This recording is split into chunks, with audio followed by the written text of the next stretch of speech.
Martial Peak, Chapter 5478, All Efforts in Vain. Opportunity and danger coexisted, or at least, for those that were weak, that was how they saw the current situation. Your foresight and decisiveness are praiseworthy. Yang Kai nodded.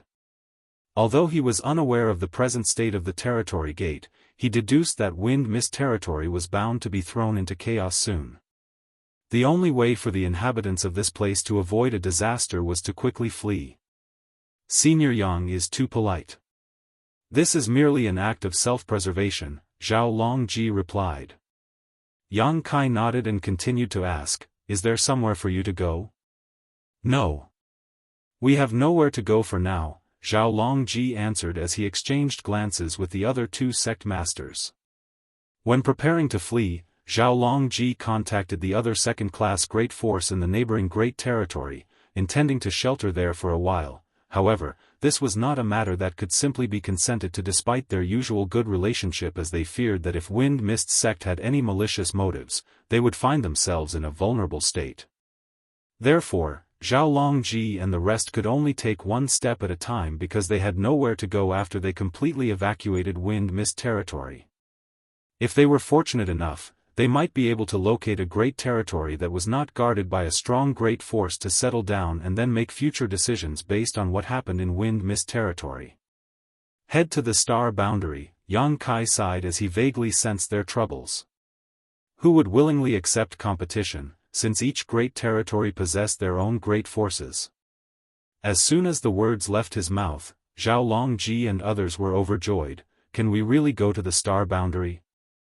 If they were really permitted to go to the star boundary, they would willingly migrate there even if Wind Mist territory wasn't facing a catastrophe.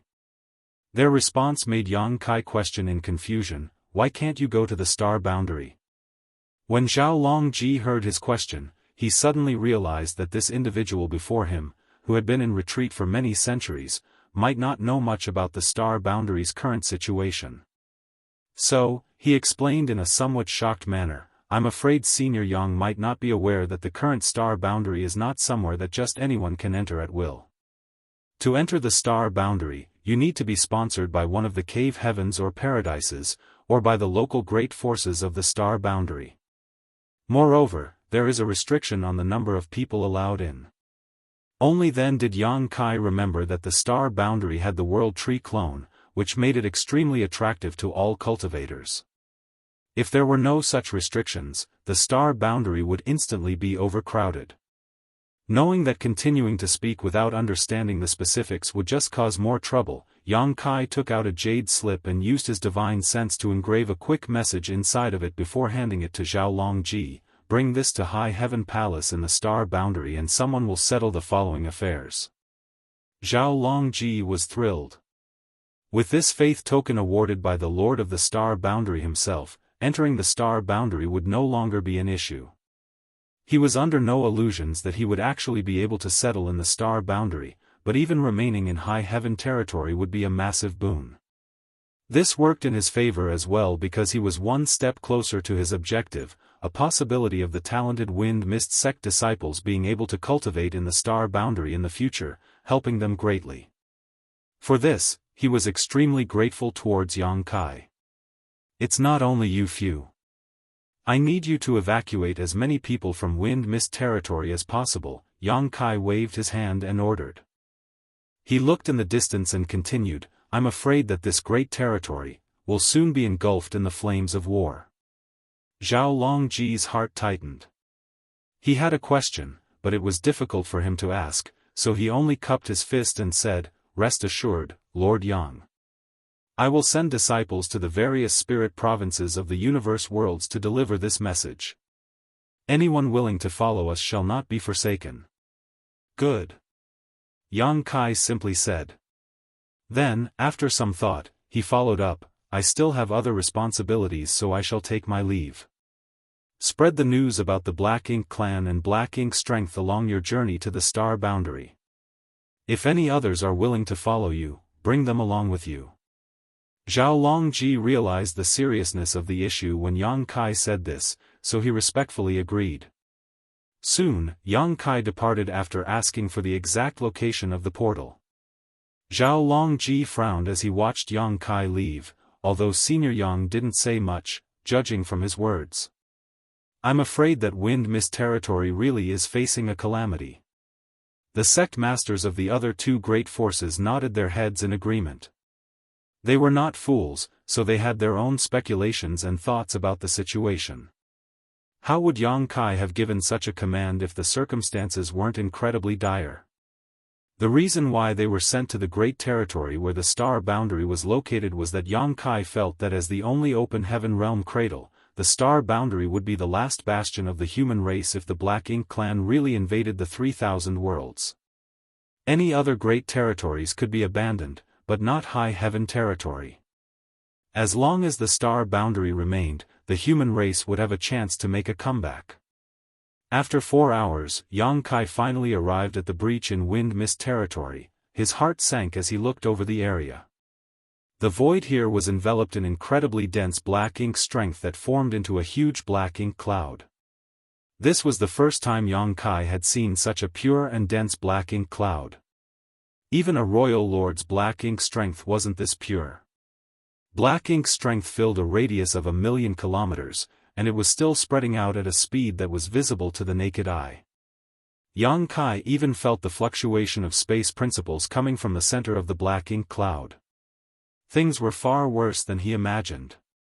This territory gate from Wind Mist territory to the barren territory appeared to have almost completely broken open. Yang Kai arrived at the same moment the battle in the barren territory battlefield reached its peak. Both the human race and Black Ink clan had been directing vast amounts of troops in that direction, and now the whole void was nearly filled with blood and mangled bodies. The roars of divine spirits echoed without stop across the battlefield. Old ancestor Xiao had already hurried back, bringing back the news that saddened all the Ninth Order Open Heaven Realm Masters. Another giant Black Ink spirit god had awakened and was moving in their direction. The human race had finally managed to stabilize the situation after borrowing manpower from the divine spirits and many second-class great forces, but if another Black Ink giant spirit god rushed in, all their efforts would be in vain. In the chaos, old ancestor Xiao was able to get in touch with the Phoenix clan's leader and urged her to shut the territory gate leading to the barren territory from the shattered heaven. The portal was immediately sealed shut after the Phoenix clan leader received the news. Her mastery over the Tao of space was stronger than Yang Kai's, so whatever he was capable of, she was too. The truth was, she had actually shut the territory gate from the shattered heaven to the Black Ink battlefield when the Dragon and Phoenix clans retreated from the no-return pass, but it was forcefully reopened by the Black Ink giant spirit god. This was also the reason why Yang Kai noticed the expansion and distortion of the territory gate back then. It was because the Black Ink giant spirit god had torn it open. After the invasion of the barren territory by the Black Ink clan, the Phoenix clan leader intended to repeat the tactic once again, but was not given the chance as her objective was too obvious. Fortunately, Yang Kai was there to help. He blocked the portal after the death of one of the Black Ink giant spirit gods while the other was being held down by air. The Black Ink clan was unable to reopen the portal because they were lacking these Black Ink giant spirit gods, which as a result, prevented them from receiving reinforcements. The Phoenix clan leader was aware that shutting the portal would not solve the issue, only temporarily alleviate it. However, even another breath of time now was incredibly valuable. It was no challenge to her to seal a territory gate, so she finished this task within moments. However, before she could breathe a sigh of relief, the blocked portal suddenly began to crack. Immediately after, a gigantic hand that seemed to come from another universe punched through the barriers, bursting into the barren territory. Black Ink strength emanated from the gigantic hand, and it was so intense that it caused the nearby soldiers to freeze in fear under the intimidation of the gigantic hand. Following, another gigantic hand burst through. Both hands then held onto the sides of the portal tightly, mercilessly forcing it open. Despite their greatest efforts, old ancestor Xiao and the Phoenix clan leader were unable to hold back the Black Ink giant spirit god. Soon, a huge crack was torn open and a giant head poked in, Black Ink strength flowing off it like a tide. The humans in the area immediately scattered, nonetheless, some were still accidentally stained. The black ink giant spirit god was far more powerful than a royal lord, so even if it was a sixth-order open heaven realm master, they would quickly become corrupted and turn into a black ink disciple without being able to resist. Fortunately, all the humans carried spare purifying black ink pills with them, which they quickly swallowed when they noticed the danger. Both the Grand Army on the front lines and the Ninth-Order Old Ancestors noticed the abnormality in the rear, but before the Old Ancestors could even come to support them, they were entrapped by the royal lords who knew that it was now the critical moment in their plan. The battle between the top masters of both races quickly heated up, and in less than an incense stick of time, royal lords and Ninth-Order Old Ancestors began dying. Though the black ink giant spirit god had shrunk in size, it was still as majestic as a mountain. It struggled hard through the portal while enduring constant bombardment from Old Ancestor Xiao and the Phoenix clan leader, yet it showed no signs of backing down. Half an incense stick later, the black ink giant spirit god finally stepped out of the portal, reaching the barren territory. Its immeasurable intimidation spread around and all the open heaven realm masters of lower orders trembled under its awesome pressure. The human race shall perish. Only this divine one, Emo, shall reign eternal. After letting out this roar, as though it was venting the hardships of being imprisoned for millions of years, the black ink giant spirit god immediately slammed down its sky-covering hand. When the Phoenix clan leader saw this, she wrapped space principles around Old Ancestor Xiao and escaped instantaneously. Just as she turned to look again, the black ink giant spirit god was already laughing wildly, heading in the direction of the second territory gate. On its way, black ink strength surged, forcing the human race army to retreat and give way. The sudden intrusion of an unrestrained black ink giant spirit god on such a battlefield was simply disastrous for the human race. Many open heaven realm masters who had set foot on this battlefield not long ago had all lost their will to fight at this very moment. They had never taken part in such a massive, violent war before they were called up by the cave heavens and paradises. They were also far less capable than the elites from cave heavens and paradises, whether it was their will or strength. Even with the full resistance of Old Ancestor Xiao and Phoenix clan leader, it was impossible to stop this black ink giant spirit god from moving forward. The human race's earlier advantage, which placed both races on roughly equal footing, instantly vanished and only became worse as more time passed. Once it reached the barren territory, this black ink giant spirit god erupted with unparalleled combat power. Martial Peak, Chapter 5479, One Man Guards the Mountain Pass. In less than half a day, this black ink giant spirit god that broke into the barren territory from the shattered heaven arrived at the opening.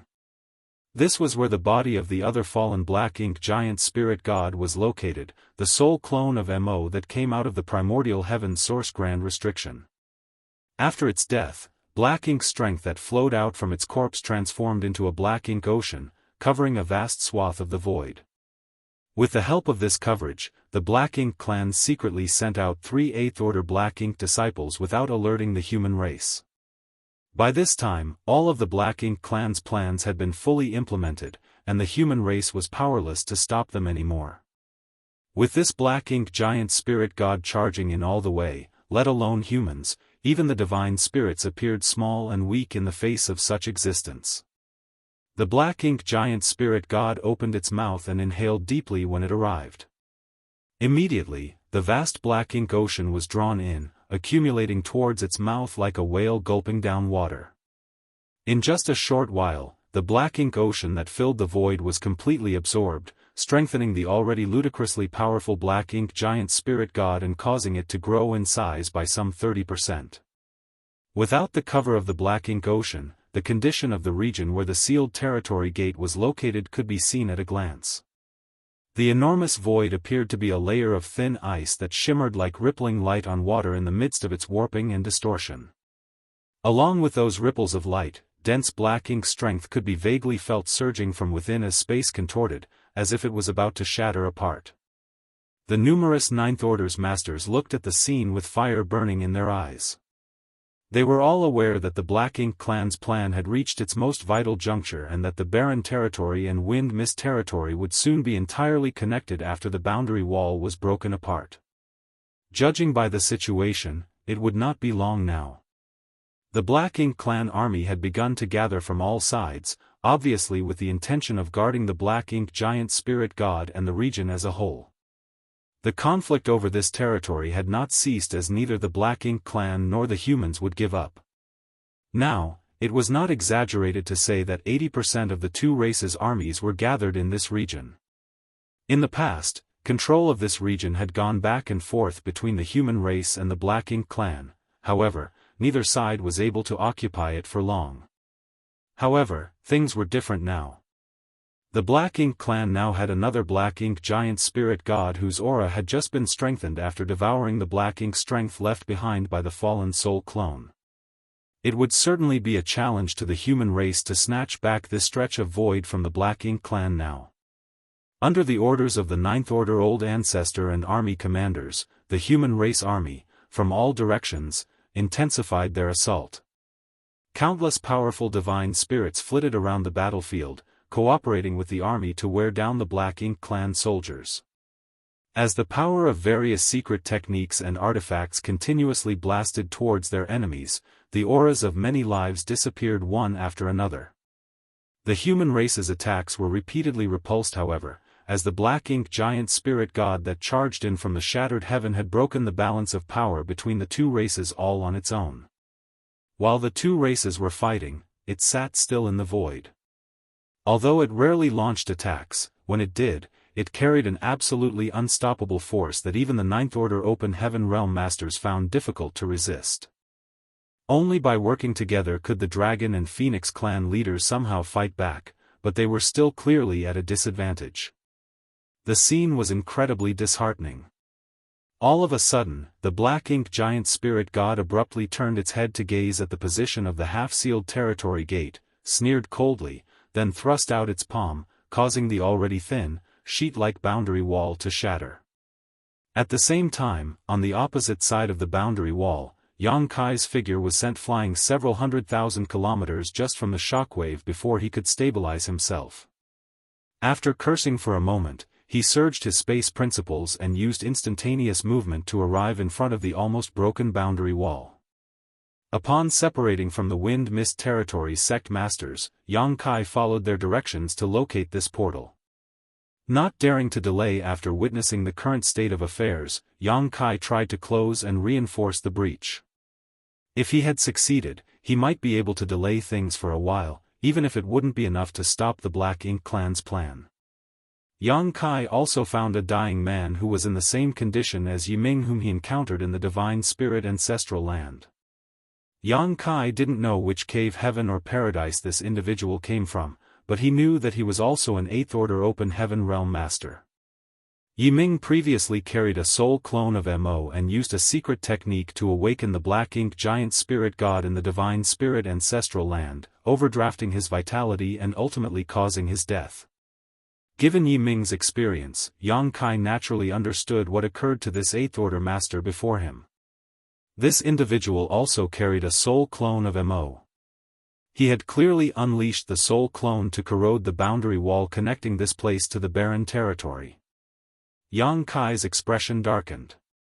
He had assumed that the awakened Black Ink giant spirit god from the Divine Spirit Ancestral Land would arrive here, all because of the words by Luan before his death.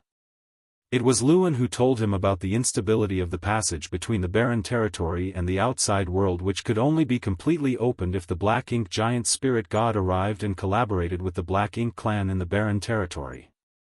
However, it appeared that this was not the Black Ink clan's plan. The Black Ink giant spirit god did not have to be present here as there was already an Eighth Order Black Ink disciple with Mo's soul clone to erode the boundary wall from this side. Such a thin boundary wall would not be able to withstand the force of Mo's tremendously strong soul clone. Did Luan lie to me? If that was the case, it indicated that Luan had yet to rediscover his true self and was still a Black Ink disciple when he died. However, Yang Kai was unwilling to believe that. After ascending to the Sixth Order Open Heaven Realm, Luan had dedicated his life to the black ink battlefield. He had no complaints even after more than 10,000 years of service, so Yang Kai hoped that he had died as a human rather than a black ink disciple.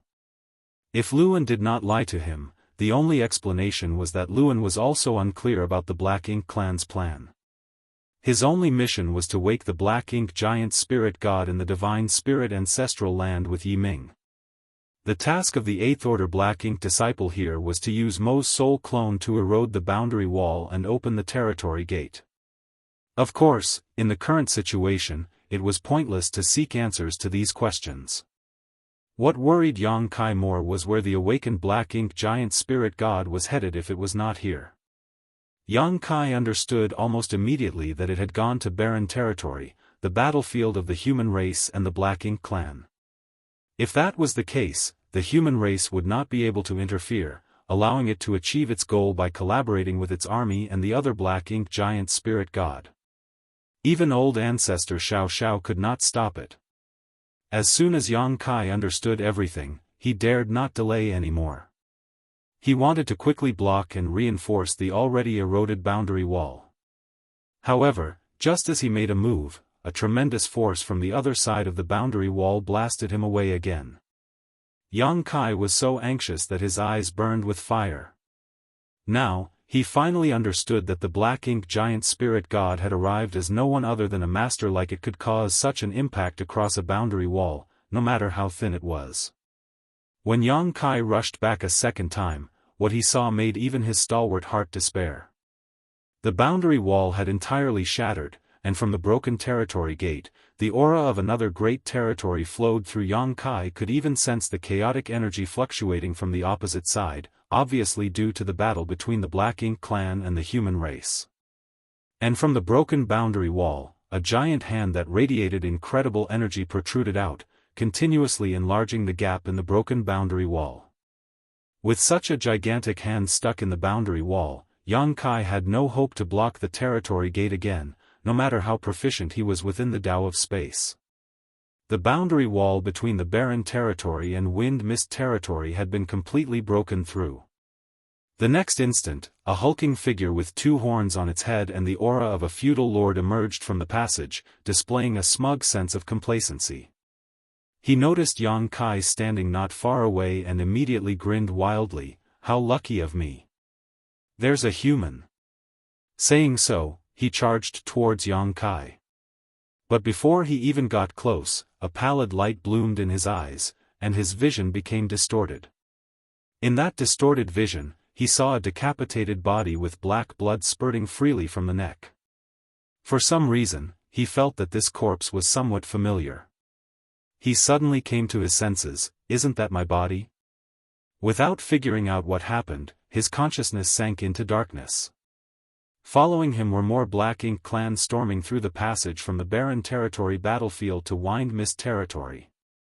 Yang Kai clutched the spear in his hand, his expression cold as he weaved his supreme limitless spear art, using the azure dragon spear to unleash a barrage of spear shadows in all directions, slaughtering all the Black Ink clansmen that were emerging from the territory gate. These Black Ink clansmen varied in strength, but none were very strong, so in the face of Yang Kai's attack, they were almost powerless to resist.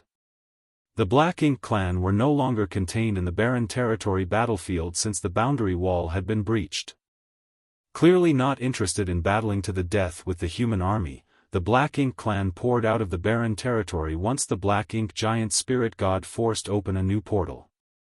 Only in this manner would the Black Ink clan be able to carry out their next plan.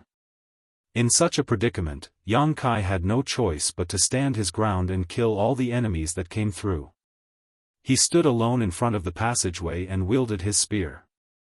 Before even gaining a clear look at wind mist territory, the Black Ink clansmen that poured out from the passage died one after another. As the saying went, as long as one man guards the mountain pass, even 1,000 warriors would not be able to enter. However, no matter how strong Yang Kai was, he couldn't completely wipe out the seemingly endless stream of Black Ink clansmen that flooded out through the passageway. The Black Ink giant spirit god soon noticed the abnormality too and tried to use the gigantic hand that was forcing open the boundary wall passage to capture Yang Kai several times, but each time Yang Kai managed to avoid its attacks as they were significantly weakened across the great territories. As more Black Ink clansmen arrived, Yang Kai's rate of slaughtering became unsustainable. Initially, these Black Ink clansmen tried to surge forward to kill Yang Kai, whom they perceived as a formidable enemy. However, after a series of costly defeats, the Black Ink clansmen must have gotten some sort of command not to engage with Yang Kai at all and instead spread out in all directions as soon as they came out from the passageway. Yang Kai did everything he could to stop this, but he was ultimately just one man. Left with no other option, Yang Kai madly surged his space principles, causing the surrounding void to fracture like a broken mirror. Marshall Peak, Chapter 5480, The Human Race Will Never Surrender. This time, things were much simpler. Even without Yang Kai having to take further action, the Black Ink clansmen that emerged from the passageway were cut to death by the myriad of void cracks. There were still some that managed to avoid being sliced apart by this web of void cracks, but Yang Kai's follow-up attacks took care of them.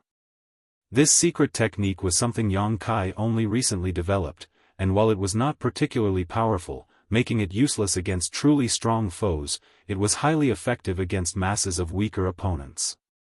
With such a secret technique deployed outside of the territory gate, any Black Ink clansman that rushed out from the passageway would inevitably fall into this trap.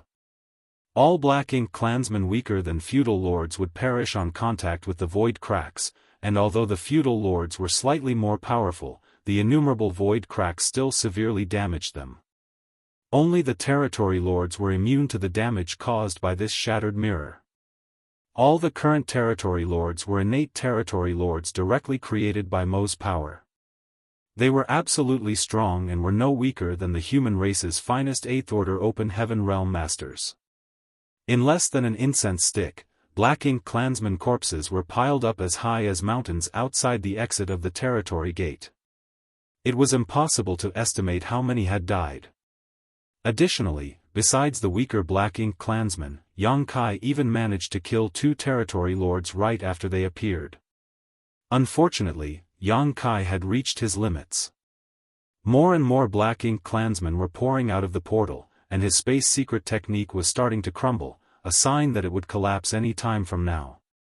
Yang Kai had the ability to cast this secret technique again, but he was currently being attacked by 5 territory lords, so he was rather occupied at the moment. Taking full advantage of his mastery of the Tao of space, Yang Kai was fighting back fiercely against these 5 innate territory lords, and despite his disadvantage, it was the territory lords who were constantly leaking cold sweat in the face of Yang Kai's spear. After comprehending so many grand Tao strengths in the Great Sea Celestial phenomenon, Yang Kai's supreme limitless spear art had evolved even further, allowing each of his attacks to become illusory and unpredictable, throwing off these territory lords' senses and forcing them onto the defensive. However, these 5 learned quickly after 2 of their own were injured and now refused to act separately no matter how weak Yang Kai appeared to be, insisting on battling him as a single unit.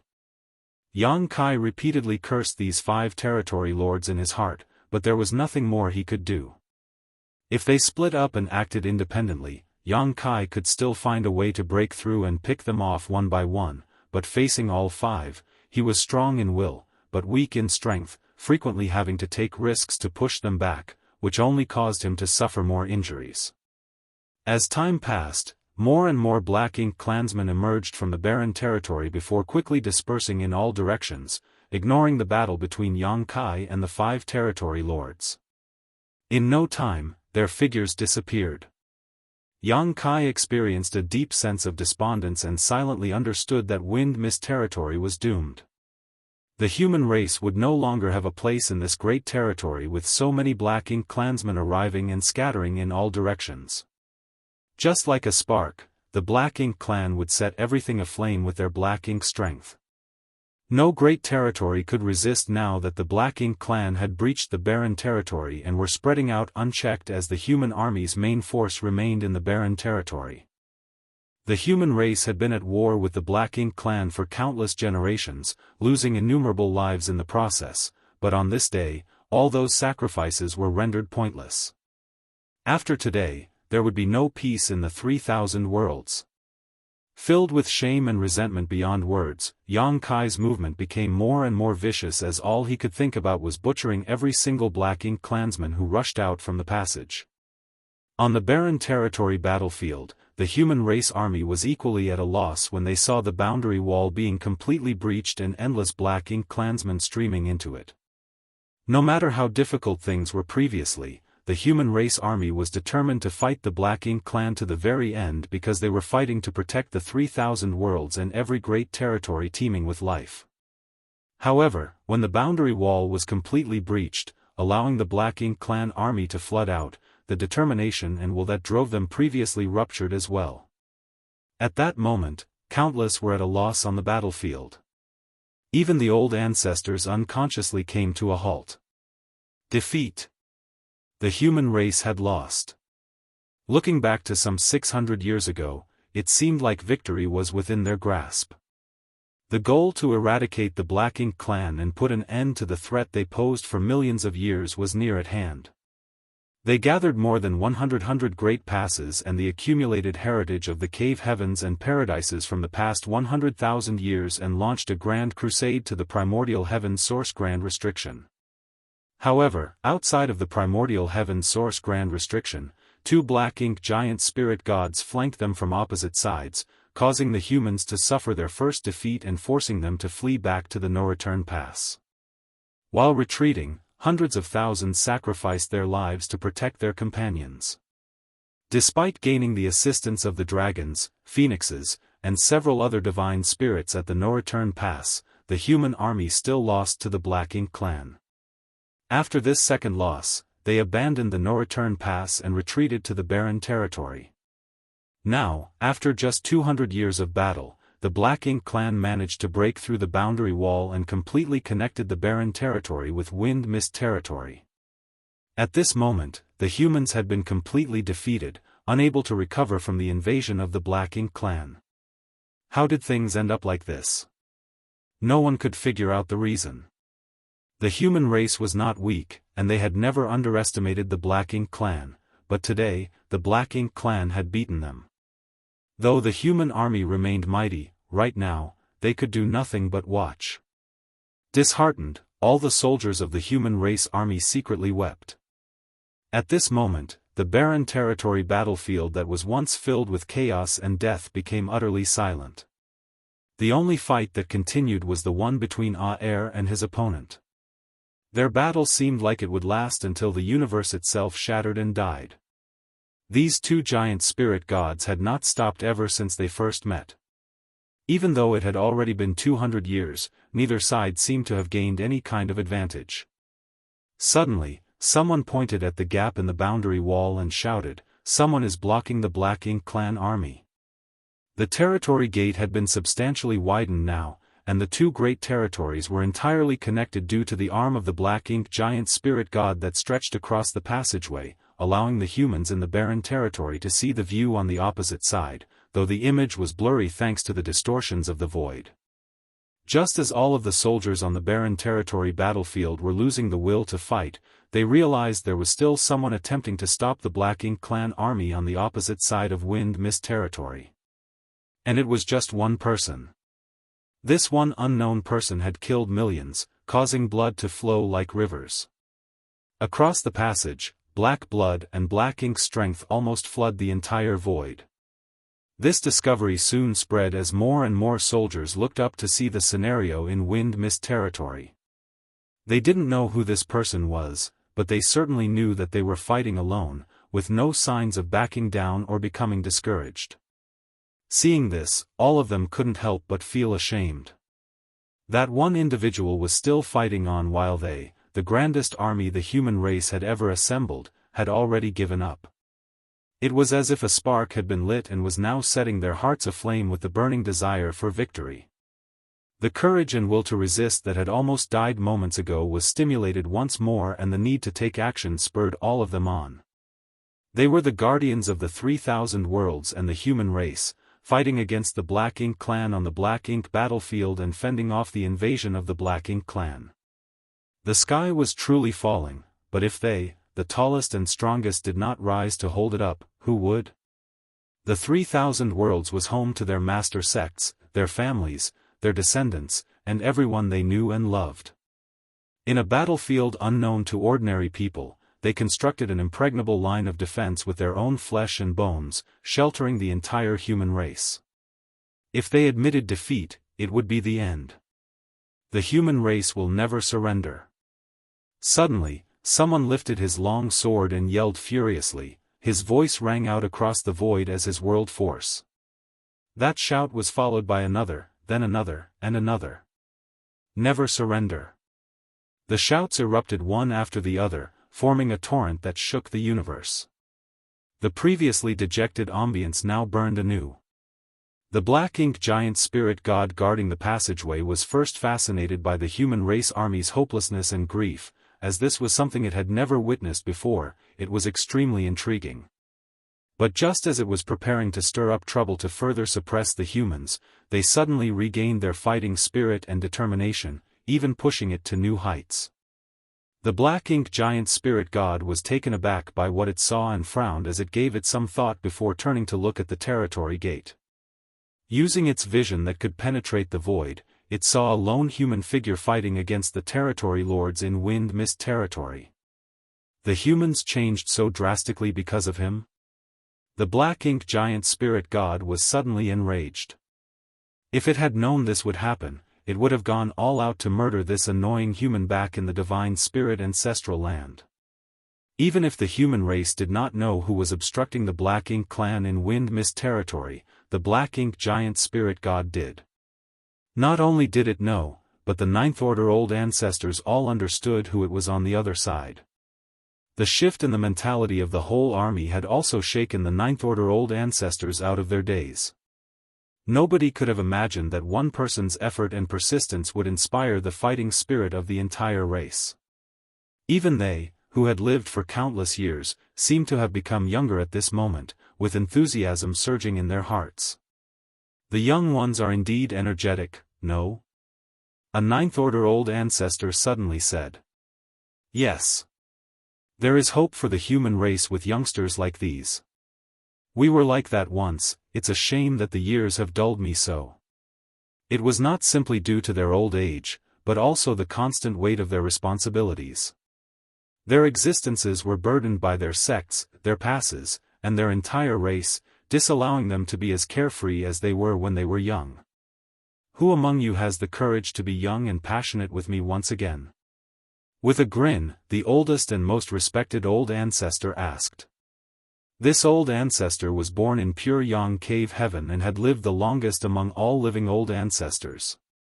Before many Ninth Order old ancestors present here were born, he was already a Ninth Order open heaven realm master.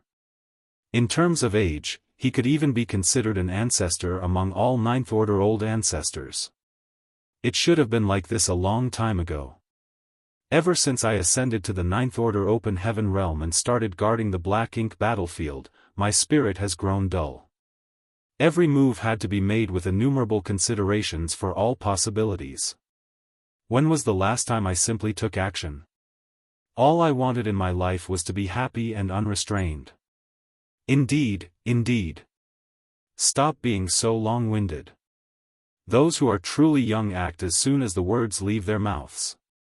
How can you sentimental old farts be considered young? Marshall Peak, Chapter 5481, The Day Has Come. The Ninth Order old ancestors were shouting frantically, losing their prudence, as if they were actually a bunch of immature youngsters who were oblivious to the immensity of heaven and earth. Old ancestor Xiao on the other hand just smiled and brushed a lock of hair back behind her ear. You old farts, acting like a bunch of immature brats here. Only Wu Qing and I could be counted as youths in terms of age. How could you be considered young now that you've all got one foot in the grave already? Wu Qing, the former Inyang Pass Southern Army commander, who ascended to the Ninth Order open heaven realm about 1,000 years ago, had succeeded old ancestor Xiao in guarding Inyang Pass. Only then did old ancestor Xiao have the opportunity to lead the Great Evolution Army to recapture the Great Evolution Pass. If there wasn't a new Ninth Order open heaven realm master to take over, old ancestor Xiao would never have been able to leave Inyang Pass. Upon hearing her remarks, Wuqing, who was pale-faced and injured, nodded, agreeing with her that he was indeed the youngest member of all the Ninth Order Old Ancestors. Regarding Old Ancestor Xiao Zhao's age, while it was unclear whether she was the second youngest or not, who would have the audacity to argue with a woman about her age? Immediately, another old ancestor laughed and said, "Xiao Yuya is right. We are indeed all old. You young people are our hope and future, so you and Wuqing should stay back." The smile immediately vanished from old ancestor Xiao Zhao's face as she protested angrily, "Why?" The oldest pure Yang Cave Heaven old ancestor responded with a smile, "Someone must remain to provide the youngsters with a protector and give them time to mature, or are you going to depend on us old men to do so if you two don't stay back?" Displeased, old ancestor Xiao Xiao remarked, "Never mind about Wuqing. I won't stay back." The old ancestor of Great Battle Cave Heaven shook his head, "The future of the human race lies with the star boundary and Yang Kai. Among all old ancestors, you are the closest to him, so it only makes sense for you to remain behind and watch over him and the star boundary." Saying so, he transformed into a streak of light and headed towards the black ink giant spirit god as the sword in his hand shook slightly, not wanting to wait for old ancestor Xiao Zhao's response. Just as old ancestor Xiao Xiao was about to object, another old ancestor walked past her and patted her on the shoulder, "I will leave those useless disciples of Xian Yuan Cave Heaven to you." Then, he transformed into a bird of light and flashed away. "Why not give us old folks one last opportunity to shine?" Another old ancestor grinned and added. While laughing, he proceeded to chase after the two Ninth Order Old Ancestors. Like moths to a flame, the Ninth Order Old Ancestors rushed by Old Ancestor Xiao Xiao and Wuqing one after another as they charged straight in the direction of the black ink giant spirit god boldly, showing no signs of hesitation or regrets. In an instant, Old Ancestor Xiao Zhao's vision blurred. Her body trembled, as if she was attempting to go after them, however, her feet appeared to be weighted down, preventing her from moving. After all, the old ancestor of pure Yang Cave Heaven was right, someone had to stay behind to protect the young ones. Wuqing was selected by the Ninth Order Old Ancestors because he had just ascended to the Ninth Order Open Heaven realm, whereas Old Ancestor Xiao Xiao was chosen because of her relationship with Yang Kai. There was no prior discussion, simply an agreement made by all the other old ancestors in the moment. There was also no room for refusal or objection. She and Wuqing were forced to carry this burden by the older ones, leaving them no chance to argue. After the Ninth Order Old Ancestors left, dragon roars and phoenix cries resounded throughout the void as a majestic and awe-inspiring sight appeared before everyone's eyes. Surging with the might of divine spirits, the leaders of the Dragon Clan and Phoenix Clan unleashed their might as they soared over, causing both time and space to contort. By now, Old Ancestor Xiao Zhao's eyes were utterly soaked in tears. Wuqing, whose face was no less wet, cupped his fist and shouted loudly, "This junior will not disappoint your expectations." Without looking back, he turned and ordered, "Withdraw the army." At this moment, crippled and defeated was the most straightforward way of describing the human army. Outside the primordial heaven source grand restriction, the humans were defeated for the first time and forced to retreat to the no-return pass. At the no-return pass, they were again defeated and retreated to the barren territory. This time was their third defeat. It wasn't that Wuqing and Old Ancestor Xiao Xiao didn't want to stand and fight to the bitter end, nor did the human race army want to retreat. However, even if they desired to do so, the only option they had at this moment was to withdraw to the 3,000 worlds. Simply put, dying in battle might be glorious and honorable, but what about the day after? Should the future be buried along them as well? Admitting defeat and escaping was certainly shameful, but only by living on could hope endure. In the present situation, living was undoubtedly the more difficult choice. Perhaps death in battle could be a relief to them, ending all their troubles. The survivors, on the other hand, would have to bear heavier burdens.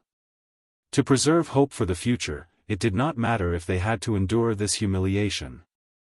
As a result, Wuqing decisively ordered a full withdrawal of the army. The fact that the Black Ink clan army was pouring into the Wind Mist territory from the territory gate and invading the 3,000 worlds could not be reversed.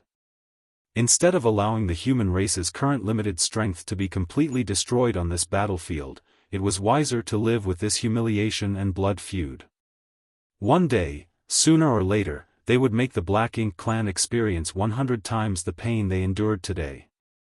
Nobody knew how much it pained Wuxia to order this retreat, but if one had looked closely, they would see his fist clenched so tightly that fresh blood was drawn from his palms. Although the fighting spirit and determination of the army had been reignited by Yang Kai, the army commanders did not let the blood rush to their heads and swiftly organized the march to the territory gate leading to the shattered heaven under the command of Wuxia. The Black Ink clan did not pursue them either because there was simply no need to. All they had to do now was to rush into Wind Mist territory and then wreak havoc. Chaotic energy impacts and violent shockwaves stuck from the army's backs, yet nobody dared to turn around to witness the heartbreaking scene. Regardless, they could all feel the withering of extremely strong auras without having to turn to look. With the exception of old ancestor Xiao and Wuxia, all 35 of the remaining Ninth Order Open Heaven Realm Masters of the human race died in battle that day. Both the Dragon Clan and Phoenix Clan leaders of this generation died as well. The barren territory was filled with mournful dragons and phoenixes' cries. However, such devastating losses were not in vain. In that great battle, 44 royal lords of the Black Ink clan perished, along with several million Black Ink clansmen. As for the Black Ink giant spirit god holding open the territory gate, it was also severely injured, its infuriated roars ringing so loudly that they could clearly be heard in neighboring Wind Mist territory. It could be said that the war for the barren territory was the most tragic battle between the two races. Even though the two races suffered heavy losses in both the battle outside the primordial heaven source Grand Restriction and at the no-return pass, this was undoubtedly the most tragic one. One after another, the injured Ninth Order Masters and the Royal Lords fell. Never before had there been so many lives of such powerful masters lost in such a short time. After the dust settled, old ancestor Xiao and Wuxia were the only Ninth Order Open Heaven Realm Masters of the human race that remained. On the Black Ink clan side, only 2 royal lords remained. One guarding the no-return pass, while the other had charged into Wind Mist territory before the final battle. All the Ninth Order Masters entered this final battle to drag down the royal lords with them. They understood that in order to give the youngsters an opportunity to grow, there couldn't be too many top masters on the enemy's side. However, in order to kill the royal lords, they had to put their lives on the line. With such a mentality, and knowing what the end result would be, they still went forth boldly without hesitation or regrets. The outcome was indeed quite fruitful. Even though they were outnumbered, the old ancestors struck with such speed and ferocity, catching the enemy completely off guard, that they managed to eliminate almost all of the royal lords. In fact, if not for the Black Ink giant spirit god, at least 10 of them could have survived. All of the Ninth Order Masters that went to war that day, however, perished due to the Black Ink giant spirit god's interference. After that battle, the Black Ink clan and the human race both had essentially depleted their top combatants. Besides the old ancestors and the royal lords, the human race still had Air, a giant spirit god, Fu Guang, the divine dragon who became the new leader of the Dragon Clan, and another giant spirit god, Ada, whose current whereabouts were unknown. On the other hand, the Black Ink clan was left with 2 royal lords, one of which was seriously injured, and 2 Black Ink giant spirit gods, again one of which was badly injured. It could be said that the majority of challenges that the human race would face in the immediate future had been eliminated by the sacrifice of the Ninth Order old ancestors. As for the longer future, the youngsters would have to take care of that for themselves. The barren territory was a battle of significant impact, a battle that changed the status quo of both the human race and the Black Ink clan.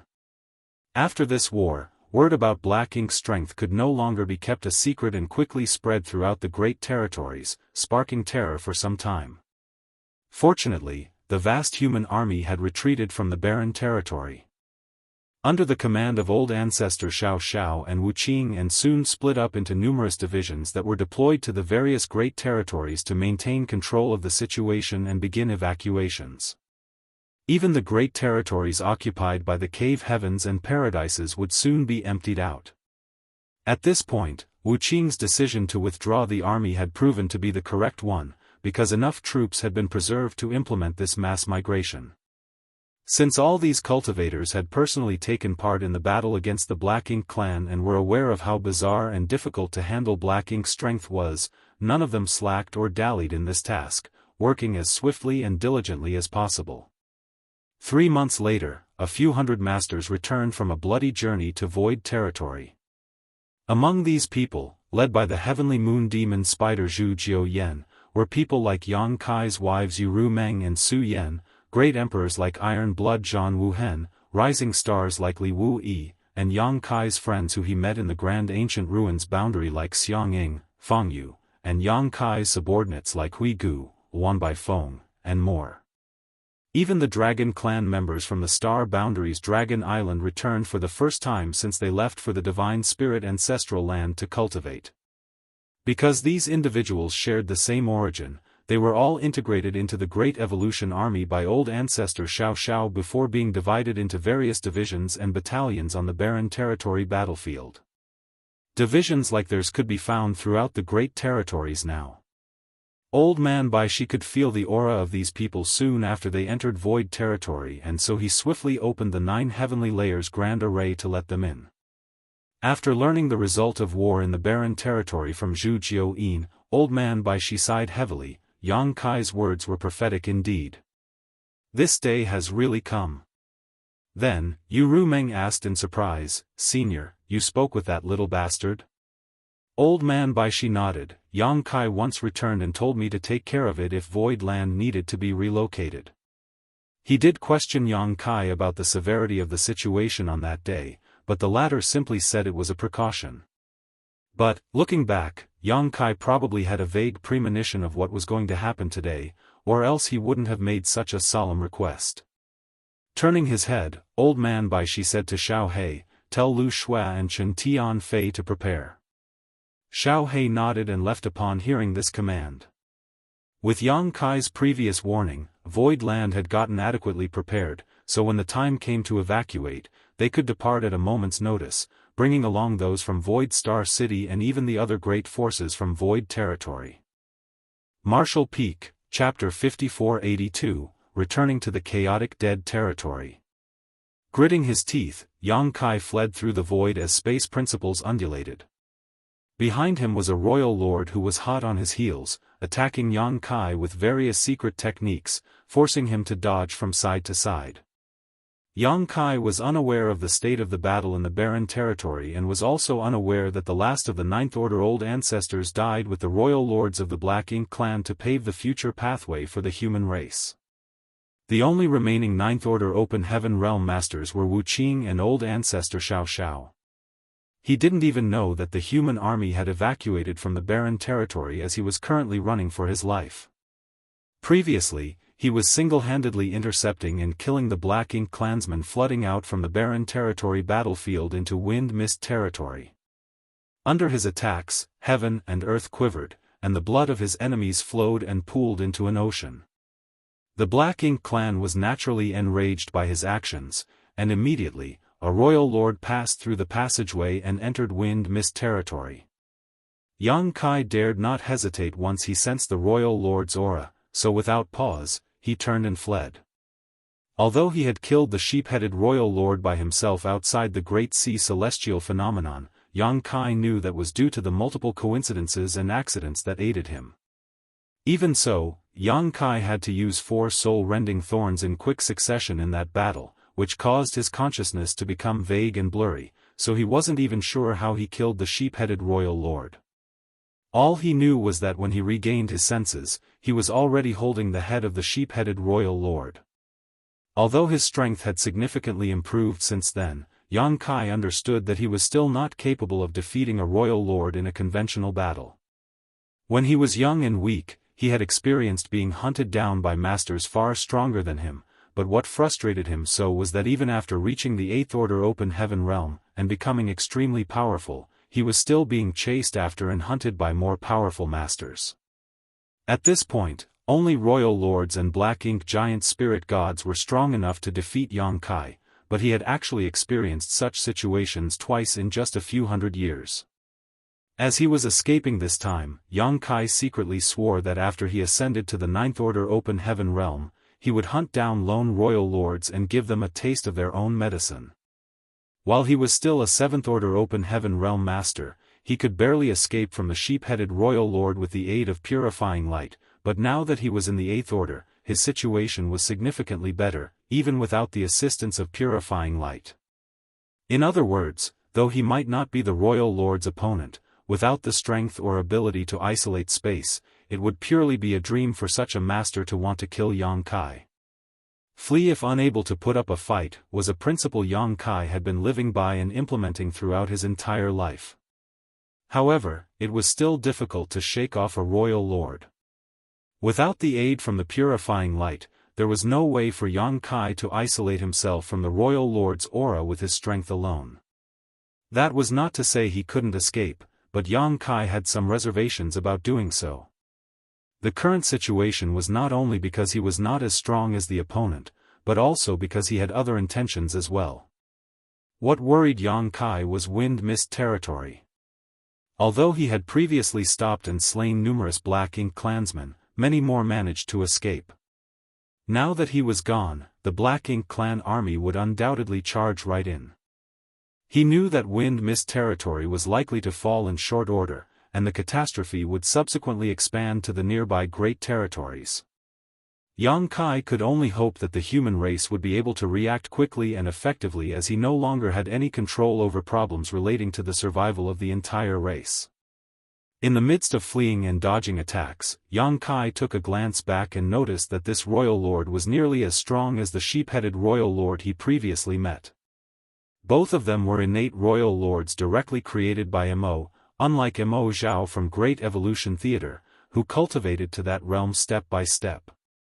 The strength of this sort of innate royal lords was exceedingly strong from the moment they were born, equivalent to the 9th Order Open Heaven realm masters. However, the one drawback was that their strength was essentially fixed at birth, unable to develop any further.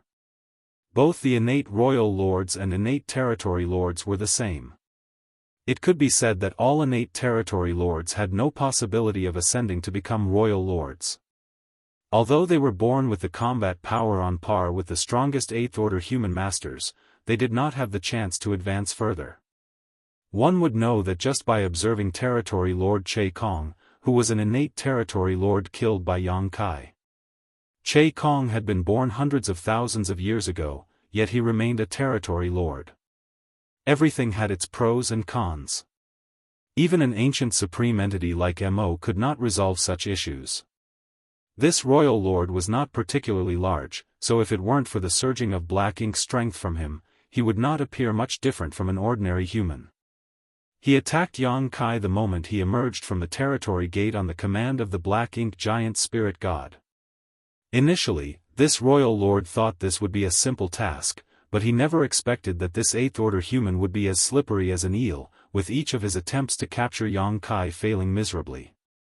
The royal lord raged after some time of pursuing Yang Kai, vowing in his heart to rip this annoying human to pieces the moment he caught him. Yang Kai had no idea how the battle in the barren territory was progressing, but neither did the royal lord. He had no idea that pursuing Yang Kai actually helped him escape death. Because it was only moments after he crossed the boundary wall that the 9th Order old ancestors of the human race launched their attack and killed off all other royal lords. Great territory after great territory, he pursued Yang Kai. The royal lord couldn't help but marvel as he passed through the flourishing great territories where he beheld the stunning and picturesque sights. Since the day he was born, he had lived inside the primordial heaven source grand restriction, where there was only endless black ink strength and darkness. Afterwards, despite the black ink clan army's entry into the barren territory, it was completely empty with not even a dead universe world to be seen. He had never witnessed a spectacle as breathtaking as this. Particularly in those universe worlds, where the world force was exceedingly rich. The world force in those universe worlds was nothing less than the most delectable banquet for a royal lord like him. The aroma of it wafted from afar to his olfactory senses, tempting him to rush over to devour it. But, he suppressed his inner thrills and continued to pursue Yang Kai, all while picturing the wonderful scenario in his head of when the Black Ink clan army eventually conquered the 3,000 worlds. With these many prosperous great territories serving as their base, the Black Ink clan would undoubtedly grow rapidly, and by that time, the whole 3,000 worlds would transform into a strong source of nourishment for the Black Ink clan. After the humans had been entirely defeated and the number of royal lords had reached a certain number, they could return to the primordial heaven source grand restriction to free Mo. However, finishing the 8th Order Open Heaven Realm Master under his nose was currently the most urgent issue. The royal lord's icy eyes glared at the fleeing figure in front of him, and his pace increased by another 30% as his black ink strength surged. Yang Kai seemed to flee like a stray dog being chased, but in reality he could keep pace with the royal lord quite easily.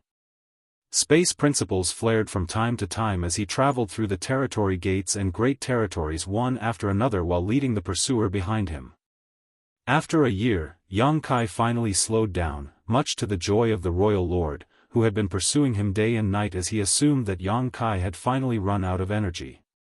Over these days of pursuit, the royal lord had used up a lot of his energy too, so nothing more need be said about a mere 8th Order human. In fact, it was astonishing that Yang Kai could persist for so long. The distance between them continued to narrow before a territory gate came into view. The royal lord judged from the 8th Order Open Heaven Realm Master's direction that he intended to cross this territory gate next.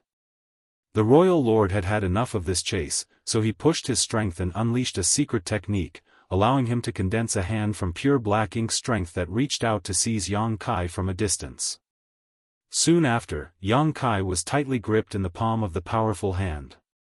The screams of that 8th Order Open Heaven Realm Master were like music to the ears of the royal lord, but suddenly, the human sprang up and broke free from the black gigantic hand as a burst of light blazed. Immediately after, Yang Kai flashed away into the territory gate in front of them. The royal lord was furious as his prey managed to escape again, despite having been captured. Unable to tolerate it, he followed Yang Kai and recklessly plunged into the territory gate. The royal lord had experienced such situations many times along the way. He was initially extremely cautious since he was afraid that Yang Kai would ambush him on the other side of the territory gates, but since that had never happened, he was no longer on alert. Because there was a significant strength disparity, plotting an ambush was pointless, the only sensible course of action was to flee. This time, however, after entering the great territory on the other side of the territory gate, the royal lord immediately sensed something strange. There were extremely violent energy fluctuations clashing with one another here. Two types of energy appeared to have very different elements. They continually clashed and ground against each other in a seemingly endless struggle. The 8th Order Open Heaven Realm Master that he had been pursuing was nearby too, looking a little stunned. And Yang Kai was indeed stunned. The reason he led the royal lord who was chasing him all the way here from Wind Mist territory was not because he was escaping randomly, but rather because there were allies here who could bring down this royal lord. Two of them, in fact. This was the chaotic dead territory, the home of the burning light and serene glimmer. Yang Kai originally intended to come to the chaotic dead territory to request Big Brother Huang and Big Sister Lan to descend the mountain and help save the 3,000 worlds, but since a royal lord had been pursuing him, Yang Kai felt the best place to lead him was here. However, Yang Kai was shocked by what he discovered when he arrived at the chaotic dead territory. Two gigantic armies were battling against one another in the endless void, fighting a war that was no less intense than the battle between the humans and the Black Ink clan on the Black Ink battlefield. Each army here had millions of soldiers and their clash was so intense that space itself shook, seemingly on the verge of breaking apart, leaving behind endless fields of corpses. The two armies appeared to be stone-like statues rather than living beings of flesh and blood, very different in both size and strength compared to the small stone race Yang Kai was familiar with. Among them were the top combatants, whose auras were actually on par with 8th Order Open Heaven Realm Masters. These giant stone figures each had a body no less than 1,000 meters tall, making them exceptionally conspicuous on the battlefield. Although these two grand armies appeared to be of the same race and shared a similar appearance, the energy and power they wielded were diametrically opposed. The power held by one of the grand armies was blazing hot. The moment they lifted their hands, it was like a flaming sun had risen into the sky, shining with such blazing heat that the void seemed to melt under it. The other army held a power that was icy cold, and as they activated their secret techniques, a crescent moon appeared and cast its frigid glow onto the void, acting as the nemesis of that flaming Sunday. Both the blazing suns and the crescent moons melted into nothingness one after another, creating an endless cycle that was both shocking and breathtaking. Martial Peak, Chapter 5483, Stroke of Inspiration. The two armies fighting each other were also quite distinct. Each had a different emblem on their chests, one was a sun and the other a crescent moon, which perfectly corresponded to their respective strengths. When Yang Kai entered this place and saw these two strange armies, his mind went completely blank. What the hell are these things? When did the chaotic dead territory come to have these things? Where is Big Brother Huang? Where is Big Sister Lan? Upon closer inspection though, Yang Kai could actually find some resemblance between the small stone race and the soldiers of these two armies. But compared to the small stone race he had raised in his small universe, the ones in front of him were undoubtedly larger and their strength was also incomparable. Could they be the small stone race I left behind? Yang Kai found it a little hard to believe. When Yang Kai had visited the chaotic dead territory in the past, he gifted some of the small stone race in his small universe to Big Brother Huang and Big Sister Lan so they could use them to resolve the dispute that had plagued them since the dawn of their existence, who was the big brother or big sister. Instead of fighting personally, the two supreme existences would raise armies of small stone race and then have them battle it out to determine the winner and loser between them. Big Brother Huang and Big Sister Lan found this solution very appealing, and over several years, the two had both racked up numerous wins, earning the privilege of being the older sibling until they were defeated. Yang Kai too had gained quite a lot from this experience.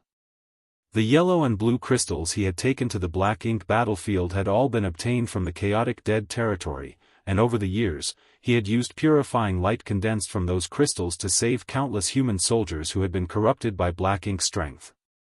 If it weren't for the fact that he had spent a decade escaping a royal lord, and then another 4,000 years in the Great Sea celestial phenomenon cultivating, the yellow and blue crystals he had would not have been used up so quickly. To Big Brother Huang and Big Sister Lan, the battle between millions of the small stone race was nothing more than a simple game, a way to more peacefully and conclusively settle their issues. But now, after 1,000 years, these small stone race members seem to have undergone some kind of inexplicable change. Looking at the small stone race members raised in his small universe, and then at the two armies of small stone race members currently engaged in an epic war that spanned as far as they could see, Yang Kai really wanted to ask those two how they raised them. Among the small stone race in Yang Kai's small universe, the strongest ones were only about the height of an ordinary human and had the strength of an initial element or chi transformation realm cultivator, certainly more powerful than a mere mortal, but still an ant compared to true masters. On the other hand, the most powerful beings here were more than 1,000 meters tall, and every part of their body was emanating a fierce and majestic might that was in no way inferior to an 8th Order Open Heaven Realm Master. If these two armies were to leave this place on a mission of conquest, no single sect in the 3,000 worlds would be able to stop them, not even the cave heavens or paradises. In fact, these armies would even be able to put up a fight against a Black Ink clan army of similar size. But after recalling how the true source of the yellow and blue crystals, Yang Kai no longer found it strange for the small stone race under the burning light and serene glimmer to undergo such a transformation. Yang Kai first discovered the small stone race in a new great territory connected to the star boundary. It was a race that no one had ever seen before. The small stone race were very similar to ants in that they had a strict and clear hierarchy. As long as there was an existence similar to an ant queen and ample resources, this race could rapidly multiply and flourish. Their demand for resources was extremely low, as well as anything with energy could become food for them. The reason why Yang Kai had raised many small stone race members in his small universe was because the benefits each individual of this race provided in terms of generating world force were about 10 times the benefits of an ordinary human. The time flow of his small universe was much faster than the outside world. In other words, if he raised many small stone race, it would save him a lot of time in cultivation and allow his strength to rapidly increase. After ascending to the 6th Order Open Heaven realm, Yang Kai broke through to the 7th Order in only about 300 years, with a lot of credit being due to the small stone race. In fact, his breakthrough to the 8th Order Open Heaven realm was not only because of the Great Sea Celestial phenomenon but also because of the proliferation of the small stone race. Be that as it may, Yang Kai didn't dare to allow the small stone race to develop too much. The small stone race in his small universe had always been maintained in a stable range, because once their numbers reached a certain limit, the demand for resources would become too much to bear and some thinning would be required. Such a problem was obviously non-existent for Big Brother Huang and Big Sister Lan.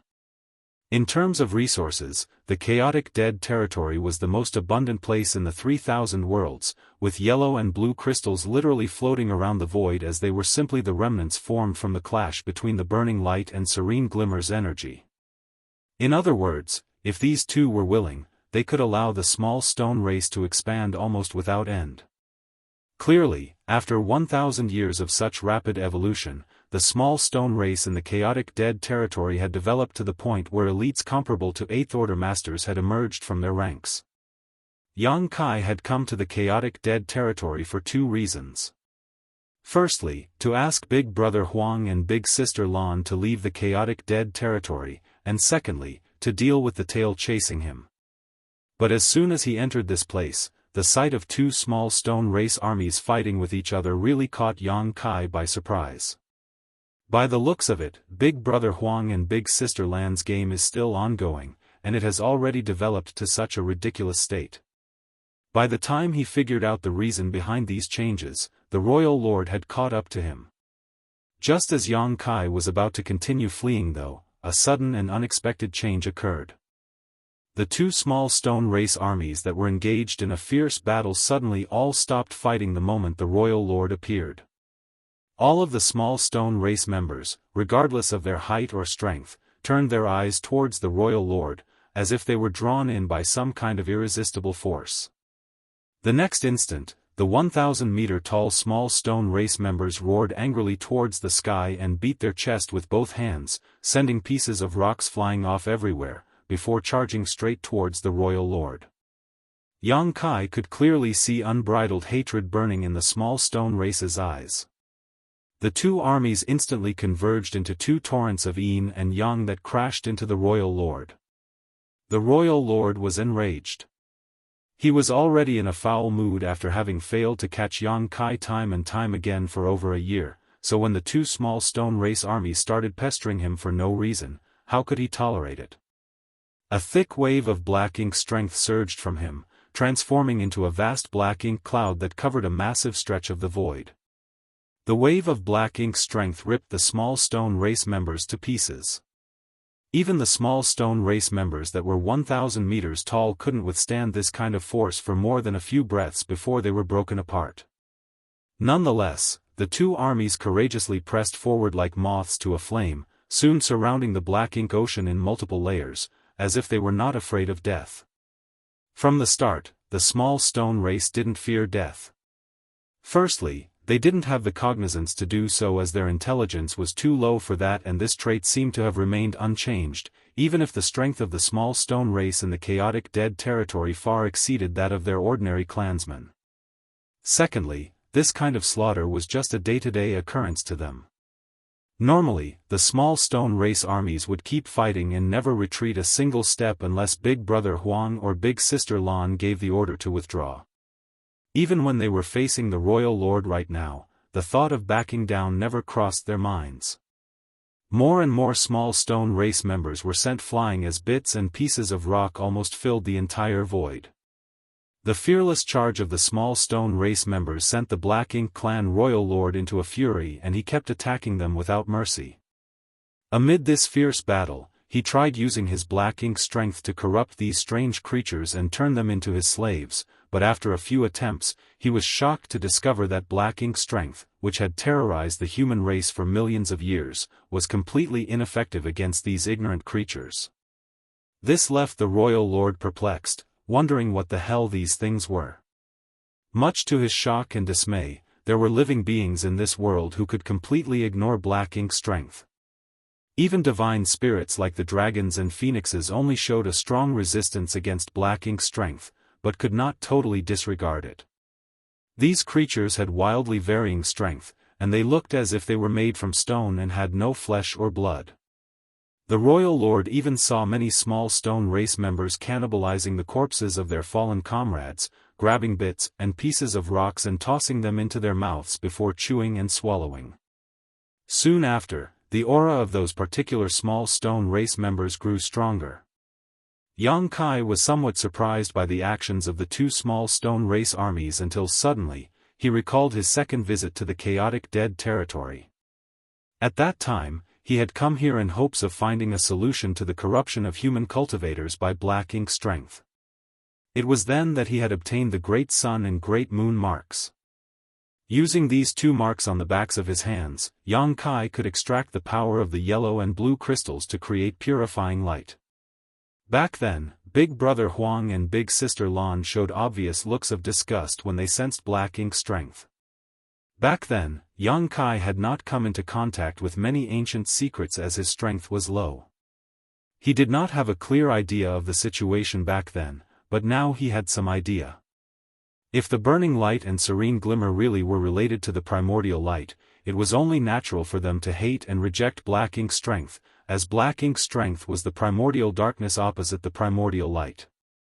Basically, Black Ink strength and purifying light, which was based on Big Brother Huang and Big Sister Lan's power, opposed and countered each other.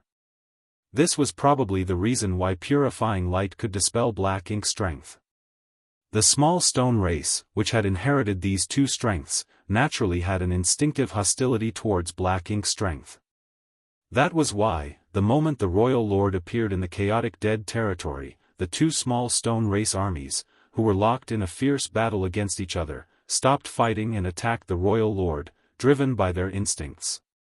After sacrificing many of their companions, the two armies split up and surrounded the royal lord. Furthermore, as these two armies had inherited the power of burning light and serene glimmer, from a distance, it looked as if they had transformed into a giant yin-yang symbol that enveloped the massive Black Ink cloud.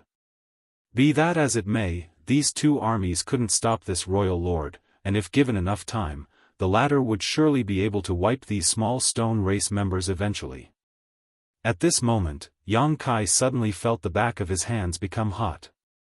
When he looked down, he saw that the Great Sun and Great Moon marks that generally remained hidden had appeared on their own. At this moment, Yang Kai had a stroke of inspiration. The next instant, he fiercely stretched his hands out. A wave of world force fluctuation spread out from him as two enormous illusory palms emerged from his hands. As he curled his fingers and pulled his hands closer, causing the two enormous palms to mimic his actions, enclosing the battlefield in the center. Great Sun and Great Moon marks had also appeared on the back of the giant palms, and each mark was equally massive. The yin-yang fish that had enclosed that enormous Black Ink cloud also changed at this moment. Under the guidance of the two marks, streams of energy emerged from the small stone race members before fusing together. The next moment, an extremely pure white light began to bloom within the darkness. In an instant, the white light lit up the entire void like it was high noon. Purifying light. Usually, Yang Kai displayed purifying light that could disperse Black Ink strength by drawing on yellow and blue crystals with the help of the two great marks. Although he didn't have any yellow or blue crystals with him now, the small stone race members on the battlefield were equivalent to pieces of the yellow and blue crystals. Martial Peak, Chapter 5484, your little brother is in danger. Yang Kai had never used purifying light on such a huge scale. With the support of the yin and yang elements of the two small stone race armies, this purifying light seemed capable of illuminating the entire chaotic dead territory. The thick black ink cloud began to rapidly evaporate under the brilliance of the pure white light, revealing the hidden royal lord whose face was filled with shock, obviously unable to understand what just happened. The unstoppable black ink strength that struck terror into the hearts of the human race and all other living beings was actually restrained by some other force. The royal lord was immediately struck with panic. Under the guidance of the great sun and great moon marks, the two armies of different attributes interweaved together, chasing after each other in a circle like a giant millstone. Every time the yin-yang millstone completed a circle, black ink strength surrounding the royal lord's body would be ground away. As a large part of the energy was drained from the small stone race members, they quickly shrunk back to their normal size. The royal lord, on the other hand, increased the pace of his merciless onslaught. No small stone race member was able to approach within a 100-kilometer radius of him, owing to his surging black ink strength. But after a short while, the royal lord felt his strength rapidly depleting. Only now did he catch sight of Yang Kai in the distance and understand that he was behind all of this. This sent the royal lord into a frenzy. He let out a fierce roar as his humanoid body suddenly ballooned into a hideous giant. The next moment, he forcefully broke out of the encirclement of the two small stone race armies by relying on his profound strength and charged straight towards Yang Kai. Be that as it may, his aura was unstable at the moment, clearly having taken a huge hit under the purifying light. Nonetheless, Yang Kai had no intention of fighting him to the death. When he saw the royal lord break out of the encirclement, he simply turned around and ran while shouting, "Big brother Huang, big sister Lan, your little brother is in danger. Save me." The relentlessly pursuing royal lord furrowed his brow after hearing this. He had no idea what was so special about this big brother Huang and big sister Lan that Yang Kai was requesting for their help, but anger was now blinding him, so the only thing on his mind was to catch Yang Kai and tear him to pieces to calm his rage. In the chaotic dead territory, it wasn't just two armies that were fighting each other, there were in fact many other armies fighting each other as well. These armies varied in size and numbers, ranging from a few thousand to even a few million. It was just that the two armies that Yang Kai saw just after entering the chaotic dead territory were comparatively larger. At first, Yang Kai was already surprised by the fact that Big Brother Huang and Big Sister Lan had raised armies like these too, but to his astonishment, he learned that what he saw was just a small part of their forces. By the looks of it, the entire chaotic dead territory was engulfed in the war of the small stone race, rendering Yang Kai speechless at the sight. Furthermore, every single small stone race member would immediately stop and attack the royal lord the moment they sensed his aura. Be that as it may, they were unable to stop the royal lord. Even if Yang Kai used their energy to create a mass of purifying light, he could only delay the pursuing royal lord for a moment, that was all. Yang Kai had no intention of fighting the royal lord head-on, so he kept rushing to the depths of the chaotic dead territory, shouting non-stop. Only when he suddenly felt two shocking auras approaching him did he finally stop and call out, his face beaming with joy, "Big brother Huang, big sister Lan, your little brother has come to see you." The pursuing royal lord behind Yang Kai also sensed the burning light and serene glimmers auras, and his complexion immediately changed. Abruptly coming to a halt, he focused his senses for a moment before hurriedly turning around and fleeing.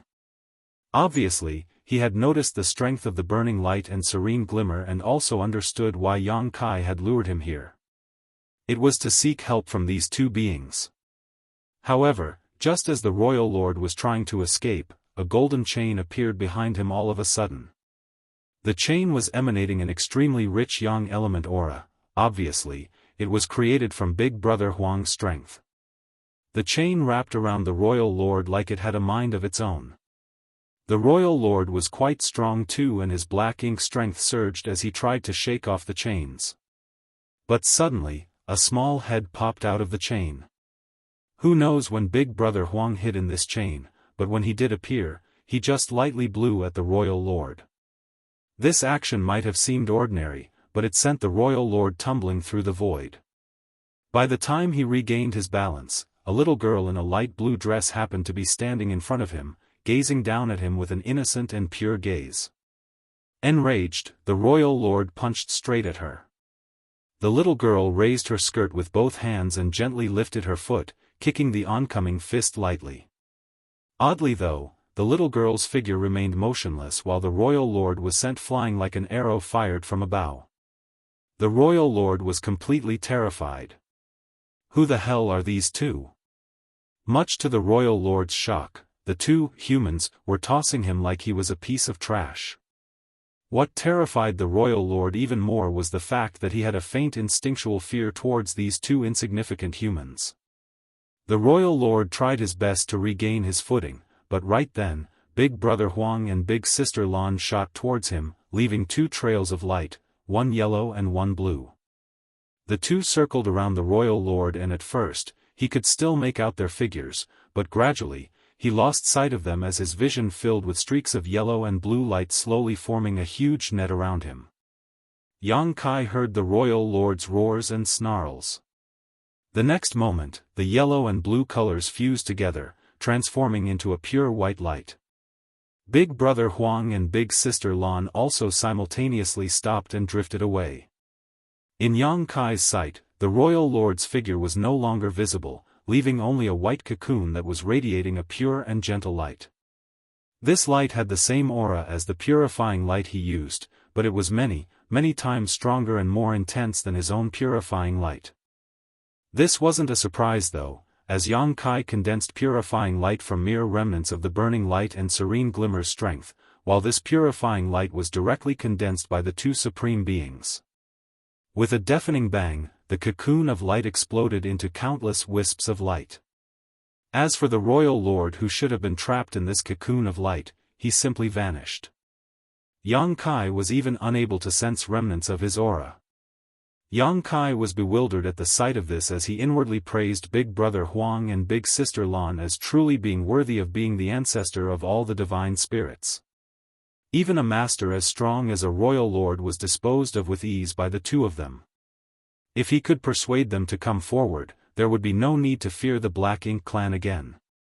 Yang Kai estimated that these two would even be able to kill the Black Ink giant spirit gods without much difficulty. Yang Kai then enthusiastically greeted the two, Big Brother Huang, Big Sister Lan, long time no see. Your little brother has missed you very much all these years. Now that I've seen your noble bearing once more, this little brother's longing for you has finally been quenched. Big Brother Huang completely disregarded his flattery as a furrow appeared at his brow and he asked, "Where did that foul thing come from?" Big Sister Lan rebuked, pursing her lips, "Had you not been chased by him, why would you even think of us? You didn't even come to play with us all these years. I think you must have forgotten about us." Yang Kai put on an earnest look as he defended himself, "Of course not, your little brother has been thinking about you day and night ever since we parted. Unfortunately, this little brother was dispatched to a distant battlefield and was unable to return. However, the moment I came back, I immediately came here to see you." Big Brother Huang lightly snorted, "You also brought an enemy with you and asked for our help, am I right?" Yang Kai stated, embarrassed, "Little brother's skills are lacking. As I was not his opponent, I had no choice but to turn to you. It's only natural for big brothers and big sisters to take care of their little brothers." Yang Kai's face was filled with flattery when he was in front of the burning light and serene glimmer, which suddenly made him realize how Chen Tianfei must have felt when facing him. "That fatty is still quite good, I should treat him better when I return and stop trying to scare him." Big Brother Huang stated, waving off, "Forget it, we big brother and little sister can't win against you in a war. Before he could finish, the nearby Big Sister Lan shouted, "Big brother and little sister?" "Humph! It's big sister and little brother."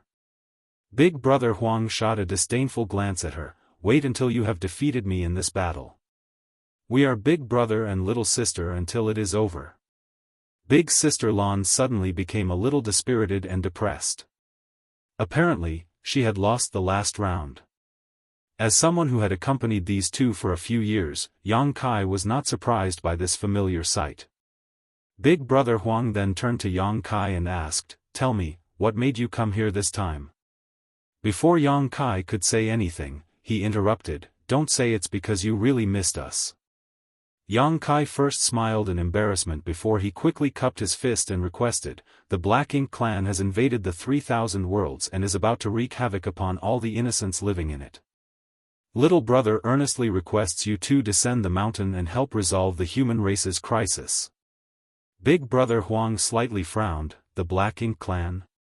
Like the one who died just now?" Yang Kai nodded his affirmation, "Indeed.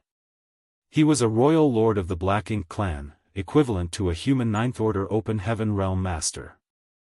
"How many royal lords like him are there?" Yang Kai answered, "Originally, there were 200 or so, but now there are only a few dozen left. But the biggest danger posed by the Black Ink clan is not how many royal lords they have, but rather the unique characteristics of their Black Ink strength. You too must have seen it, so you should know how peculiar it is." Big Brother Huang nodded his acknowledgement. Yang Kai continued, "The Black Ink clan uses something called Black Ink nests to create more clansmen. So long as they have ample resources, they can keep creating more soldiers. Originally, the humans tried to eliminate them on the Black Ink battlefield, but unfortunately, we were defeated and our defenses were breached a year ago. Now, the Black Ink clan has broken through the boundary walls and invaded the 3,000 worlds. If we don't find a way to stop them, the human race will be finished and we will have no place left in this world. The humans can take care of the Black Ink clan army, but the Black Ink clan has 2 Black Ink giant spirit gods, whose strength is too much for us. Unless Big Brother and Big Sister take action, there will be no way to stop them." Having finished speaking, Yang Kai cupped his fist again. "I earnestly request that the two of you come out of seclusion and save the 3,000 worlds, saving the human race from this crisis." Big Brother Huang let out a long sigh. "Things have become so grim." Yang Kai nodded, "It will only get worse from here." When he escaped from Wind Mist territory, the passageway had already been fully opened. A year had already passed by now, so he had no idea about the situation in the 3,000 worlds. Big Sister Lan, who had been silent all this time, suddenly stated, "But we can't leave here." Yang Kai was taken aback. "Even now?" Big Sister Lan explained, "Since you know our identities, I believe you've also heard the rumors about us from the humans, and those rumors are not exaggerated. We are physical representations of death and destruction. We've told you this before. It's fine if we are in the chaotic dead territory as it has no vitality, but wherever we go, every place will become part of the chaotic dead territory." Naturally, Yang Kai had heard of these rumors before and understood what the consequences of them taking action would be. Big Brother Huang heaved a long sigh. Originally, the chaotic dead territory wasn't so big, it was only the size of an ordinary great territory, but later it became this. Marshall Peak, Chapter 5485, exploded. Big Brother Huang started speaking but hesitated to continue. As such, Big Sister Lan took over. "Long ago, our consciousnesses were muddled, which resulted in the destruction of many great territories, and that's how the current size of the chaotic dead territory came to be. After we gained sentience, we no longer dared to freely wander about, so we stayed here to avoid harming other places." This sounds a little familiar. Suddenly, Yang Kai recalled that the formation of the Black Ink battlefield was quite similar to the chaotic dead territory. Both were the fusion of many great territories. However, the Black Ink battlefield was the result of the wanton release of Mo's Black Ink strength, whereas when the Burning Light and Serene Glimmer came to realize the dangers of their power, they chose to remain isolated in the chaotic dead territory. "I see. Is there really nothing we can do about it?" Yang Kai was puzzled. Big Brother Huang and Big Sister Lan looked at each other before answering in unison, "It's because we can't control our own strength." Yang Kai was dumbstruck by this revelation for a moment, but then, he recalled the scene when he first came to the chaotic dead territory, and realization instantly dawned upon him. That makes sense, after all, there were so many yellow and blue crystals here. The first time he came to the chaotic dead territory, things were not as peaceful as they were now. At that time, the chaotic dead territory was filled with the energy leaking out of the burning light and serene glimmer. The yin and yang element energies manifested into a myriad of strange avatars that kept clashing with each other everywhere in the chaotic dead territory, literally shaking the void. Had giant spirit god Ah-Er not accompanied him at that time, how would Yang Kai, who was just in the sixth order open heaven realm, have survived unscathed? He would have died the moment he entered, leaving not even a trace of his existence behind.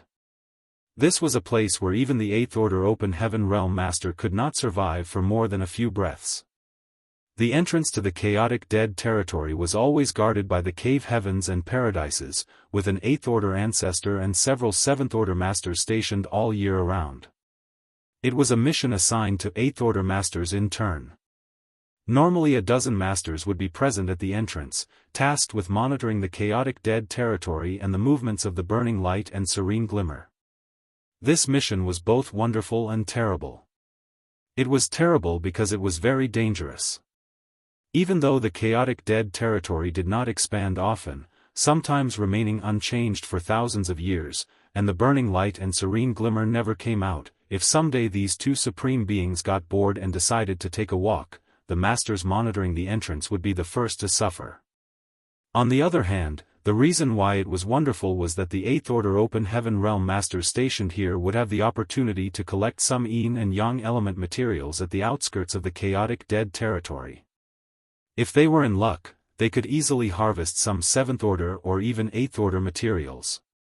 Yang Kai had visited the chaotic dead territory twice and had met the eighth order open heaven realm master guarding the entrance both times, but he had not seen anyone this time.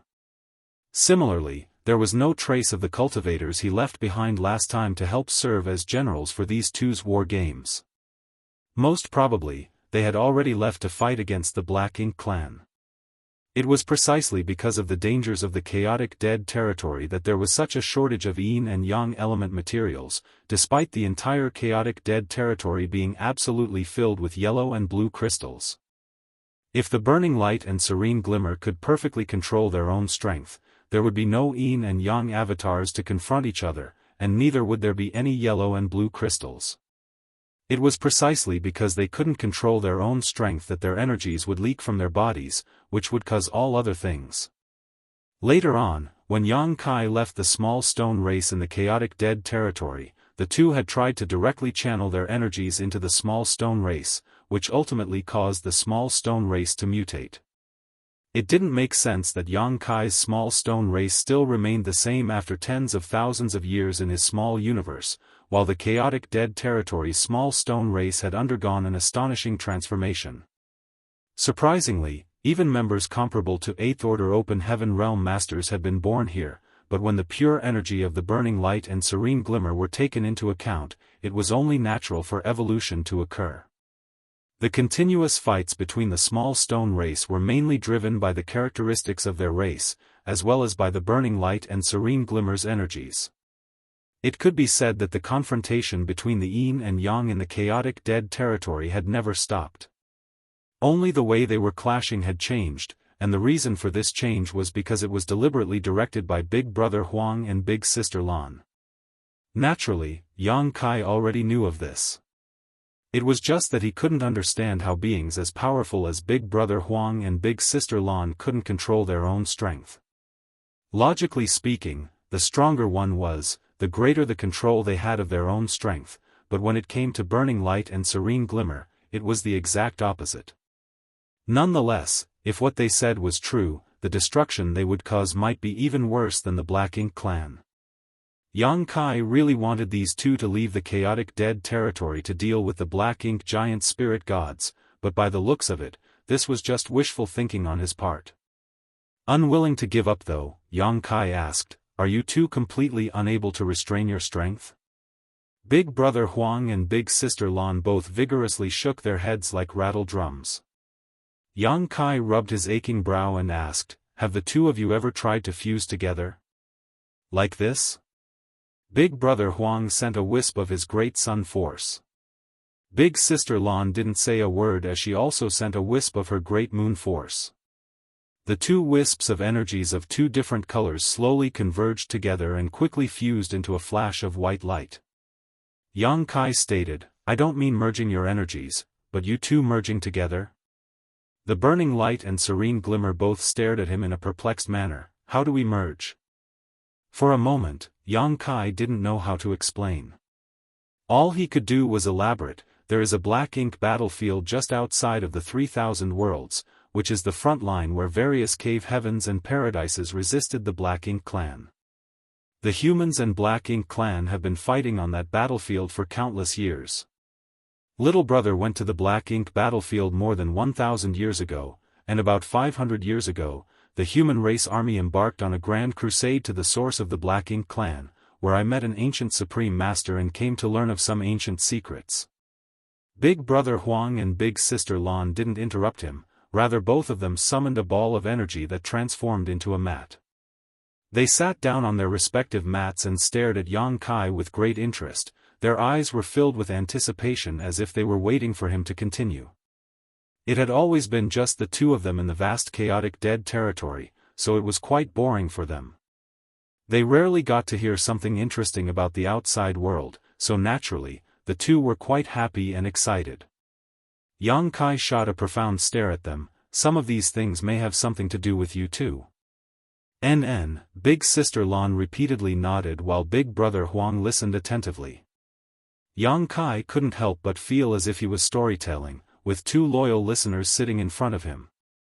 Rumor has it that, when the chaos separated into heaven and earth, the first primordial light appeared in the world, along with its counterpart, the primordial darkness. When he reiterated everything he had heard from Tsang about the first ray of light and darkness, nothing was exciting about it, it was just going back in time. Big brother Huang clucked his tongue and rebuked, furrowing his brow, "Not interesting." Big sister Lan also nodded in agreement. Both of them felt that if they kept listening to Yang Kai's nonsense anymore, they would be bored to death.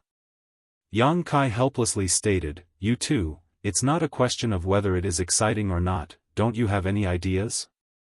Big brother Huang voiced his thoughts. "According to that old man named Tsang, Mo is the manifestation of primordial darkness. If we want to eliminate him, do we need to find the world's first light, the primordial light?" "Yes."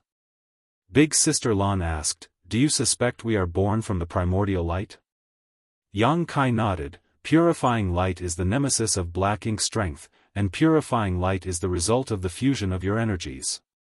I can't help but think they are related." Big brother Huang and big sister Lan glanced at each other before the former sighed.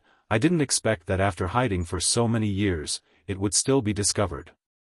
Big sister Lan also sighed and added, "There's nothing we can do if we're discovered." "You two really are born from the primordial light?" Yang Kai was overjoyed. Yang Kai's eyes were filled with anticipation. If big brother Huang and big sister Lan were really born from the primordial light, then he had found a way to deal with Mo, the source of the Black Ink clan.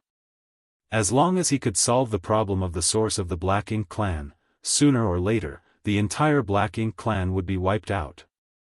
At that time, peace would return to the 3,000 worlds. "What should we do?" Brother Huang looked at big sister Lan. "We can only do that," big sister Lan replied solemnly. Yang Kai watched as these two spoke in riddles. He was afraid that they would try to silence him. Fortunately, the burning light and serene glimmer didn't have such intentions. After exchanging a few words, the two of them stood up and, just like when they had killed the royal lord, their figures intertwined with each other, swirling in the void. Yang Kai clenched his fists, his face filled with excitement and anticipation. As expected, these two were born manifestations of the universe's primordial light, but somehow separated into two entities. However, the burning light and serene glimmer were seemingly able to fuse into one body at critical moments. The Black Ink clan crisis could be resolved with the primordial light. Even Mo, the source, could be eliminated. The two small figures intertwined faster, the yellow and blue colors quickly fused together and transformed into a dazzling white light. Soon, Yang Kai saw the light cocoon again. Earlier, the royal lord had been wrapped in this white cocoon of light, and when it shattered, the royal lord had simply vanished into nothingness. Now that this light cocoon had reappeared, Yang Kai's heart was rapidly pounding in excitement. After a while, the light cocoon completely stabilized and floated in front of Yang Kai like a real cocoon. Yang Kai called out a few times, but there was no response from Big Brother Huang or Big Sister Lan, so he gently stretched out his hand and touched the cocoon. It was like a solid object, soft and supple, as if he was touching the skin of the most tender baby in the world. Yang Kai couldn't help but reach out and gently pinch it. With a bang, the cocoon of light blew up into countless wisps of light. There was no aura. Nothing. As though it had never existed. Yang Kai's entire body went completely cold as if he had fallen into a frozen river before he panicked. Exploded. I pinched it casually, but it blew up. The cocoon of light exploded. Did I just destroy the primordial light? Impossible. Am I going to become the eternal sinner of the human race? In the future, whenever someone mentioned Yang Kai's name, they would say that it was he who had destroyed the light cocoon and destroyed the world's primordial light, causing the human race to lose the means to deal with the Black Ink clan. In an instant, all kinds of thoughts flashed across Yang Kai's mind like lightning, filling his chest with regret and indescribable pain, but the next moment, he was completely dumbstruck. Two small figures appeared from behind these glowing specks of light. Big Brother Huang asked with a huge smile, "Are you surprised?" Big Sister Lan excitedly asked, "Are you surprised?" The two of them had a look of joy on their faces, like their prank had succeeded. In that moment, filled with both relief and rage, the veins on Yang Kai's forehead bulged and he unconsciously raised his fist and socked two naughty children over the head. Martial Peak, Chapter 5486, Emptying the Family Coffers. Of course, after his fist landed on their heads, Yang Kai abruptly came back to his senses. How could these two be so easily beaten by him? Even with his current strength, if either of these two even sneezed too hard at him, he would be vaporized. Yang Kai's head was filled with indignation and anxiety at that moment and acted without thinking, only wanting to teach these brats a lesson. Naturally, Big Brother Huang and Big Sister Lan were also struck dumb by this and both of them stared blankly at Yang Kai, holding their heads. This was probably the first time someone had ever knocked on their heads. Yang Kai had also fallen into a daze. Looking at their figures before him, he suddenly recalled that while he might address them cordially as Big Brother Huang and Big Sister Lan, they were two of the most powerful masters to have ever lived. Of course, they were still children at heart. The ancient Supreme Master's MO was also childlike, so how could the Burning Light and Serene Glimmer, who were from the same era and possessed the same level of strength, not be similar? It could be that countless years of isolation from the outside world had prevented them from maturing. Or, it might just be the universe trying to achieve some kind of balance. Yang Kai had placed all his hopes of defeating MO on them, and had even asked for them to merge together, yet he had never asked their opinion. Right now, they are Big Brother Huang and Big Sister Lan, but what if they really merged? What would become of them? Feeling somewhat guilty, Yang Kai sighed and gently rubbed their heads. Big Brother Huang and Big Sister Lan seemed to have sensed the change in Yang Kai's mood. Big Brother Huang tilted his head to avoid his hand and stated, "If we really could merge, we would have discovered it long ago. Why would we wait for you to remind us?" Big Sister Lan also nodded, but she didn't avoid Yang Kai's hand, rather her eyes became slightly narrow as a look of enjoyment appeared on her face. But, Big Brother Huang's tone suddenly changed. "We sensed something strange over the years." "Like what?" Yang Kai asked. Big Brother Huang thought about it for a moment, as if he was trying to sort out his words. After a while, he finally replied, "We have a vague memory from the time when our consciousnesses were not fully developed.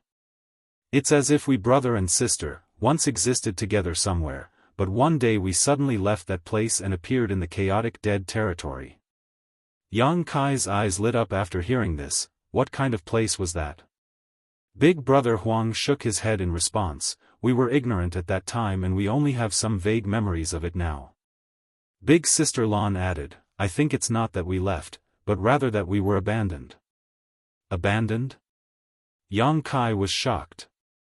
These two were already among the strongest beings in existence the moment they were born, so how could they have been abandoned?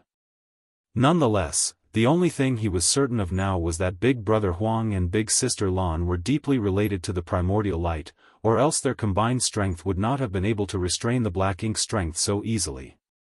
The primordial light and black ink strength were basically complete opposites. According to Tsang, the primordial light should have gained sentience a long time ago, and now, it might not be in the form of a simple light. It could be a tree, a flower, or anything else in this world. Combined with what Big Sister Lan had said, Yang Kai suddenly had a bold guess. Could it be that after the primordial light gained sentience, it stripped away the great sun force and great moon force from its body? That great sun force eventually became the burning light, and the great moon force turned into the serene glimmer. But in that case, where is its main body? Perhaps, Big Brother Huang and Big Sister Lan's inability to control their own strength was related to this, because they themselves were only two parts of that primordial light. Currently, they are damaged and incomplete, so naturally, they are unable to control their strength, leading to the continuous confrontation between their innate forces. But in that case, why did primordial light strip these two from its body? What form did it take afterwards? Unable to figure anything out, Yang Kai suddenly thought of something else and asked, the world reveres the two of you as the ancestors of all divine spirits, but did the two of you really give birth to the divine spirits' bloodlines? Big Sister Lan immediately blushed red. We're still children, what nonsense are you spouting? Big Brother Huang also stuttered, don't talk nonsense, we're brother and sister. Sister Lan corrected him, sister and brother, it's sister first then brother. The two of them began arguing like usual while Yang Kai stroked his chin thoughtfully. Before he had met Big Brother Huang and Big Sister Lan, he had not given much of a thought to the fact that the burning light and serene glimmer were progenitors of all divine spirits, but after meeting these two and getting to know them, he became highly suspicious of this claim. How could these two give birth to the divine spirits? Moreover, there were so many different types of divine spirits, so was it even possible for them to be the common ancestors to all of them? By the looks of it, these two being the so-called divine spirit progenitors was also just a misunderstanding. However, the reason why Yang Kai's dragon vein could improve so quickly was because of the energy bestowed by them all those years ago. From this, it could be seen that they had some kind of close relationship with the divine spirits, but it no longer seemed like they were the legendary ancestors. History was shrouded in multiple veils of ancient secrets that had been obscured over millions and millions of years. If one did not belong to that era, there was simply no way to uncover the truth anymore. Yang Kai couldn't be bothered to think about such matters now though. The main reason he had come here was to ask these two to descend the mountain and deal with the black ink giant spirit gods. Now that he knew they couldn't control their own strength though, his plan had failed before even beginning. However, since he was here, he naturally couldn't just return empty-handed. With this thought in mind, Yang Kai cupped his fist and requested, Big Brother, Big Sister, the human's entire existence is at stake. The purifying light created by merging your energies is the nemesis of black ink strength, so little brother must earnestly request that the two of you bestow upon us some yellow and blue crystals to prepare for battle. Hearing this, the two of them stopped arguing and Big Sister Lan agreed, nodding, no problem, how much do you want? Yang Kai solemnly answered, the more the better. Also, is there a way for you to allow me to bestow the great sun and great moon marks to others? Without these two seals, the yellow and blue crystals were just cultivation materials. Only by activating these two marks could the yellow and blue crystals fuse into purifying light that could counter the Black Ink clan. But Yang Kai had come here alone and didn't know what he should do to carry the great sun and great moon marks and bestow them to someone else. It would be great if Big Brother Huang and Big Sister Lan had a solution to this problem, but if they did not, he would have no choice but to ask someone else to come to the chaotic dead territory and leave them to Big Brother Huang and Big Sister Lan.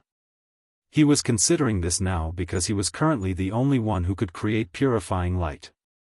Even if he had enough yellow and blue crystals, the efficiency was still quite low while the risk was also quite high. If more people had the Great Sun and Great Moon marks though, things would be much simpler. Big Brother Huang explained, "These 2 marks are formed from our source strength, so while we can bestow a few more to you, it can't be too many. Moreover, these 2 marks can only be borne by one with a divine spirit bloodline. You must remember this, for if one doesn't have the body or bloodline of a divine spirit, they will die trying to refine our 2 marks." Yang Kai repeatedly nodded. Big Brother Huang continued, "We'll get you some yellow and blue crystals first." Saying so, Big Brother Huang and Big Sister Lan's figures flickered before a boundless pressure emanated from them. Even though Yang Kai was already an 8th Order Open Heaven Realm Master, he still felt completely insignificant before them as his heart clenched tight. The next moment, surging waves of energy gushed out from their bodies, transforming into enormous yellow and blue clouds. The moment these 2 clouds appeared, they immediately flew at each other and collided non-stop as powerful energy fluctuations began spreading throughout the chaotic dead territory. As they collided, the 2 clouds constantly scattered and recondensed, creating massive amounts of yellow and blue crystals of various orders. Nonetheless, Big Brother Huang and Big Sister Lan didn't stop. They constantly pushed their strength as clouds of various sizes appeared, one after another, flying off in different directions. It was true that these 2 were unable to control their own strength, so once they clashed with the energy in their bodies, they were simply unable to direct the result. Their energies would automatically clash once unleashed.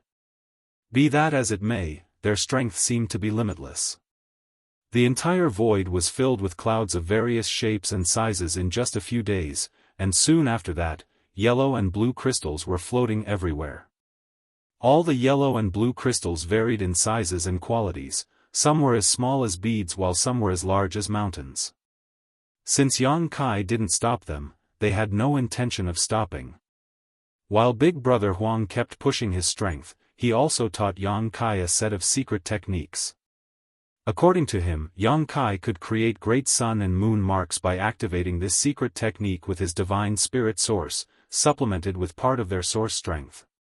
Yang Kai was naturally overjoyed by this, and carefully memorized this secret technique.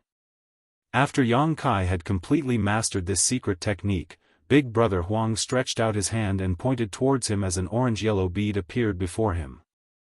Big Brother Huang pointed 10 times, for a total of 10 beads. Each bead was created using his source strength and was also the foundation for cultivating the Great Sun mark. On another side, Big Sister Lan also followed suit, creating 10 blue beads. After they had done this, Yang Kai could clearly feel that Big Brother Huang and Big Sister Lan were a bit exhausted. Obviously, extracting so much of their source strength was detrimental to them. Putting away the 20 beads, Yang Kai wore an earnest look and thanked the 2, cupping his fist. "Little brother thanks Big Brother and Big Sister on behalf of the human race and all living beings in the 3,000 worlds." Big Brother Huang stated, shaking his head, "We can't help you much. This is all we can do." Big Sister Lan exhorted, "You must be careful, don't die so easily." Yang Kai grinned, "Don't worry, how could your little brother die so easily if the Black Ink clan is not destroyed?" Changing the topic, he pointed towards the distance and requested, "Little brother also has another request, can I take some of your small stone race armies?" The small stone race in the chaotic dead territory had been raised so well by Big Brother Huang and Big Sister Lan that even 1,000 meters tall clansmen comparable to 8th Order Open Heaven Realm Masters had appeared. It would be a waste to leave them here just to kill each other. The small stone race were unafraid of the corruption of Black Ink strength, so they could become a force to be reckoned with on the battlefield. How could Yang Kai miss this opportunity? Big Brother Huang and Big Sister Lan were both a bit speechless as they felt that Yang Kai's visit this time had nearly emptied out their entire family's fortune. He had asked for yellow and blue crystals, and also requested the Great Sun and Great Moon marks, and now, he was even coveting their small stone race armies. Yang Kai quickly proposed, I also have many small stone race members with me, I can exchange them with you too. Although his small stone race looked weak, if they were trained by these two, presumably they would turn into an elite army in a few hundred years at most. Martial Peak, Chapter 5487, Gathering the Small Stone Race. Forget it, Big Brother Huang snapped, he could see through Yang Kai miles away, the small stone race multiplied rapidly. As long as there are stone kings, they won't be exterminated, so there's no need for you to exchange them for yours. He might have seemed reluctant, but Big Brother Huang still gave him permission, go collect them yourself. Yang Kai was moved to tears, many thanks.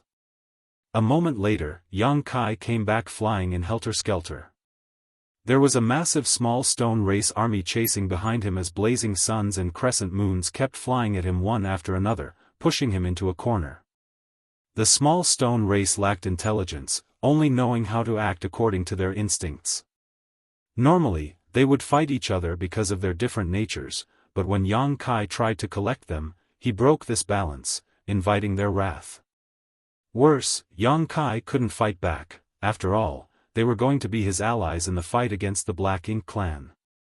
He wanted to collect them, not kill them. As such, it didn't take long for him to be pushed into dire straits. Big brother, big sister, do you two have any good ideas? Yang Kai hurriedly asked.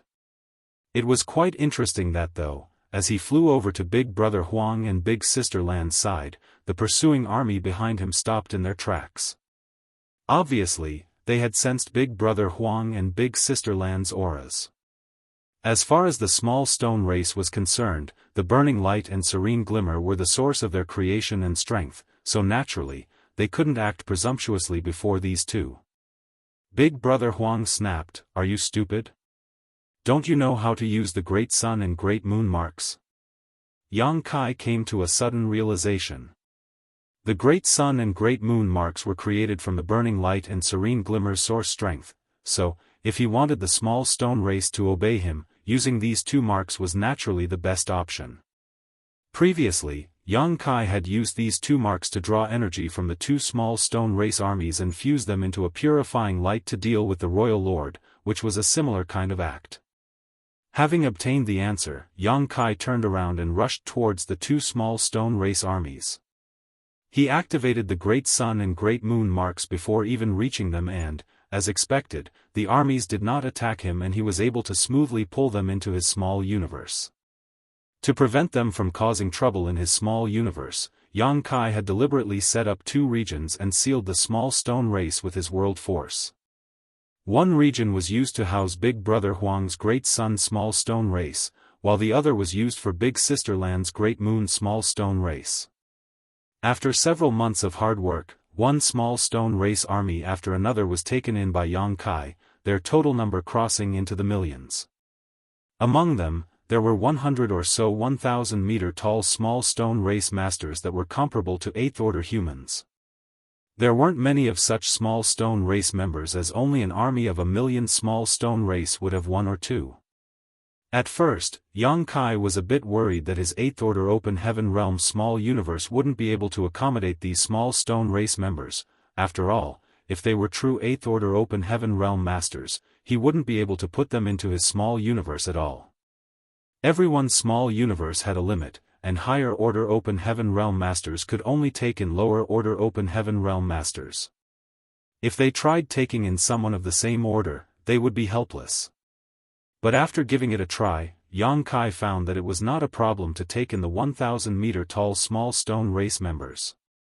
Giving it another thought, he realized that these 1,000-meter-tall small stone race members were not true open heaven realm masters. They might be as strong as 8th-order masters, but that was just raw strength. They could not be lumped together with true 8th-order open heaven realm masters who had vast small universes. By the time Yang Kai was done, he had collected almost all of the small stone race forces in the chaotic dead territory. A few months later, when Yang Kai came to bid farewell to the burning light and serene glimmer, Big Brother Huang shooed him away before Yang Kai could say anything, "Get out of here." Yang Kai's first 2 visits could be considered acceptable, even mutually beneficial, but this time, he had basically emptied the entire chaotic dead territory. Even Big Brother Huang and Big Sister Lan felt their hearts bleed witnessing such wanton plundering.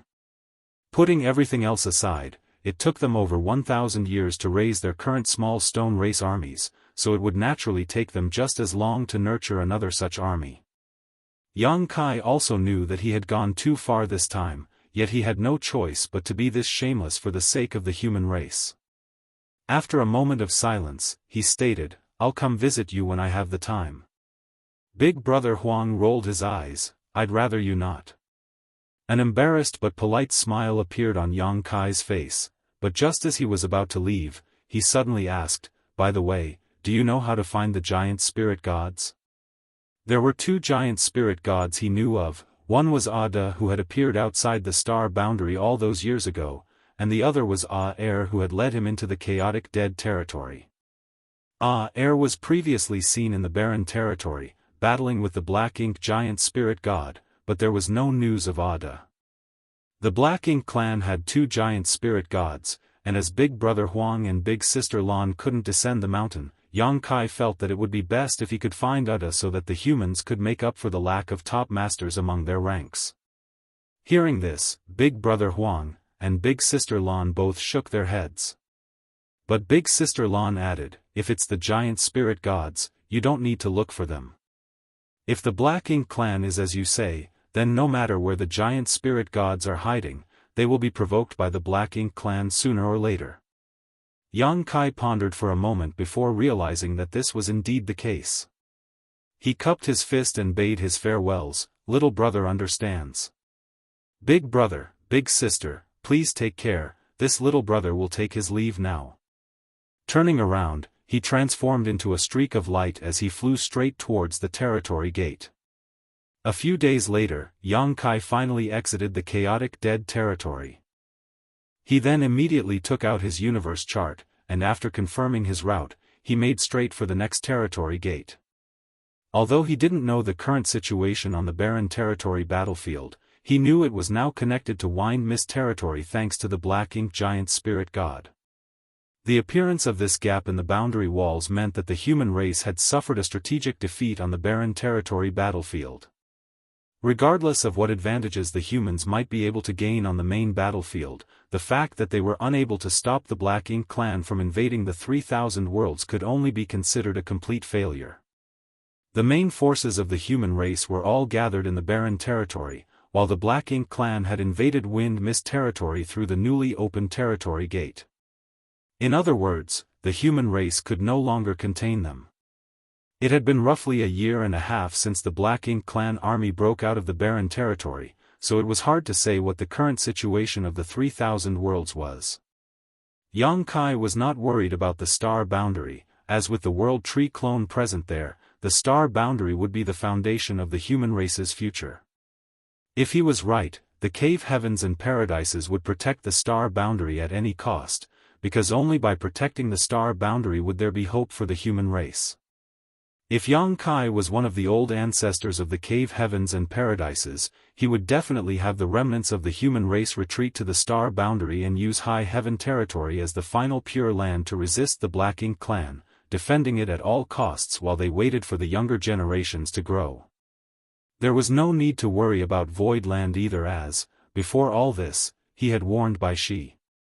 With a mature divine spirit like Bai Shi around, it should not be too dangerous for Void Land if they wanted to evacuate. As both the star boundary and Void Land were safe and sound, the most pressing issue right now was to assess the current situation of the 3,000 worlds. Yang Kai quickly found his bearings and flew in a certain direction. In less than a day, a beautiful universe world appeared in his sight. From afar, this universe world looked like a sapphire gem floating in the void, radiating a mesmerizing luster. But quickly, Yang Kai noticed that something was amiss. He could feel the fluctuations of someone fighting coming from the periphery of this universe world. A furrow appeared on his brow as he sped up. Soon, he arrived at that side of the universe world and, as he had expected, he found a battle taking place. On one side were obviously cultivators of some sect in this universe world. Their cultivations were quite varied, and many were even first and second order open heaven realm masters, but their opponents were actually the Black Ink clansmen. Having said that, the Black Ink clansmen here were not strong either, probably just a detached squad from the main Black Ink clan army. The Black Ink clansman leading this squad was only a high-rank clansman, equivalent to a 6th order open heaven realm master. Obviously, the human side held the advantage in numbers, but the situation was extremely dire for them. Nothing was surprising about this, as the peculiarities of Black Ink's strength forced human cultivators into a difficult position. These cultivators had clearly never come into contact with the Black Ink clan before and didn't know how difficult it was to deal with them, so by now, many of their weaker disciples had already been turned into Black Ink disciples. How could the other cultivators, who had never heard of Black Ink's strength, bear to kill their fellow disciples, who were fighting alongside them just moments ago? On the other hand, Black Ink disciples had no scruples about slaughtering their former brothers and sisters and even focused their attacks on their vitals, pushing them into dire straits. Many had lost their lives, and the survivors were completely dispirited. Mourning cries could be heard everywhere. Yang Kai's heart sank at the sight of this. This was a great territory adjacent to the chaotic dead territory, far, far away from wind mist territory, yet the Black Ink clan had already reached this far. Clearly, the Black Ink clan could no longer be contained. Probably, Black Ink clansmen or Black Ink disciples could be found in almost every great territory of the 3,000 worlds by now. Suddenly, Yang Kai felt his chest tighten up as an uncomfortable feeling surged in his heart. The cave heavens and paradises had been doing everything they could to stop the invasion of the Black Ink clan on the Black Ink battlefield for countless millennia. Countless heroes had laid down their lives, their corpses piled up into countless mountains, yet all their efforts had now proven futile. A single misstep had led to their defeat. The Black Ink clan army had invaded every great territory, and many universe worlds had been reduced to barren wastelands, while countless people must have lost their wives, their sons and daughters, their entire family. Was the crusade a mistake? No. Every generation had taken the complete eradication of the Black Ink clan as their goal, so the crusade was a must. Even if no crusade was carried out in this generation, one would have been launched by the next. It would have happened no matter what. This generation was the closest to success, but also the one who had sacrificed the most. The only mistake was that the human race's understanding of MO was simply too low. No one had expected MO to be so powerful, or that the Black Ink giant spirit gods were actually soul clones created by MO. Even the Black Ink giant spirit god killed countless eons ago by the divine spirits of the ancestral land, and the one on the late ancient era battlefield had been awakened by MO. Only after uncovering this information did the humans finally have some understanding of the ancient supreme being that was MO. However, despite things not currently looking bright for them, the humans would definitely be able to completely annihilate the Black Ink clan and drive them out of the 3,000 worlds one day. Yang Kai firmly believed this. The old ancestors who had fought to the death in the barren territory firmly believed this as well, which was why they had gone forth without hesitation. Everyone's efforts and sacrifices would not be wasted, they would only serve as the foundation for the future victory. The day the Black Ink clan was destroyed, the 3,000 worlds would finally regain its peace and prosperity. Marshall Peak, Chapter 5488, Profound Abundant Sect. The Profound Abundant World was nothing when compared to the entire Swallowing Seas territory. For instance, there were quite a number of universe worlds like Profound Abundant World in this great territory. The development of these universe worlds Marshall Dao differed, with some being strong and some being weak. The stronger universe worlds had given birth to some open heaven realm masters, while the weaker universe worlds were like the star boundary in the past, where cultivators couldn't even escape from the world's shackles. The Profound Abundant World could be considered average and was the homeworld of Profound Abundant Sect. According to the classification of various sects in the 3,000 worlds, Profound Abundant Sect could barely be considered a second-class great force with 3 fifth-order open heaven realm masters assuming command. Such a force could be found anywhere in the 3,000 worlds.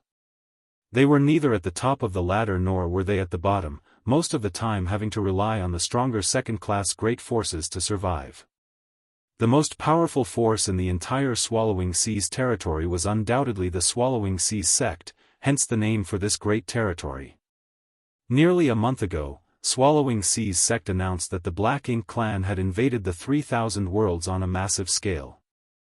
As the hegemon of Swallowing Seas territory, the Swallowing Seas sect ordered all the great forces, whether they were big or small, to immediately make preparations to evacuate. When the news came out, everyone in the Profound Abundance sect was completely dumbfounded. Naturally, they were confused as to what the Black Ink clan was. They had never even heard of this clan before, and now they were invading? After asking around a bit, Profound Abundance sect eventually came to learn that the human race had an ancient enemy, the Black Ink clan. The masters of the cave heavens and paradises had been trying to stop the invasion of the Black Ink clan in a place known as the Black Ink battlefield for countless millennia, but unfortunately, the human race had suffered a great defeat a few years ago and their defensive lines were broken one after another, giving the Black Ink clan the chance to invade. As for the conscription order issued by the cave heavens and paradises a few hundred years ago, that was to summon every open heaven realm master available to the battlefield to provide reinforcements. During that conscription period, 2 of the 3 Fifth Order Open Heaven Realm Masters of Profound Abundance sect had been taken away, leaving only Zhu Guxing Wei, the Vice Sect Master, to oversee the sect. Zhu Guxing Wei found himself under a lot of pressure, finding it extremely hard to handle everything all on his own. When the Swallowing Seas sect sent word about the Black Ink clan, Zhu Guxing Wei gathered all the Open Heaven Realm Masters in the sect in the conference hall to discuss the matter. Profound Abundance sect was a little lost as to what to do when they received the order to evacuate and relocate. This was no simple task. Open Heaven Realm Masters could cross the void and escape from Swallowing Seas territory, but what about Profound Abundance sect's disciples who had yet to reach the Open Heaven Realm? What about all the living beings in the Profound Abundant world? This was the place where almost all of them had been born and raised. It was always difficult to leave one's homeland, and no one wanted to abandon their foundation and family. Who would be so cruel-hearted to do so without even trying to resist? What's more, if they left, who would protect the Profound Abundant world? Furthermore, these Open Heaven Realm Masters here did not have high cultivations, with the strongest of them being in the Fifth Order Open Heaven Realm, not having the ability to take away all the mortals from Profound Abundant world. With the Black Ink clan about to arrive, anyone left behind would undoubtedly die. The Open Heaven Realm Masters of the sect were quickly divided into 2 camps. One side prioritized their own safety, with the opinion that only by surviving could one still have hope. They believed that since a powerful enemy like the Black Ink clan was upon them, they should quickly follow Swallowing Seas sect's orders. The other side felt that they should defend Profound Abundant world to the death and resist the Black Ink clan to the end. The Open Heaven Realm Masters of both sides kept endlessly arguing, with neither of them able to convince the other. Watching this, Zhu Guxing Wei had a huge headache. He was only a Vice Sect Master. Generally, it was the Sect Master who made decisions of this gravity, but now that the Sect Master and the other Vice Sect Master had been sent to the front lines, it was a little difficult for him to bear the weight of Profound Abundant sect alone. As such, he remained silent, not giving his opinion. Before Profound Abundant sect could come to a decision though, a disciple suddenly rushed in, reporting that the enemy was already here. Shocked, Zhu Guxing Wei led the other elders of the sect to investigate, encountering a squad of Black Ink clansmen just outside Profound Abundant world and immediately getting into a fight with them. Human squads were basically composed of 10 to 15 soldiers, but the Black Ink clan squads were different, numbering anywhere from several dozen to over 1,000 members. Compared to the human race, the Black Ink clan always had dominance in number. This time, not many Black Ink clansmen had come to Profound Abundant world, only numbering about 70. Although Profound Abundant sect wasn't big, they still had some 200 Open Heaven Realm Masters, but most of their orders were quite low with few real masters among them. 200 Open Heaven Realm Masters versus 70 or so Black Ink Clansmen. At first, Profound Abundance Sect did not feel any kind of pressure, but after noticing the peculiarity of the Black Ink strength, everyone began to panic, especially the disciples who were now being attacked by their fellow disciples who had been corrupted. They found this whole scenario hard to come to terms with. When the high-rank Black Ink Clansman leader in the rear revealed his powerful aura, Profound Abundance Sect finally realized how dangerous the enemy they were facing was. The Black Ink Clan squad leader was comparable to a 6th Order Open Heaven Realm Master. In the entire history of Profound Abundance Sect, there had never been a 6th Order Open Heaven Realm Master. Fortunately, this Black Ink Clansman didn't seem to have any intention of personally participating in the battle. Rather, he seemed intent on remaining on the sidelines and simply observing the situation, as if he was afraid that something unforeseen could happen, allowing Profound Abundance Sect disciples to hold on until now, otherwise, they would have already lost. Zhu Guxing Wei was filled with sadness. Sect Master entrusted Profound Abundance Sect to me before he left. Will the sect fall today? How can I face the ancestors of Profound Abundance Sect? He even tried to sneak attack that high-rank Black Ink Clansman, but though he managed to close in on him, he had been sent flying by that Black Ink Clan Master with a single slap. Not only had he failed, but he was even contaminated by some of the Black Ink strength. At this time, nearly 30% of the many Open Heaven Realm Masters in Profound Abundance Sect had been turned into Black Ink disciples, 20% had died, and another 30% or so had been contaminated by Black Ink strength. From the looks of it, they wouldn't be able to last much longer. Everyone was filled with despair. At this point, even if they tried to escape, they would not be able to. The only thing waiting for them was either being turned into Black Ink disciples or being killed on the battlefield. There was no third option. At that moment, a streak of light flew over from afar, drawing the disciples' eyes as someone shouted, "Elder Pang has returned." The original low morale was suddenly uplifted. Elder Pang's cultivation wasn't high, just 4th Order Open Heaven Realm, but he had been sent by Zhu Guxing Wei to seek help from the Swallowing Seas sect. When Zhu Guxing Wei noticed that things were not looking good, he sent Elder Pang straight to the Swallowing Seas sect, which had 6th Order Open Heaven Realm Masters assuming command. Zhu Guxing hoped that with the help of a 6th Order Open Heaven Realm Master, the tide could be turned. Hearing this, Zhu Guxing Wei, who was in the midst of a fierce battle, turned his head in the direction of Swallowing Seas sect and saw Elder Pang's approaching figure. Despite that, Zhu Guxing Wei didn't show any signs of relief, because Elder Pang had returned alone, without any reinforcements. Elder Pang was a courageous and stalwart man. Although he had cultivated for many years, he had not lost his drive to improve. At this moment, he charged straight at the high-rank Black Ink Clansman. Be that as it may, a 4th Order cultivation was too weak. The moment Elder Pang arrived in front of the high-rank Black Ink Clansman, he was lifted high up by the neck by the Black Ink Clansman. "Elder Pang!" A disciple called out. Elder Pang's face turned red as the rich Black Ink strength began corroding his small universe, only able to roar, "Run!" Swallowing Seas sect is besieged by the Black Ink Clan army. They can't even defend themselves, let alone send help here. The reason he had risked his life to rush back here was to convey this message to his sect so that they wouldn't wait for anything. His words sent chills down every Profound Abundance Sect disciple's spine. Originally, they had hoped that Swallowing Seas sect would be able to come to their aid and save them from this crisis, but with the Black Ink Clan army attacking them too, how could they possibly send support? In fact, Elder Pang wasn't the only one who had gone to ask for help.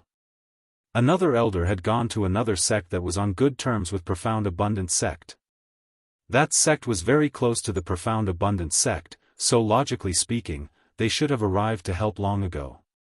After hearing Elder Pang's words, how could Zhu Guxing Wei not know that the situation of that sect was likely the same as theirs? Even the elder who had gone to seek help had most likely died. Profound Abundance Sect was really going to be exterminated today, and Profound Abundant World would also be destroyed. In fact, the entire Swallowing Seas territory was about to be conquered by the Black Ink clan. In such a desperate situation, Zhu Guxingwei suddenly didn't feel anxious anymore, as if he had just thrown away some kind of burden. The long sword in his hand shook as he prepared to charge the leading high-rank Black Ink clansmen. Even if they were to die here today, they could not allow the Black Ink clan to look down on Profound Abundance sect. But, before he could do anything, he suddenly felt that something was amiss.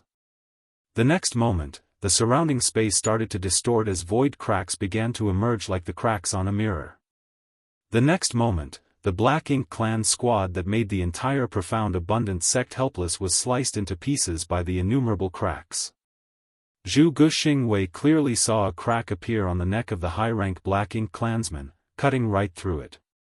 The enemy leader's face was filled with shock. Obviously, he still could not understand what just happened. Immediately after, a fountain of Black Ink blood spurted from his neck as his head separated from his body. Elder Pang, whose neck had been squeezed to the point where he could barely breathe, finally managed to extricate himself. He instantly shot a palm at the high-rank Black Ink clansman's corpse, blowing it to pieces, while he became completely drenched in Black Ink blood. This sudden change shocked everyone. In the blink of an eye, all of the void cracks disappeared and space returned to normal, leaving behind bits and pieces of Black Ink clansmen floating in front of everyone. All the Black Ink clansmen had been killed on the spot, leaving only the Black Ink disciples behind. Be that as it may, this shocking turn of events left everyone perplexed, unable to understand what just happened. Zhu Guxingwei, on the other hand, seemed to have noticed something. He suddenly turned his head, and saw a young man slowly approaching. His aura wasn't obvious, so Zhu Guxingwei couldn't determine his cultivation either, but the only thing this vice sect master of Profound Abundance sect was certain of was that the one who had saved them and killed the Black Ink clansman was this young man. He should be at least a 7th Order Open Heaven Realm Master. Zhu Guxingwei was overjoyed. As far as he was concerned, a cave heaven or paradise master had appeared. The next moment, he saw the opposite party bring his hands together before a pure and gentle white light enveloped the entire battlefield. The pure white light rapidly dispelled the Black Ink strength wherever it passed. Even the Black Ink disciples who had been corrupted by Black Ink strength let out miserable screams as black wisps of energy emerged from their bodies and rapidly vanished into nothingness. When he was on the Black Ink battlefield, Yang Kai was quite conservative and restrained when using purifying light. After all, he didn't know how long he would be on the Black Ink battlefield, and the yellow and blue crystals could only be produced in the chaotic dead territory. If all of them were used up, he would be unable to replenish them. But Yang Kai had just cleaned out the entire chaotic dead territory now, nearly emptying out all of Big Brother Huang's and Big Sister Lan's possessions, leaving him with dozens of mountains worth of yellow and blue crystals in his small universe. His current stock of resources was so rich that he no longer needed to mind this kind of extravagant expenditure. Martial Peak, Chapter 5489, Stepping Forward. Soon, all of the Black Ink strength was dispersed by purifying light. Just as Zhu Guxingwei was about to thank Yang Kai, his figure flickered before it vanished from Zhu Guxingwei's sight. Only a voice could be heard from afar, "I'm heading to Swallowing Seas sect. You should heal yourself first, we'll talk later." A load was immediately lifted off everyone's mind. They might not know where this high-rank Open Heaven Realm Master appeared from, but he had obviously heard what Elder Pang had said and was planning to assist the Swallowing Seas sect. Swallowing Seas sect should be safe and sound with the appearance of this master, and so should Swallowing Seas territory. Zhu Guxingwei was about to lead his disciples back to the sect to rest and recover when he suddenly heard someone break into loud sobs. He immediately looked over and saw a disciple surnamed Zhou holding a woman's corpse in his arms. The disciple, who was usually stoic and rigid, was now weeping mournfully. His face was filled with incomparable grief. Profound Abundance sect wasn't very big, as such. Zhu Guxingwei knew all of the Open Heaven Realm Masters here and recognized this disciple at a glance. This disciple surnamed Zhou was corrupted by that strange Black Ink strength, and turned traitor during the battle. The woman in his arms was his Dao companion whom he had been together with for hundreds of years. They were completely in love with each other, but in the battle, he had killed her, showing no mercy.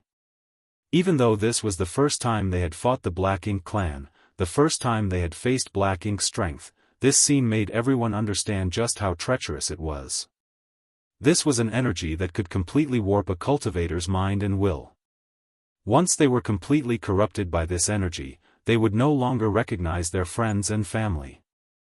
It wasn't just the disciple surnamed Zhao who had switched sides and killed his fellow disciples. At this moment, many other disciples' faces were filled with pain and guilt. As for the rest, they were vigilantly staring at these people and maintaining a certain distance from them, as if they were afraid their fellow disciples would attack them again. Zhu Guxingwei believed that this was highly unlikely. After all, that high-rank Open Heaven Realm Master had just used some kind of secret technique to dispel all the Black Ink strength, but he still didn't know how to resolve this situation. Friends and families had turned against each other, and an air of distrust filled the surroundings. Zhu Guxingwei had deeply experienced the terror of the Black Ink clan today. Their strength was not just reflected in their combat power, but also in the insidious nature of Black Ink strength. "Senior Brother Zhou!" Someone suddenly shouted in panic. Zhu Guxingwei's expression changed as his figure shot towards the disciple surnamed Zhou before coming to a stop as a heavy sigh escaped his lips. The disciple surnamed Zhou, who was holding his sweetheart, let out a heart-wrenching cry before he shattered his own small universe. His world force swiftly leaked out and his aura started to rapidly wane, even his vitality began to decrease with the dissipation of his aura. Obviously, the cultivator surnamed Zhou couldn't bear the guilt of killing his beloved with his own hands, so he ended his life to accompany her to the next life. On the verge of death, the teary-eyed disciple surnamed Zhou turned to Zhu Guxingwei and begged, "Vice Sect Master, please bury us in the apricot forest." Profound Abundance Sect had an apricot forest, which was the place where he and his companion first fell in love. Zhu Guxingwei reluctantly nodded his assurance, "This old master will." A smile finally appeared on the disciple surnamed Zhou's face, "Many thanks, Vice Sect Master." Just like that, he passed away. Tears welled up in everyone's eyes. Zhu Guxingwei quickly stated, "All of you follow me back to the sect, we'll wait for that senior's return."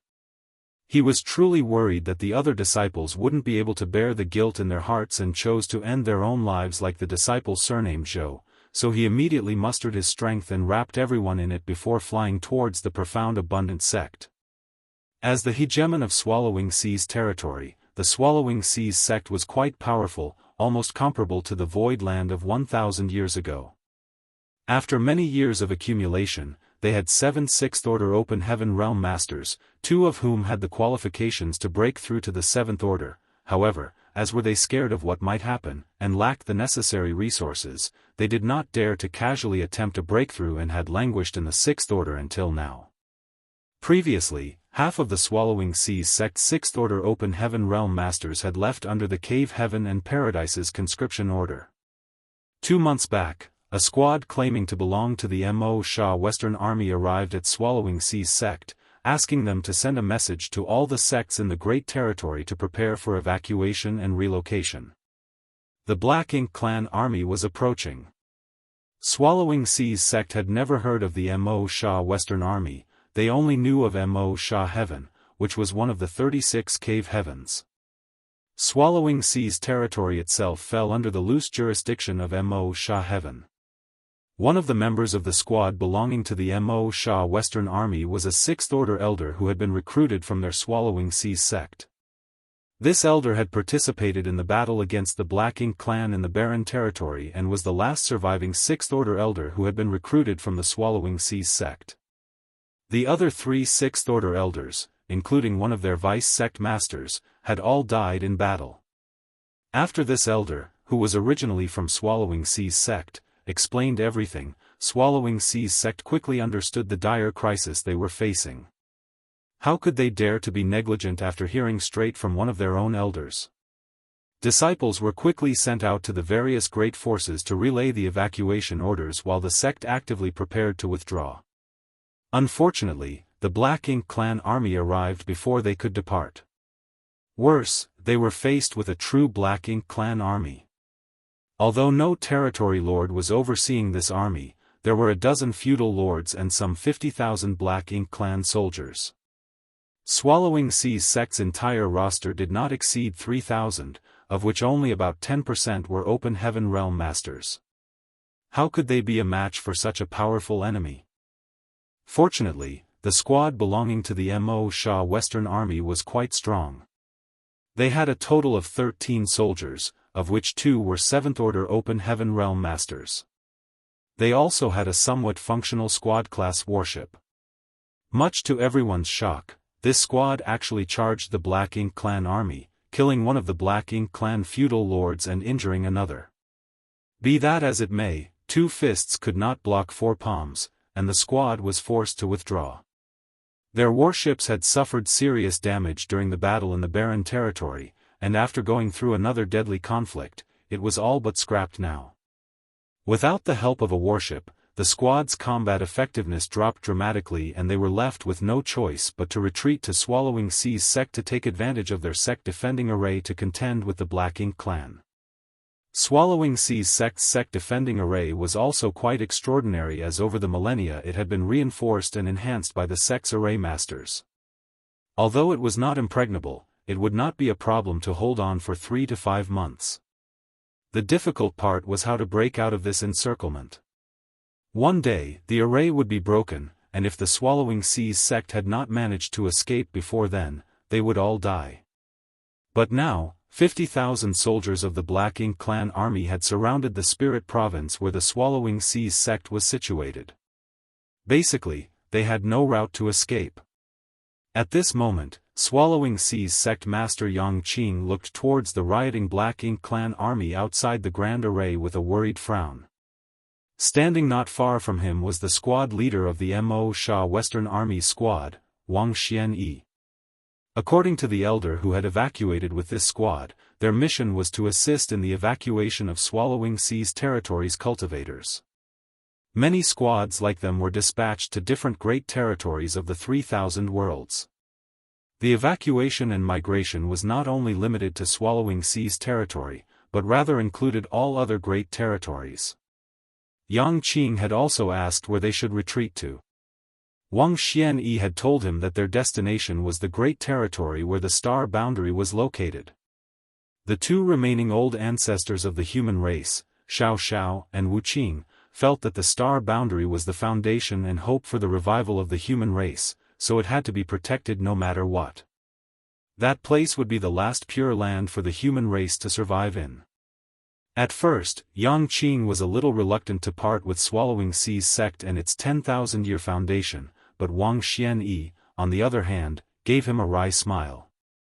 The 10,000-year heritage of Swallowing Sea's sect was light compared to the millions of years of inheritance the cave heavens and paradises would be abandoning in the current situation. Yang Qing felt a little better after hearing this. If even behemoths like the cave heavens and paradises were forced to retreat, how could Swallowing Sea's sect escape the calamity? At this point though, the question was no longer whether to retreat or not, but whether they could retreat or not. Turning around, Yang Qing asked, "Squad leader Wang, will there be no other reinforcements from the army?" Wang Xianxia slowly shook his head in response. The human race army suffered heavy casualties on the Barren territory battlefield. Although old ancestors Xiao Xiao and Wuqing promptly ordered our forces to retreat, the number of troops who maintained combat effectiveness was still insufficient. Everything related to Swallowing Sea's territory will be handled by our squad. Our original plan was to rush to the Mo Sha Territory Universe Temple within 3 months, where we would rendezvous with people from other great territories before heading to the star boundary. If we don't arrive at Mo Sha Territory Universe Temple in time though, no one will wait for us. Yang Qing's face turned slightly pale. He was well aware of the heavy losses that Wang Xianxia had mentioned. Although he had not gone to the Barren territory to participate in the battle, Swallowing Sea's sect had sent 4 6th Order elders, but only one of them had returned alive while the other 3 had died after just a few years of fighting. Yang Qing could imagine how intense the battle was from this fact alone. It would be impossible to break out of this encirclement without reinforcements, so most probably, a horrible end was waiting for Swallowing Sea's sect. Before Yang Qing could ask any more questions, Wang Xianxia flicked his sleeve and stepped forward. I will lead my squad to launch another attack. If we can kill a few of the feudal lords, Swallowing Sea's sect's crisis will be easily resolved. The chances of that happening aren't high, but in the worst-case scenario, my men and I will try our best to create an opening in their lines. Sect Master Yang, at that time, lead your men and rush out, take as many as you can. Yang Qing raised his hand, wanting to say something, but eventually swallowed the words hanging on the tip of his tongue. A deep sense of respect welled up in Swallowing Sea's sect master's heart at the sight of Wang Xianyi's departing figure. For countless years, he had never had a good impression of the so-called elites who came from the cave heavens and paradises. He felt they were just luckier and had a better background. If he was also from the cave heavens and paradises, he might have been able to reach the seventh order open heaven realm. But now, after learning that the cave heavens and paradises had sacrificed so much to protect the human race for hundreds of thousands of years on the black ink battlefield, Yang Qing couldn't help but feel ashamed. At this moment, even though Wang Xianxia knew that facing tens of thousands of black ink clansmen would only result in death, he still stepped forward. Could Wang Xianxia escape? With his seventh order open heaven realm cultivation, if he really tried to flee, the Black Ink clan probably wouldn't be able to stop him. Nonetheless, he didn't run and instead chose to fight to give the Swallowing Sea's sect even a small chance to survive. People, who had no connection with the Swallowing Sea's sect, were sacrificing themselves for their sect. Yang Qing's heart, which had turned to stone after cultivating for many years, could not help but start beating once more, truly touched. Facing the departing figure, Yang Qing kowtowed and didn't get up for a long time. He believed just like Wang Xianxia here, hundreds of thousands of others just like him were working to save the various sects of all the other great territories. Martial Peak, Chapter 5490, Squad Leader Wang's Might is Unparalleled. Swallowing Sea's sect was located on a spirit province, which was the foundation of their sect. As the hegemon of Swallowing Sea's territory, the Swallowing Sea's sect was not like Profound Abundant sect which was situated on a universe world with many mortals. Swallowing Sea's sect was similar to Void Land in this respect. Void Land was also located on a spirit province, though that spirit province was actually formed atop by Xi's shell. At this moment, the 3,000 disciples were gathered in one spot within Swallowing Sea's sect, ready to leave at a moment's notice. Many of the young and tender faces were filled with restlessness and nervousness while many of the women were softly sobbing, helpless and panic-stricken. Just now, the sect's higher-ups had ordered the entire sect to prepare to evacuate. Be that as it may, how could it be that easy to evacuate when the Black Ink clan army still surrounded Swallowing Sea's sect? These disciples might not have gone through the fires of war before, but that did not mean they were fools. They knew that few, if any of them would survive this evacuation. But if they didn't try, only death awaited them. Meanwhile, every remaining Sixth Order Open Heaven Realm Masters in the sect, along with Yang Qing, looked up. The other disciples could not clearly see what was happening outside due to the sect defending array around them, but Yang Qing and the others could. Under everyone's attentive gaze, Wang Xianyi's squad bravely charged the Black Ink clan army in their half-destroyed warship. One after another, secret techniques and artifacts lit up the void, killing and injuring the Black Ink clansmen in their path. This was a veteran squad that had gone through countless fights, with every member having fought at least 100 battles against the Black Ink clan. How to draw out the most strength to cause the most damage in this dire situation was something their squad knew better than anyone. They also understood that this would be their final battle. As such, they unleashed their strongest attacks without holding anything back, determined to go out in a blaze of glory, taking as many enemies with them as possible. The brazen attacks of the human squad quickly drew the ire of the feudal lords, and it was not long before 10 feudal lords surrounded them from all sides. These feudal lords also knew that this squad was the only real combat force the humans had here. As long as they had eliminated this squad, the rest would be nothing more than fish on the chopping block, completely at their mercy. Therefore, the feudal lords reached a consensus to concentrate all their power to kill this squad as quickly as possible.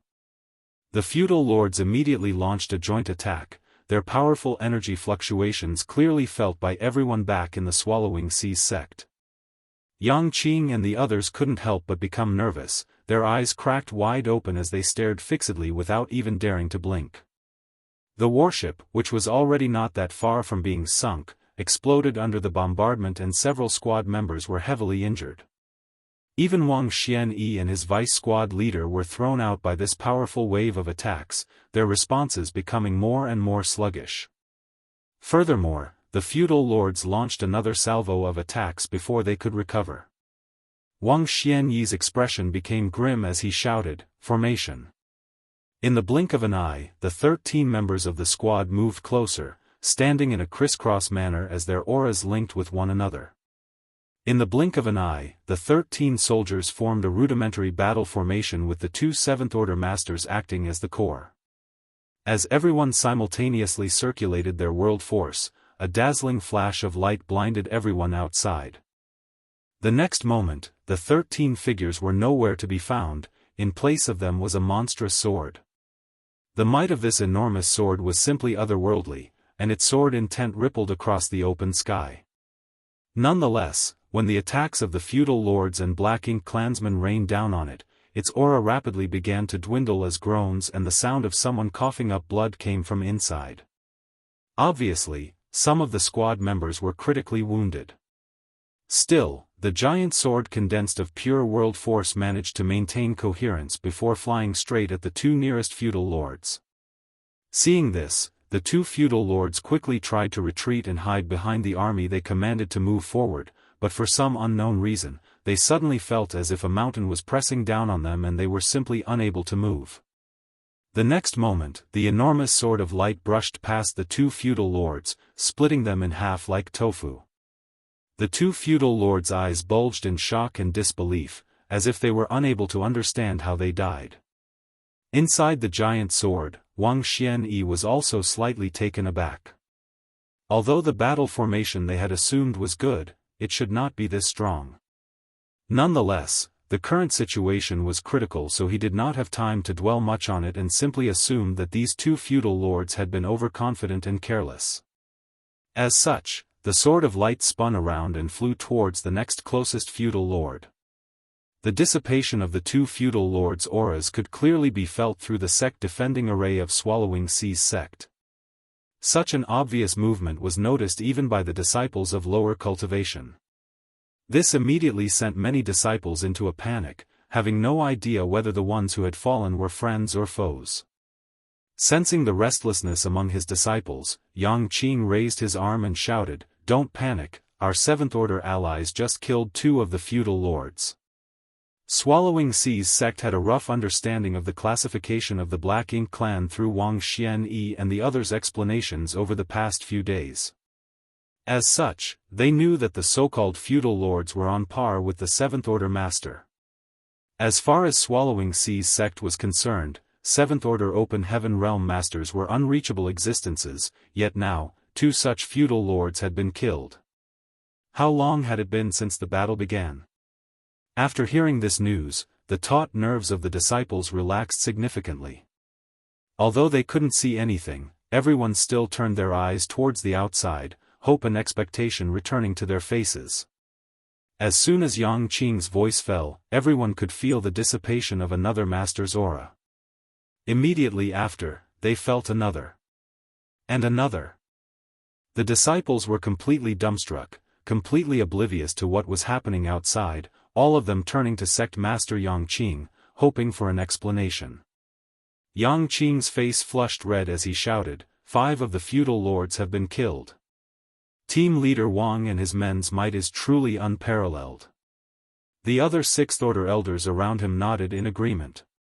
At this moment, everyone wondered if the feudal lords were just weak. If not, how could they be killed like chickens by Wang Xianxia's small squad of 13? This didn't make sense though, as the strength the feudal lords had displayed earlier was quite amazing. Could it be that Wang Xianxia and the others had been hiding their true strength all along? Was this the full extent of their power? Whatever may be the case, the death of 5 feudal lords was good news for Swallowing Sea's sect. They were already prepared for the worst, so they never expected Wang Xianxi's squad to be so fearsome. Half the feudal lords had already been killed, so if just a few more could be killed, the Black Ink clan army's leadership would completely collapse. Without a master to organize them, Wang Xianxi's squad would have no trouble routing the common Black Ink clan soldiers. Soon, everyone could sense the feudal lords' auras dissipating one after another. Yang Qing and the others couldn't help but marvel in their hearts. The 7th Order Open Heaven Realm Masters of the Cave Heavens and Paradises are astonishing. They can easily kill Black Ink clansmen of the same realm like they are slaughtering pigs and dogs. On the other hand, Wang Xianxia was also dumbstruck, along with all the members of his squad. Yang Qing and the others might be unaware of how strong feudal lords were, allowing them to think that while they had a high realm, their strength was severely lacking, but how could an experienced squad be so ignorant? Although a feudal lord was indeed weaker than the average 7th Order Open Heaven Realm Master, that did not mean they were easy to kill. If the feudal lords were really so worthless, the human race wouldn't have suffered so much damage over the years. But now, their giant sword formation had become completely unstoppable, and all the feudal lords here were basically powerless to resist even a single blow. The squad members' excitement was through the roof, but Wang Xianxia and the other 7th Order Open Heaven Realm Master keenly noticed that something was strange about this entire affair. It did not take long before they realized that some master was secretly helping them. It wasn't that the feudal lords weren't trying to dodge or resist, rather they were simply unable to do so as some powerful force was locking them in place. This was the reason why they were succeeding so easily. Understanding this, Wang Xianxia no longer had any scruples. Controlling the giant sword formation with his vice squad leader, they raced back and forth across the Black Ink clan army, killing all in their path without any resistance. In short order, all the feudal lords were killed and the remaining Black Ink clansmen broke into pandemonium. Immediately after, an even bigger commotion could be heard from the outer edge of the Black Ink clan army. At some point in time, the sounds of battle rang out from the periphery as numerous blazing suns and crescent moons rose into the sky one after another, illuminating the entire void. Wang Xianxia was now at a loss as he had no idea what was going on. He immediately drove the giant sword formation towards the periphery of the Black Ink clan army to investigate, but when he reached there, he was left completely dumbfounded. Much to his surprise, he was greeted by the sight of numerous strange creatures engaged in a fierce battle with the Black Ink clan army. The sighting of blazing suns and crescent moons was caused by these creatures. Wang Xianxia had never seen such creatures before. All of them looked quite gruff and even a bit simple, like they did not have any sentience. What's more, it was like their entire body was made up of rocks. He even saw one of them being torn apart by a Black Ink clan soldier, but instead of blood flowing out, it was simply reduced to a pile of rubble. What are these things? He might not have any idea where these creatures popped out from, but they were currently attacking the Black Ink clan army. The Black Ink clan army of 50,000 soldiers, which had completely surrounded Swallowing Sea's sect, was now surrounded by these strange-looking creatures. It was exactly as the old adage goes, life is full of ups and downs. These creatures looked quite naive, but when they fought the Black Ink clan, they were both ruthless and fearless. Furthermore, the Black Ink strength which the Black Ink clan was so proud of was completely useless against them. Wang Xianxia wanted to take a closer look, but he quickly noticed that the giant sword formation's momentum was growing noticeably weaker. While carrying out the previous attack, not only had his squad members consumed too much world force, but many of them had also suffered injuries, making it difficult to maintain the formation. When he set out earlier, he had done so with the determination to die in battle, but it seemed his predestined time had not yet arrived. The Sword of Light turned around as Wang Yuanyi led his squad back to Swallowing Sea's sect, sending a divine sense transmission from afar. Sect Master Yang, please open the array. Yang Qing didn't dare to be negligent and hurriedly formed a hand seal before pointing towards the grand array. The next moment, a gap cracked open in the shield, allowing the giant sword formation to rush inside like a bolt of lightning, falling onto the main square of Swallowing Sea's sect. The dozen or so squad members were no longer able to maintain the formation and immediately sprawled out on the ground, gasping for breath like fish on the verge of death. Yang Qing and the others came to greet them, and when he saw the pale faces of Wang Xianxia and the others, as well as the blood dripping from the corners of their mouths, his eyes immediately turned red as he respectfully bowed, "Many thanks for your life-saving efforts." Waving them off, Wang Xianxia and his squad members took out pills and swallowed them before sitting down cross-legged to adjust their breathing. Martial Peak, Chapter 5491, Hope for the Future. Wang Xianxia and the others had already returned, but the shockwaves of people fighting could still be felt coming from the void and auras were dissipating one after another. Yang Qing and the others looked up, and the next thing they saw left them completely dumbfounded. The Black Ink clan army surrounding Swallowing Sea's sect was fleeing like stray dogs. Furthermore, bright suns and crescent moons also appeared frequently. What's going on? Yang Qing and the others were confused and wanted to ask, but Wang Xianxia and the others were currently healing. It would be improper to disturb them, so they could only wait quietly. At first, the battle in the void was quite intense, but it gradually calmed down. After an hour or two, everything went still and they did not feel or hear anything more. The Black Ink strength spread out after the deaths of the Black Ink clansmen had filled the void outside Swallowing Sea's sect and nothing could be seen through it, not the shining stars or the moon, nothing at all. The Black Ink strength had isolated everything, causing the entire Swallowing Sea's sect to become extremely dim. Swallowing Sea's sect's sixth-order masters were a little perturbed. After all, they had no idea what the current situation was. At this moment, Wang Xianxia opened his eyes. Although he hadn't fully healed, he could be considered to have recovered enough to move. He stood up and got straight to the point. "A master is helping us." Yang Qing and the others were shocked. Wang Xianxia was already in the seventh order, so how strong was this master he spoke of? Still, he now understood why Wang Xianxia and the others had been able to kill the feudal lord so easily. It was because someone was secretly assisting them. Wang Xianxia bowed towards the void. "Mo Sha Army's Wang Xianxia thanks Senior for your assistance. Could you please grace us with your presence?" As soon as he finished speaking, the space in front of him suddenly distorted as a figure appeared out of thin air. Yang Qing and the others were all appalled as their sect defending array was still active. No one could enter their sect without his permission, but this person had come in, ignoring the isolation of the sect defending array entirely. Furthermore, no one, not even he, sensed any abnormal reaction from the sect defending array. In other words, their sect defending array was no different from air to this person. What was even more surprising was that this man looked extremely young. Although it was hard to judge a cultivator's age from his or her appearance alone when their cultivation was profound, time still left its marks over a long period of cultivation. As such, it was possible to roughly judge a cultivator's age from the air around them. When this man appeared before them, everyone could tell that he was truly young. No one present here felt that he was older than them. The one who had come was naturally none other than Yang Kai.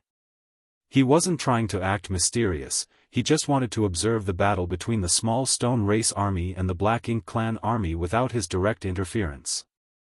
When Yang Kai arrived from Profound Abundant sect side, he happened to see Wang Xianxi's squad's warship being destroyed. Immediately after, their 13 members quickly assumed a formation that took the shape of a giant sword. Yang Kai quietly assisted them in killing the feudal lords while setting up a perimeter around the Black Ink clan army. If he wanted, he could have easily wiped out the Black Ink army himself. Be that as it may, since he had brought the small stone race army from the chaotic dead territory, Yang Kai wanted to test their strength. As such, he pulled out 2 armies of Great Sun and Great Moon small stone race, about 100,000 each. The small stone race's intelligence was far too low, only knowing how to act according to their instincts. Even 1,000-meter-tall small stone race members that were comparable to 8th Order masters were no exception. If he could not find a way to control them, their usefulness would be greatly reduced, and this experiment greatly disappointed Yang Kai. Unless he activated his Great Sun and Great Moon marks, he was basically unable to command these small stone race members. Against the Black Ink clan, they would simply charge at them and randomly attack, without any form of tactics or strategy. The only advantage was that the small stone race's senses were extremely sharp when it came to Black Ink strength, almost treating those that possessed it as mortal enemies. Yang Kai suspected that their brains were only the size of a green bean, otherwise, how could they be so stupid? What further rendered Yang Kai speechless was that, after killing the 50,000 or so Black Ink clansmen, the two small stone race armies began to fight amongst themselves, sending rocks flying in all directions. He quickly activated his Great Sun and Great Moon marks to collect what was left of them. The reason why they were like this was because of the burning light and serene glimmer's energy. The energies of these two supreme masters inherently opposed each other. As a result, the Great Sun and Great Moon small stone race viewed each other as enemies. After this, Yang Kai secretly decided that next time he would not release the Great Sun small stone race and Great Moon small stone race together. As soon as Wang Xianxia requested to meet him, Yang Kai appeared. As for the sect defending array of Swallowing Seas sect, with Yang Kai's current mastery of the Tao of space, it might as well not exist. After Wang Xianxi's self-introduction, Yang Kai knew that this squad belonged to Mo Sha Army, so he nodded and introduced himself, Great Evolution Army's Yang Kai. Wang Xianxia was stunned for a moment before his eyes lit up, so it is Division Commander Yang. Obviously, he had heard of Yang Kai. However, after he had noticed that Yang Kai broke through to the 8th Order and couldn't help but marvel at his cultivation speed. Compared to him, I've been living like a dog all these years. Yang Kai didn't have the time to exchange pleasantries with him and simply asked, "Why are you here? How is the situation in the barren territory battlefield?" He had been attacked by a royal lord in Wind Mist territory and had no choice but to flee to the chaotic dead territory for help. At that time, the boundary wall between Wind Mist territory and the barren territory battlefield had already been broken through. Although Yang Kai knew that the Black Ink clan's invasion could no longer be stopped, he really didn't know what the current situation was. Wang Xianxi's expression immediately became gloomy after hearing Yang Kai's question. The barren territory battlefield has been abandoned already. In the final battle, 32 old ancestors, led by pure Yang Cave Heaven's old ancestor, managed to kill the 44 royal lords and severely wound the newly appeared Black Ink giant spiritual god. However, they also sacrificed themselves. The Dragon and Phoenix clan leaders also died in battle. After that battle, the human race army withdrew from the barren territory and split up into squads that were deployed to the various great territories to assist in the evacuation. We are responsible for Swallowing Seas territory. The higher-ups ordered us to lead the Swallowing Seas territory cultivators to Mo Sha territory's Universe Temple, where we will rally together with the surrounding great territories cultivators. The plan is to evacuate to the star boundary. Yang Kai's head started ringing as if he was struck by lightning. All he heard Wang Xianxia mention was that 32 Ninth Order human race masters and even the Dragon and Phoenix clan leaders had perished. He did not hear the rest.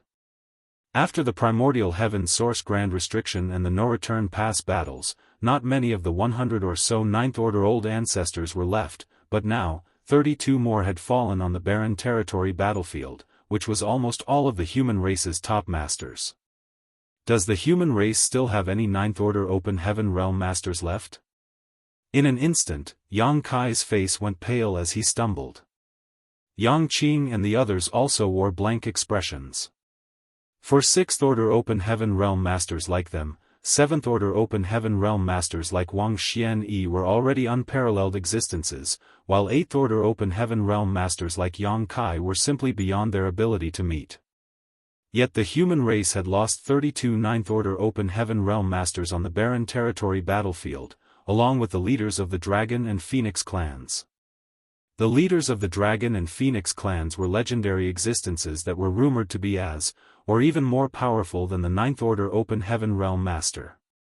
When they heard about this from the Sixth Order Elder who had evacuated from the barren territory battlefield, their response was far more dramatic than Yang Kai's. Division Commander Yang. Division Commander Yang. Wang Xianxia called out several times before Yang Kai's lifeless eyes slowly focused on him. Yang Kai's loss of cool did not go unnoticed by him, and he could empathize with his current mood. The death of so many Ninth Order Open Heaven Realm Masters was an eternal sorrow for the human race. Every surviving soldier would remember the shame of retreating from the barren territory battlefield. He wanted to comfort Yang Kai, but he didn't know what to say as any words seemed hollow and pointless. In the end, he simply pursed his lips and sighed. Yang Kai, on the other hand, suddenly asked, "How many royal lords are left now?" Wang Xianxia answered, "All the royal lords on the barren territory battlefield were wiped out.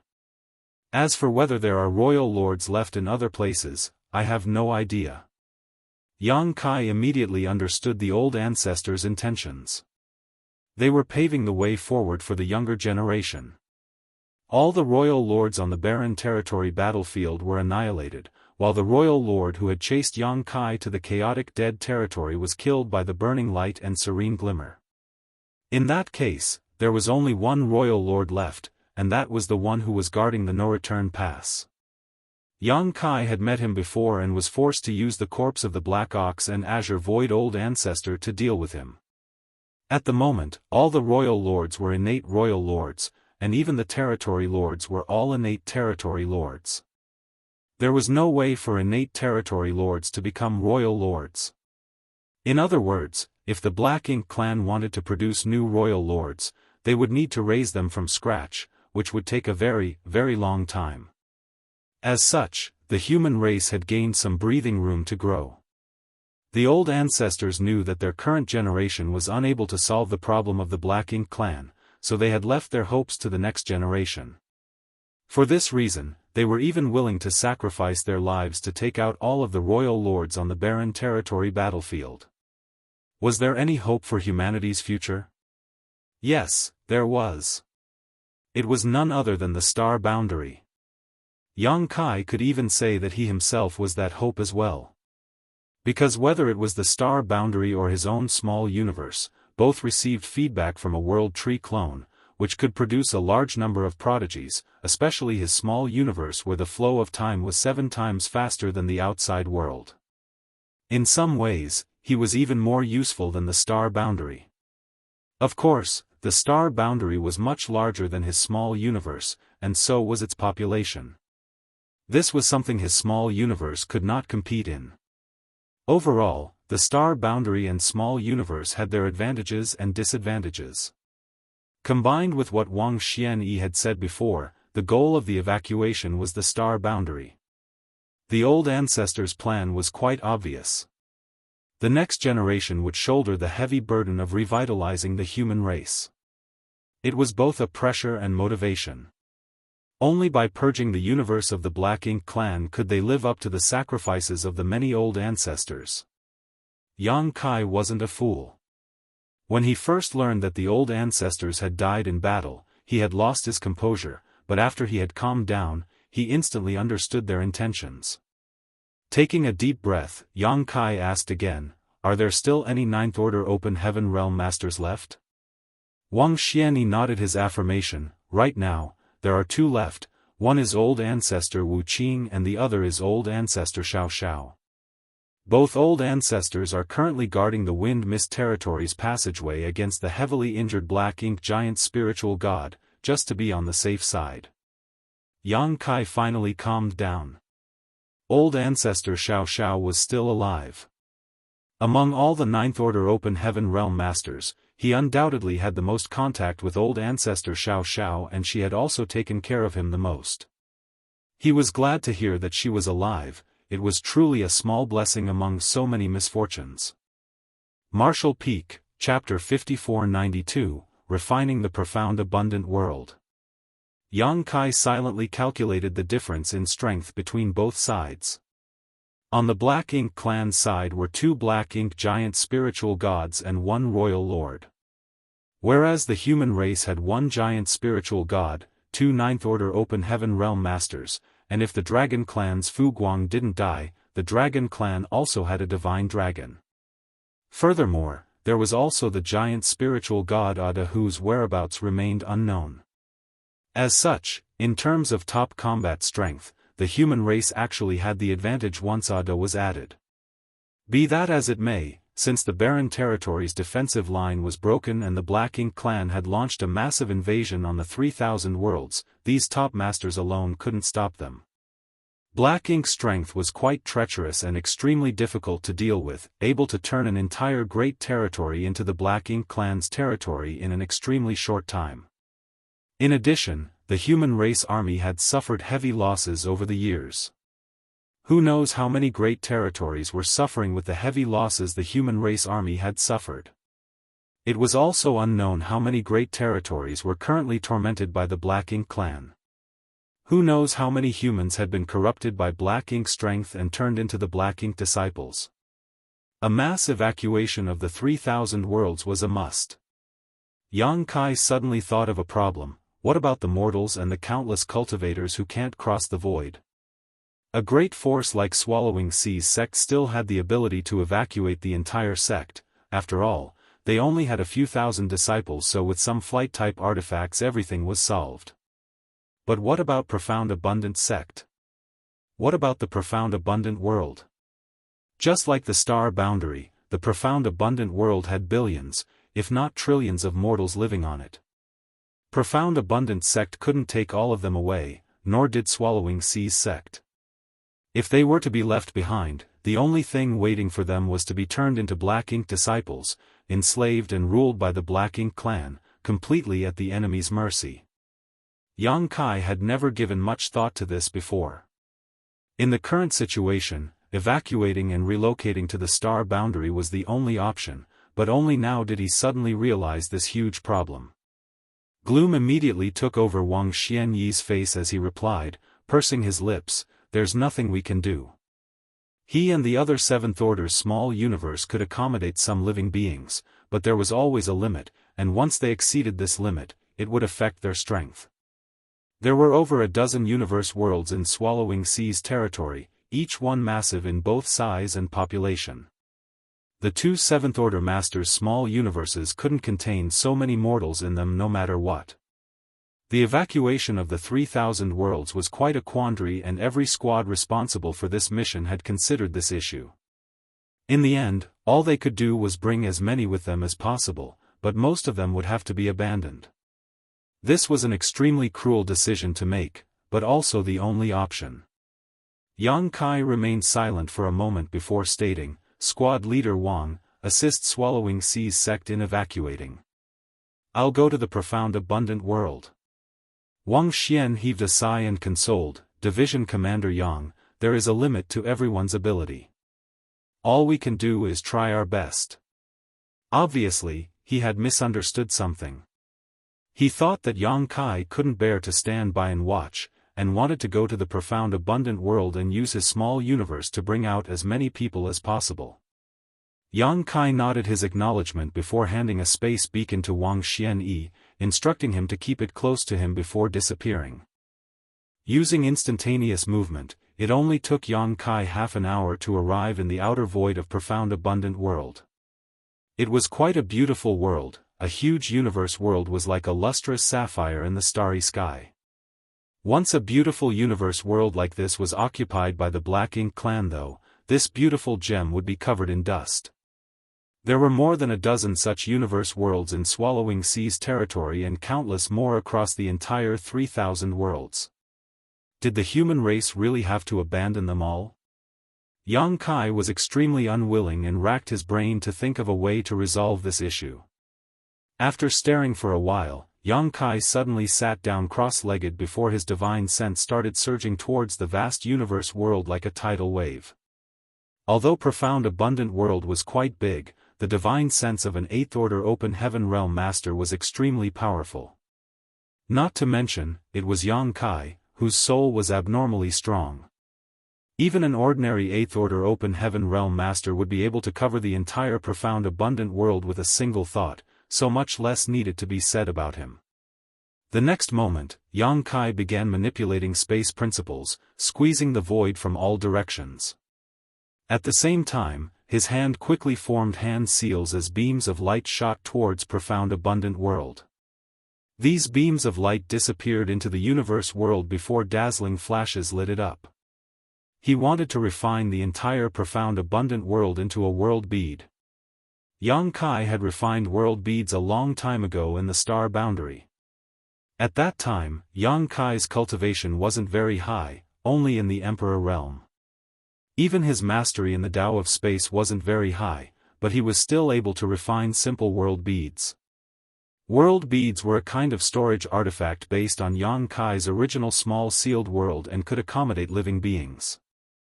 In the past, when the star boundary and the demon race's armies fought, the armies of the star boundary were extremely mobile thanks to these world beads. Even Su Yan and the other women who were close to Yang Kai had obtained many world beads, but their world beads were not used to accommodate an army but to kill enemies. Although the world beads were only the size of a small bead, they were actually refined from massive asteroids and even some dead stars. There was no need for any special technique, just throwing such a massive amount of mass at an enemy would cause considerable damage. At that time, Su Yan and the others had used the world beads given to them by Yang Kai to kill many powerful enemies. Anyway, Yang Kai had not refined world beads since then because there was no need, so the technique remained somewhat rough. After breaking free from the universe world's shackles and leaving the star boundary, Yang Kai had spent all his time focusing on his own cultivation, so how could he be in the mood to engage in such pointless research? Now, however, with the Black Ink clan launching a large-scale invasion, countless living beings on thousands of universe worlds had no one to rely on. Since Yang Kai couldn't take all of these people away on his own, he figured he could just pack up the entire universe world. In this world, perhaps Yang Kai was the only one who could come up with such a bold and crazy idea. When he was in the Emperor realm, Yang Kai had been able to refine world beads from small dead stars, so now that he had advanced to the 8th Order Open Heaven realm, his strength was thousands of times greater than when he was in the Emperor realm, while even his mastery over of the Tao of space was far beyond what it was back then. Therefore, Yang Kai didn't think that refining the entire profound abundant world into a world bead was just wishful thinking. What's more, his current achievements in the Tao of artifact refining and Tao of spirit arrays were also extraordinary. As long as he regarded profound abundant world as a kind of artifact refining material, and used his understanding over the Tao of spirit arrays, Tao of artifact refining, and Tao of space as a foundation, his idea was completely possible. There was only one problem. Yang Kai had to be extremely careful when refining this universe world into an artifact. If he made a single mistake, it would likely cause the entire profound abundant world to collapse.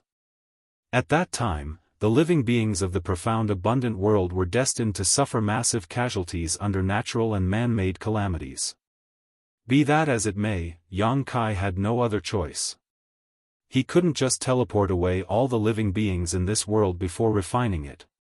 Profound Abundant Sect, led by the acting sect master Zhu Guxingwei, had previously received Yang Kai's assistance and instructions, and was now preparing to evacuate.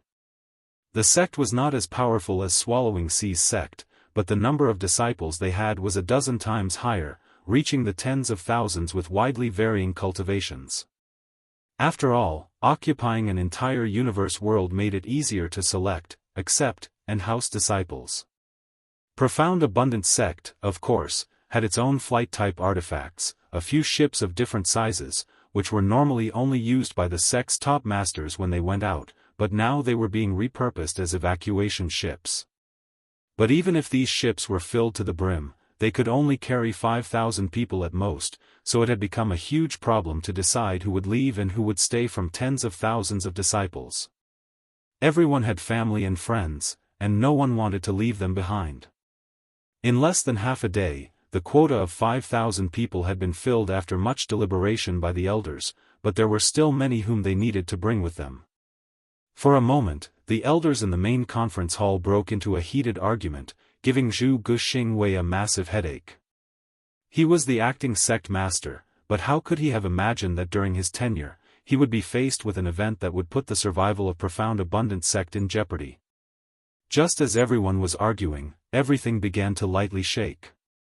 Faintly, something seemed to have changed in this universe world. Everyone was shocked and quickly came out to investigate. Upon looking up, they saw beams of light shooting towards them from all directions and disappearing into various parts of Profound Abundant world. Every time a beam of light fell, the Profound Abundant world would slightly tremble. Zhu Guxingwei's expression changed greatly as he quickly linked his consciousness with Profound Abundant world, wanting to investigate.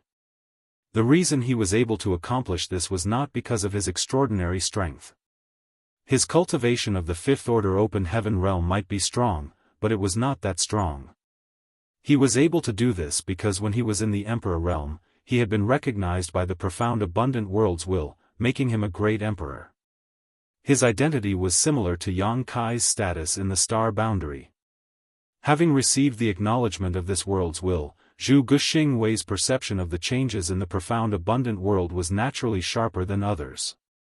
After examining the situation for a while, a look of shock could not help but appear on his face.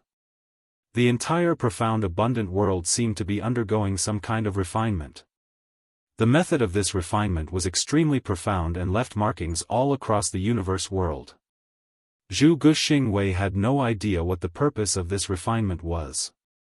He didn't dare to neglect this, but just as he was about to go out to investigate, a large hand pushed aside the clouds in the sky as a massive face appeared. Zhu Guxingwei glanced up and immediately bowed in respect. "Greetings, Senior." He recognized this person as the young man who had just saved them from certain death. Yang Kai slightly nodded to him, but did not waste time explaining himself. He just gave an order, "All Open Heaven Realm Masters, come out." How could Zhu Guxingwei dare to refuse? He quickly summoned the Open Heaven Realm Masters in his sect and soared into the sky. In the blink of an eye, all of the Open Heaven Realm Masters had disappeared from the Profound Abundant world. When they arrived in the void, Zhu Guxingwei saw Yang Kai sitting cross-legged, his hand constantly forming seals. Fraught with restlessness, he stepped forward and asked, "What instructions does Senior have?"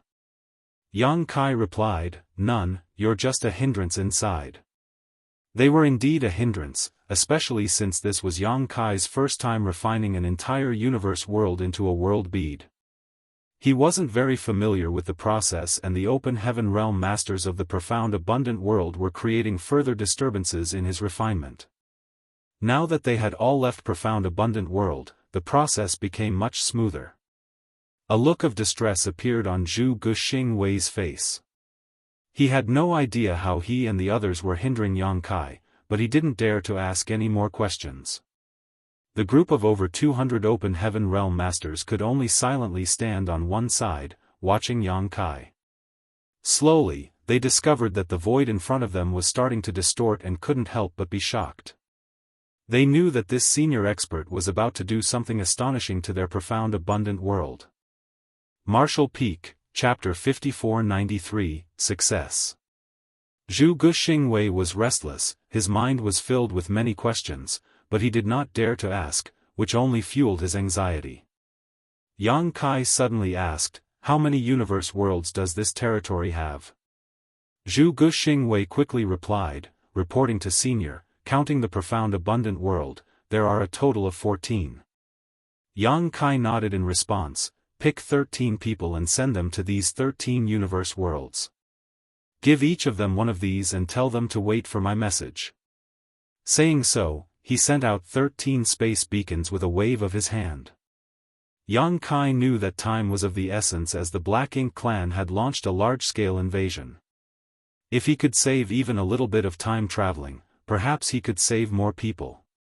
He had these Open Heaven Realm Masters of Profound Abundance sect take the space beacons and head to the universe world to wait for him, because once he was done here, he could just arrive at the next location in a flash using instantaneous movement. Zhu Guxingwei took the space beacons, picked 13 of his subordinates, and handed them one each before sending them on their way. While Yang Kai was busy refining, the profound abundant world was shaking violently, sending countless living beings into a panic. After all, this was the first time he had attempted to refine an entire universe world into a world bead, so his process was a bit jerky. Even though he was being extremely cautious, his efforts still brought some natural disasters to the profound abundant world. Tsunamis, earthquakes, mountains collapsing, continents drifting apart, and many more were happening all across the profound abundant world. Fortunately, Yang Kai had remained vigilant all the while. Once he spotted something wrong, he would immediately act to salvage the situation. This way, he didn't cause too much of a disturbance in the profound abundant world, nor did he cause any casualties. Be that as it may, fear and panic inevitably made its way into everyone's heart. Gradually, the huge profound abundant world became more and more distorted. Zhu Guxingwei and the others who were standing nearby all felt as if the profound abundant world had entered a different time and space. It was clearly right in front of them, but it gave everyone an extremely illusory feeling. Soon, Yang Kai had reached the critical point. At this moment, he faintly felt that he was only a step away from refining the profound abundant world into a world bead and achieving the goal he had originally envisioned. However, upon reaching this point, he found that he was unable to continue. The entire profound abundant world was showing resistance, which was preventing him from completing the refinement. Yang Kai pondered for a moment before faintly understanding the cause of this. This resistance was none other than this world's will. Every universe world had its own will. The star boundary had one, and so did the profound abundant world. This was also the fundamental reason for the differences between universe world, along with their grand Daoist and martial Daoist. The stronger the world's principles, the higher its corresponding grand Daoist and martial Dao would be. 1,000 years ago, the star boundary's grand Dao could be said to be very weak, so it could only give birth to great emperors while no known open heaven realm masters had ever appeared. But after receiving the blessings of the world tree clone, the star boundary's world principles were no longer inferior to any universe world in this vast 3,000 worlds. On the other hand, the profound abundant world was able to give birth to profound abundant sect, which had some 200 open heaven realm masters. Its grand Tao could be said to be extraordinary. This universe world's principles were extremely profound, which also affected how strong its will was. Ordinary people would not be able to sense this kind of will. Only those who were shockingly talented could resonate with the world's will, obtaining its acknowledgement and becoming great emperors, were even fully aware of it. Now, when Yang Kai was refining the profound abundant world, the world's will instinctively resisted. After all, Yang Kai was an outsider, so how could the profound abundant world accept being refined by him? Yang Kai could forcefully refine it, but if he did so, the world's will and principles would inevitably be damaged. Yang Kai was unaware of what would be the consequences of such actions, but he was certain that it would not be good for the profound abundant world. Perhaps, the cultivation of the cultivators in the profound abundant world would become more difficult, and the chances of giving birth to new masters would also be lower. This did not line up with his original intentions. Frowning, Yang Kai's divine sense surged as he transmitted the images of what he had seen on the black ink battlefield, about what happened to the universe worlds occupied by the black ink nest. The world's will could not be considered fully sentient, but it was an extremely special existence nonetheless. Yang Kai had no idea if this would have any effect, but if he wanted to smoothly refine the profound abundant world, he could only make the worlds will cooperate with him and stop resisting his refinement. As the saying went, the world lives. Yang Kai was hoping for the world's will to understand his intent and cooperate. Yang Kai's original intention was to let profound abundant worlds will understand what would happen if it was occupied by the Black Ink clan. It was destined to become the same as the universe worlds on the Black Ink battlefield, where the world force would be devoured and turned into a dead universe world.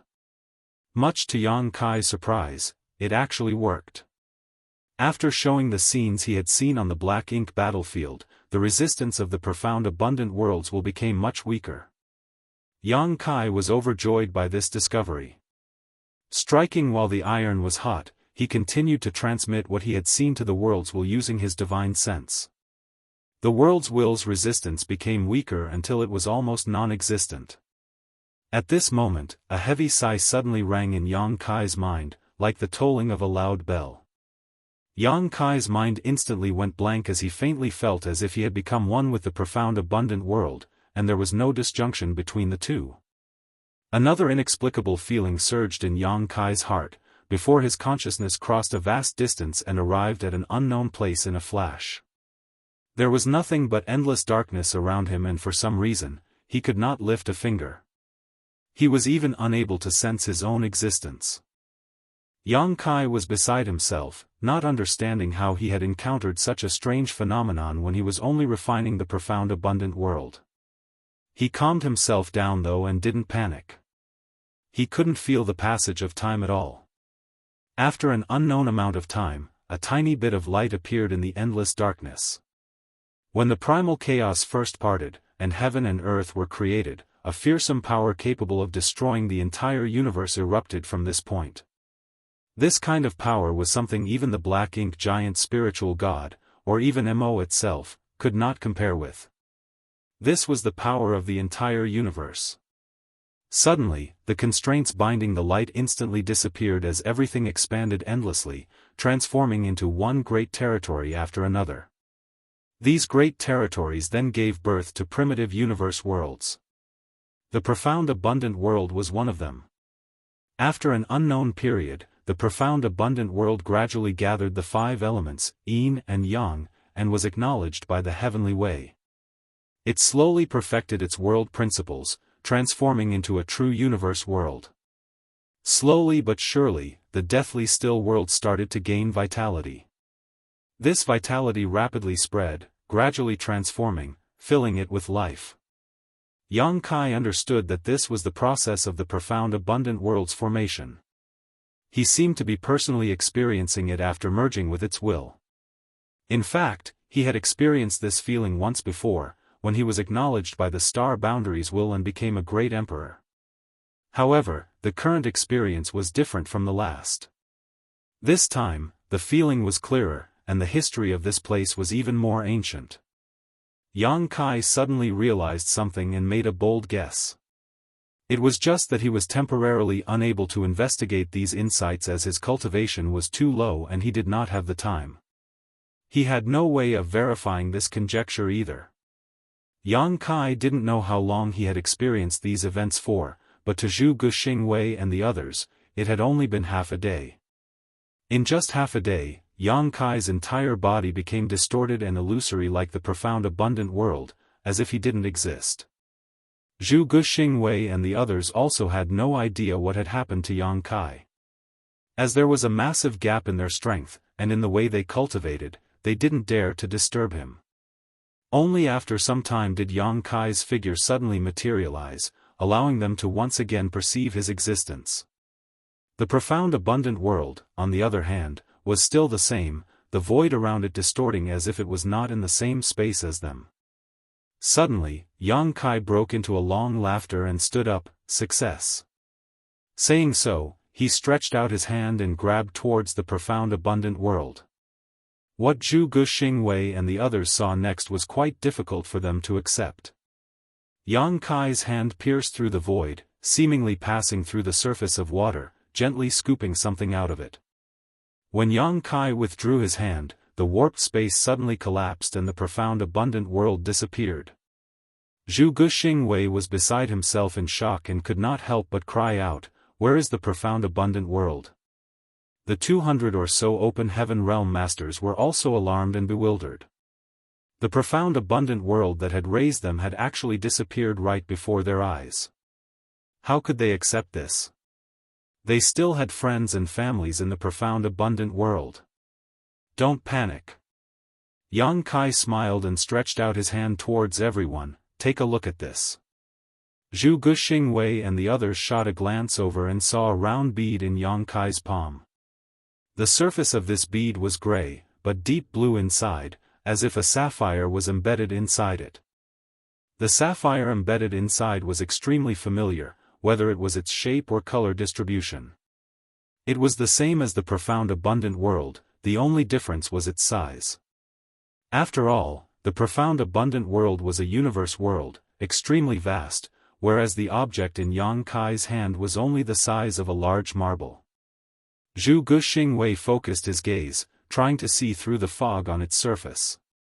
Immediately, he saw the true appearance of the sapphire embedded in the bead. It was the profound abundant world. He even saw profound abundant sect, its tens of thousands of disciples inside as tiny as dust particles, completely crowding the main square. Many of them were looking around with blank expressions on their faces. He even saw his cave mansion, and also his wife and concubines, who were hurriedly packing up and preparing to escape after receiving his orders. He then shifted his gaze and saw the scene of peddlers shouting and hawking in a city close to the profound abundant sect while people went about their daily lives. Zhu Guxingwei was completely astounded and couldn't believe his eyes. The profound abundant world has been refined into a bead? How can anyone do this? Is it even possible? If he hadn't seen it with his own eyes, he never would have believed this feat even in his dreams. Soon, his face beamed with excitement. Previously, the elders of Profound Abundant Sect were arguing about who to bring away and who to abandon, but now that the entire Profound Abundant world had been refined into a bead, there was nothing to worry about. Not to mention, the tens of thousands of Profound Abundant Sect disciples, even the billions of lives on the Profound Abundant world could be brought with them. It was only now that he understood Yang Kai's painstaking efforts and what he had been refining. This senior's means are truly astonishing. Marshall Peak, Chapter 5494, A Sudden Thought. Many people who saw the true appearance of the bead like Zhu Guxingwei were beside themselves in shock. Zhu Guxingwei calmed himself down. He wanted to thank Yang Kai, but just as he was about to, Yang Kai casually tossed the world bead to him. A chill shot up through Zhu Guxingwei's spine. Even if he was a fifth-order open heaven realm master, he was still thrown into a fluster as he tried to catch the bead. Holding the world bead refined from the profound abundant world in his hands, Zhu Guxingwei's smile was even uglier than when he was crying.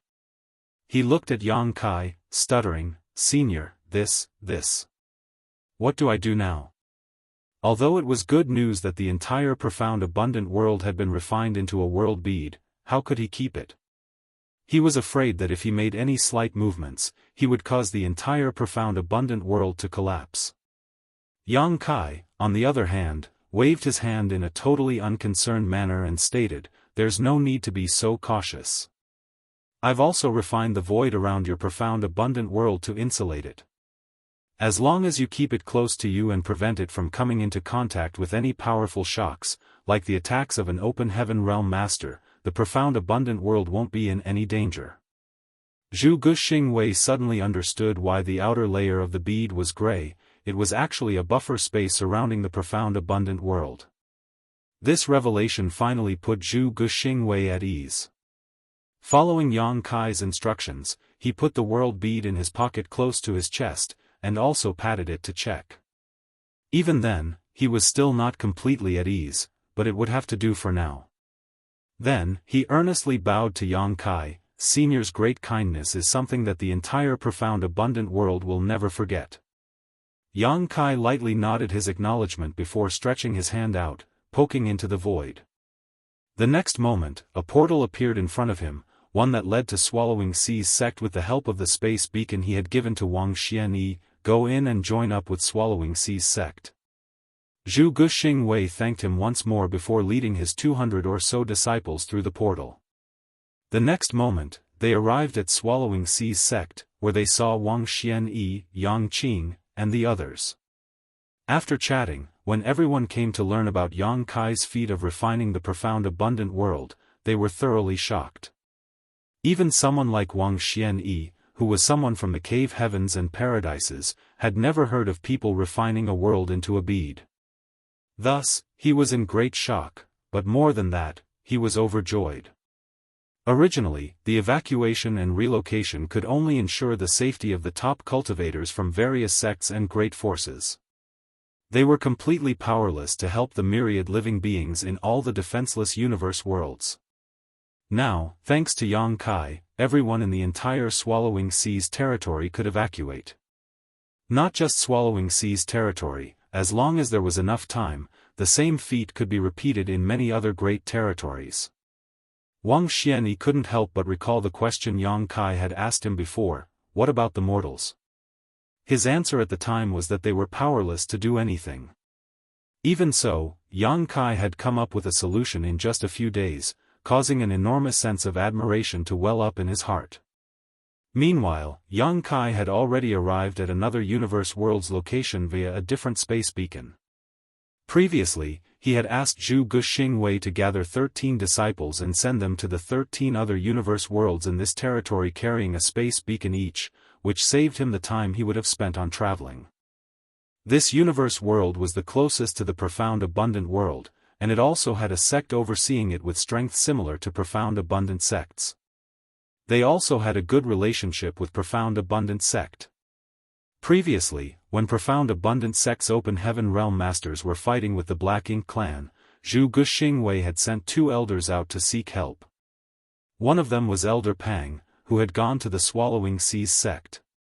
When he saw that Swallowing Seas sect was besieged by the Black Ink clan army from a distance, how could he go and ask for their help? He had no choice but to return empty-handed. The other elder had come to this universe world, but they had lost contact with him after that. After everything profound abundant sect had gone through, Zhu Guxingwei lost his cool and forgot to mention this to Yang Kai. On the other hand, profound abundant sect's elder, who was responsible for bringing the space beacon to this world, was quite prudent. He did not rashly approach and instead hid some distance away, concealing his aura and waiting for Yang Kai. A few days later, Yang Kai appeared beside him, nearly frightening the life out of him.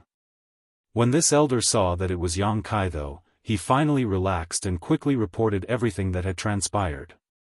A deep furrow appeared on Yang Kai's brow after hearing the report.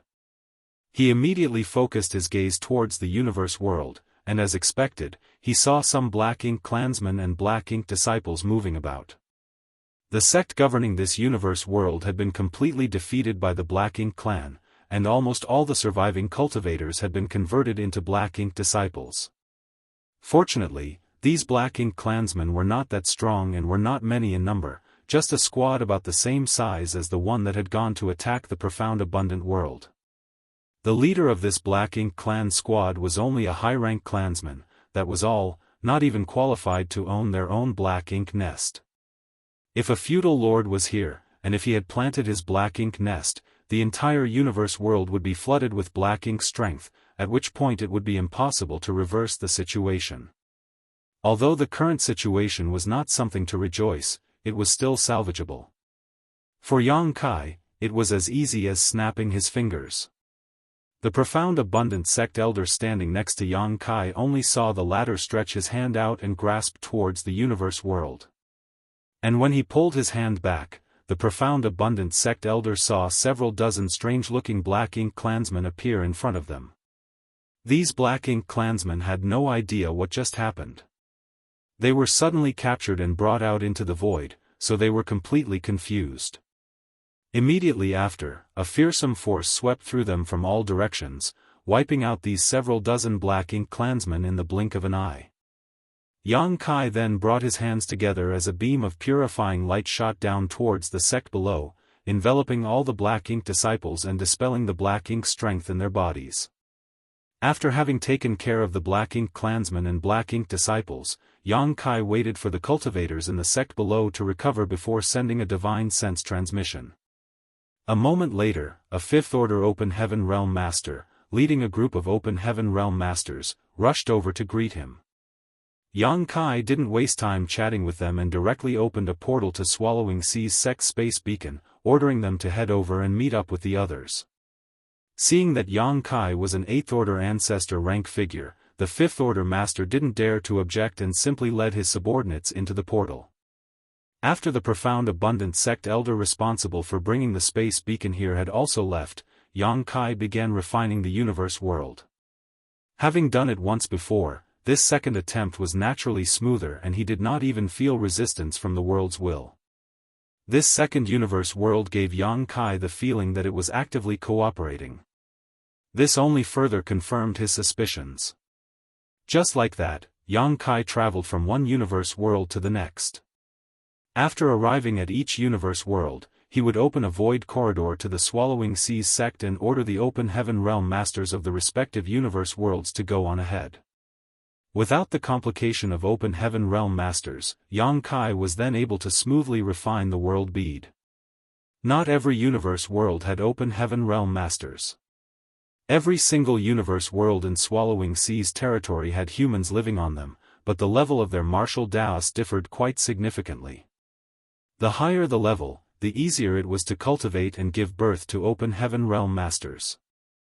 The strongest cultivators in some of the universe worlds were just Emperor Realm masters though, with no Open Heaven Realm masters overseeing them.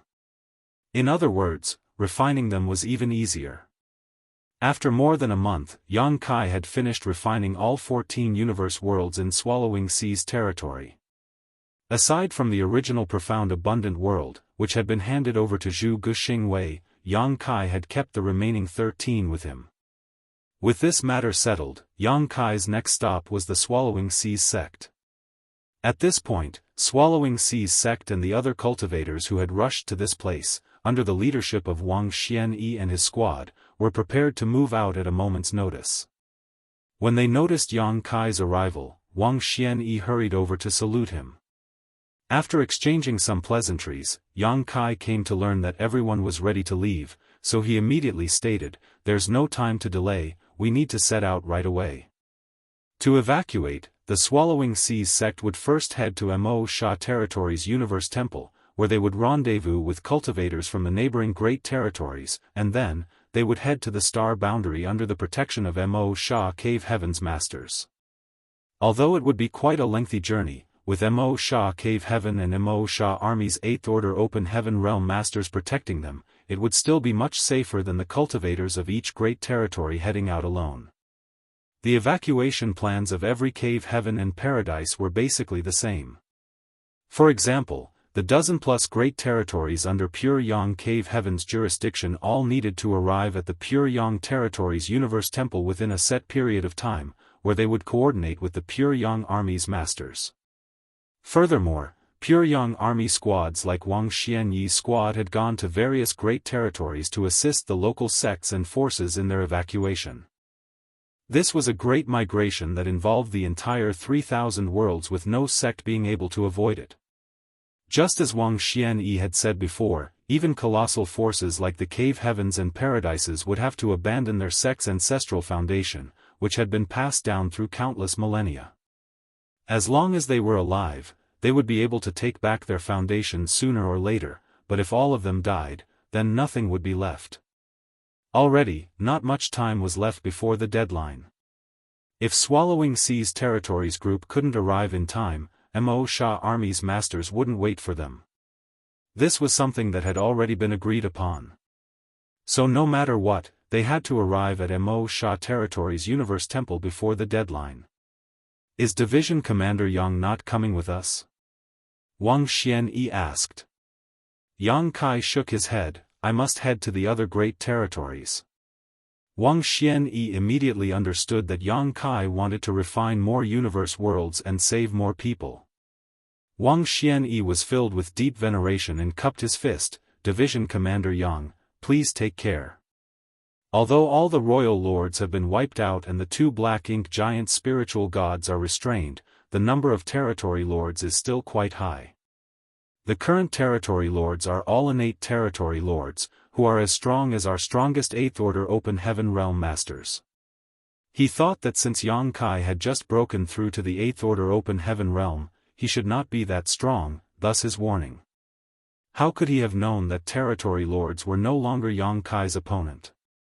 Not to mention territory lords, Yang Kai had even killed a royal lord. If he knew, he would probably be overwhelmed in shock. Yang Kai nodded his acknowledgement. "You must also be careful as you may encounter the Black Ink clan along the way." Saying so, Yang Kai was suddenly struck with an idea. As he wanted to go to another great territory to refine more universe worlds, he couldn't afford to escort the evacuees from Swallowing Sea's territory. He might not be able to personally guard them, but he had a great army of tens of millions of small stone race members. These creatures might have low intelligence, but they were more than capable of dealing with some Black Ink clansmen. The small stone race hated Black Ink's strength above all else, so if the Black Ink clan appeared in front of them, they would immediately attack. Swallowing Sea's territory survivors would naturally be much safer if they were escorted by a small stone race army. Unfortunately, the small stone race was difficult to control due to their low sentience. If Yang Kai could solve this problem, the small stone race would be of great help to the human race's evacuation. Martial Peak, Chapter 5495, Only by surviving can victory be achieved. Considering all this, Yang Kai quickly came up with a plan. Afterwards, he looked left and right before suddenly shouting, "Everyone, prepare to depart." Wang Xianxia had no idea what Yang Kai had in mind, but since everything was set, and they could set out at any moment, he immediately ordered everyone to leave. The open heaven realm masters of all the sects in the entire Swallowing Sea's territory were gathered here. There were not that many of them, just over 1,000 or so, and their orders ranged widely. Swallowing Sea's sect had 3,000 members, but naturally not all of them were in the open heaven realm. Flight-type artifacts were summoned, and in an instant, more than 100 ships and palaces of different shapes and sizes appeared in the void. Standing on the deck of the largest ship was Wang Xianxia, who was gazing down at Yang Kai. Yang Qing was also standing next to him, following suit. Both of them wanted to see what Yang Kai was planning on doing. The next thing they saw left the two completely astounded. Swallowing Sea's sect, which should have been very close to them, was looking like a mirage now, distorted and indistinct. Clearly, it was very close, yet it seemed so far away that it was impossible to grasp. Yang Qing suddenly came to the realization, Division Commander Yang wants to refine my Swallowing Sea's sect spirit province into a world bead. Although he had never seen Yang Kai refine a world bead, he had heard Zhu Guxingwei describe the process, so how could he not understand Yang Kai's intentions? His heart was filled with joy. From the start, he had been reluctant to abandon Swallowing Sea's sect's heritage that had been passed down for generations, but he was helpless regarding this matter. Now, when Yang Kai wanted to refine it into the world bead, all his worries were easily resolved. Hearing this, Wang Xianxia only nodded in agreement, also thinking that Yang Kai was refining Swallowing Sea's sect spirit province into a world bead. Nonetheless, he failed to understand why Yang Kai was doing this. The Swallowing Sea's sect disciples were already set to evacuate, leaving just an empty spirit province behind. The Black Ink clan would probably not be interested in it, so there was no need to bring it along. Ah! Yang Qing suddenly cried out as piercing pain filled his heart. And why would it not? The glorious spirit province in front of him suddenly collapsed into at least 100 fragments. Each and every one of them was almost the same size. Obviously, Yang Kai had done this on purpose, demonstrating extreme power and control. Yang Qing wanted to cry, but had no tears to shed. If they could not bring this spirit province with them, then so be it. Swallowing Sea sect still had a chance to return and rebuild their sect after defeating the Black Ink clan.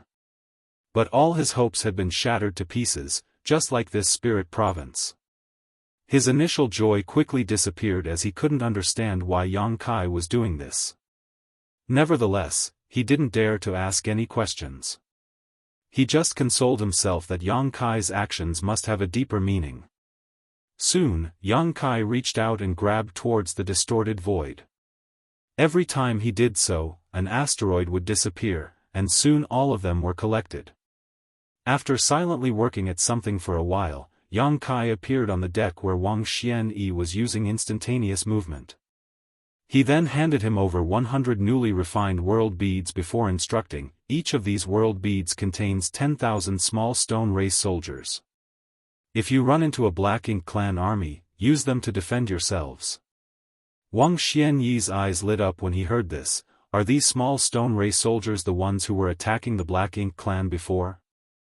Previously, he had also witnessed the two small stone race armies brutally attacking the Black Ink clan outside Swallowing Sea's sect.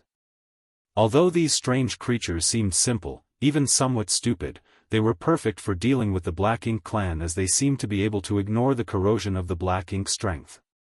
So, when Yang Kai mentioned this, Wang Xianxia immediately understood. Yang Kai nodded his agreement.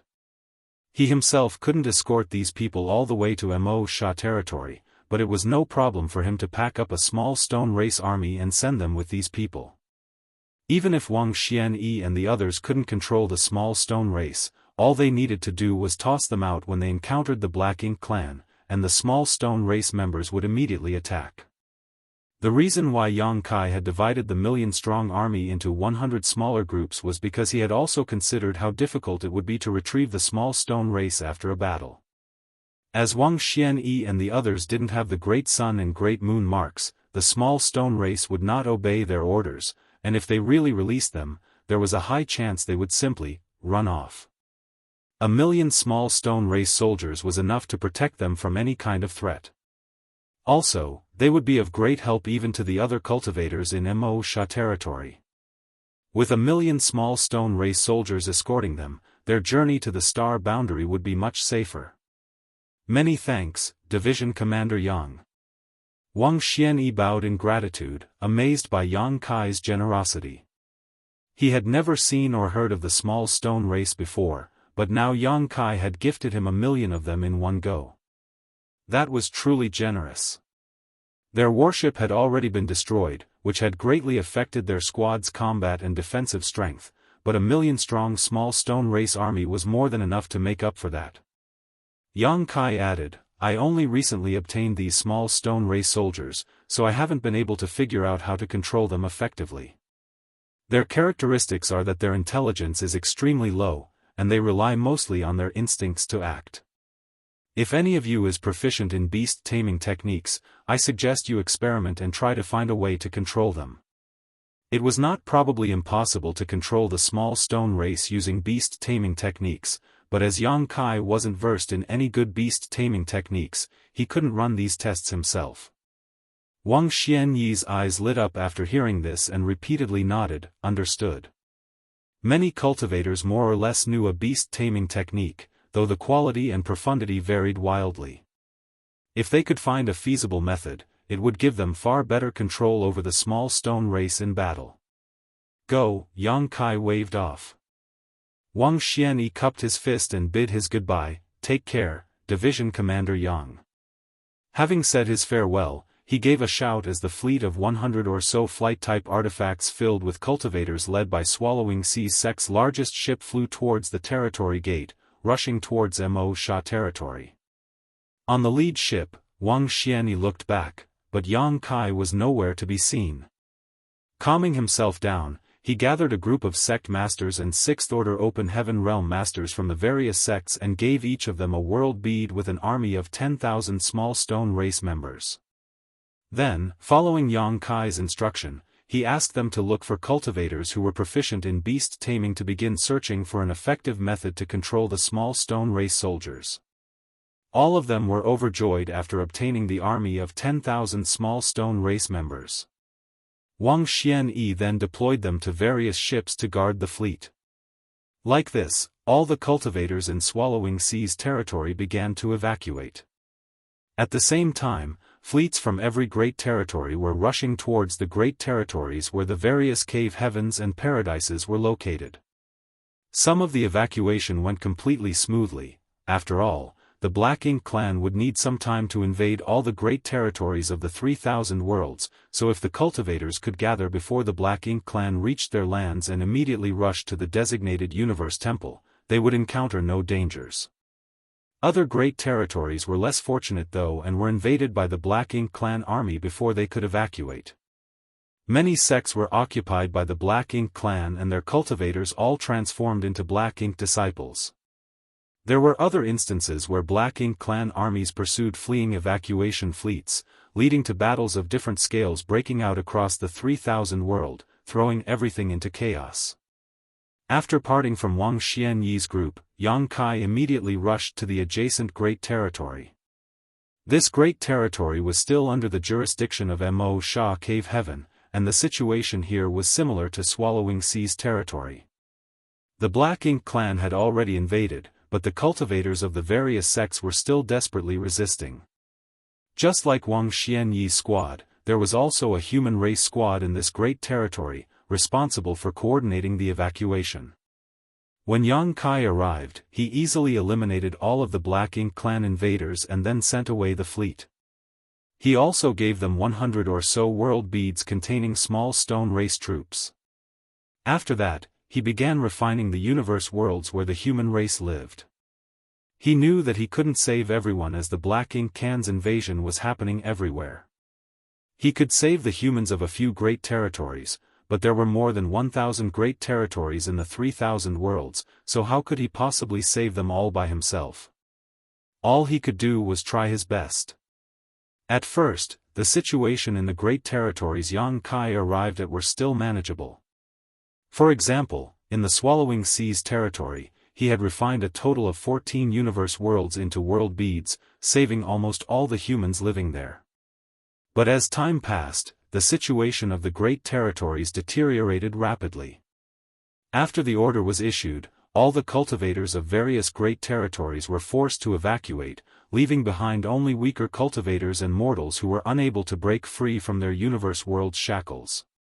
These people were completely powerless to resist the Black Ink clan's invasion. The further Yang Kai walked, the more heartbroken he became. Some of the universe worlds already had Black Ink nests planted on them, absorbing the world force of the entire world. Rich Black Ink strength enveloped such universe worlds, corrupting all the living beings inside. Yang Kai could do nothing in the face of such situations. With his 8th Order Open Heaven Realm cultivation, he could completely destroy these universe worlds if he wanted to, but if he did so, the billions of innocent lives living on them would also be lost along with the Black Ink clan soldiers. These people might have been reduced to Black Ink disciples, but there was still hope for them to be rescued in the future.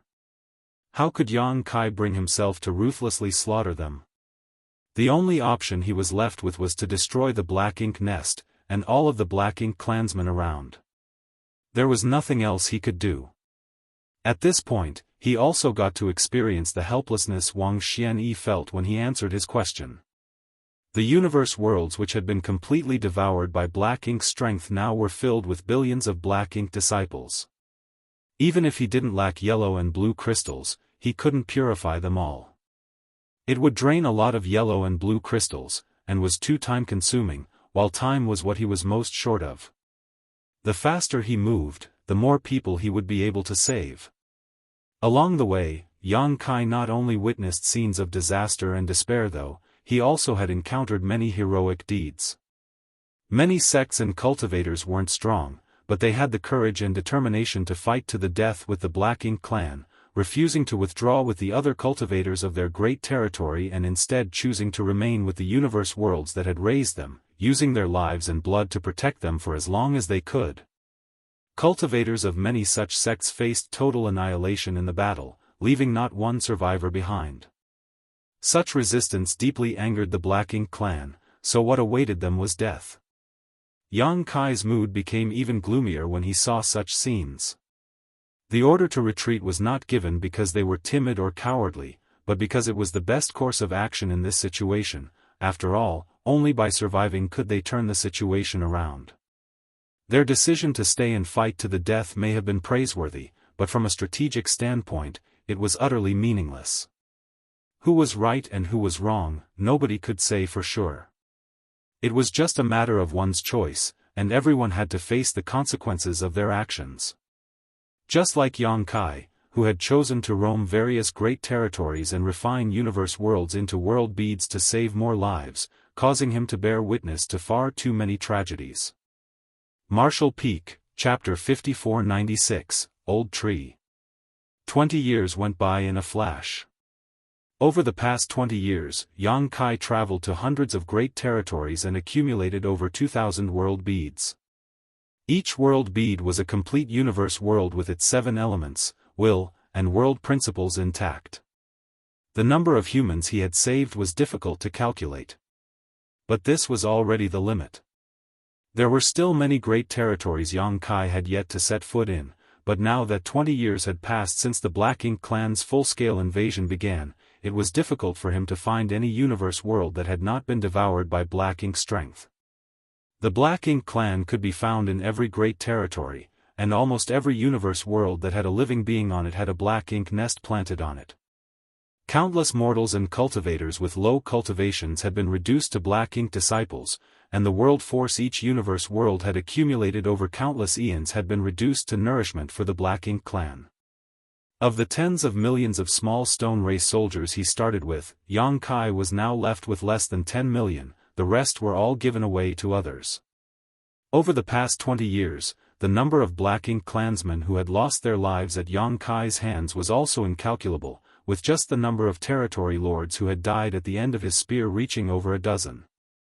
Now, with only one royal lord left alive, and the two Black Ink giant spiritual gods being occupied, the territory lords were the top masters of the Black Ink clan. Be that as it may, if any of these innate territory lords ran into Yang Kai alone, they would only be courting death. Even if there were 2 or 3 of them, Yang Kai was confident he could eliminate them after paying a price. In these 20 years, those who should have evacuated had already evacuated, and those who couldn't leave could only stay and bear the fate of being turned into Black Ink disciples. Yang Kai estimated that the cultivators who had evacuated from the various great territories should have all reached the star boundary by now. He knew in his heart that this mission to save the remaining humans of the 3,000 worlds had come to an end. Even if he continued, it would just be a fruitless endeavor. Looking at the dim stars in the void and the universe worlds enveloped in Black Ink strength, a heavy sigh escaped Yang Kai's lips as he shouted, "Old tree, do you still want to hide? I think it's time we meet." As soon as he finished speaking, a mysterious change started to occur in this great territory. Immediately after, a rolling fog appeared in the distance and swept towards Yang Kai. Seeing this fog, Yang Kai knew that his guess was correct. 20 years ago, when he refined the profound abundant world, he had a vague guess in his heart. But at that time, he hadn't refined enough universe worlds, so whether this conjecture was just his imagination or if it was true, he still had to verify it. Over the past 20 years, he had refined more than 2,000 universe worlds, which was more than enough to confirm his previous speculations. Because every time he refined a universe world, he would sense an invisible connection with that unknown place. After refining more than 2,000 universe worlds, this connection had become pretty strong, so, even if the other party didn't respond, Yang Kai still had a way to force his way into this unknown place. The rolling fog soon arrived before him and Yang Kai allowed it to envelop him, concealing his figure. When the fog dissipated, Yang Kai's figure was nowhere to be found. When he reappeared, Yang Kai was already in a mysterious place that was difficult for ordinary people to reach. There happened to be some kind of suppression in this mysterious place, preventing anyone from completely displaying the might of the open heaven realm, no matter what one's order was. The great ancient ruins boundary. When Yang Kai was just an emperor realm master, he had been swept up by a mysterious fog and thrown into this sealed world. It was in this sealed world he got his hands on a world tree clone, which he used to save the star boundary that was on the verge of shattering. It was also from here that he brought out the heavenly moon demon spider, Zhu Jiu Yin.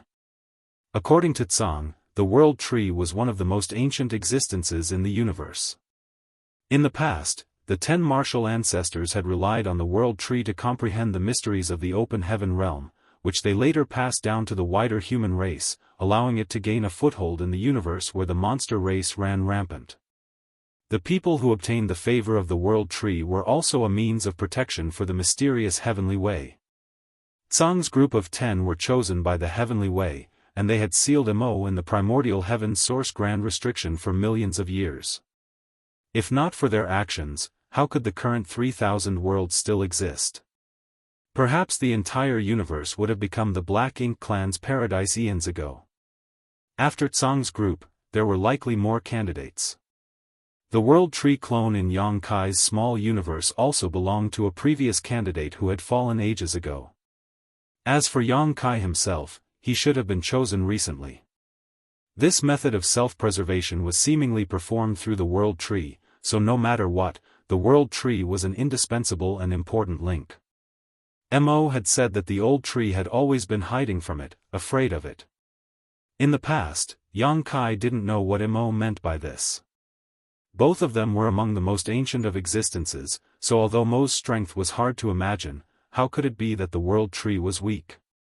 Why would it hide? Now, Yang Kai finally understood. Because the World Tree was a direct manifestation of the entire 3,000 worlds. The relationship between the World Tree and the 3,000 worlds was one of mutual destruction and prosperity. Mo's existence had severely threatened the survival of the 3,000 worlds. If Mo really ruled over 3,000 worlds, then Black Ink's strength would be everywhere, and every universe world would die. At that time, the World Tree would also be completely destroyed. Inside the great ancient ruins boundary, Yang Kai, who was swept up by the rolling fog, looked up and saw a towering tree in front of him. Compared to the World Tree Yang Kai had seen in the past, this one was far larger and more majestic. The tree was absolutely filled with world fruits. But different from the past, the current World Tree seemed to be seriously ill, looking very weak and sickly. Many of the world fruits hanging on the World Tree were gray, as if they had rotted.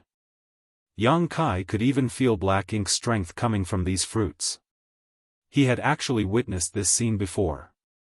When he used his sun and moon divine will just outside the Great Sea celestial phenomenon, space and time became chaotic, allowing Yang Kai to glimpse into the future. One of the scenes was of him holding the head of the royal lord. And the other scene was of a large, sickly tree filled with rotting fruits. Yang Kai stared blankly for a long time before a sigh escaped his lips. "Old tree, you're quite pitiful."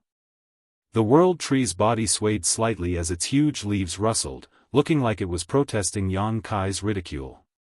Yang Kai quickly stated, "Don't get agitated, each of these fruits corresponds to a universe world. If you shake them off, it won't be a good thing."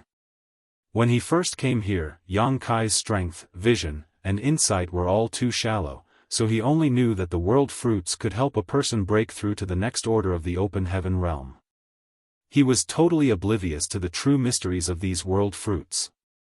Now, after reaching the 8th order, having refined more than 2,000 universe worlds scattered across hundreds of great territories, and coming into contact with ancient supreme masters like Mo and Tsang, how could Yang Kai not see the profundities of these fruits? As he had just said, each of these world fruits corresponded to a universe world in some great territory, and was the source of those very universe worlds. It could be said that the World Tree was connected to all the universe worlds in the 3,000 worlds. It was precisely the convergence of these universe worlds that had given birth to the World Tree. Now that these universe worlds had been devoured by Black Ink's strength and occupied by the Black Ink clan, it had affected the World Tree, making it and those world fruits appear sick. If a certain universe world was completely destroyed, the corresponding world fruit would also cease to exist. Vice versa, if a new universe world was born, the World Tree would bear a new fruit. Yang Kai finally understood why the world fruits had such potent effects. This was because these world fruits contained the mysteries and essences of an entire universe world. A low-rank world fruit corresponded to a world with a low level of martial Dao, a mid-rank world fruit corresponded to a world with a mid-grade martial Dao, and a high-rank world fruit corresponded to a high-grade universe world, the best possible. Such universe worlds might be where the various cave heavens and paradises resided. If someone were to pick a world fruit and swallow it, what they were actually eating was not the fruit itself, but the essence of the universe world. So naturally, this would rapidly increase their strength and even increase their order. But as a result of this, the martial Tao of the corresponding universe world and even the perfection of its world principles would be greatly affected, taking thousands, if not tens of thousands of years to recover. A universe world with sufficient martial Tao would have its own principles and will. These wills could be said to have come from the universe world itself, but they could also be considered the wisps of the world tree's consciousness. The great emperors of every universe world had obtained the acknowledgement of their respective worlds' wills, but at its root, it was really the world tree who had acknowledged them. As such, every time Yang Kai refined a universe world, he would gain the approval of the world tree, allowing him to sense the latter's existence. Yang Kai had not understood these mysteries previously, but now he got the complete picture. If 3,000 worlds were completely occupied by the Black Ink clan, the world tree would definitely perish. Currently, only about 20% of the fruits on the tree remained intact, with most of them corresponding to the world beads Yang Kai had refined. After pondering for a moment, Yang Kai waved his hand as over 100 world beads refined from universe worlds flew out. Each of the world beads looked like a glorious pearl, a magnificent sight indeed. As soon as these world beads appeared, each of them resonated with a world fruit and disappeared into them. The world bead had not really disappeared, but had instead become one with the fruit. It did not affect the living beings inside the world beads either, and when peace had returned to the 3,000 worlds once more, when the Black Ink clan was eliminated, the world tree would be able to send these world beads back to the corresponding great territory, so that they could regain their former prosperity. Yang Kai was just giving it a try. After all, it was quite troublesome and risky to carry so many world beads on him. The world beads might look small, but as each world was formed from a universe world, they were actually quite massive in size. It was impossible for him to store them into his small universe or space ring, so Yang Kai could only sew together a huge backpack to carry them that way. All these years, Yang Kai had been carrying a bag filled with world beads on his back, which was extremely inconvenient. Now that he had discovered that these world fruits could accommodate the corresponding universe world, it naturally saved him a lot of trouble. Martial Peak, Chapter 5497, A Scourge Last 1,000 Years. After some time, Yang Kai had finally tossed all 2,000 or so world beads to the world tree for safekeeping.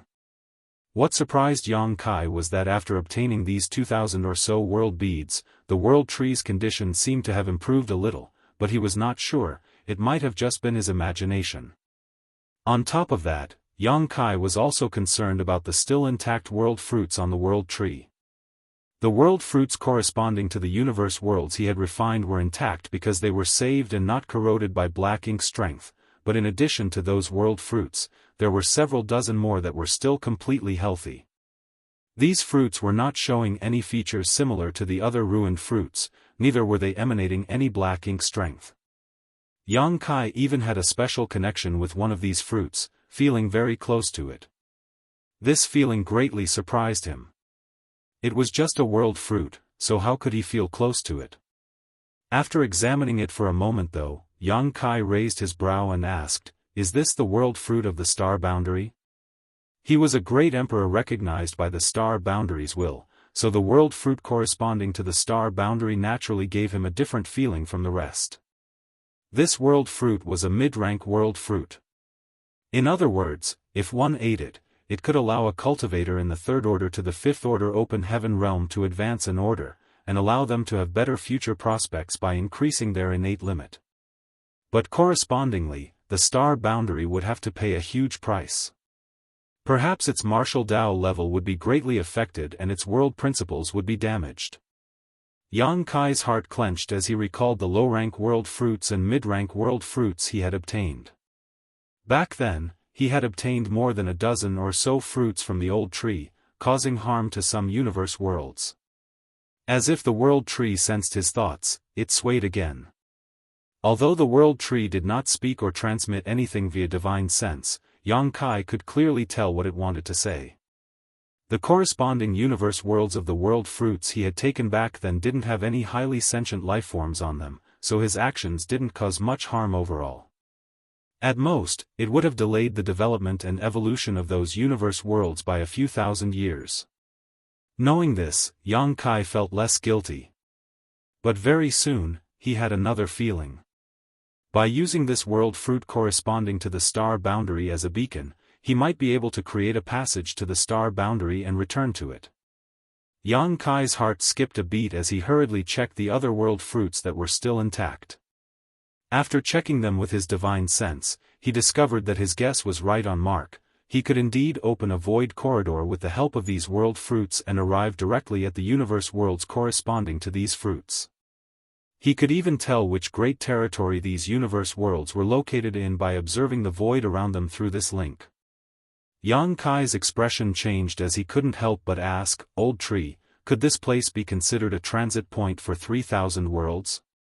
The world tree's body swayed again as if saying it was a given. This was not surprising though. The world tree was the physical manifestation of all the universe worlds in 3,000 worlds, with each of its fruits corresponding to a universe world. It was closely connected to all the great territories and universe worlds in this way. It was no wonder that the great ancient ruins boundary was so ethereal, and why the rolling fog through which one could enter the great ancient ruins boundary was able to appear in any great territory. Because theoretically speaking, one could enter the great ancient ruins boundary through any universe world, depending on whether this old tree was willing to let them in or not. With this discovery, Yang Kai's interest was immediately piqued as he carefully examined the intact world fruits. These fruits corresponded to the universe worlds in the star boundaries territory, while another dozen or so were linked to the universe worlds in New Great Territory which was adjacent to the star boundary. The New Great Territory was something Yang Kai had inadvertently discovered when he was fighting with Sua Quan Hui of Thousand Cranes Paradise. No one from the 3,000 worlds had stepped foot in it before. The small stone race was also brought out from the New Great Territory. Apart from those, there were about 30 more intact world fruits, which meant that there were an equal number of universe worlds in 3,000 worlds that had not been occupied by the Black Ink clan, scattered across various great territories. Realizing this, Yang Kai quickly requested, "Old tree, please assist me." Saying so, Yang Kai's figure flickered as he shot towards one of the world fruits. This fruit was only the size of a baby's fist, but at this moment, it suddenly enlarged in Yang Kai's eyes, allowing him to enter. The moment he entered the world fruit, Yang Kai immediately sensed the corresponding universe world's location. Space principles flared and a void corridor leading to a distant great territory was opened with help from the world tree. In a flash, Yang Kai shuttled through the void and appeared in the vicinity of the universe world. The universe world was both big and beautiful, but it probably hadn't been long since it was born. Its environment could not be considered good either. It was suitable for inhabitation, but its principles were still relatively lacking. In other words, if the martial Tao evolved here, its level would be extremely low. Scanning it with his divine sense, Yang Kai didn't find any humans, just some low-level creatures. He took out his universe chart and checked its location, soon concluding that the reason it was not occupied by the Black Ink clan even after 20 years was because it was located in a remote region. It was quite likely that the Black Ink clan had simply not discovered its existence, which had allowed this place to escape disaster. Otherwise, the Black Ink clan would have definitely not let go of a universe world like this. Without further delay, Yang Kai quickly began refining it. After having refined over 2,000 universe worlds, he was now quite familiar with this process. After a couple of days, this universe world was refined into a world bead and collected by Yang Kai. This time, he didn't even have to ask the old tree to pick him up, rather, Yang Kai opened a void corridor with the help of the connection between the world bead and world tree before stepping inside. When he reappeared, he was already standing beneath the world tree. Yang Kai didn't even stop to catch his breath, he simply handed the new world bead he had refined to the world tree for safekeeping before identifying another intact world fruit and setting off.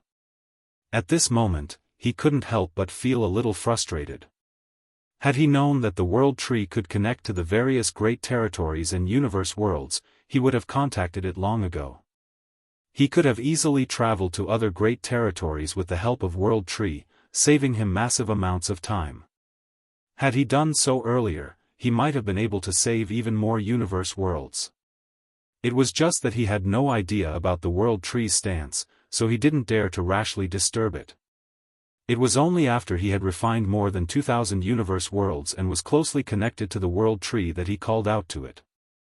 30 universe worlds were not that many, and Yang Kai could refine a universe world in just a few days now. These universe worlds were all quite remotely located, which was why they were never discovered by the Black Ink clan and thus avoided being poisoned by Black Ink's strength. Most of the universe worlds did not have any humans, only 7 or 8 in total, but their martial Daoists were not very high. Even when Yang Kai was refining the entire universe world, the human inhabitants never noticed a thing.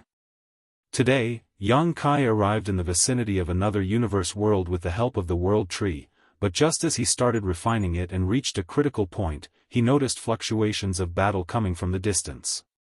Yang Kai was quite taken aback by this discovery and could not understand why someone was fighting in such a remote location. Logically speaking, the humans had already evacuated from the greater 3,000 worlds. Those who should have left had already left, and those who hadn't were doomed. There should not be anyone in such a remote place, but the commotion caused by the battle was quite obvious. Furthermore, the person who was fighting was quite strong, at least in the 7th Order Open Heaven realm. Who could it be? Yang Kai's heart was filled with suspicion. Although he was alone, he wasn't worried about being disturbed. After all, he still had some 10 million small stone race soldiers on him. If any enemy was to come here, even if he could not divert his attention, Yang Kai could just summon a small stone race army to protect himself.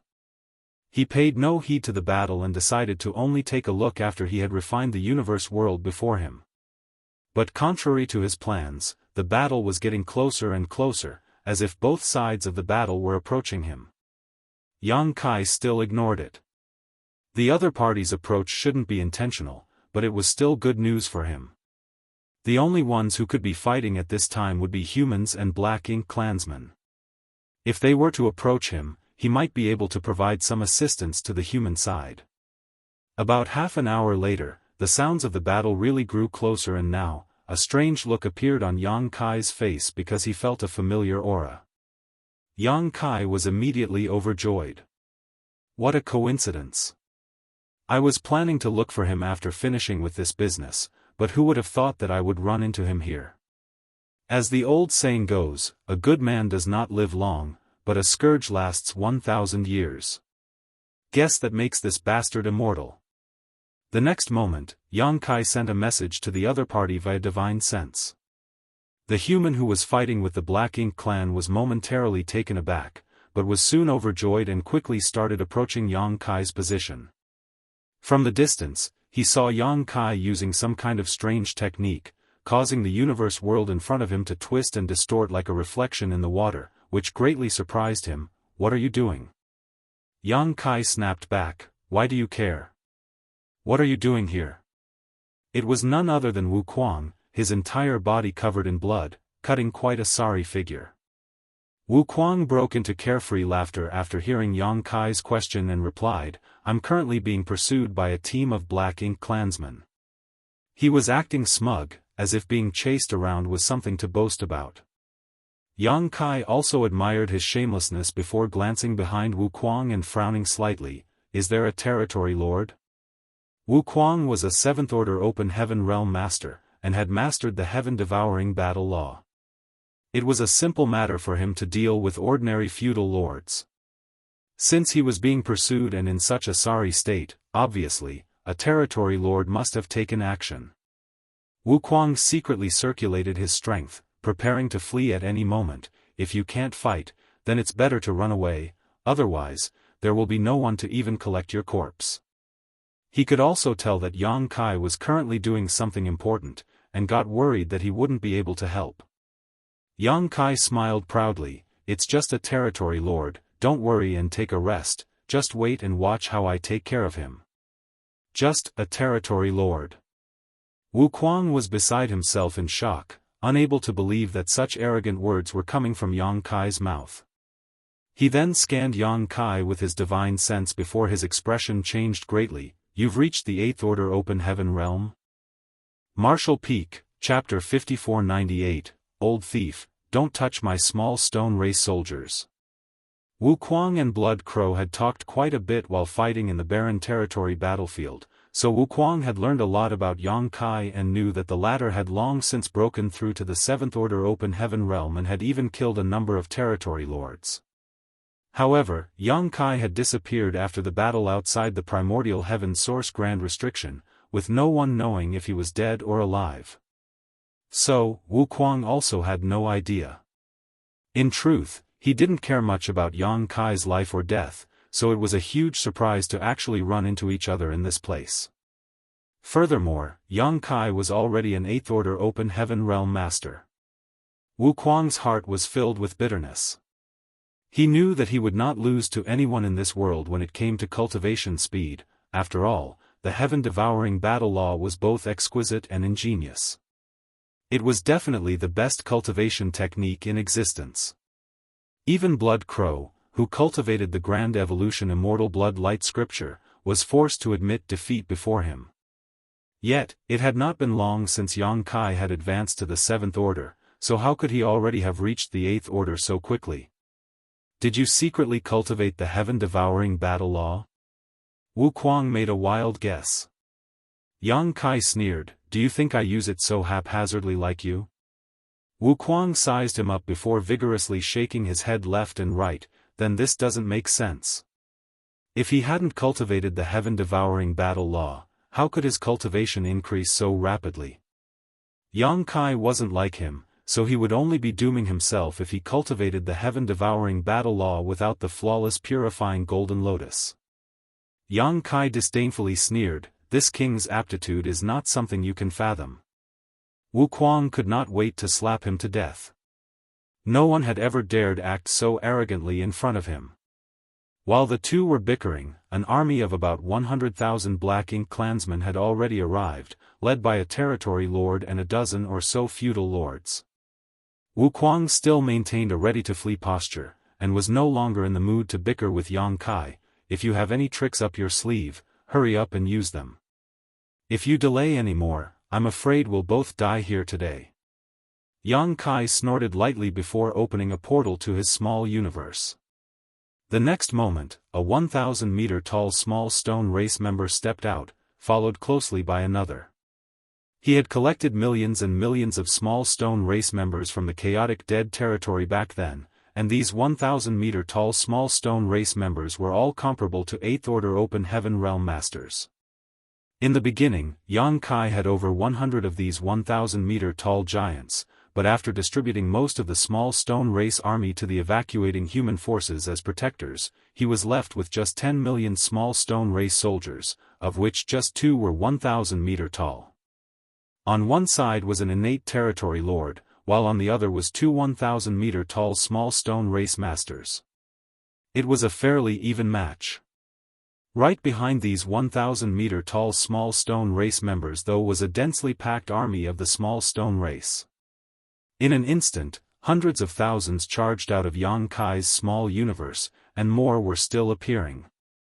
Wuquang gawked, faintly feeling these creatures were a little familiar. He had spent some time in New Great Territory in the past and had seen ordinary small stone race members. However, the small stone race he had seen was the most primitive of beings, so how could they possibly give off the same awe-inspiring aura as the ones right before him? The small stone race army instantly detected Black Ink strength after stepping out of Yang Kai's small universe.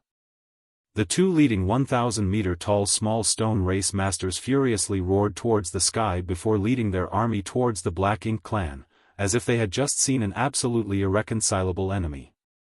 The territory lord on the opposite side couldn't help but be dumbfounded.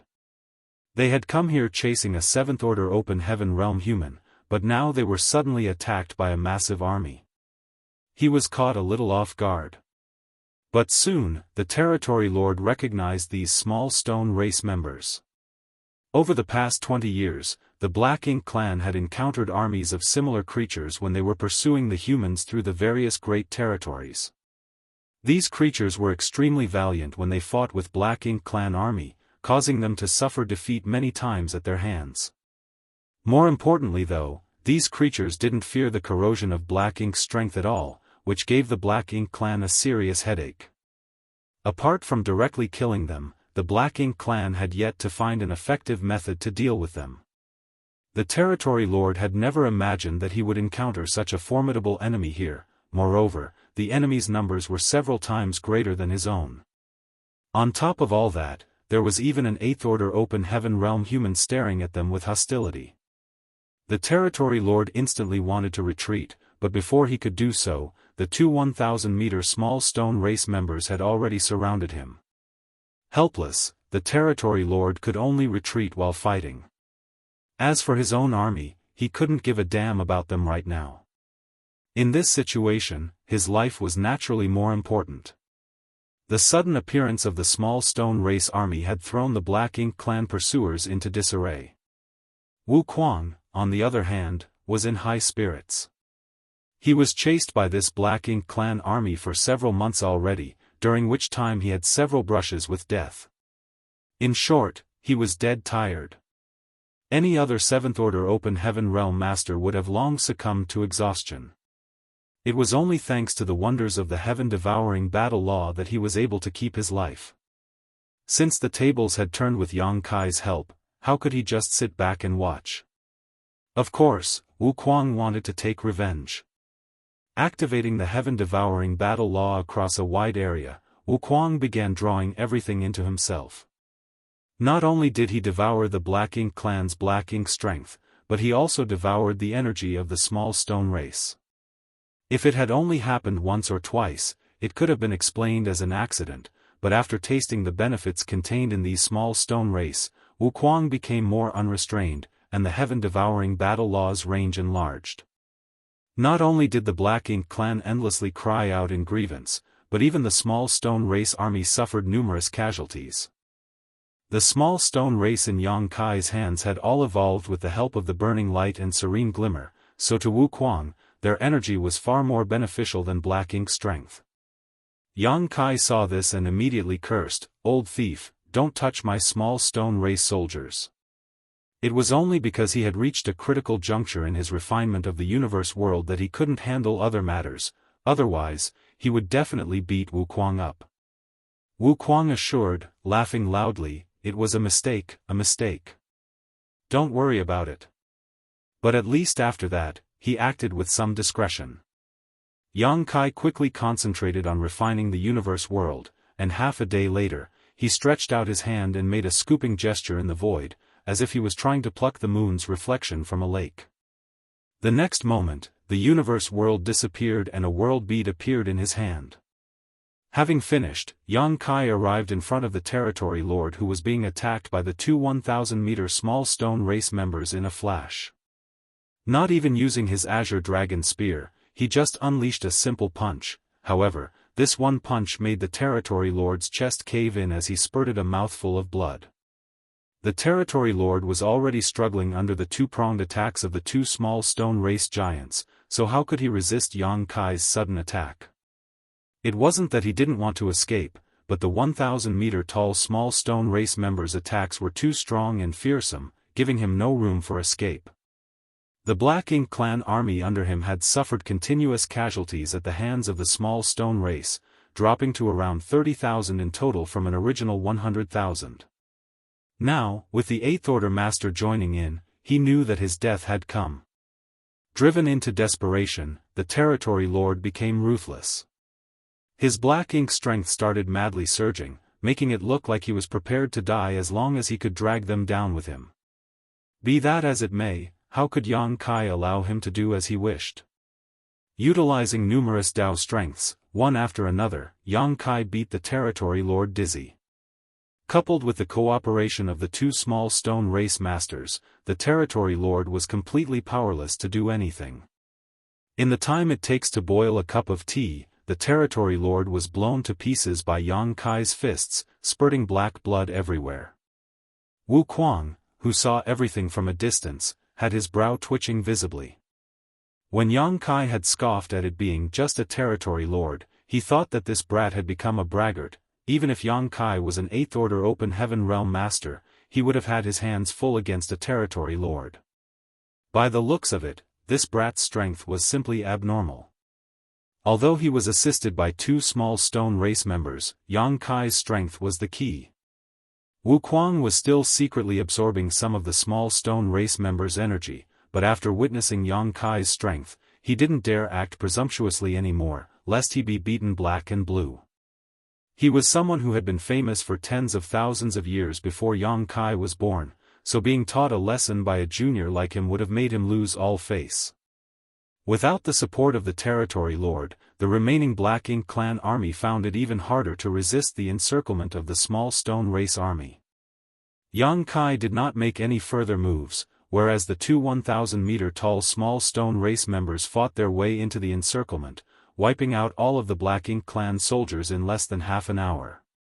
Only then did Yang Kai activate the Great Sun Mark and collect this Great Sun small stone race army to prevent them from running about. After having dealt with this, Yang Kai turned to Wuquang and asked, "Why are you here?"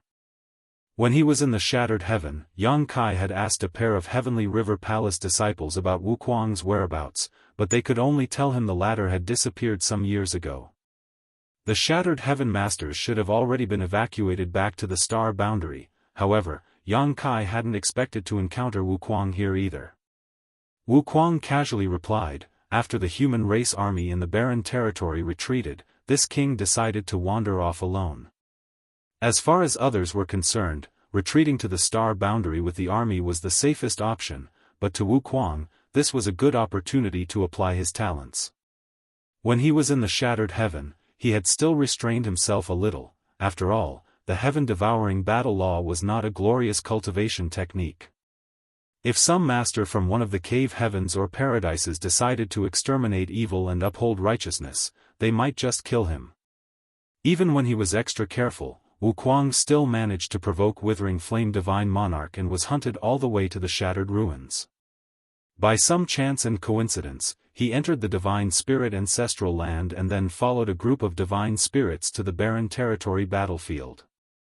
When he arrived at the Barren Territory battlefield, Wuquang finally let himself loose. There, no one would care what kind of cultivation method one used. So long as one could kill the Black Ink clan, they would be comrades. On the Barren Territory battlefield, Wuquang had obtained quite a harvest and his cultivation had also risen rapidly. Unfortunately, the good days didn't last long. The Black Ink clan broke through the boundary wall leading to Wind Mist territory, forcing the human race army to retreat. Wuquang couldn't be bothered to move with the others, so he found an excuse to leave. When he was fighting together with the other humans, Wuquang always had to worry about accidentally injuring his allies, but now that he was alone and surrounded by enemies, he had completely let himself go. Not only did he devour many Black Ink clansmen, he even dared to devour the energy from universe worlds occupied by the Black Ink clan. Along the way, his cultivation rose at an astonishing pace, but this also provoked the Black Ink clan who started pursuing him. Wuquang would really have been in danger if he hadn't met Yang Kai here today. It was also because of this encounter that Wuquang faintly felt that his strength was still too low. Although the Black Ink clan could no longer deploy royal lords to the battlefield, they still had plenty of territory lords. As a 7th Order Open Heaven Realm Master, Wuquang was still a little lacking when facing a territory lord. Only after advancing to the 8th Order Open Heaven Realm could he truly act without restraint. Unfortunately, even with the heaven-devouring battle law, it was not easy to break through to the 8th Order. The fact that Yang Kai was already an 8th Order Master made him quite envious. Martial Peak, Chapter 5499, The Secrets Behind the Clone's Feedback. How could Yang Kai have known what Wuquang had gone through all these years? He only thought that Wuquang had been hiding in the Shattered Heaven all this while, so he was extremely surprised when he heard all about Wuquang's experience. "You went to the Barren Territory battlefield?" Wuquang proudly declared, "This king has obtained outstanding military merits. I'm also famous in your great evolution army." Seeing his smug look, Yang Kai found it funny and proposed, waving off, "Let's talk later, come with me." Yang Kai had many things he wanted to ask Wuquang and he also needed Wuquang's cooperation in a plan he had in mind, but he did not forget there were still many intact universe worlds waiting for him to refine. Having said that, he reached out to grab Wuquang. Wuquang hesitated a little, but chose to go along with him. Since the day he became famous, he had become the target of everyone's hatred. He had long developed a lone wolf persona, but if there was anyone in this world he was willing to believe, then it would probably be Yang Kai. In the past, it was Yang Kai who secretly brought him to the shattered heaven, otherwise, he would have remained hidden in the new great territory all this time. After all, myriad demons' heavens pay when Xian had died at his hands. Space principles started fluctuating and Wuquang felt as if the entire world had flipped upside down. By the time he came to his senses, he found himself standing in an inexplicable place. Yang Kai ordered, "You stay here and recuperate, I'll talk to you later." Yang Kai turned around and vanished in the blink of an eye. Wuquang didn't find this strange at all. Yang Kai was proficient in the Tao of space, and now that his cultivation was an order higher than Wuquang's, it was indeed difficult for Wuquang to catch his movements. Wuquang started looking around and soon had his attention focused on a huge, towering tree in front of him. The tree seemed to be ailed by some kind of illness as it looked sickly and most of its fruits were even rotten. Wuquang furrowed his brow as he kept staring at the tree. He vaguely found the towering tree a little familiar, as if he had seen it somewhere before. Oddly enough, he even got the feeling that there was some kind of bad blood between them. In another place, Yang Kai once again arrived outside a completely intact universe world, and this time, the refining process was quite smooth. After refining that universe world into a world bead, Yang Kai returned to the great ancient ruins boundary and saw Wuquang sitting cross-legged in front of the world tree, staring at it. He didn't pay the sight any heed and continued using the world tree as a transit point to head towards the next universe world. After several more trips, he finally finished refining all of the still intact universe worlds. When Yang Kai returned to the great ancient ruins boundary for the last time, he was beside himself in shock at the sight before him. The towering world tree was nowhere to be seen, while Wuquang was hugging the lower half of a short, stubby old man. By the looks of it, he was pestering the old man, begging for something. The dense and thick hair on the old man's head looked like branches, and countless fruits were growing on them. The old man's lower body did not have any legs either and was instead something weird that looked like it was composed of countless roots. Although Yang Kai had never seen this old man before, he could tell that he was the world tree at a glance. After all, the branches on his head and the roots on his lower body were too obvious. What surprised him was that the world tree could actually transform into such an appearance, something he had never seen before. The old man was also holding a walking stick in his hand and looked completely incensed as he beat Wuquang's head with it. Wuquang appeared to be in quite a sorry state, bleeding from his head with red liquid pouring down his face. Even so, Wuquang was still tightly holding onto the old man's lower body, refusing to let go. Yang Kai could even sense him using the heaven-devouring battle law. Wuquang was pleasantly surprised after seeing Yang Kai appear, and shouted, "Yang boy, this is the world tree, quickly help me refine it." It had taken him a long time to recognize that this was the legendary world tree, but once he had, how could Wuquang resist the temptation of such a precious treasure? Over the past few years, he did not even let off black ink strength, so Wuquang immediately expressed his desire to refine the world tree with practical actions. If he really succeeded in refining it, he would definitely be able to reach the heavens in a single bound. At that time, not to mention territory lords, he would be able to devour even royal lords with ease. Had he still been able to use his seventh order open heaven realm cultivation, he wouldn't be in such a sorry state, but this was the great ancient ruins boundary where no matter what one's order was, it was difficult for him or her to mobilize the world force of their small universe. At most, one could only display the strength of the Emperor Realm. A mere Emperor Realm master couldn't do anything against the world tree. The old tree kept bashing Wuquang's head with the walking stick to the point that Wuquang had started to feel dizzy. Be that as it may, Wuquang held on, seemingly willing to die for his great cause. The roots of the old tree's lower body also kept lashing him like thousands of whips, tearing his skin and flesh. While they were entangled with each other, Yang Kai walked over. Old Tree immediately voiced his grievance, "Boy, why did you bring someone like him here? The old tree was not just angry, he was also exasperated and even a little frightened, for this was actually not the first time something like this had happened. He had faced a similar situation a very long time ago. At that time, when that fellow named Shi saw him, he had also acted in such a manner, clamoring to refine him, making him panicked. What's more, at that time, the secret art Shi had used was exactly the same as the one in front of him was using. The old tree immediately understood that the fellow in front of him was definitely connected to Shi somehow, otherwise, how could he come to possess the same secret art? Yang Kai was also rendered speechless by the scene before him. He quickly stepped forward and grabbed Wuquang by the neck, lifting him up with a little force. Having escaped from Wuquang, the old tree quickly hid far away and breathed a sigh of relief. Wuquang, who was being held by Yang Kai, turned to the latter before stoically and indifferently stating, "This king is still your senior, is this how you treat me? Put me down." Apparently, he was more ashamed of being held like this than anything else. Yang Kai put him down and warned him in a distressed voice, "Stop messing around." Wuquang adjusted his clothes as if nothing had happened, but the bruises and bloodstains on his face made him look miserable still. "Why aren't you restricted by this place?" Wuquang asked curiously. His cultivation had been suppressed to the Emperor realm, but clearly, Yang Kai had not been suppressed and was still able to display the strength of the 8th Order Open Heaven realm.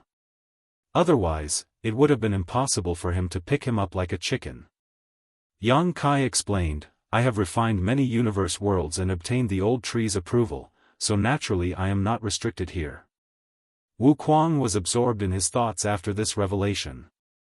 Yang Kai then looked at the old tree and asked, clicking his tongue in surprise, "You can even take human form? Since you could assume human form, what was the point of shaking your trunk to communicate with me?" The old tree replied, "This old master has lived for so long, it would be stranger if I was not able to transform like this. Anyways, why did you bring him here? Quickly take him away."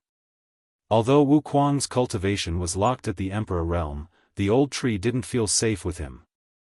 Yang Kai agreed, "I'll be leaving immediately, but before I leave, old tree, I have a presumptuous request." Old tree looked at him vigilantly, "Tell me." Yang Kai bowed to him before stating, "The Black Ink clan has invaded the 3,000 worlds on a large scale. We humans had no choice but to retreat to the star boundary. Many 9th Order Open Heaven Realm Masters sacrificed their lives on the barren territory battlefield in order to buy time for our younger generations. This junior sincerely asks Old Tree to take pity on us and bestow upon us some of your clones to nurture our human race's talents." Judging by the old tree's expression, it appeared as if he had expected this request. As soon as Yang Kai spoke about a request, he had already guessed what it would be. After pondering for a moment, he asked, "How many do you want?" Yang Kai pondered about it for a moment. When he saw Wuquang secretly gesturing to him, he immediately stated, "Not much, 100 roots should be enough." Wuquang gasped, secretly shocked by Yang Kai's unreasonable demand, for he had clearly gestured for 10. The old tree chuckled as a kind look appeared on his face, "Boy, you're quite interesting, how can 100 roots be not much? Why don't you just let him refine this old master instead?" Wuquang immediately took a step forward, expressing that he was ready at any moment, it was just that the old man was not inviting him. Yang Kai tentatively asked, "Then 90? Old Tree stated angrily, "Do you know that every time this old master cuts off one of his roots, it will severely damage my foundation? This old master's body is related to the universe worlds of the entire 3,000 worlds. If this old master's foundation is greatly damaged, that damage is distributed back to the universe worlds, damaging all of them as well. Moreover, you don't understand the secret behind the feedback of my clones at all.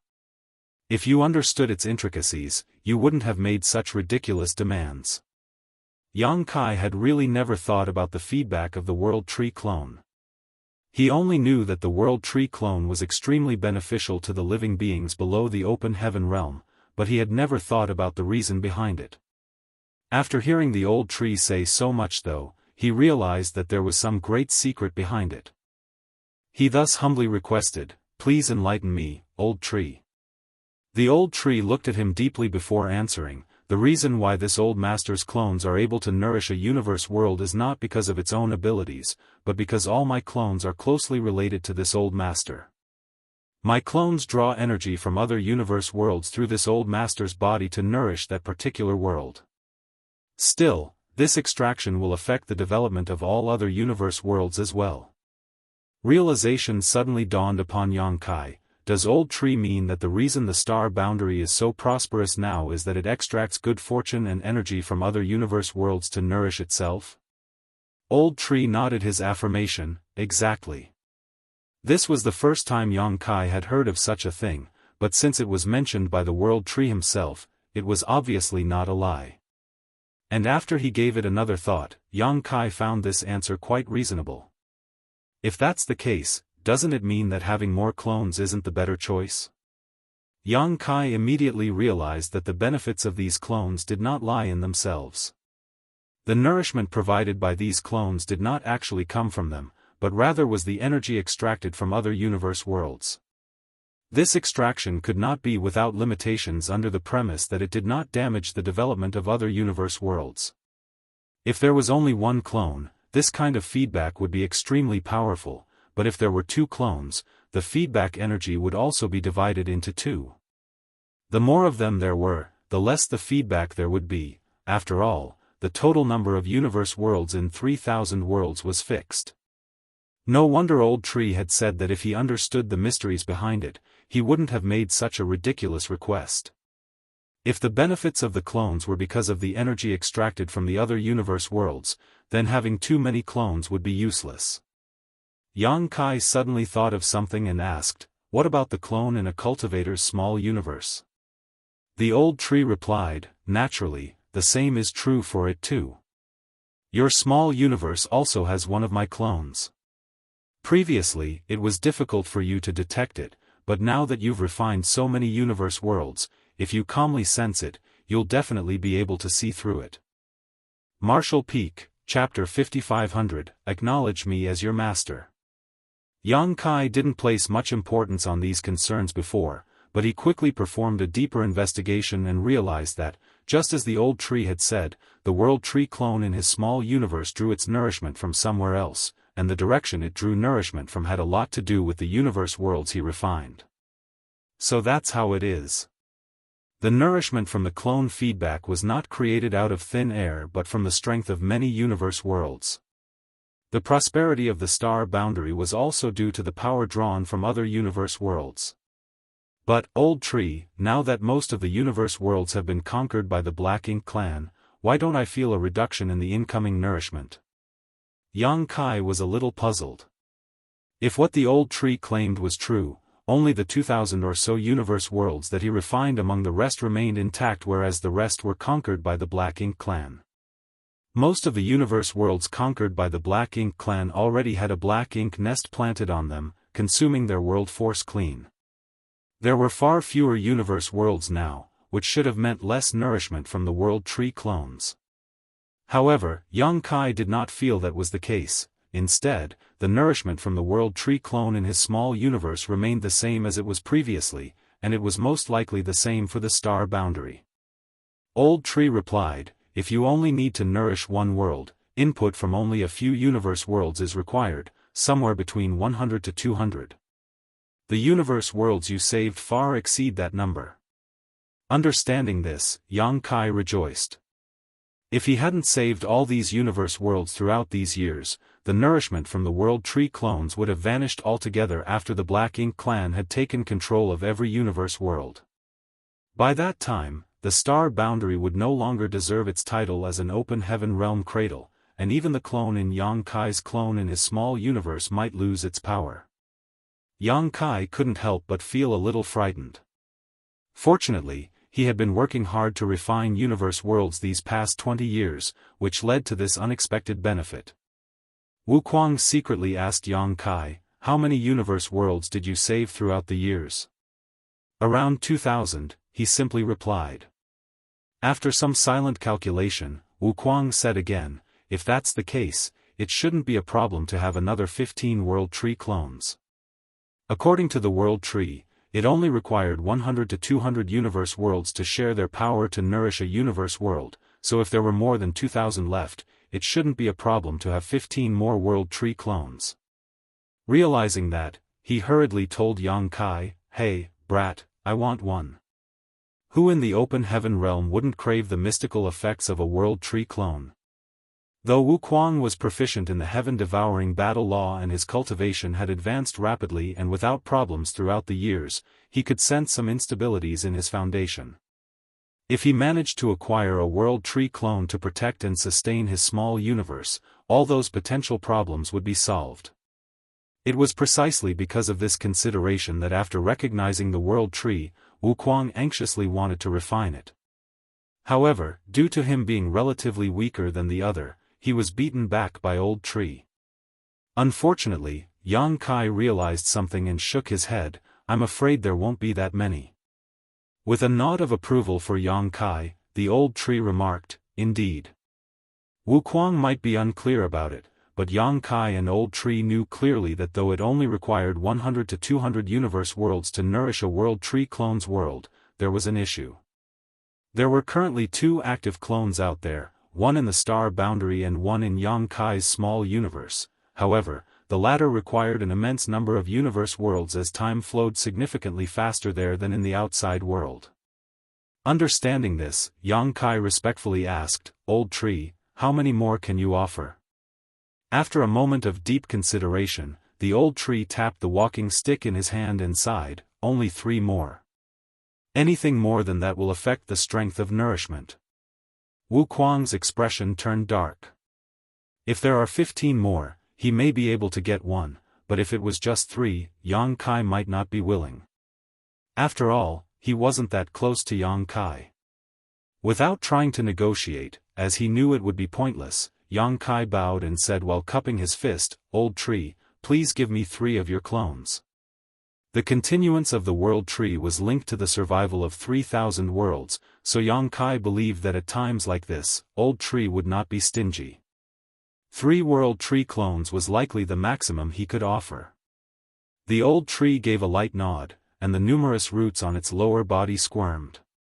3 of them eventually broke off and sprouted into 3 tiny saplings.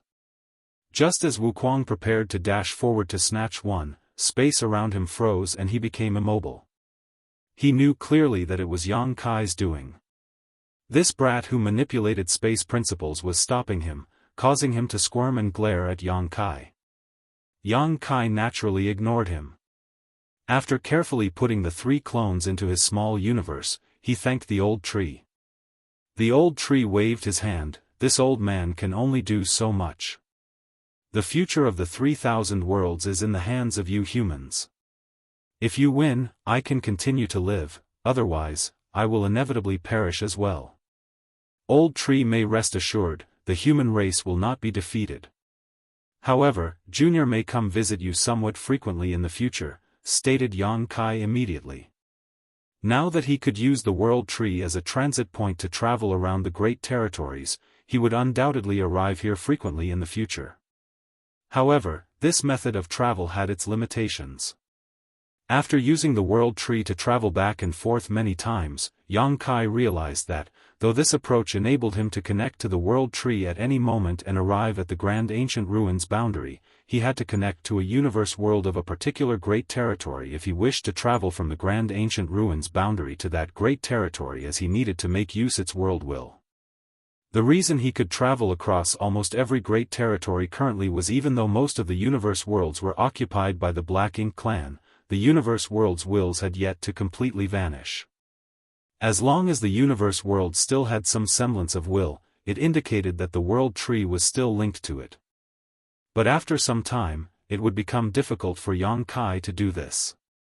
Even right now, he couldn't go to the Black Ink battlefield, because the universe worlds on the Black Ink battlefield had been dead for many, many years, with their wills all having been destroyed long ago. The Old Tree nodded lightly, and without delay, his figure shook and his body returned to its majestic towering tree form again. Most of the fruits on the tree were sick and rotting, a worrying sight.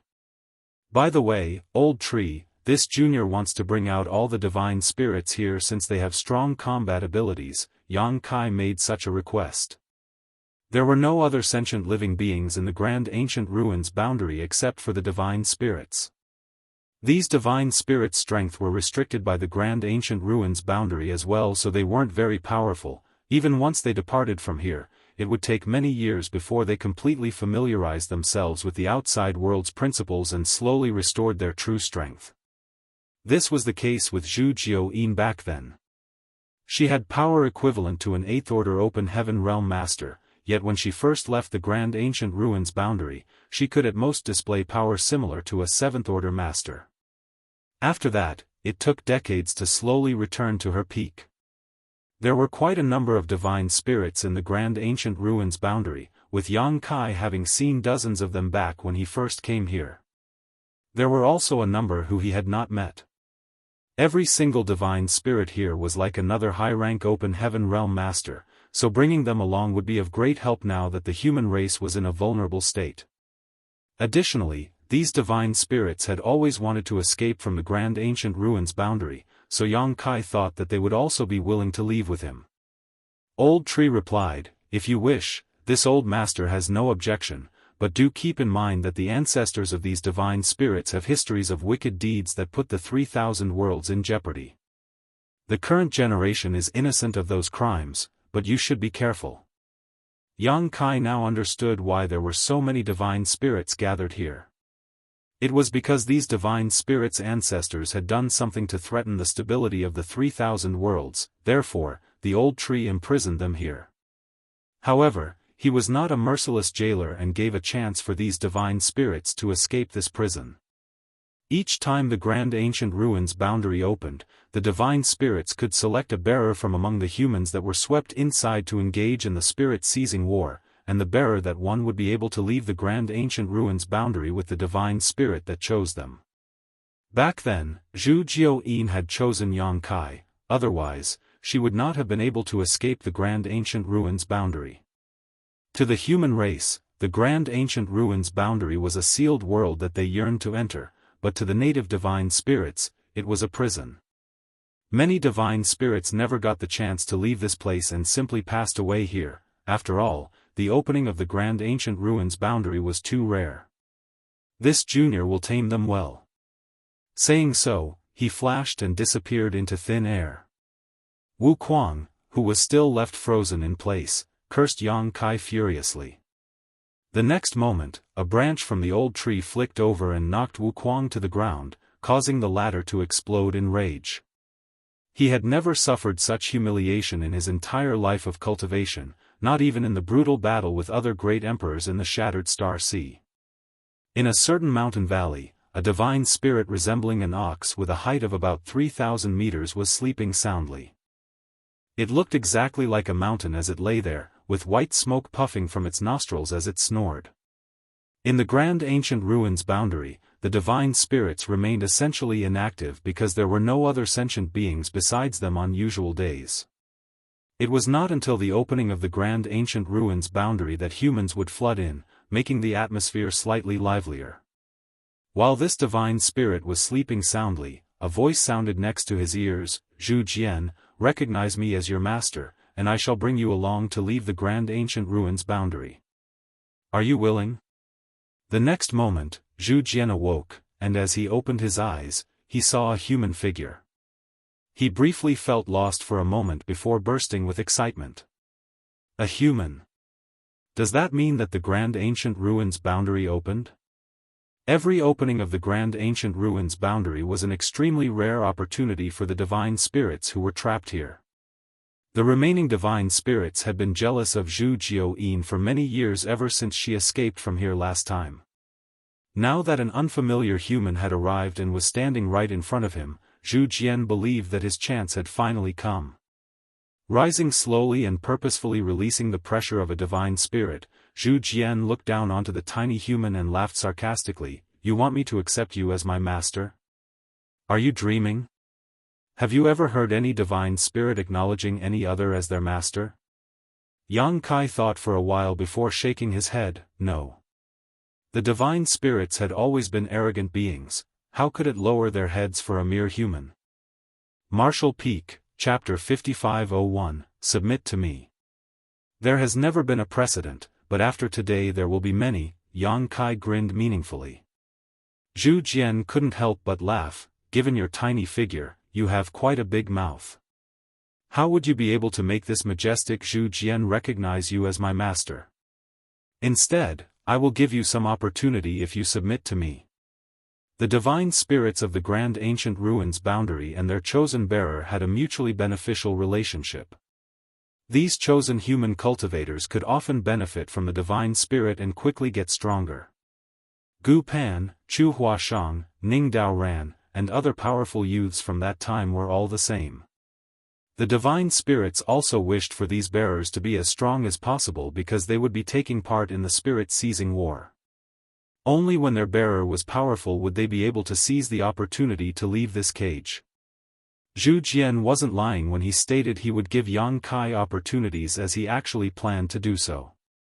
The notion was, of course, that Yang Kai must pass some of his assessments.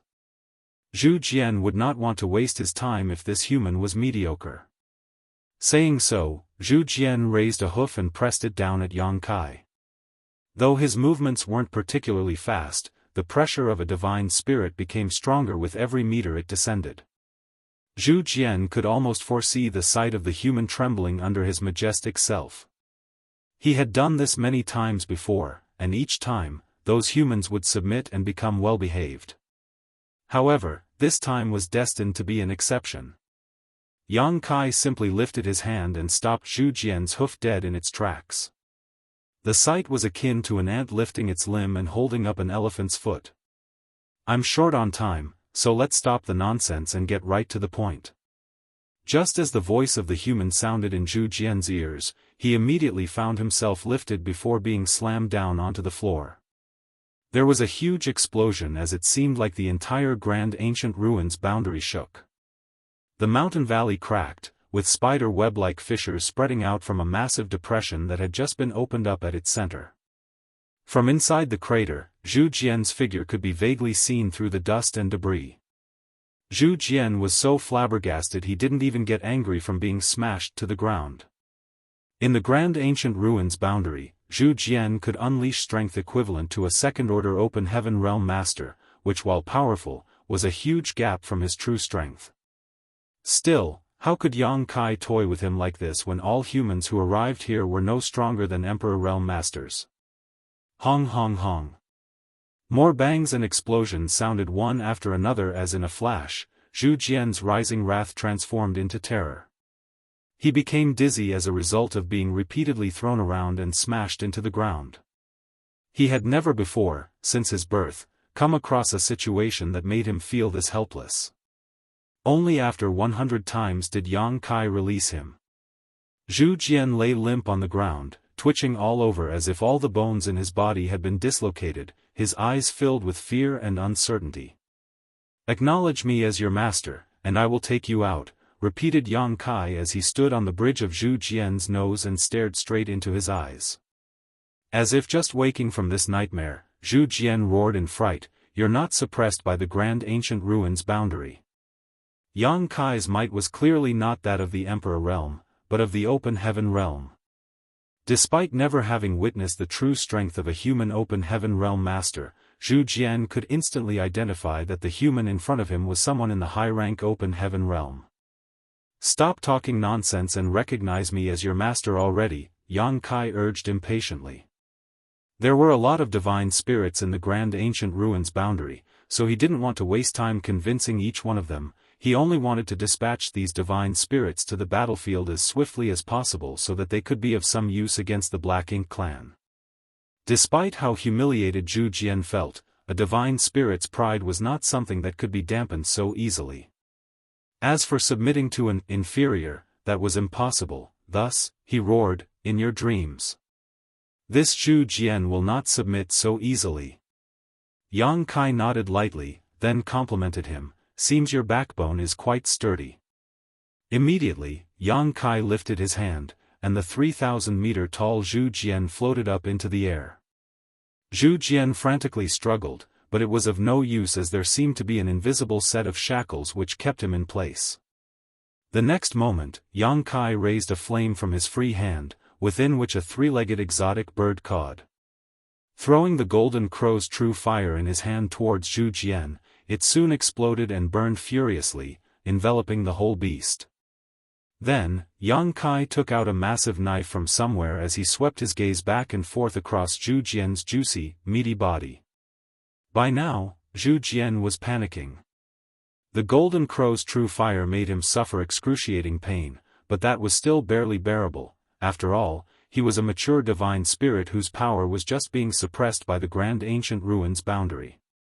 It was an imposed weakness, which did not affect how intrepid his body was. Though the golden crow's true fire was indeed impressive, flames of this intensity could not burn him to death. However, looking at the giant knife, and seeing Yang Kai's behavior, it was obvious that he was going to grill him up and eat him. "What are you doing?" Zhu Jian shouted in panic. Yang Kai took out an equally giant honing steel from who knows where and grinned menacingly as he said, "I've been told about the taste of a certain powerful black ox whose flavor was supposed to be quite exquisite. I've always wanted to try such meat, but in the end, wasn't able to get my hands on some. You look quite similar to that black ox, which should be able to fulfill my wish. What's more, a divine spirit should be more appetizing than an ordinary black ox. You wouldn't dare." Zhu Jian roared angrily. "I wouldn't." With a snort, Yang Kai approached Zhu Jian with the now gleaming knife in hand, eyeing Zhu Jian's rib roast section, lifting his blade as if preparing to slice off a piece. When Zhu Jian saw this human was being serious, he couldn't bear it anymore, so he hurriedly cried out, "Wait, wait, wait. We can talk this out." Yang Kai's knife rested on his flank as he said, "If you want to say something, speak quickly before it's too late." Zhu Jian was agitated. "I'll leave you with all I've collected during my life. I own many treasures that are very helpful for humans to cultivate with." Yang Kai sneered, "Your treasures are all useless to me." Zhu Jian tried again, "Then I will give you some of my source strength. With it, you will have the opportunity to comprehend the innate divine ability of my clan." Upon hearing that, Yang Kai frowned and asked, "What is the bloodline talent of your clan?" He was oblivious to it previously, but during his trip to the no-return pass to cultivate, he had come to understand that every divine spirit clan had their own bloodline talent which would awaken once they matured thanks to their bloodline inheritance. For example, the Dragon clan's bloodline talent was the Tao of Time while the Phoenix clan's was the Tao of Space. Since he didn't interact with other divine spirits much, Yang Kai didn't know much about them. Seeing that his interest was piqued, Zhu Jian immediately continued, "The bloodline talent of my clan is one of strength. If you comprehend this innate divine ability, your physical strength will be boundless." Garbage. Yang Kai immediately lost all interest. When it came to raw physical strength, none exceeded the Dragon clan. It was a purely useless bloodline talent for Yang Kai. Zhu Jian felt like breaking down. How could he have offered some of his source strength if he hadn't been forced into a dead end? The loss of even a bit of his source strength would have a significant detrimental effect on him. Yet, such huge sacrifices were dismissed as garbage by this human. "If you have anything else for me in exchange for your life, speak up. Or else, I will start my meal," Yang Kai threatened. Zhu Jian sighed, appearing to accept his fate. "What more do I have when you don't even seem pleased by my source strength? Forget it. This is my fate. Please start. Even if you die, you still won't recognize me as your master?" Yang Kai questioned.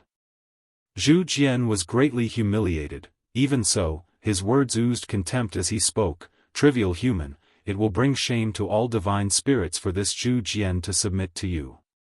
Instead, death will be a relief for me as I will finally be able to escape this prison." "What if I wasn't a human?" Yang Kai asked. Zhu Jian's heart tightened as he saw Yang Kai step onto his nose once again and gave him a stern look. When those words came out, even though Yang Kai's figure remained the same, the phantom image of a dragon had appeared behind him and intense dragon pressure erupted forth. "You're from the dragon clan?" Zhu Jian asked in shock. As a divine spirit, Zhu Jian could naturally feel the extremely pure dragon pressure that washed over him in that instant, something that only a true dragon could possess. Under this dragon pressure, even a divine spirit like him couldn't help but feel inferior. The dragon head disappeared as Yang Kai nodded and declared, "Indeed, I am from the dragon clan." "Why didn't you expose your true identity first if you are from the dragon clan?" Zhu Jian almost wept. Still, the next moment he attempted to sound intimidating by declaring, "Even if you are a true dragon, I won't recognize you as my master." The way he spoke, nonetheless, was not nearly as forceful as it had been before. Clearly, Yang Kai's revelation of his identity caused Zhu Jian to reconsider his decision. Of course, Yang Kai, on the other hand, knew what he was thinking, thus, he tempted him again, "I can bring you out of the grand ancient ruins boundary." Zhu Jian looked at him for a while, then shook his head and said, "Impossible, all divine spirits that have entered the grand ancient ruins boundary will never have a chance to leave unless they win that fleeting opportunity. This applies to those in the dragon clan as well." Yang Kai only replied nonchalantly at this statement, "If I say I can do it, I can do it. Just because all of you can't leave doesn't mean that I can't." For a brief while, Zhu Jian pondered before asking, "Do you dare to swear upon your bloodline?" Yang Kai raised his eyebrows, "Why would I not?" At this point, Zhu Jian no longer had any doubts.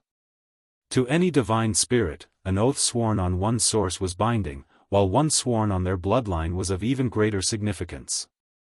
Violating a bloodline oath would result in a bloodline backlash.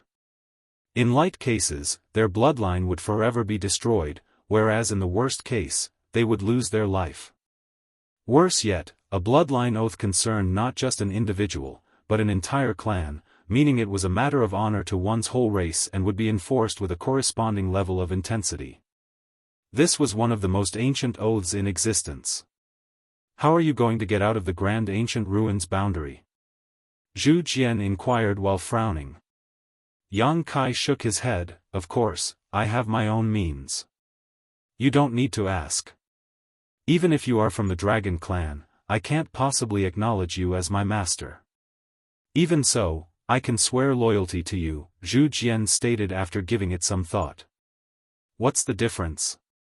Yang Kai thought, however, seeing how Zhu Jian would rather die than agree to his original request, proved how the divine spirits indeed exhibited unyielding pride and arrogance. This level of conviction was unbreakable, even in the face of death. "That works too," Yang Kai nodded, not actually intending to enslave the divine spirits here, just to bring them out to fight against the Black Ink clan. Recognizing him as a master was for nothing but to give it an easy title to understand. When Zhu Jian cautiously turned to look at Yang Kai, he added, "This type of loyalty needs to be limited to 100 ye." It was clear from what he observed that Yang Kai was not someone who could not be reasoned with, thus, he intended to negotiate and gain some advantages for himself. 3,000 years. "You will swear loyalty to me for 3,000 years and I will swear to release you when that time is up," Yang Kai cut him off and firmly declared. Martial Peak, Chapter 5502, Gifts Blind the Eyes. Zhu Jian seemed to be unwilling. Even for a divine spirit like him, 3,000 years was a long time, but before he could even speak, Yang Kai interjected, "There's no need for any further discussion if you can't even guarantee 3,000 years. When Zhu Jian saw there was no space for negotiation, he sighed dejectedly and said, "Good, 3,000 years." It was only then that Yang Kai put him down and retrieved the Golden Crow's true fire. This was followed by both sides swearing oaths upon their bloodlines. In that oath, Zhu Jian swore loyalty to Yang Kai for 3,000 years after Yang Kai brought him out of the grand ancient ruins boundary. "Lead me to the other divine spirits," Yang Kai ordered. Zhu Jian understood instantly that this human did not only intend to subjugate him but all the other divine spirits in the great ancient ruins boundary as well. No one could escape from him. However, this matter was not necessarily a bad thing for the divine spirits of the Grand Ancient Ruins boundary. They had always wanted to escape from here, so now that there was such an opportunity, nobody would be willing to pass it up. Understanding this, Zhu Jian stopped being long-winded and immediately led Yang Kai to the closest divine spirit. After an hour, in front of a cave, Yang Kai waited patiently for Zhu Jian to discuss with the divine spirit inside. Sometime later, a three-headed, 3,000-meter-long snake emerged from the caves and looked down at Yang Kai while keeping his head high up. At a glance, Yang Kai recognized that this was Fei Yi, who had Chu Hua Shang as his bearer.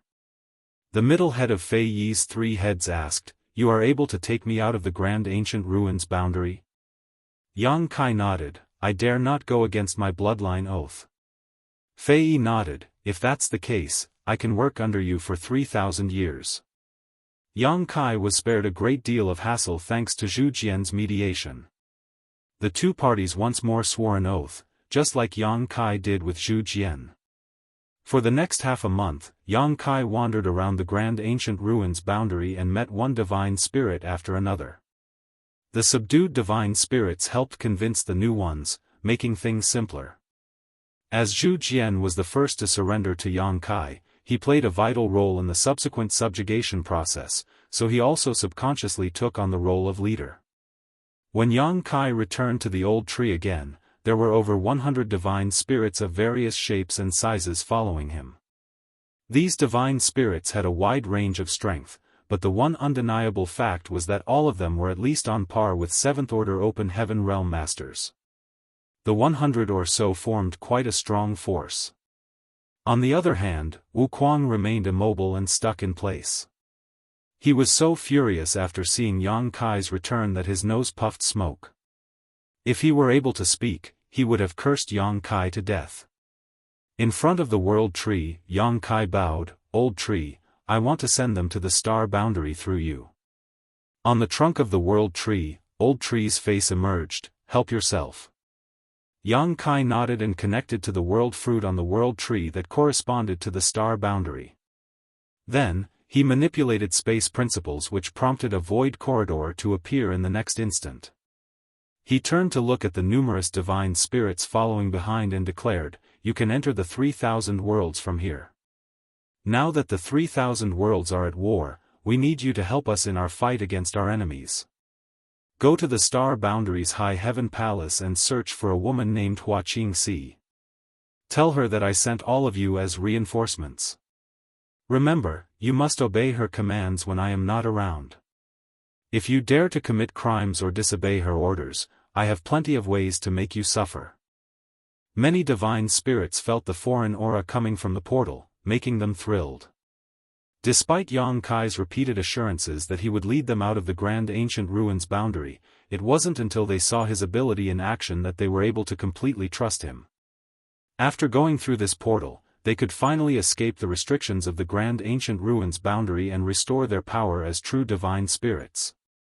Zhu Jian cupped his fist and said, "Sir, may rest assured, since we have established a bloodline oath, we dare not violate it. Go." Yang Kai responded with a nod and a wave. The first to rush towards the portal was Zhu Jian, who was soon followed by several more divine spirits.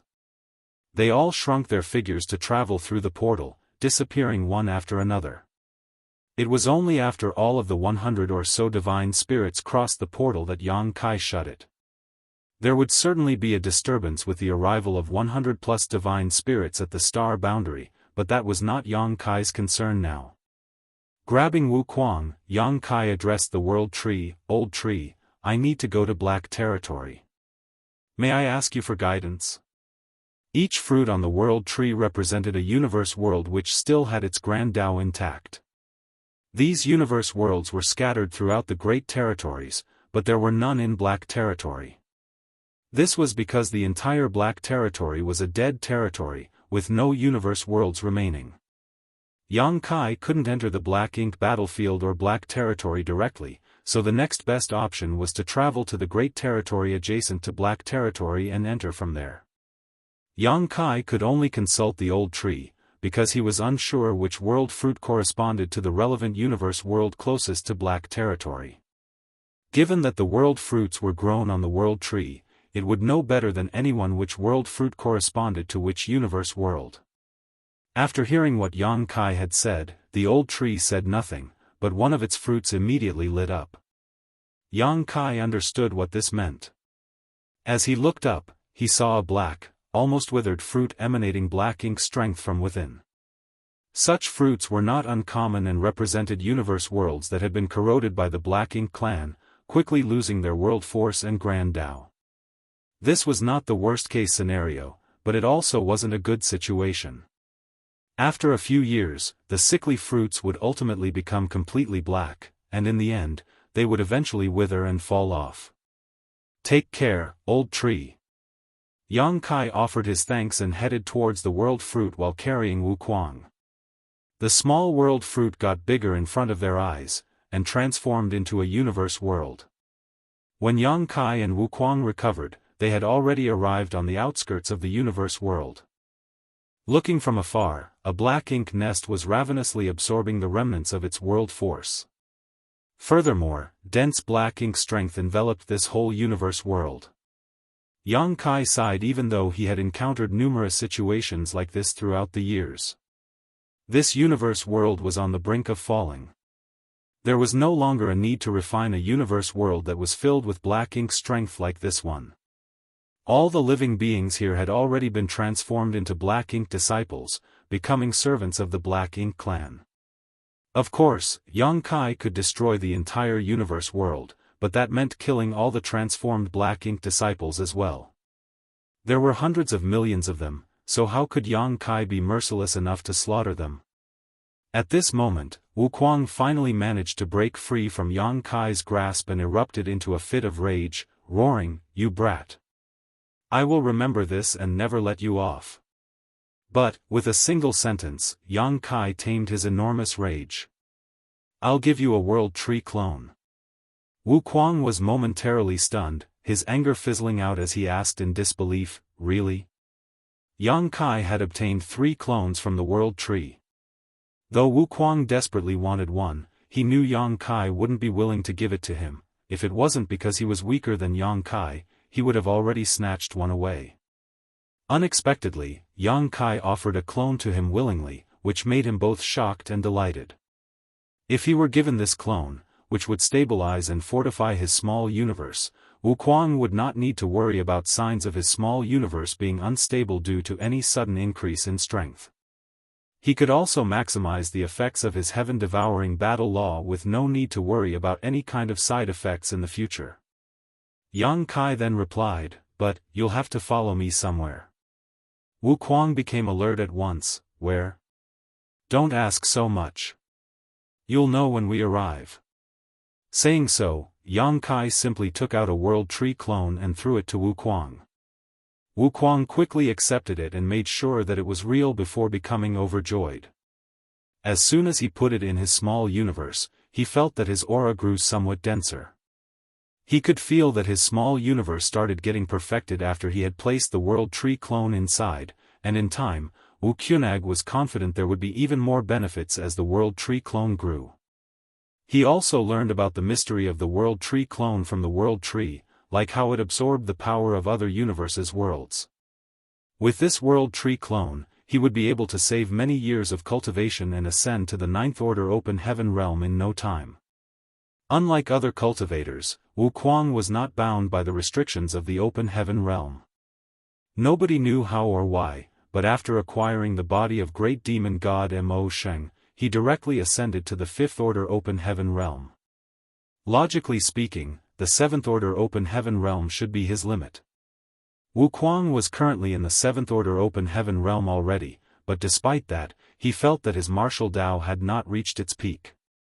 He could still ascend to the 8th order open heaven realm or even the 9th order open heaven realm. Over the years, Wuquang had thought about this matter a lot, and in the end, he concluded that the heaven-devouring battle law he created was so exceptional, that it broke the innate restrictions of the open heaven realm. On the other hand, it was unfortunate that the heaven-devouring battle law could only be safely cultivated by him. If it was someone else, he or she would first notice rapid advancement during the early stages of cultivation, but as they continued to cultivate, the backlash would grow. Furthermore, there was only one solution to this: the flawless purifying golden lotus. However, there was only one such lotus in existence. Having obtained a world tree clone, Wuquang squinted at Yang Kai. "Aren't you afraid that I'll run away?" To which Yang Kai returned a sneer, "You can try." Wuquang's expression instantly darkened. Although he was in the 7th order, Yang Kai was already in the 8th order. On top of that, this man was proficient in the Tao of space. In the face of someone superior in both cultivation and speed, Wuquang had no confidence he would be able to escape under his watch. He immediately surrendered. Gifts blind the eyes. Now that I received a world tree clone from you, I shall follow you wherever you go. Yang Kai gave him a long, thoughtful look. How carefree of you to say that. I hope you won't regret this in the future. Although Yang Kai had no intention to destroy the universe world in front of them, he did not intend to leave the black ink nest in this universe world alone. As he extended his palm and slammed it down, the few thousand meters tall black ink nest was crushed into dust. This caused the black ink clansmen in the universe world to panic, wondering which human race master had come. Marshall Peak, Chapter 5503, to solve the problem at its source. Universe worlds were beginning to fall, all of them with black ink nests planted on them. The dense black ink strength permeated throughout the universe worlds, transforming countless living beings into black ink disciples. As Yang Kai and Wuquang traveled, what they witnessed and heard shocked them. Yang Kai would not hesitate to eliminate any targets that could be rapidly removed along the way, but he was not focused on removing those black ink nests. His current task was more pressing. After a few days, the two came across a universe world that had a black ink nest on it. One could tell that it hadn't been here for long by the sparse black ink strength and by how much of the world force remained. Yang Kai examined it and asked, "Now that you also have a world tree clone to stabilize and protect your small universe, do you want to keep some living beings inside? If there are living beings living and breeding in your small universe, it can greatly help you with your cultivation." Of course, Wuquang desired it.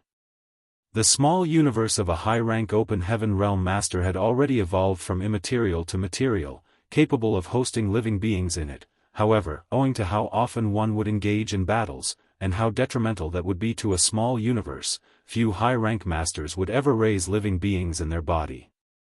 With a world tree clone or one of the 4 universe pillars to stabilize their small universe though, such an option became viable. The safety of the living beings within Wuquang's small universe could only be ensured if it remained unaffected by external shocks. Wuquang already wanted to house some living beings when Yang Kai first handed him the world tree clone. It was just that he was short on time and had no source of such beings. Once Yang Kai asked though, he understood what Yang Kai meant and thought that this brat was quite a good friend for bringing him to a universe world like this one. Immediately, he nodded and said, "I'll go in and look around." Saying so, he rushed towards the universe world.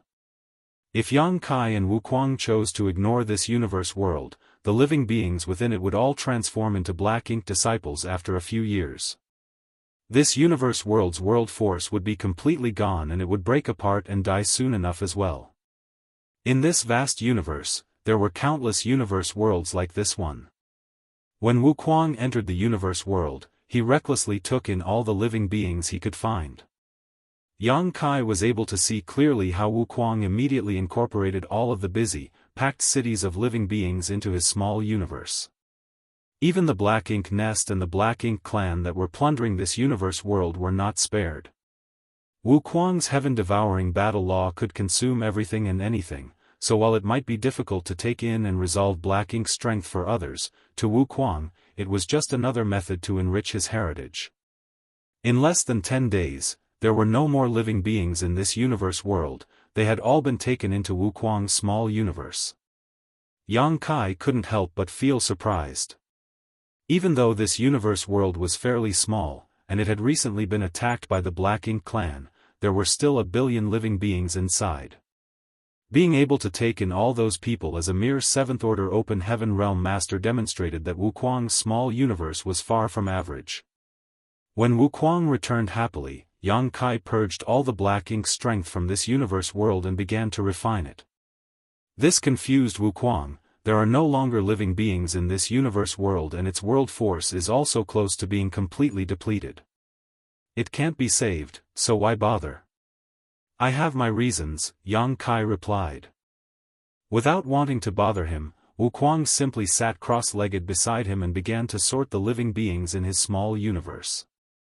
Now that he had collected over 1 billion of them, he had to properly settle them in and provide what they needed to survive, otherwise it would be a waste to have taken them in.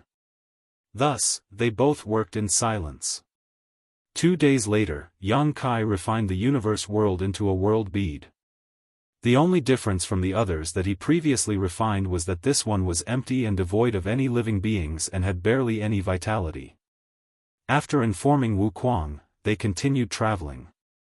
Through this adjacent great territory, Yang Kai led Wuquang into Black territory.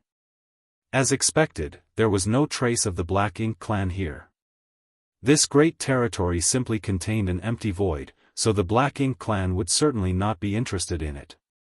The two arrived at the center of Black territory after a few days, where the void corridor connecting to the Black Ink battlefield was located.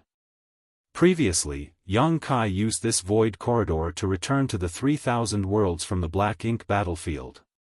He never imagined that a few years later, he would have to return to the Black Ink battlefield from here. He felt as if fate was playing with him. After pondering for a while, Yang Kai turned his head and looked at Wuquang. Do you mind entering my small universe? Since he was in the 8th order and Wuquang was in the 7th order, it would not be a problem for Yang Kai to keep the latter in the small universe, as doing so would be more convenient for the next leg of their journey. After all, traveling through the void corridor involved many dangers. If Wuquang needed to be taken care of on top of that, it would be more burdensome for him. Wuquang frowned. Why? Under normal circumstances, cultivators of higher orders would not allow strangers into their small universe unless they had complete faith in one another, because if the detained person caused disturbances in their small universe, it was very likely that they would also go through serious issues. Those of lower order were also apprehensive about entering another's small universe, as doing so basically gave the other party control over their life. Even though he knew that Yang Kai would not harm him, Wuquang couldn't help but ask. After Yang Kai explained the reason, Wuquang nodded. Why should I be afraid if you're not? Come on then. Yang Kai opened up his small universe, and Wuquang plunged into it without hesitation. Without Wuquang to burden him, Yang Kai manipulated space principles and reopened the void corridor that he previously shut, flashing into it. As he traveled forward, Yang Kai closed the path behind him. This void corridor was an unknown route leading to the Black Ink battlefield, so Yang Kai definitely did not want it to be revealed so easily, as it might come in handy one day. After some time, Yang Kai eventually made his way through the void corridor and returned to the Black Ink battlefield once again. He then released Wuquang from his small universe as soon as possible and gave him a stern look. Bastard! How shameless can you be? Yang Kai's rage was, however, understandable, considering that Wuquang activated his heaven-devouring battle law while being in his small universe and devoured some of his heritage while they were traveling through the void corridor. This was simply unacceptable. Though Yang Kai quickly overpowered and sealed him, Wuquang still got a taste. Faced with Yang Kai's scolding, Wuquang simply chuckled and asked, "Where are we going now?" Yang Kai only glared at him in response. Indeed, old ginger is spicier. Shamelessness has already seeped into his bones. If it wasn't for his value, I would definitely beat him up without mercy. Originally, he had intended for Wuquang to stay in his small universe indefinitely, making it easier for him to travel. However, as a result of what just happened, Yang Kai was no longer confident about keeping this menace. Luckily, Wuquang hadn't consumed much of his heritage, or he wouldn't have let him off that easily. After calming his frustration for a time, Yang Kai grumbled, "Come with me." The pair traveled in silence. Only a few days later, Wuquang suddenly realized, this is the Black Ink battlefield? Despite never having been to the Black Ink battlefield, he knew a little about it because he used to be a member of the Great Evolution Army in the Barren Territory. There, he hung out with Blood Crow, so he knew that the human race were defeated on the Black Ink battlefield and were forced to retreat to the Barren Territory. The void was pin-drop silent here, and the universe worlds they saw along the journey were all dead, some with traces of mining. Wu Kuang, who was not a fool, recognized this as the Black Ink battlefield right away. This is the Black Ink battlefield. Yang Kai nodded. Wu Kuang grew excited at once. We're taking the fight to the enemy. There was obviously something big waiting for them, or Yang Kai wouldn't bring him to the Black Ink battlefield for no reason and even give him a World Tree clone as a token of his appreciation. Wu Kuang believed that all royal lords were completely wiped out, and that the two Black Ink giant spirit gods were restrained. Thus, the strongest Black Ink clansmen around were the territory lords. As Wu Kuang had previously witnessed how strong Yang Kai was, effortlessly able to kill a territory lord, he misunderstood and thought Yang Kai had brought him here to raise chaos behind enemy lines. This was precisely what he wanted. When Yang Kai killed the territory lord earlier, he didn't dare to simply consume the remnant strength since his strength had advanced too quickly over recent years, and he needed to stabilize his cultivation. But with a World Tree clone, Wu Kuang's small universe had now been completely perfected, and he could even vividly perceive how his world force was constantly being refined and purified by it. Now that his foundation would consolidate itself all on its own, the more strength he devoured, the better it would be. Yang Kai glanced at him suddenly, nodded and said, we're going to solve the problem at its source. He didn't want to explain himself, but secretly hoped that Wu Kuang would not despise him too much, as what they were about to face might cost him his life. The pair flew forward while Yang Kai left a trail of space beacons behind. The placing of space beacons could save Yang Kai a lot of time when he returned. Wu Kuang, who had originally been eagerly anticipating being able to have a sumptuous meal, eventually came to realize that something was wrong as the days passed. They hadn't even come across a single Black Ink clansman along the way, only the never-ending void. After he asked Yang Kai multiple times, the latter simply said that the Black Ink battlefield was too vast and that the Black Ink clansmen were all assembled around the no-return pass right now, so, the two of them still had a long way to go. Of course, Wu Kuang had no idea where the no-return pass was. He only heard from others that the no-return pass was originally the only route connecting the 3,000 worlds to the Black Ink battlefield. Initially, it was guarded by the Dragon Clan and Phoenix Clan, but now the pass had fallen into enemy hands. Therefore, Wu Kuang could only follow Yang Kai obediently, despite the fact that he still had some doubts in his heart. He also dared not leave on his own since they had already gone far and this place was devoid of anything that could be used as a landmark for him to find his way back. Anyone unfamiliar with Black Ink battlefield would undoubtedly become lost in this never-ending void. It took a few years, but the pair eventually reached the late ancient era battlefield. Wu Kuang immediately realized the dangers of this place and soon after bore witness to the magnificence of the celestial phenomena, something that absolutely could not be witnessed in the 3,000 worlds. It took his breath away. The late ancient era battlefield contained not only the remains of the late ancient era, but also the remnants of the human race army as they retreated from the primordial heaven source grand restriction hundreds of years ago. Yang Kai even spotted a lot of shattered warship debris along the way. When the human race army was retreating from primordial heaven source grand restriction to the no-return pass, he was being chased by the sheep-headed royal lord, so he did not know how the human race army was defeated while they were evacuating. However, after viewing the remnants of the battle, he could imagine the valiant struggle of his allies at that time. Marshall Peak, Chapter 5504, Still Not Awake? Years passed before the two finally crossed that late ancient era battlefield. Wu Kuang could no longer stand it. Brat, what are you planning? We've been traveling for almost 10 years. Are you certain this is where the no-return pass is? Over the last 10 years, the World Tree clone in his small universe had grown significantly, and the living beings he had taken in had gradually settled in, but they had yet to encounter a single black ink clansman, which made Wuquang lose patience. When Yang Kai knew that lying was no longer an option, he said, "We're not heading to the no-return pass." Wuquang exclaimed in rage, "You lied to me." Yang Kai ignored him and continued, "From chaos, heaven and earth first split apart and the first primordial light was born alongside the primordial darkness." Yang Kai began to speak of the many secrets he heard from Tsang back then. Since Wuquang had lived longer than him yet never heard about any of this before, he was quickly fascinated and set aside his anger. The divine spirits of the primordial era, monster race of the early ancient era, the human race of the late ancient era.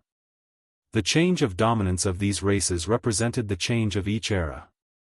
Though Yang Kai explained it nonchalantly, Wuquang felt as if he personally experienced the unfolding of the events during that time and finally understood the origins of Mo. After Yang Kai finished speaking, Wuquang pondered for a long time and asked, "As you said, if we want to completely eradicate the Black Ink clan, we need to find the primordial light?" "Indeed." Wuquang frowned, "How do we find that thing?" "I already have some clues, but you shouldn't be concerned about this." "I'm too lazy to care anyways," Wuquang thought. "Wuquang, is the heaven-devouring battle law really a secret art created by you?" Yang Kai questioned afterwards. Wuquang snorted, "Of course it was created by this king. In this world, is there anyone else who can use this secret art?" Yang Kai shook his head in response. "The star boundary is located in a remote corner of the 3,000 worlds where the martial Tao is still quite underdeveloped. No matter how gifted you are, without having been in contact with the outside world, how would you be able to create such a magnificent secret art like the heaven-devouring battle law?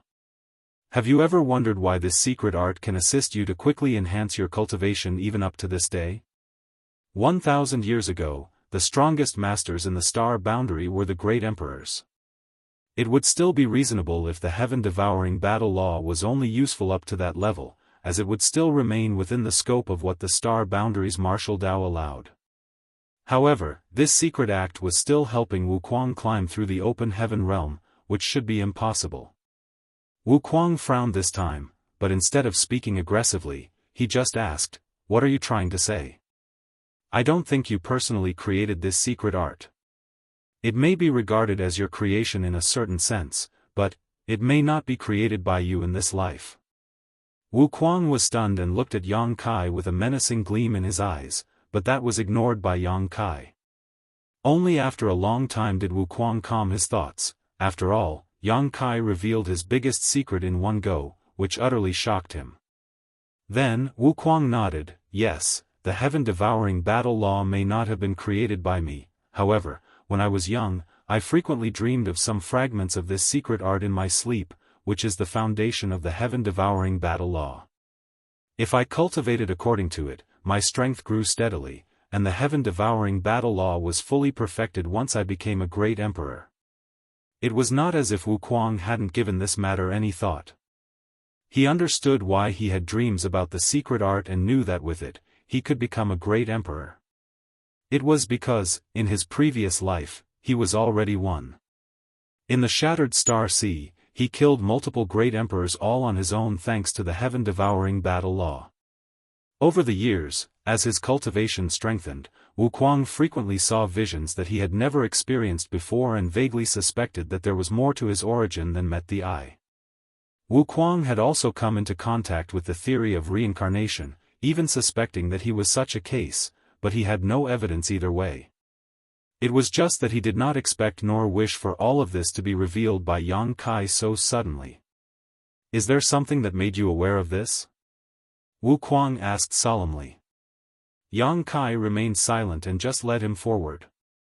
After a short pause, Wuquang stopped asking.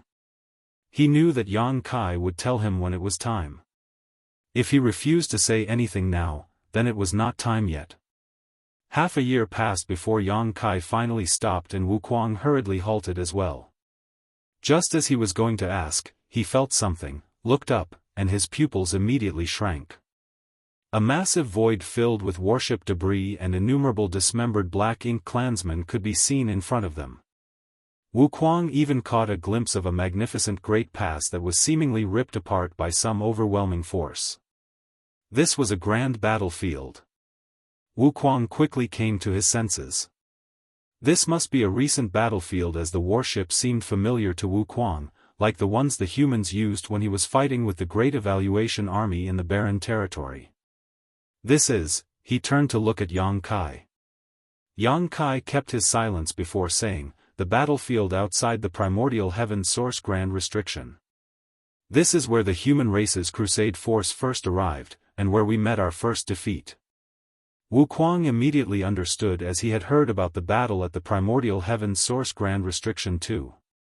He just did not expect that he had followed Yang Kai all the way here, traveling for 10 years straight. Yang Kai then pointed forward. Beyond this battlefield is the primordial heaven source grand restriction, which is also the origin of the Black Ink clan. There, the true body of Mo is sealed. Wuquang experienced a startling surge of emotion. The origin of the Black Ink clan was already not a secret.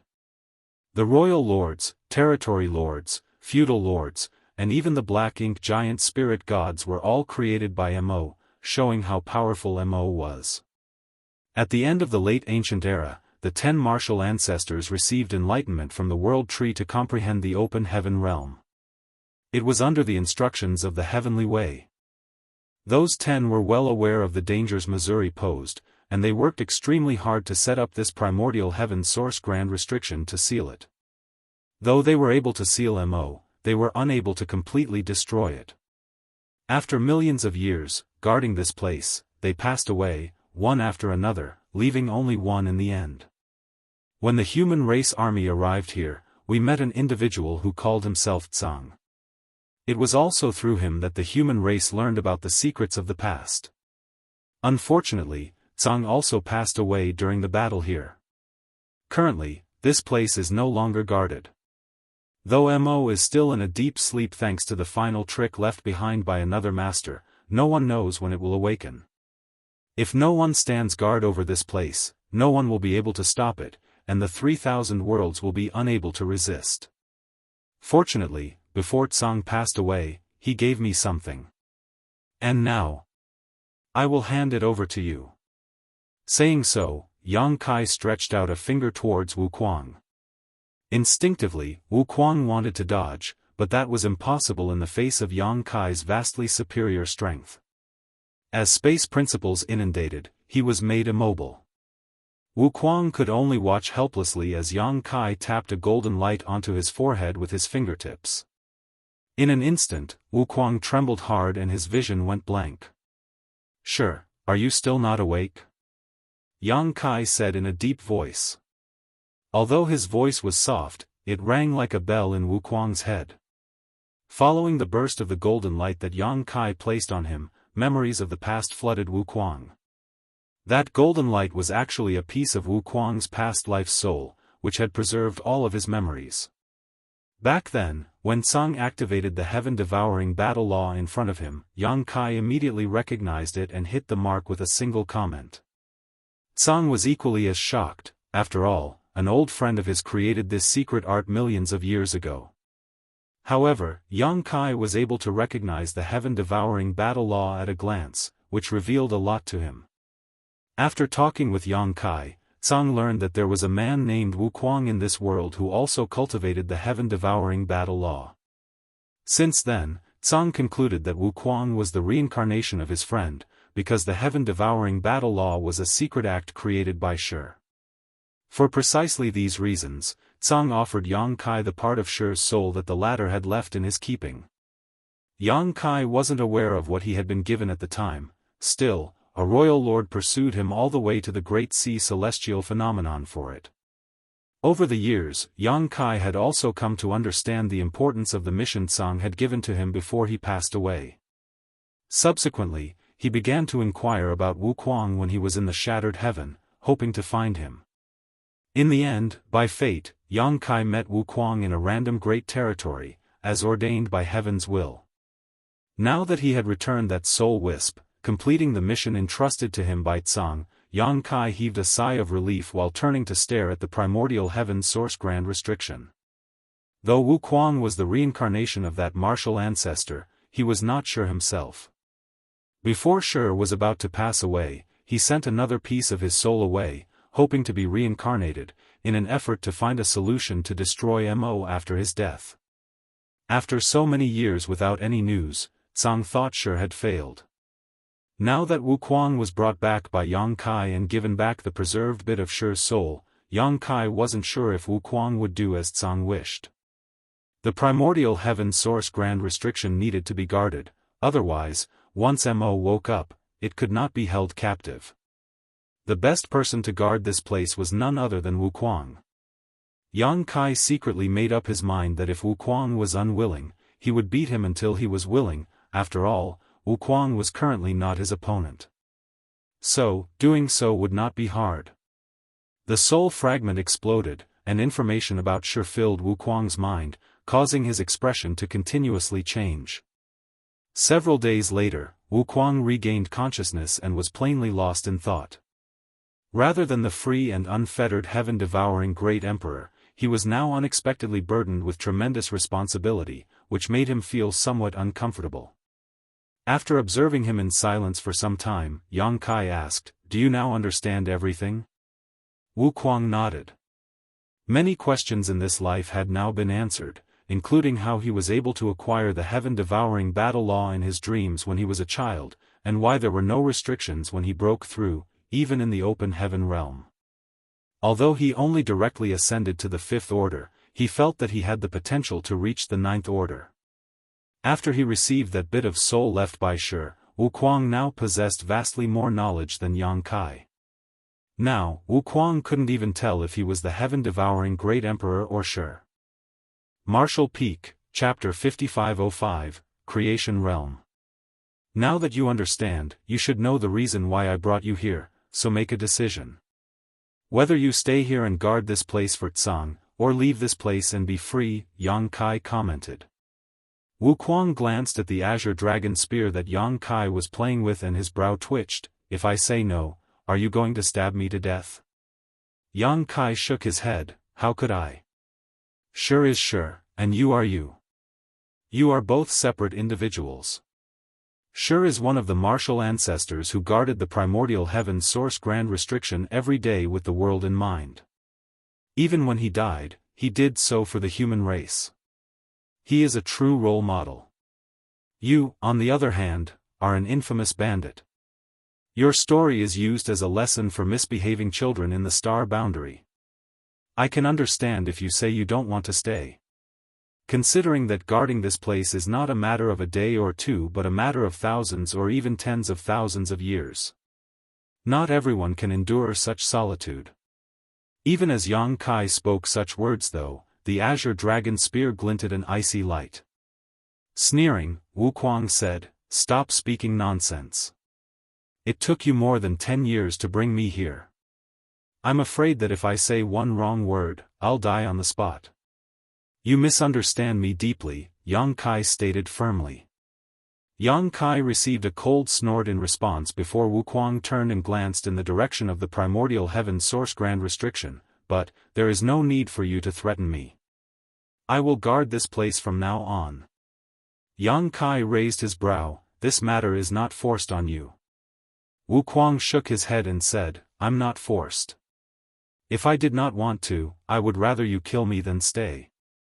This is my own choice." With a serious expression, Yang Kai retrieved the azure dragon spear and lowered his head to Wu Kuang. "Senior is indeed kind and understanding. This Yang Kai would like to thank Senior on behalf of the 3,000 worlds and Zhang. If Mo can be destroyed in the future, much credit will belong to Senior." Wu Kuang snorted coldly at his words. When Yang Kai did not need help from him, he would only address him by his name. Now that he had needed help though, he was suddenly Senior. This brat's skin was just too thick. Yang Kai added, "May I ask Senior, why are you willing to endure thousands of years of loneliness to guard the primordial heaven source grand restriction?" Wu Kuang glanced at him, knowing that this brat was still not assured about him. After all, everything was just a verbal promise at this point. When Yang Kai left, he would have the chance to leave this place. Thus, he explained, rest assured. Though I am in the 7th Order Open Heaven realm, I am still not strong enough. You know more about the characteristics of the heaven-devouring battle law than anyone other than me. The heaven-devouring battle law can help me to greatly enhance my cultivation, and in the vast universe, there is no place I can benefit more from than this primordial heaven source grand restriction. Yang Kai instantly understood. You're planning to devour the black ink strength here? The black ink strength here is many times denser and purer than in any black ink clansman. If I can consume the black ink strength here, it will be much more beneficial than killing a few feudal lords outside. Wu Kuang laughed wickedly. Senior, you're indeed wise.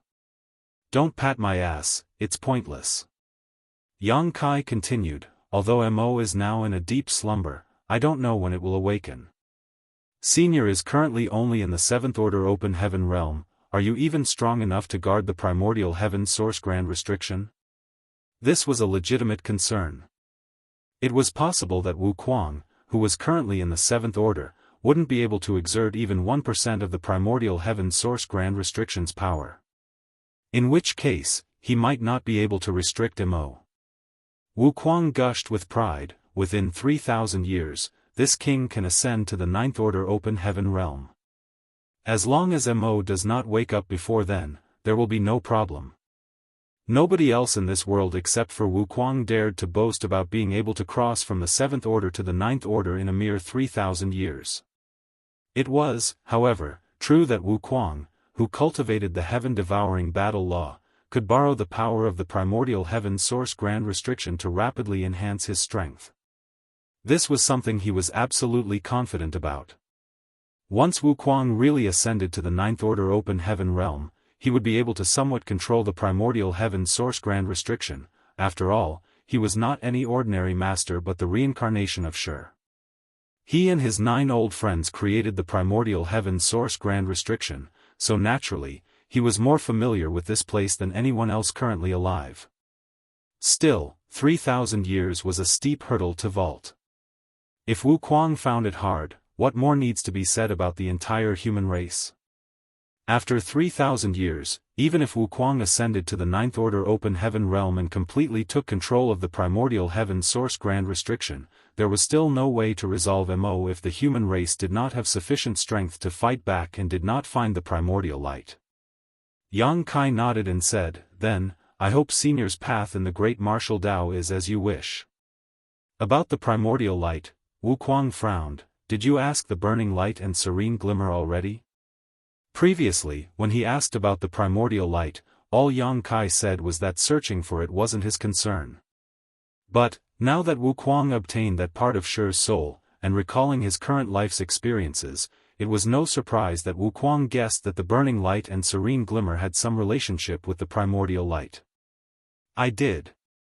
What did they say? Yang Kai shook his head. They couldn't explain it clearly. Right now, the only thing that can be said with certainty is that those two do indeed have some connection to the primordial light. They might be a part of it but were separated from it somehow. They even did as I asked and tried to fuse together, but it was to no avail. We are still missing a key component. Wu Kuang frowned. The key was missing. If they couldn't find out what the one missing key was, they would never be able to locate the primordial light. Turning his head to look in the direction of primordial heaven source grand restriction, Wu Kuang paused and said, Do you know why Shi took the risk of reincarnation when he hadn't reached his predestined time of death? If he hadn't done so, with the heaven-devouring battle law, he would still have been able to live on for many years, yet he chose to give that all up. Yang Kai instantly felt more energized. Despite hearing many ancient secrets from Tsang, he had never personally lived during that period. He had a slight feeling that he might have learned a big secret when Wu Kuang asked this out of the blue. Immediately, he replied seriously, Senior, please enlighten me. To eliminate Mo, finding the primordial light is one way. It was just that Shi sensed that the primordial light might not be able to be found, so we could only try the second option. He turned to look at Yang Kai and said in a deeper voice, to reach the same realm as Mo or surpass it, and crush it with absolute power. Yang Kai was shocked. What realm is Mo in? Mo possesses the power of creation, so it is in the creation realm. This realm is also the realm that Shi and the other 9 had been pursuing, but it is a pity that none were able to achieve it. A little distracted, Yang Kai muttered, "The creation realm." He still remembered that when he and the Ninth Order Open Heaven Realm old ancestors visited Tsang, they inquired about that realm from him. Tsang only chuckled and claimed that he was only in the Ninth Order Open Heaven Realm, just further along that path than others. At that time, Yang Kai vaguely guessed that there might be a higher realm above the Ninth Order Open Heaven Realm. His guess was now confirmed by Wu Kuang.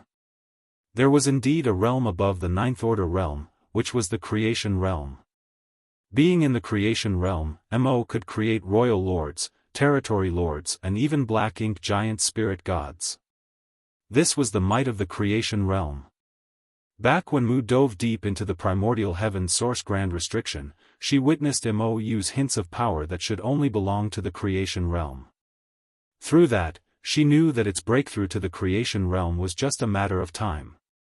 Due to the characteristics of black ink strength, Mo was born with an innate advantage. So, not long after she returned from inside the Grand Restriction, she sacrificed her life to the restriction to fortify it, leaving behind one last trump card for Tsang to play, which must be the reason why Mo is in deep sleep right now. Wu Kuang recalled the past while seemingly sifting through his new memories.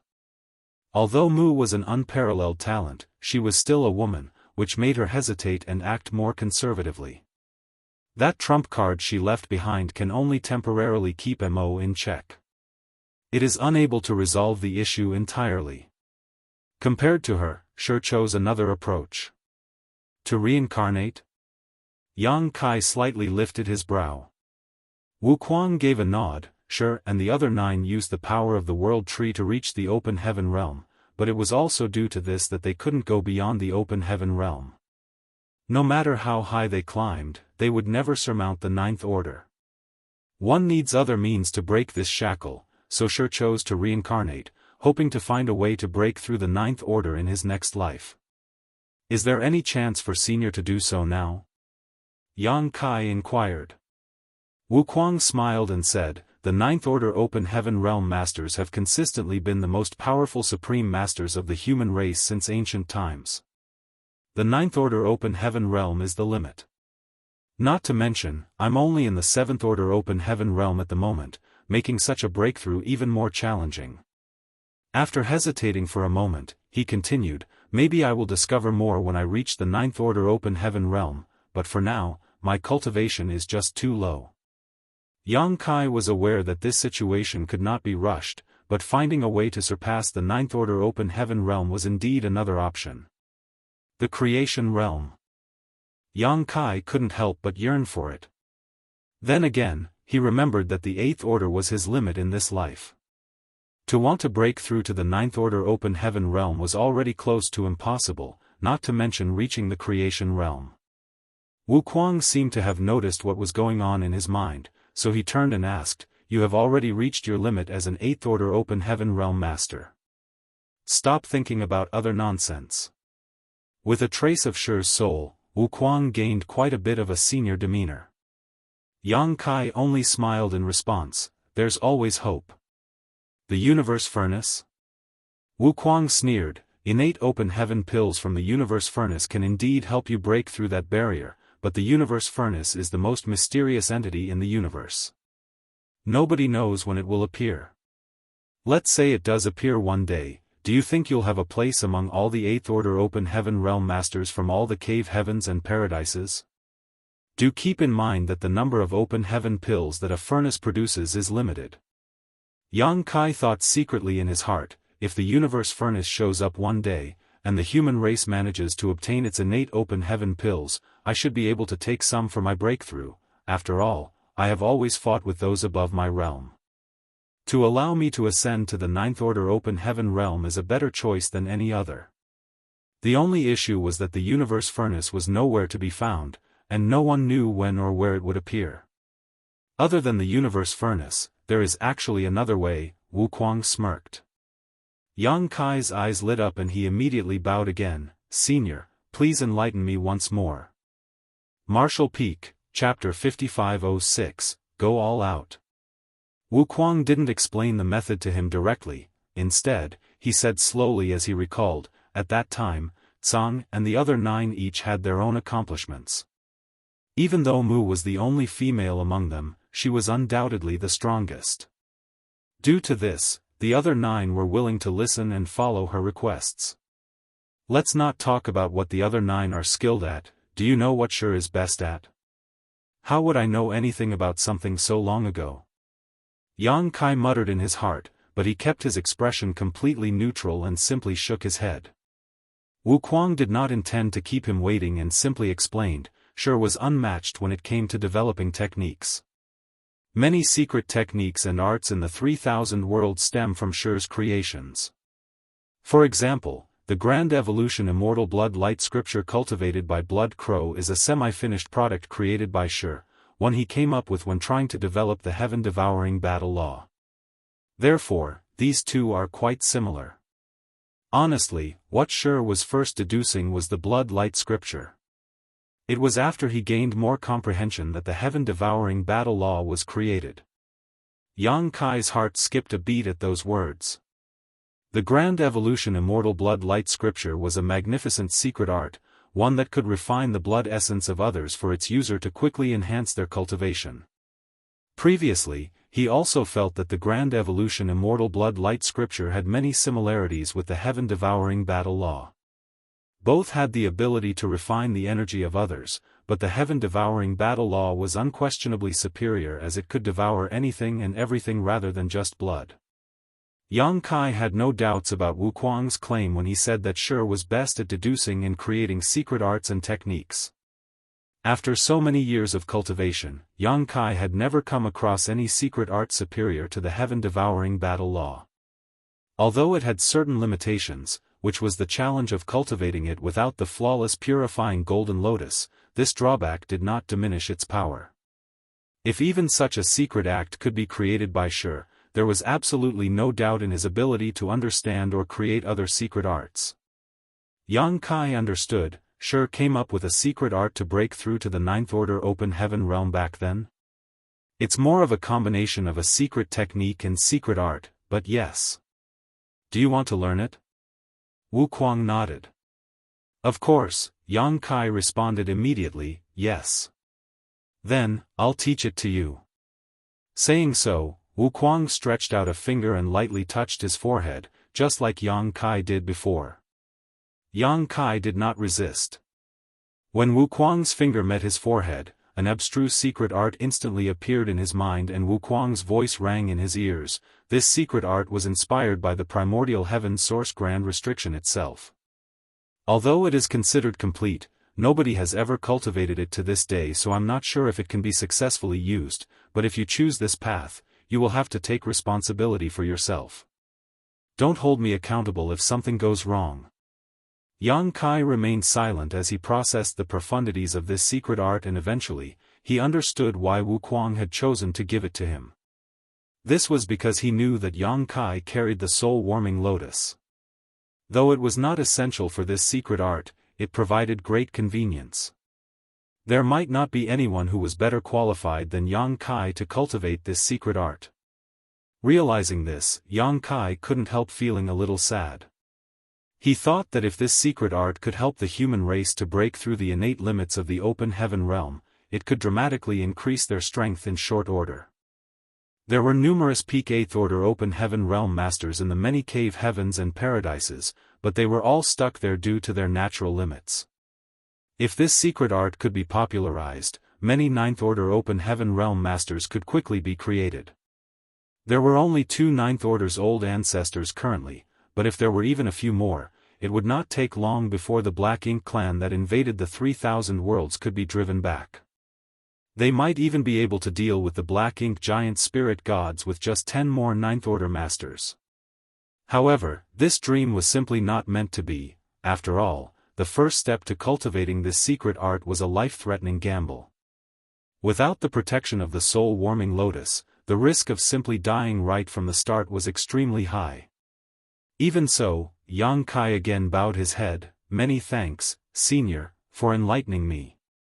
After Wuquang received his gratitude, he spun around and hurried into the battlefield. From afar, his voice could be heard: "If the human race does not defeat the Black Ink clan within 3,000 years, our race will face extinction. Brat, you're on your own now." Yang Kai sighed softly as he watched Wuquang's figure vanish into the primordial heaven source grand restriction. Although 3,000 years seemed like a long time, when compared to how long it took for a cultivator to fully mature, it was incredibly short. Nobody could predict what would occur 3,000 years from now, so the only thing the humans could do now was to strive to grow stronger. Soon after, Yang Kai took out a world bead, the one he refined on the way here. It was from the yet-to-be-destroyed universe world, which had its living beings extracted by Wuquang. Wuquang had no idea what he was doing at that time, trying to refine this universe world. After all, there didn't seem to be a point. Although such a world was falling apart, Yang Kai halted its collapse as he intended to use it as a marker. He could go from one universe world to another by using the world tree as a transit point. If he left this world bead here, he would undoubtedly save years of arduous traveling when he returned in the future. The primordial heaven source grand restriction was a crucial location, and since it was challenging to transmit any news back to the 3,000 worlds from here, leaving a world bead behind in the vicinity would be more convenient for Yang Kai to travel back and forth between in the future. What's more, because this universe world had lost almost all its world force, it gave off barely aura, so it was almost impossible to detect. If Yang Kai had fully restored this universe world, it might attract the attention of the Black Ink clan, which could lead to trouble if they visited this place and found out what was going on. After finding a concealed location, Yang Kai set the world bead down and attempted to use it to link to the world tree. Confirming that there was no problem, he felt relieved. He then turned around instead of going back to the old tree, following the direction of the trail of space beacons he left on his way here. When he was coming here, he left a lot of space beacons along the way, and with them, he could easily find his way back to the void corridor leading to Black Territory. 3 months later, Yang Kai passed through the spiritless land and the late ancient era battlefield, arriving at the void corridor. It took him more than 10 years to travel one way, but just 3 months to return. This was the benefit of the space beacons. Without stopping though, he continued on. His target was not Black Territory. Several months later, several majestic great passes came into Yang Kai's vision as he arrived at his destination. The No-Return Pass. This was the third time Yang Kai came to the No-Return Pass. The first time he visited here was on orders of old ancestor Xiao Xiao to attend the grand ceremony of the Dragon Clan, which helped him to successfully become an ancient dragon. It was also during that time that he completely lost his identity as a human and transformed into a pure-blooded Dragon Clan member. The second time was to bring Ouyang Lai and the group of remnant soldiers to the barren territory. During that time, Yang Kai had taken out the corpse of Azure Void Pass Old Ancestor and the Black Ox to fight against the Royal Lord. To this day, the words of the Black Ox, "Go quickly. Nyo Nyo will stop them," still rung in his ears. This was the third time. This time, Yang Kai came for no other reason than to raise havoc. The No-Return Pass, the only publicly known passage connecting the Black Ink battlefield to the 3,000 worlds, was originally guarded by the Dragon and Phoenix clans. Now, it had been taken over by the Black Ink clan, who made this place into their central base of operations. When the Black Ink clan and the humans were battling on the barren territory battlefield, it was from here that the Black Ink clan sent reinforcements and supplies, but Yang Kai put a stop to that after he sealed the territory gate. When he came here last time, Yang Kai discovered that there were many high-rank Black Ink nests and even more mid-rank Black Ink nests. In the present 3,000 worlds and in every great territory, countless Black Ink nests were planted on the many universe worlds. The majority of them were low-rank Black Ink nests, and these nests were capable of devouring the world force of those universe worlds and enveloping them in Black Ink strength. Of course, Yang Kai could easily destroy a couple low-rank Black Ink nests, but going around to each individual universe world to do so was far too inefficient. Instead, he intended to solve the issue at its roots. There was an intrinsic connection between lower-rank black ink nests and the black ink nest it was spawned from. The lower-rank nest simply could not survive without the higher-rank nest it belonged to. Subsequently, destroying one high-rank black ink nest was far better than squashing 100 low-rank nests. Once a high-rank black ink nest was destroyed, the mid-rank and low-rank black ink nests spawned from it would all wither and die. Yang Kai decided to go all out. His targets this time were those high-rank black ink nests. No matter how many mid-rank and low-rank black ink nests were destroyed, the Black Ink clan could replace them eventually with enough resources. On the other hand, since the primordial heaven source grand restriction had been shut and Mo was now in a deep slumber, the number of high-rank black ink nests was fixed. Destroying one high-rank nest would mean there was permanently one less high-rank nest. If all those high-rank black ink nests could be destroyed, no new black ink clansmen could be born. Of course, Yang Kai was well aware that this was unrealistic as there was a royal lord guarding the no-return pass. As an 8th Order Open Heaven Realm Master, he could easily cause chaos, but to destroy every single high-rank black ink nest was impossible. The best he could do was to destroy as many as possible. Outside the no-return pass, numerous great passes could be seen hovering the void. These great passes had been smashed and broken, some were even completely destroyed, all bearing traces of battle between mighty masters. However, many of them were still partially intact. All of these were left behind when the human race army retreated as due to the incredible mass of each great pass, they could not be stored inside a small universe easily, not even the small universe of an old ancestor. This was humiliating for the human race. Furthermore, many universe fragments were floating outside the no-return pass. Those universe fragments were undoubtedly remnants of universe worlds that had been dragged back here from various locations on the Black Ink battlefield by the Black Ink clan. There were some universe fragments here when Yang Kai last visited, but there were many more today, which should be the result of the Black Ink clan's action. Whether it was the great passes left by the human race or the many universe fragments though, they were all covered in black ink nests. Countless black ink clansmen flooded in and out of these black ink nests, delivering resources that had been mined from various places. The entire no-return pass was bustling. For several days, Yang Kai kept a quiet vigil but failed to locate the royal lord. Both the human race and the Black Ink clan had lost almost all of their top masters. Every 9th Order Open Heaven Realm Master save for 2 had fallen on the barren territory battlefield to bring down all but 2 royal lords. Thanks to the burning light and serene glimmer, 1 more royal lord was dead, so currently, only 1 remained. Martial Peak, Chapter 5507, Destroying Black Ink Nests. Although Yang Kai did not find any trace of the last remaining royal lord, he was certain that he was in the no-return pass. This was currently the most important location for the Black Ink clan, so where else could their only royal lord be if not standing guard there as a precautionary measure? Is he trying to heal from his injuries? Previously, Yang Kai summoned the corpse of Azure Void Pass Old Ancestor, who engaged the royal lord in an intense fight.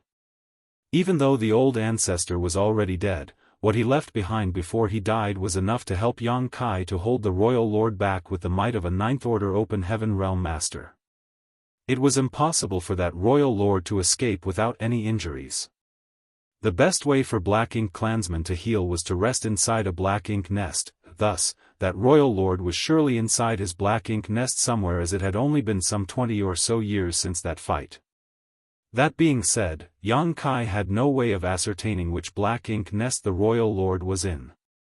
After scouting around for days, he could tell that there were over 100 high-rank Black Ink nests here. This was in line with the reports the human race had previously gathered. A sizable number of royal lords came out of the primordial heaven source grand restrictions, but most of them had been killed, at great cost to the human race. When the battle at the primordial heaven source grand restriction ended, only around 100 royal lords were still alive, which matched with the slightly over 100 high-rank Black Ink nests here. Now, nearly all of those royal lords were also dead, but their black ink nests had been left behind. These were now ownerless, so if the Black Ink clan were to flourish again in the future, they could use these ownerless black ink nests to become royal lords and claim the black ink nest for themselves. Every high-rank black ink nest that was destroyed was akin to diminishing the chances of a new royal lord coming into existence. After deducing that the royal lord had to be in the midst of tending to his injuries, Yang Kai began scrutinizing the no-return pass even more closely. It would take a lot of energy to help the royal lord recover, which should be something traceable. Yang Kai wanted to locate the royal lord without being noticed, as he didn't want the latter to suddenly pop up when he was in the middle of something. While there were quite a number of Black Ink clansmen in the no-return pass, the place was not closely guarded. This made sense though, as the Black Ink clan had invaded the 3,000 worlds and the humans were in a desperate situation, so how would any of them come running over here? Furthermore, one had to pass through barren territory to get to the no-return pass. They would need to reopen the territory gate, not forgetting that there was a Black Ink giant spirit god there. Thus, the human race could not easily get here. It would not have crossed the mind of any of the Black Ink clan that an 8th Order Open Heaven Realm Master was just outside the no-return pass and eyeing them closely. Yang Kai did not try to rush things. He was about to do something exceedingly important, so he had to be prudent and patient. Time flew by in a flash, and soon, several months had passed. Following Yang Kai's prolonged observation, he had a fairly good idea about which Black Ink nest the royal lord was in, since a few Black Ink nests were drawing in far more resources compared to the others. The Black Ink clan hauled large amounts of resources into these Black Ink nests every few days. While resources were also brought to the other Black Ink nests, new Black Ink clansmen would also emerge from them at regular intervals. This was true of both the high-rank Black Ink nests and the mid-rank Black Ink nests. Only a few of the high-rank Black Ink nests did not create new Black Ink clansmen. Where did the significant amount of resources go if no new Black Ink clansmen were being created? Obviously, the resources were being used by a powerful Black Ink clansman to heal. Yang Kai memorized the locations of these high-rank Black Ink nests before he started selecting his targets. He was aware that he might not have many chances to attack, and his first move would be the most successful, as the Black Ink clan would not expect an attack from a human race master at this point in time. Thus, the more Black Ink nests he could destroy with his first strike, the better. To accomplish this, Yang Kai switched hiding spots a few times to observe the dispersion of the Black Ink nests from all sides. After many more days passed, he finally settled on a plan of attack. There was a great pass that was approximately 300,000 kilometers away from the no-return pass. Yang Kai did not know exactly which great pass it was, but he chose it because there were two high-rank Black Ink nests there. The other remnant great passes had only one high-rank Black Ink nest at most, or several mid-rank Black Ink nests instead. He would reap less of a reward by striking those areas. Therefore, as long as he acted swiftly enough, he could at least instantly destroy two high-rank Black Ink nests. Furthermore, there were a few universe fragments near this great pass, and one of them had another high-rank Black Ink nest. If luck was on his side, he could destroy 3 high-rank Black Ink nests with his first strike, along with a few mid-rank Black Ink nests. Since Yang Kai had decided on his target, he no longer hesitated. He did not have to do any preparations, and he didn't have to sneak in either. With a flicker of space principles, in the blink of an eye, he moved from his hiding spot to the top of that great pass. He had already summoned his Azure Dragon Spear earlier on, and now, he smashed down with it. With his 8th Order Open Heaven Realm Cultivation, his attack was far from ordinary. As world force swirled, the looming shadow of the spear seemed to shroud the entire Great Pass. Within the Great Pass, numerous Black Ink clansmen who had only recently emerged from the Black Ink nests and were cultivating with the help of the surrounding Black Ink strength perished. Those who were weaker than feudal lords all died, and even the feudal lords had a hard time defending themselves from the power of that spear. Those that did not die were heavily injured. As for the 2 high-rank Black Ink nests, they exploded and scattered into countless shattered fragments. All of the black ink strength that had been stored inside the black ink nests burst out as well. From a distance, the great pass now looked like two enormous black ink clouds that were rapidly dispersing into the neighboring space. The moment Yang Kai's attack succeeded, he rushed to the third high-rank black ink nest nearby. At the same time, within a high-rank black ink nest inside the no-return pass, a formidable will awakened from a deep slumber and an enormous figure several meters tall lunged towards Yang Kai. The royal lord's reaction had been incredibly fast, far faster than Yang Kai had expected. The royal lord was already approaching him as soon as he landed his first attack. This meant that although the royal lord was still injured, it was not a serious wound, otherwise, he would not have been able to react so quickly. A flash of imposing aura locked onto Yang Kai, and before the royal lord even arrived, waves of a powerful divine sense surged towards him. It was clear that the royal lord was trying to use his divine sense to suppress Yang Kai. An ordinary 8th Order Open Heaven Realm Master would at the very least be stalled by such an attack if he was lucky enough. However, a flash of coldness emerged in Yang Kai's mind, and that was enough to entirely rid him of that royal lord's influence. He did not stop moving, and in the blink of an eye, he was in front of the third black ink nest.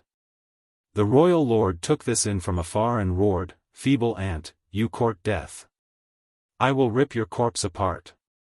One look and he could tell that the 8th Order Open Heaven Realm Master who suddenly appeared in the no-return pass was the one who emerged from the depths of the black ink battlefield several decades ago. This was the same one who charged back from the barren territory battlefield and sealed off the territory gate. The memory of Yang Kai was seared into his mind, as it was rare for a royal lord to suffer this much at the hands of an 8th Order Open Heaven Realm Master.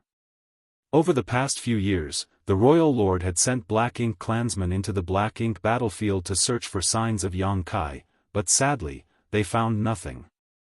The royal lord had no idea that when Yang Kai escaped from the no-return pass back then, he took Ji Lao San with him through a secret void corridor and returned to black territory. Thus, the royal lord thought that Yang Kai was still hiding somewhere on the black ink battlefield. He never thought that this 8th Order Open Heaven Realm Master would appear yet again and destroy two high-rank black ink nests as soon as he did. It even looked as if he was about to destroy a third one. How could the royal lord allow that to happen? The high-rank black ink nests at the no-return pass were the black ink clan's final pillar to rely on. The destruction of any one of them was an unquantifiable loss, as it was not merely the loss of a high-rank black ink nest, but the loss of all the mid-rank and low-rank black ink nests that were and could be created from it as well. The royal lord had not fully recovered from his injuries yet, but his wounds no longer affected him much. Thus, when he realized who Yang Kai was, he immediately attacked with his powerful divine sense. However, what happened next floored him. The human seemed completely unaffected, and the attack that was supposed to have caught him off guard and injured him did nothing at all. In the blink of an eye, Yang Kai was above the third black ink nest. He was about to attack, when a black ink clansman with a slender, pole-like figure appeared from the black ink nest. From his aura, it was clear that he was a territory lord. However, in contrast to a healthy territory lord, this pole-like territory lord's aura was noticeably weak. Yang Kai could even see the wounds on his body that had been left by Dao strengths. Yang Kai immediately realized that this territory lord was injured and had been recovering inside the black ink nest. Territory lords also had to remain dormant inside black ink nests when they tended to their injuries, but it would not be easy for them to occupy a high-rank black ink nest. However, there were a lot of high-rank black ink nests in the no-return pass that were ownerless, so naturally, this territory lord could enter one. While the pole-like territory lord was not fully recovered, he was still an innate territory lord, and that was enough to pose some challenge to Yang Kai. All he had to do was delay Yang Kai for a short while, and the royal lord would be able to come over to deal with the rest. It was evident that the pole-like territory lord knew this as well, therefore, as soon as he appeared, he lunged straight at Yang Kai. More than one hand was reaching out to Yang Kai. In fact, over a dozen hands were flying towards him. 9 hands grew out on each of the two sides of the territory lord's body. The 18 hands seemed to envelope all the surrounding space, like a kind of cage. Faced with this assault, Yang Kai did not retreat and instead charged forward with a flash of coldness in his eyes, unleashing a soul-rending thorn. Yang Kai had long since gotten used to the pain of his soul being torn apart, so his expression did not even twitch as he thrust out his spear.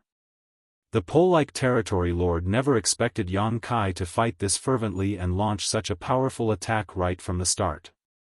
He was caught off guard and his soul trembled violently as a needle seemed to pierce right through it. Immediately, he was struck by agony. He was heavily injured in the first place and did not have much strength left in him, so now that he was hit by a soul-rending thorn, he lost all ability to fight back. Yang Kai followed his spear and brushed past the territory lord before sending a thrust right into the high-rank black ink nest in front of him, a great sun exploding into existence at the point of the spear. After striking this blow, Yang Kai shot into the distance without even sparing a moment to look behind him. The royal lord was about to arrive, and if Yang Kai did not leave now, he might not be able to. Furthermore, he sensed numerous other strong auras awakening in the no-return pass. Without a doubt, the Black Ink clansmen who had been recuperating inside the Black Ink nests must have been awakened as well. Not too far behind Yang Kai, the pole-like territory lord's head separated from his body and flew upwards as black blood spewed out from his neck. Once again, the royal lord's divine sense surged forward, and at the same time, a ferocious palm slammed into Yang Kai from behind, causing him to stumble as he spat out mouthfuls of blood. However, he used the force from this attack to flee even further away. Martial Peak, Chapter 5508, Luring the Tiger Away from the Mountain. Yang Kai intended to use the great sun and moon marks to disrupt the royal lord's aura lock on him, but another thought occurred to him and he swiftly changed his mind. Instead, he dragged his injured self further and further away in an attempt to flee. By using purifying light, he could still use instantaneous movement and escape from the royal lord at a moment's notice. He was no stranger to performing such a feat back when he was under the attack of the sheep-headed royal lord. He had used this very trick to widen the gap between him and his foe, and in the end, he managed to flee into the Great Sea Celestial phenomenon. Today, Yang Kai succeeded in destroying 3 high-rank Black Ink nests and killing an innate territory lord along with tens of thousands of lower-rank Black Ink clansmen, so everything had been worthwhile. However, right now, Yang Kai was being doggedly chased down by an enraged royal lord. Once the royal lord charged out of the no-return pass, dozens of innate territory lords followed closely behind. These territory lords were mostly injured in some way and had retreated from the 3,000 worlds, planning to rely on the many Black Ink nests at the no-return pass to recuperate. Unfortunately, these territory lords were slower than the royal lord, and it was only an hour later that they all lost sight of the royal lord and Yang Kai. They had no choice but to return at that moment. Meanwhile, Yang Kai wanted nothing more than to gripe about his situation. It was not his first time being hunted down by a royal lord, but at this moment, he had to avoid using purifying light unless absolutely necessary, which meant that he could not shake off his enemy. The distance between them kept getting smaller, and the royal lord continued to launch attack after attack from behind. Each attack was powerful enough to shake the void around them, causing Yang Kai's body to toss and turn like a rag as more and more injuries piled up. Thankfully, Yang Kai had thick skin and a tough hide, so he could withstand quite a beating. With the blessing of his dragon vein, these long-range attacks were not enough to cause a fatal injury, otherwise, he would not have been able to hold out this long. In between the attacks, the royal lord did not stop sending wave after wave of divine sense at Yang Kai to make things even more difficult for the latter. However, with the soul-warming lotus protecting his soul, even attacks from a royal lord's divine sense were ineffective against Yang Kai. And so, Yang Kai bided his time. He was waiting for the royal lord to lose all patience and utilize his royal lord's secret technique.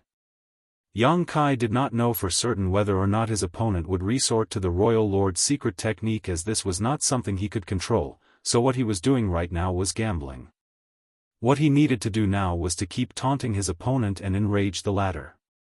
The Royal Lord's secret technique was a fatal move against any human below the Ninth Order. On the barren territory battlefield, a Royal Lord had used this exact move to turn Luan and 2 other 8th Order Open Heaven Realm Masters into Black Ink disciples.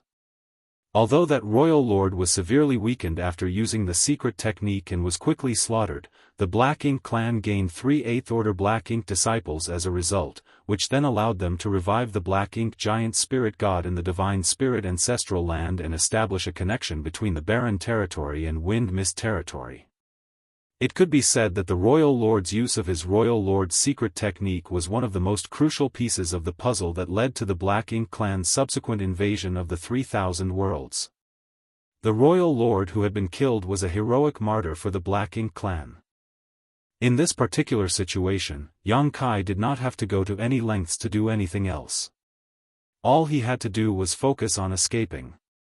He had destroyed 3 high-rank Black Ink nests and killed an innate territory lord, so the Royal Lord who was trying to hunt him down was hellbent on killing him. If Yang Kai could drag this out long enough, there was a decent chance that the Royal Lord would resort to the Royal Lord's secret technique. Once the Royal Lord did that, then it would be Yang Kai's opportunity to strike back. During the fight outside the Great Sea Celestial Phenomenon, the sheep-headed Royal Lord had used his Royal Lord's secret technique, which heavily weakened his foundation, and that was how Yang Kai managed to use the Sun and Moon Divine Will to land a devastating blow on the former before eventually killing him. It was partly luck that led to Yang Kai's successful killing of that Royal Lord, as Yang Kai himself did not know exactly how he managed to do it. Yang Kai was not fully confident that he would be able to repeat that feat, but if this Royal Lord did use his Royal Lord's secret technique, then even if Yang Kai failed to kill him, he would still be able to turn it into an equal fight with both sides suffering injuries.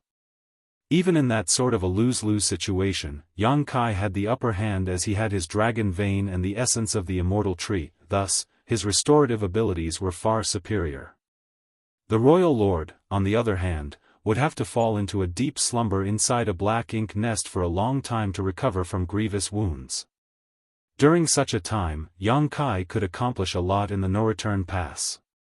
These were the calculations he made that led to Yang Kai deciding against using purifying light to block the Royal Lord's aura before fully escaping. Since he wanted to provoke his opponent, he had to let his opponent see a glimmer of hope yet fail at every turn. This was an incredibly risky choice, as one false move and Yang Kai might truly end up dying. Still, he was willing to make this bet. The 2 figures, one the hunter and the other the hunted, traveled further and further away from the no-return pass, headed towards the depths of the Black Ink battlefield. Even after half a day of chasing, the Royal Lord still did not show any signs of using his Royal Lord's secret technique. Perhaps in his eyes, it would not be worth it to take such a huge risk just to hunt down a single 8th Order Open Heaven Realm Master. Alas, Yang Kai could not hold out any longer.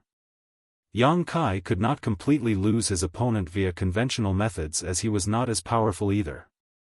Anyone would fail to hold out for long when being chased down like this.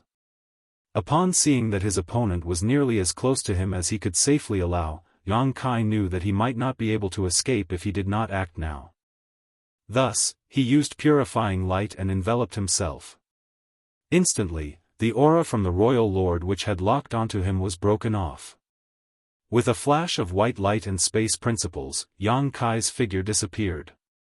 The Royal Lord was stunned by this turn of events, never having expected that an 8th Order Open Heaven Realm Master would have such a mysterious trick up his sleeve. This explained why the human dared to launch an attack on the no-return pass. It was clear that this tactic of his was his trump card. However, from the looks of it, the Royal Lord deduced that this technique could not be easily used, otherwise, the human would not have avoided using it until now. The Royal Lord was fairly quick to react. Even though it was his first time encountering such an occurrence, just as Yang Kai's figure disappeared, a powerful wave of divine sense surged out and detected the lingering space principles where Yang Kai had disappeared towards. Following that, the Royal Lord sensed Yang Kai's aura in that direction. He was just about to give chase when even that aura suddenly disappeared. Yang Kai was only in the 7th order when he had been chased down by that sheep-headed royal lord, and his mastery of the Tao of space was not as high as it was now. Thus, even when he used purifying light, he could only widen the gap between him and his enemy without being able to completely escape from their perception. Things were different now though.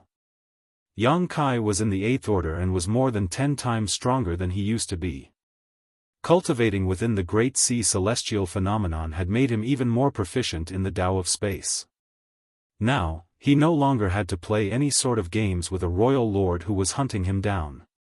If one use of instantaneous movement was not enough for him to get his opponent off his tail, then he would do it twice. If twice was not enough, then thrice.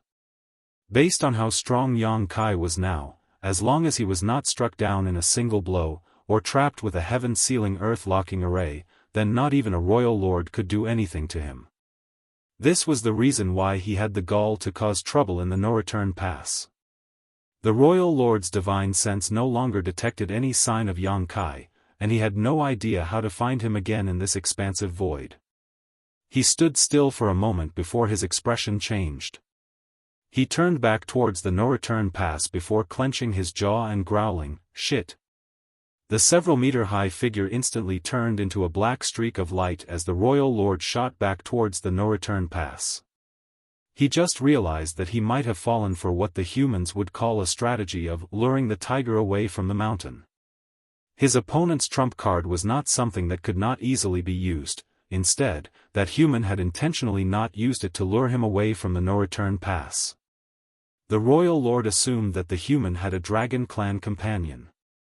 Considering the human strength and the dragon clansmen who had been taken hostage by the Black Ink clan all those years ago, it would be easy enough for the two of them to work together to destroy a few more high-rank Black Ink nests. Anxiety filled the royal lord up as he pushed his speed as high as it could go. At the same time, Yang Kai was stuffing handfuls of spirit pills into his mouth and refining them. He had suffered some serious injuries during the chase. The royal lord thought that he had a dragon clan companion, which was Ji Lao Sen, whom Yang Kai had rescued from the no-return pass back then, but the royal lord had no idea that Ji Lao Sen was not on the Black Ink battlefield anymore. Yang Kai was acting alone. However, it was true that Yang Kai was trying to lure the tiger away from the mountain. Yang Kai had prepared 2 plans during this chase. If the royal lord did become enraged enough to use his royal lord's secret technique, then Yang Kai would make sure that neither one of them left without being heavily injured.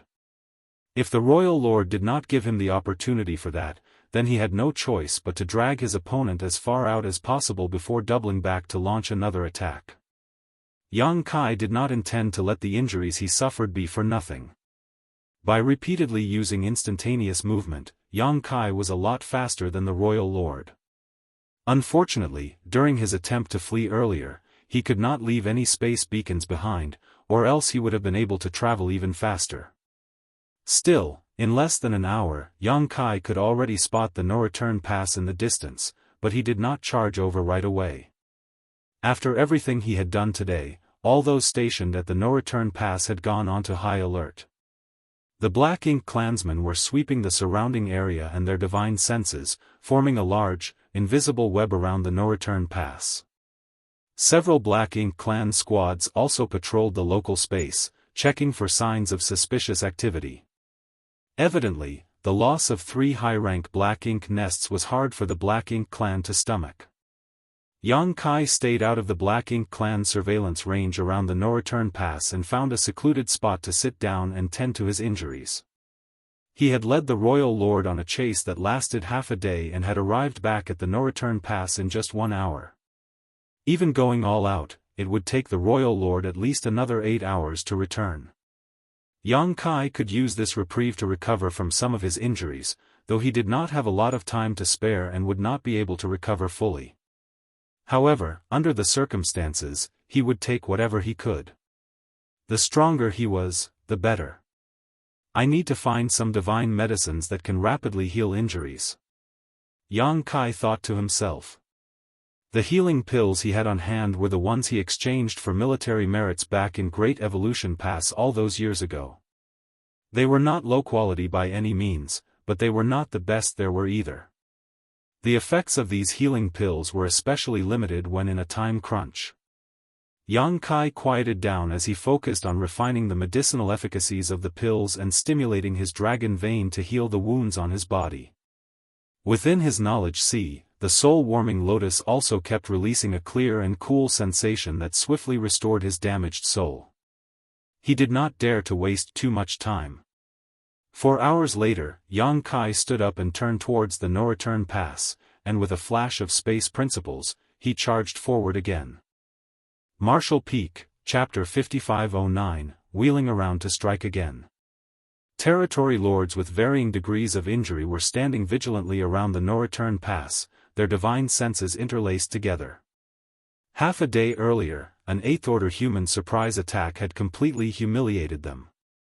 Not only did that human destroy 3 high-rank black ink nests, he even killed a territory lord as well. Their royal lord had personally chased after the attacker, but they did not know what the situation was like over there.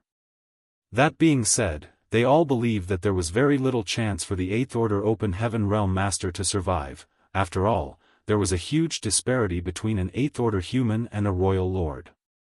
Right now, what they were wary of was the possibility of that human having a partner.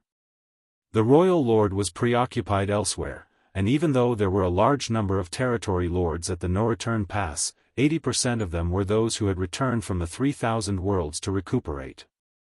Less than 10 territory lords here were uninjured. They could very well suffer a serious loss if a large number of human masters attacked them now. Yet, after waiting around for half the day and seeing no sign of any incoming attack, the territory lords let their guards down for the most part. After all, the Black Ink clan had taken control of the no-return pass and the humans had long since retreated to the 3,000 worlds. It was unlikely for a large number of human race masters to appear. Some of the more heavily injured territory lords had already returned to the Black Ink nests to continue slumbering away in recovery. The remaining territory lords were still standing guard, but they were not as vigilant as they were at the beginning. Just then, a familiar aura suddenly appeared in their midst. The territory lords were alarmed as they quickly turned in that direction. One look and they saw a human figure manifest out of the blue above a high-rank black ink nest as a great sun rose into the sky. A ferocious aura of destruction burst forth. The territory lords dashed over at once to attack. The human had somehow managed to evade the royal lord's chase. Not only did he not die, but he even wheeled around to attack once more and destroy yet another high-rank black ink nest. By the time the territory lords rushed to that high-rank black ink nest, there was no longer any sign of their enemy. Once the great sun exploded, the human 8th-order master that had popped out of nowhere disappeared into thin air. All that was left was the remains of a high-rank black ink nest that had been shattered to pieces and a territory lord who was in a terrible state.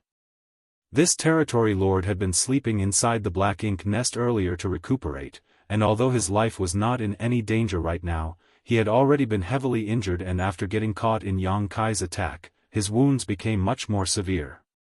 He appeared after the black ink nest was destroyed, and right now, he looked as if he was in a state of shock, though he was secretly thankful for being lucky enough to survive. The territory lords were infuriated. They could not believe how arrogant that human was for daring to return even though there were so many of them standing guard. He was clearly disdaining them all. They started wondering where their royal lord was as he had chased after the human, but the human had returned while the royal lord was nowhere to be seen. Alas, before they could figure things out, the same aura erupted from a different direction.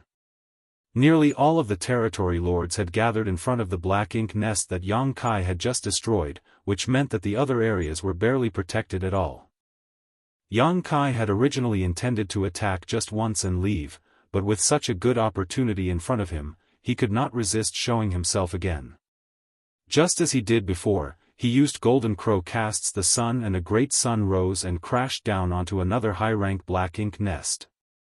This attack turned the black ink nest into nothing but dust, and a host of black ink clansmen who were in the vicinity died as well.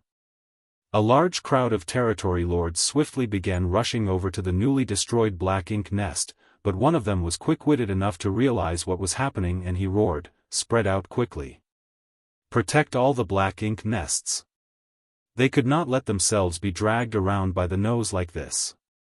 Their opponent could disappear and reappear on a whim, so even though they had the numerical advantage, their opponent showed no intention of engaging them in a fight. It was clear what this human was trying to do. He wanted to destroy all the high-rank black ink nests. Thanks to this warning, the territory lords quickly realized what was going on and immediately separated into different areas to guard all the high-rank black ink nests. Thus, Yang Kai could not strike as easily as he did earlier. As long as a single territory lord kept him occupied long enough, more could rush over and join the fight. After destroying the second high-rank black ink nest, Yang Kai wanted to back off and leave right away, but when he saw that the territory lords did not come after him and had, instead, scattered to guard the other high-rank black ink nests, he no longer felt rushed to escape. He simply remained standing where he was and observed them in silence. The territory lord who had spoken earlier noticed this, and his expression turned grim as well. This human was behaving far too arrogantly, and it was beyond what these territory lords could bear. His divine sense flickered as he communicated with those around him, and all at once, a number of territory lords rushed into action and charged towards Yang Kai. Half a day ago, they witnessed how Yang Kai appeared at the no-return pass and killed off a territory lord with just a single spear thrust, so they knew that this human was incredibly powerful. In a one-on-one fight, there was no guarantee that any of them could hold their ground against him. Furthermore, this human even managed to escape from a royal lord's pursuit, leaving the latter who knows where. They knew that Yang Kai was no ordinary 8th Order Open Heaven Realm Master. He had to be one of the strongest human masters in that realm. Thus, the territory lords were joining forces because they feared their opponent. When Yang Kai saw the group of territory lords rushing over, he secretly praised the territory lord who had taken charge for coming up with an appropriate strategy. If they simply grouped together without thinking things through, then the high-rank black ink nests at the no-return pass would be left unguarded and undoubtedly suffer unimaginable damage. However, the territory lords had split up to guard different areas now and had even organized a group to subdue him. This was the optimal course of action for them.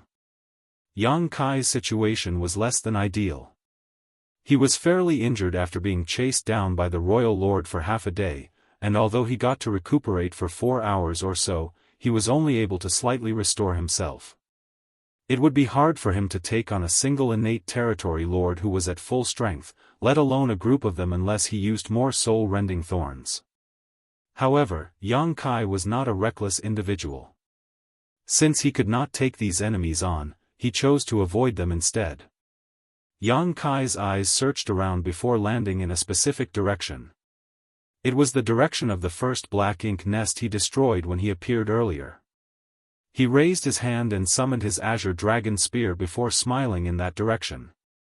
While it was true that the high-rank black ink nest had already been destroyed, a severely injured territory lord remained there. This territory lord was the unlucky one who had been recuperating inside the black ink nest and ended up getting caught in Yang Kai's attack. His injuries, which had taken a turn for the better at first, had now worsened instead. Thus, he was currently in a rueful mood.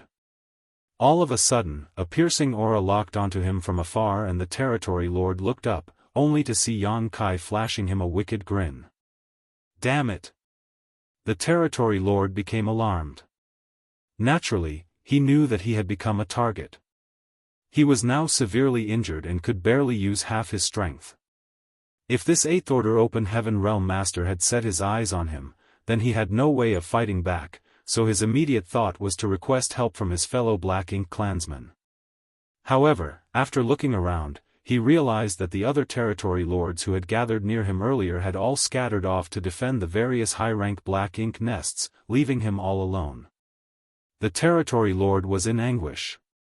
He felt as if nothing had gone right for him ever since he walked out of the primordial heaven source grand restriction. In the next instant, Yang Kai appeared in front of the injured territory lord and his azure dragon spear pierced straight into the latter's head. Yang Kai had been prepared to use a soul-rending thorn as he was not in a situation to waste much time. Not only would the royal lord return at any moment now, but there were also a large number of territory lords in the no-return pass eager to kill him. He had to kill this territory lord at once before fleeing. However, even as his azure dragon spear pierced through the top of the territory lord's head, the territory lord did not react at all. Yang Kai deduced that it had to be because his opponent's injuries were too severe, which saved him the need to use a soul-rending thorn. By the time a group of territory lords rushed back to this place, there was nothing but a headless corpse with black blood spurting out. These territory lords were crushed by what they saw. They were overcome with a crippling sense of humiliation and felt extremely despondent. It was not just them, as all the other territory lords felt the same. Once again, scores of divine senses surged out from the no-return pass, guarding against Yang Kai, but they no longer detected any trace of that human. After a half cup of tea's time, the royal lord who had given chase earlier finally returned, and the territory lords who had been in a heightened state of anxiety the whole time could finally relax. The royal lord naturally saw that something happened at the no-return pass, as it had not been in this state when he left. His eyes swept over the place and he quickly assessed the damage. 2 more high-rank black ink nests had been destroyed, and a territory lord had been killed as well. He did figure out that Yang Kai lured him away on purpose, so he knew that there would be another attack on the no-return pass, but he still could not accept such an outcome. Clenching his jaw, he roared, "Search everywhere. I don't care how many sacrifices need to be made, just find me that human. I must shred his corpse into 10,000 pieces." With the order given, Black Ink clan squads began charging out of the no-return pass, heading out in all directions towards the Black Ink battlefield. Even the majority of the territory lords were deployed as well. Most of the territory lords who were injured wanted to bemoan their fate. They retreated from the 3,000 worlds because they needed to recuperate here, yet this was what they were faced with now. Not only did they not get to recover from their injuries, but they even had to risk their lives in a search for an 8th Order Open Heaven Realm Master. They would have just stayed behind in the 3,000 worlds if they had known that this would be the case. Still, seeing that even the Royal Lord was actively guarding the no-return pass instead of returning to his Black Ink nest to recover, none of them dared to voice their complaints and simply did as they were told. By now, Yang Kai had already fled far away. He was aware that after everything he did, the no-return pass would become heavily guarded, and a great number of the Black Ink clansmen would come looking for him. He did not mind seizing this chance to kill off a few more Black Ink clansmen, but right now, it was more important for him to tend to his injuries. Thus, he continued fleeing at full speed for half a month before he finally located a dead universe world deep within the Black Ink battlefield. He made his way into it and opened a temporary cave mansion for himself. After setting up a series of simple arrays to conceal his aura, Yang Kai finally felt at ease enough to sit down.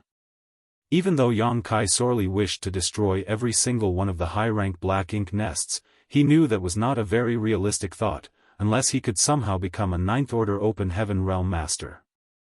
As someone only in the 8th Order, if he attacked one too many times, it was bound to backfire on him at some point and he would fail miserably at his goal. After all, if one walked by the river frequently enough, their shoes would eventually get wet.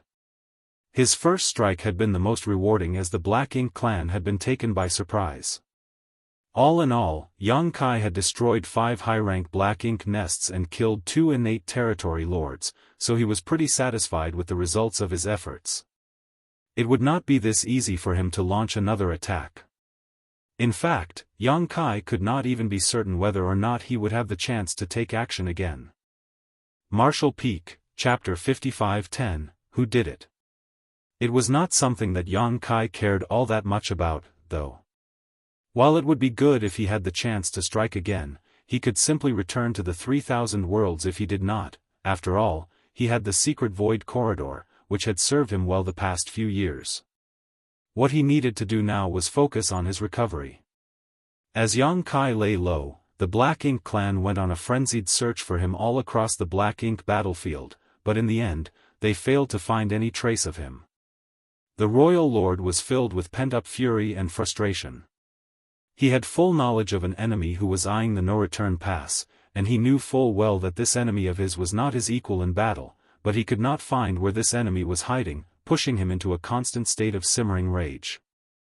The existence of that eighth-order open heaven realm master made him feel as if he had a sword hanging over his head, one that could fall at any moment. As a result of this incident, all of the territory lords, as well as the royal lord himself, feared entering into a deep sleep to recuperate. They had to put up with their injuries and remain on guard.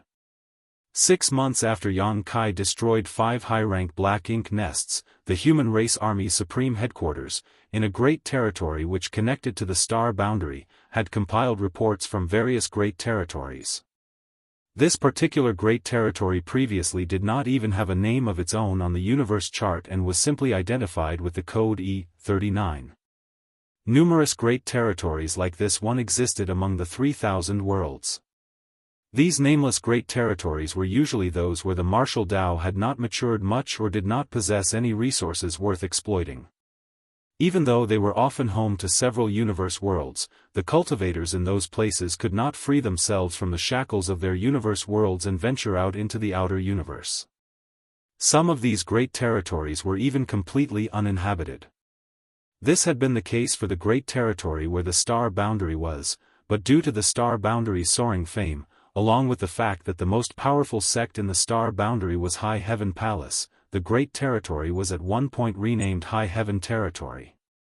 It had been several dozen years since the Black Ink clan opened the passage between the Barren Territory and Wind Mist Territory and invaded the 3,000 worlds.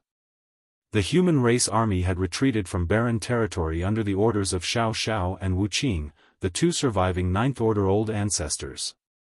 The armies were then broken up and squads were sent to the various great territories to organize the mass evacuation. By now, the humans had all retreated and migrated as planned. With the help of the human army, most of the great forces arrived safely in High Heaven Territory, however, significant losses were suffered along the way too. An example of this would be the Swallowing Seas territory. If it had not been for Yang Kai's intervention back then, all of the cultivators from the entire great territory might have been lost. Some evacuation fleets encountered Black Ink clan armies along the way and were either besieged or eliminated. Even now, some human refugees had been delayed for various reasons and were still making their way to High Heaven Territory, but the overall situation had been stabilized. The human race army was now deployed in a dozen great territories around High Heaven Territory to battle against the Black Ink clan army. Big and small clashes occurred constantly with the humans and the Black Ink clan army, both suffering casualties at an alarming rate. Many of the humans' finest elites now fought in these great territories, doing their best to hold the line and push back the enemy.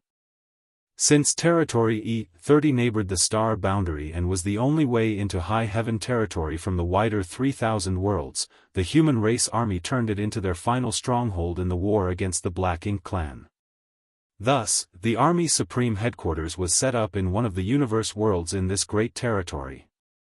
The human race had never had a supreme headquarters before, as on the Black Ink battlefield, each of the great passes functioned essentially independently. No one held overall command. In fact, even in the individual great passes, the East, South, West, and North armies all had their respective army headquarters. However, in the present situation, the human race could no longer afford to work separately.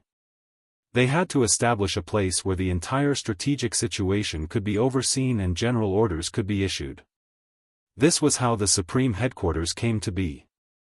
There was a single Supreme Commander and over a dozen Deputy Supreme Commanders at the Supreme Headquarters, all of them the most elite 8th Order Open Heaven Realm Masters, holding positions above the individual army commanders. As old ancestors Xiao and Wuxia were preoccupied with tying down the Black Ink giant spirit god, they could not pay attention to anything else. Therefore, the over dozen or so 8th Order Open Heaven Realm Masters acted as the heads of the human race army.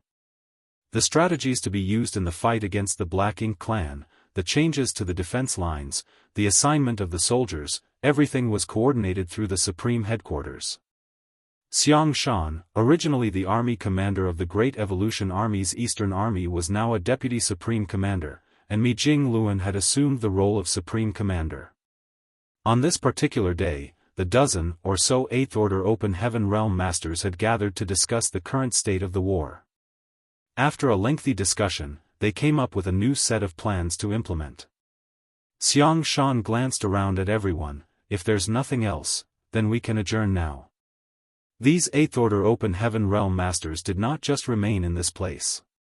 They were elites among the Eighth Order, so they would still head out to fight the Black Ink clans now and again. However, for the most part, the majority of them remained on duty at the Supreme Headquarters so that they could quickly formulate strategies whenever a crisis cropped up. Just recently, Xianxia received a report that a territory lord had separated from the rest of the Black Ink clan army in one of the neighboring great territories. Thus, he had been working out a way to kill this territory lord. Now was the perfect opportunity to strike, so if there was nothing else that needed to be discussed, he wanted to get on with it. The other deputy supreme commanders were quiet as they had nothing to discuss, but Mi Jingluan suddenly raised his hand. Please hold on, everyone. I've recently received a rather intriguing report. Please have a look. Bolts of light whizzed out of his raised hand. Jade slips soon landed in each of their hands as one of them queried with his eyebrow and commented, "A series of black ink nests self-destructed?" The jade slip had a record of multiple reports from various great territories about the sudden collapse of numerous black ink nests. Most of these black ink nests were low-rank black ink nests, but there were a few mid-rank black ink nests among them as well. A fairly significant number of them had collapsed throughout over 100 different great territories. Xianxia was taken aback, looked up, and asked, "When did you get these reports?" 10 days ago, Mi Jingluan replied. All of the deputy supreme commanders had important tasks of their own, while Mi Jingluan was in charge of gathering intelligence and reports. He was the first to know of any news that was transmitted back to the supreme headquarters. Is this information reliable? One of the Eighth Order Open Heaven Realm Masters asked.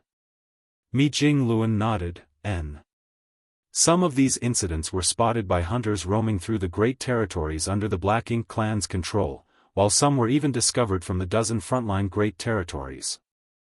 We can't confirm the ones in the great territories that fully belong to the Black Ink clan, but I've sent people to check the dozen frontline great territories, and they've verified the reports. The hunters that he mentioned were those who had formed squads to sneak into the great territories under the Black Ink clan's control to hunt and kill Black Ink clansmen. Some of these hunters were the remnants of the various army squads that previously existed, but most of them were also formed by cultivators from the various second-class great forces. Cultivators from the second-class great forces had never taken part in large-scale wars before and few of them were used to fighting in a structured army, therefore, the Supreme Headquarters decided to just leave them be. The cave heavens and paradises no longer restricted the second-class great forces and many of the masters from those great forces had ascended to the Seventh Order. Thanks to the existence of the hunters, the Black Ink clan suffered noteworthy losses every year. However, hunters generally worked in small groups no bigger than an army squad, or a dozen or so people, which meant that it was extremely dangerous for them if they ran into a real Black Ink clan army. At the same time, being few in number meant they could move about more freely and stealthily, so there were pros and cons. The hunters mostly traveled through the great territories that the Black Ink clan had seized, and 6 months ago, a number of hunters reported witnessing many Black Ink nests in various universe worlds all of a sudden began to wither and die. At the same time, the same thing had happened in the dozen frontline great territories where the main human and Black Ink clan armies were clashing. Quite a few soldiers had seen massive Black Ink nests falling apart for no apparent reason. As Supreme Commander of the human army, Mi Jingluan was always kept up to date on the latest intelligence, so no one doubted his words. One of the Eighth Order Open Heaven Realm Masters' eyes brightened. Do we have a count of how many Black Ink nests were self-destructed? How many low-rank ones and how many mid-rank ones? For now, we've confirmed 637 low-rank Black Ink nests and 13 mid-rank Black Ink nests have withered, Mi Jingluan replied. However, this is only what we have found, and what we can find is only the tip of the iceberg. There were obviously a lot more black ink nests that had been destroyed than the ones the humans could discover. Mi Jingluan looked around at everyone. I'm sure you all know what this implies. It would not be a big deal if a few low-rank black ink nests self-destructed. That would only mean that a mid-rank black ink nest had been destroyed somewhere. However, if multiple mid-rank black ink nests had self-destructed as well, then the information gleaned from this news was a lot more significant. Xianxia spoke up quietly. We have not found any high-rank black ink nests on any of the battlefields, which is why we deduced that the Black Ink clan left their high-rank black ink nests back at the no-return pass. The Black Ink clan would consider the no-return pass to be a very safe location as we humans are too busy defending ourselves to attack it. No one would head off to the no-return pass to try and mess with them, but from the looks of it now, someone did just that and even succeeded in destroying a high-rank black ink nest at the no-return pass. That's why the mid-rank and low-rank black ink nests self-destructed. But, who is this person? Although we have no way of confirming the situation at the no-return pass, based on what Brother Yang Lai said back then, there is a royal lord who is standing guard there. No ordinary person can stir up trouble right under a royal lord's nose, Mi Jingluan declared. Yang Lai was with Yang Kai when they returned through the no-return pass to the barren territory, which meant that Yang Lai knew the situation at the no-return pass better than anyone in this room. He had naturally told Mi Jingluan about what he knew. Could it be that one of the two old ancestors made a move? One of the Eighth Order masters suggested. Someone else shook his head and refuted that possibility. The two old ancestors are currently busy subduing the Black Ink giant spirit god. They can't go anywhere else, so they wouldn't have gone to the no-return pass. If they did, it would have meant that they defeated the Black Ink giant spirit god and we would have heard about it if that was the case.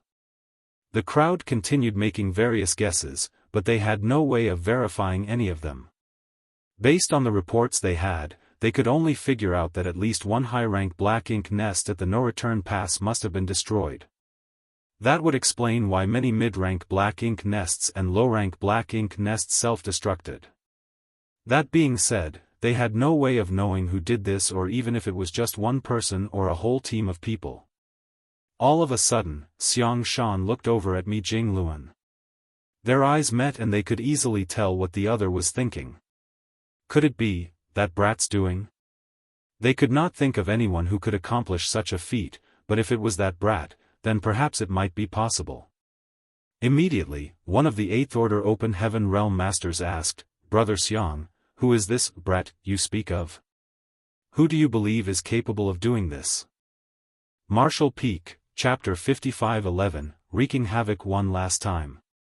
Xianxia did not leave them guessing as he answered, Yang Kai. I'm sure you've heard his name before. Everyone nodded in realization. One of them piped up, I heard that he's now in the Eighth Order, right? Mi Jingluan nodded, that's right. Yang Kai is now in the Eighth Order Open Heaven Realm. He's also the reason why Brother Yang Lai and his group were able to return from the Black Ink battlefield. The one who spoke up earlier continued, even if he's now in the Eighth Order, he has only just recently ascended. There's a royal lord standing guard at the no-return pass, not to mention countless territory lords as well. How could he do such a thing all by himself? Although this person who spoke knew of Yang Kai and heard about his past exploits, he was unfamiliar with Yang Kai, so it was not surprising for him to feel doubtful. He's no ordinary Eighth Order Open Heaven Realm Master. He can easily slaughter innate territory lords and he's definitely stronger, not weaker than any of you here, Mi Jingluan thought to himself. Yang Lai had told Mi Jingluan some astonishing things, but as this information involved other matters as well, Mi Jingluan had classified the reports to prevent information leaks. Not many people knew of these things now, especially regarding just how strong Yang Kai was. This was a way of protecting Yang Kai to prevent him from getting exposed to the Black Ink clan and being targeted as a result. However, judging by what was happening now, even though Mi Jingluan wanted to protect Yang Kai was not someone who would keep a low profile. He has already run off to the no-return pass and destroyed high-rank Black Ink nests. The Black Ink clan surely view him as their highest priority target. After a moment of silence, Mi Jingluan said, "Perhaps it might be hard for him to accomplish this alone, but there's something you shouldn't forget, everyone. Even if he's acting alone, it doesn't mean he doesn't have help." The small stone race army. One of the Eighth Order masters exclaimed in realization. Mi Jingluan nodded, exactly. Previously, Yang Kai traveled to various great territories and refined numerous universe worlds. He even gave out a lot of small stone race soldiers to the cultivators in those great territories for protection, which proved to be a massive boon. Without those small stone race soldiers, many more cultivators retreating from the various great territories would have died. According to my calculations, Yang Kai gave out at least 40 million small stone race soldiers, including nearly 100 who had the raw strength of Eighth Order Open Heaven Realm Masters. Even though it was not the first time these commanders heard about this, they still could not help but feel thunderstruck when Mi Jingluan brought it up again. 40 million from the small stone race. Nearly 100 on par with Eighth Order Open Heaven Realm Masters. Even more that are on par with the Seventh Order, Sixth Order, and Fifth Order Open Heaven Realm Masters. They were all curious as to how Yang Kai cultivated so many small stone race soldiers, creating a massive and powerful army all on his own. They had already investigated the origins of the small stone race and learned they were a unique species of living beings that came from a certain universe world in the new Great Territory, which was adjacent to High Heaven Territory. They were only found in that small universe world. In fact, there was no trace of the small stone race anywhere else. However, they had also studied the small stone race there, discovering that they were not fully sentient and quite weak as well. When compared to the massive small stone race soldiers that Yang Kai gave away, it was as if they belonged to completely separate races. Less than half of those 40 million small stone race soldiers remained now, the rest had died in the battle against the Black Ink clan. Even so, for the humans, the 20 million strong small stone race army provided indispensable strength in battle.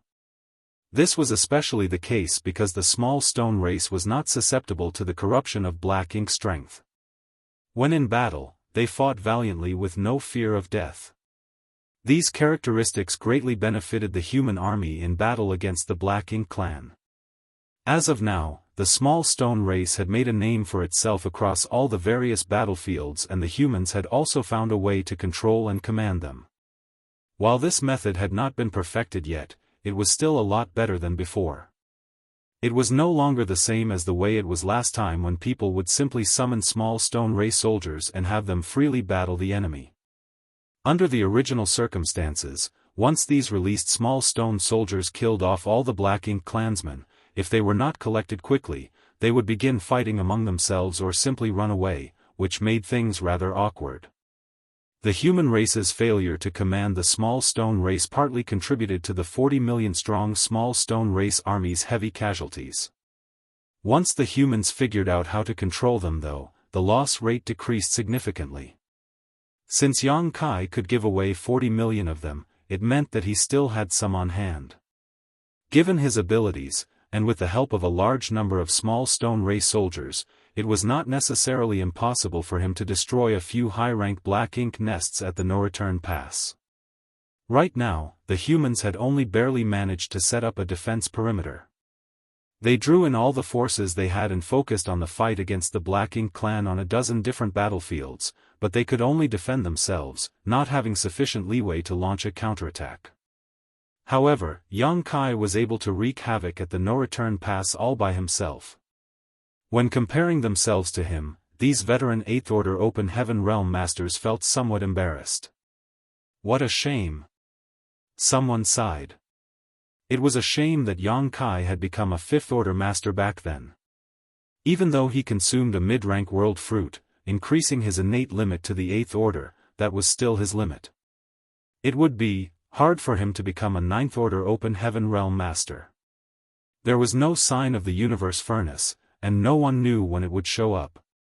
Even if it did, chances were it would lead to an even more frenzied bloodshed, as the Black Ink clan would not let the humans get their hands on the innate Open Heaven pills easily. That brat! Why wasn't he born into a cave heaven or a paradise? Another 8th Order Open Heaven Realm Master remarked lamentably. Back then, it had been clear that Yang Kai could directly ascend to the 7th Order, but in the end, he was forced to become a 5th Order Open Heaven Realm Master. Everyone knew the reasons behind this situation.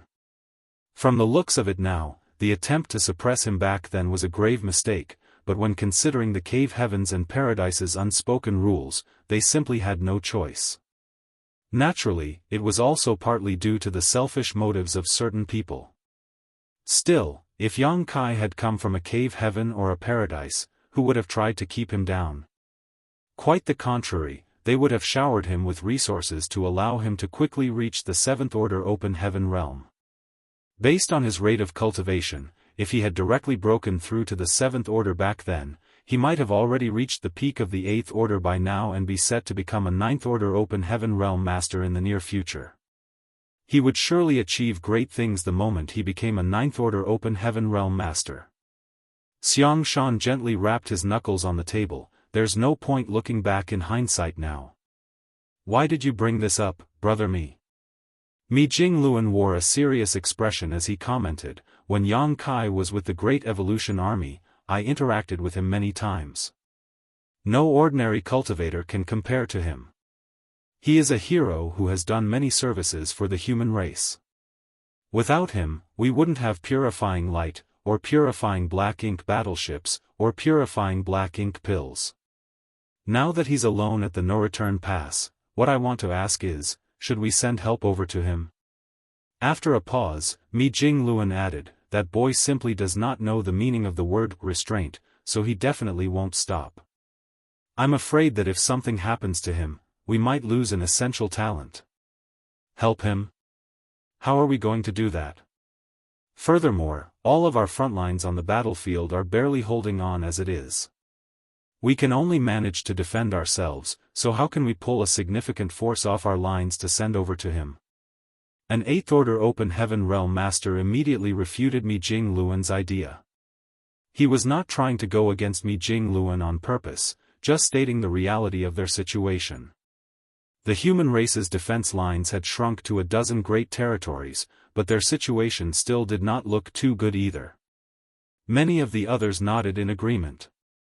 Someone spoke up and said, if we want to help an 8th Order Open Heaven Realm Master like him, we would have to reassign several 8th Order Open Heaven Realm Masters, but each 8th Order Master is indispensable on the current battlefield. Where would we pull them from? Mi Jingluan stayed silent for a moment before saying quietly, if we can't reassign anyone given our current defense perimeter, then why don't we give up one of the battlefields? Everyone's jaws dropped at his words, and the one who spoke earlier stared at Mi Jingluan in disbelief. Brother Mi, do you think the safety of Yang Kai is more important than the loss of an entire battlefield? Countless soldiers had shed blood to hold every single one of the dozen great territories. The front lines were formed from their sacrifices and could not be given up so easily. Mi Jingluan's suggestion shocked everyone to the core. Mi Jingluan shook his head. Giving up one of the great territory battlefields doesn't imply that Yang Kai is more important than them. However, we don't have enough manpower to maintain all of our current battlefields as it is. If we give up on one, we will reduce the pressure we are under.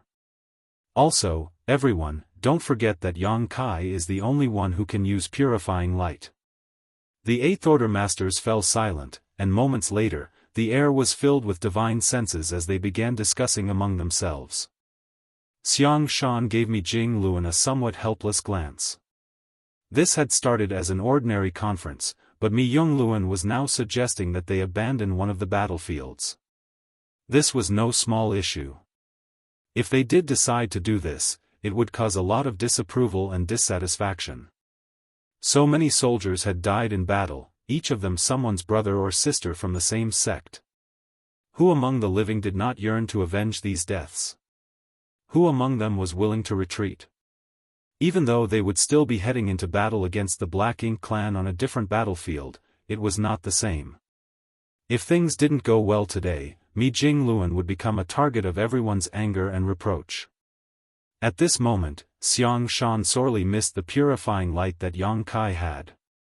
The human race were having a hard time maintaining their current lines partially because of the lack of purifying light. The human race had nearly exhausted all the purifying light they had, with the little they had retained stored up inside just a few purifying black ink battleships. The Supreme Headquarters had set aside this supply of purifying light for special purposes, such as an army commander or other critically important characters being corrupted by black ink strength. They did not have the leisure to use it for day-to-day situations. Although purifying black ink pills could purge black ink strength when a person had not been fully corrupted, the efficacy paled in comparison to purifying light. Because of this, it felt as if the humans had their hands tied when fighting against the Black Ink clan. "You brat! Since you're not dead, hurry back and create more purifying light. Why are you messing around at the no-return pass?" Meanwhile, on the Black Ink battlefield, Yang Kai snuck over and was now hiding outside the no-return pass. It had been 6 months since the day he destroyed 5 high-rank Black Ink nests. He had fully recovered from his injuries by now, but upon returning to the no-return pass, he saw that it was still heavily guarded. Along the way, he encountered countless Black Ink clan search teams with many feudal lords and even a number of territory lords patrolling around, keeping a vigilant watch over the surroundings. The Black Ink clan is being too cautious. Yang Kai grumbled to himself. What he did not know was that after the chaos he caused at the no-return pass earlier on, the royal lord flew into an absolute rage. It was not just the territory lords, but even he who was standing guard at the no-return pass, not daring to enter a Black Ink nest to recover from his injuries because he had to constantly be on alert in case Yang Kai launched another sneak attack. The Black Ink clan's caution made things difficult for Yang Kai. Originally, he wanted to attack a few more times and destroy as many high-rank Black Ink nests as possible, but from what he was seeing now, this was probably the last time he could act. In that case, let's raise some real havoc one last time. Martial Peak, Chapter 55-12, Bold. Now that Yang Kai had made his mind up, he scanned through the no-return pass to find his target. Soon, he zeroed in on a high-rank Black Ink nest on the right side of the no-return pass. Despite not seeing any sign of the Royal Lord or detecting the latter's aura, Yang Kai knew that the Royal Lord had to be hiding somewhere, waiting for him to show up. Therefore, as soon as he made his move, he would be on the receiving end of the Royal Lord's counterattack.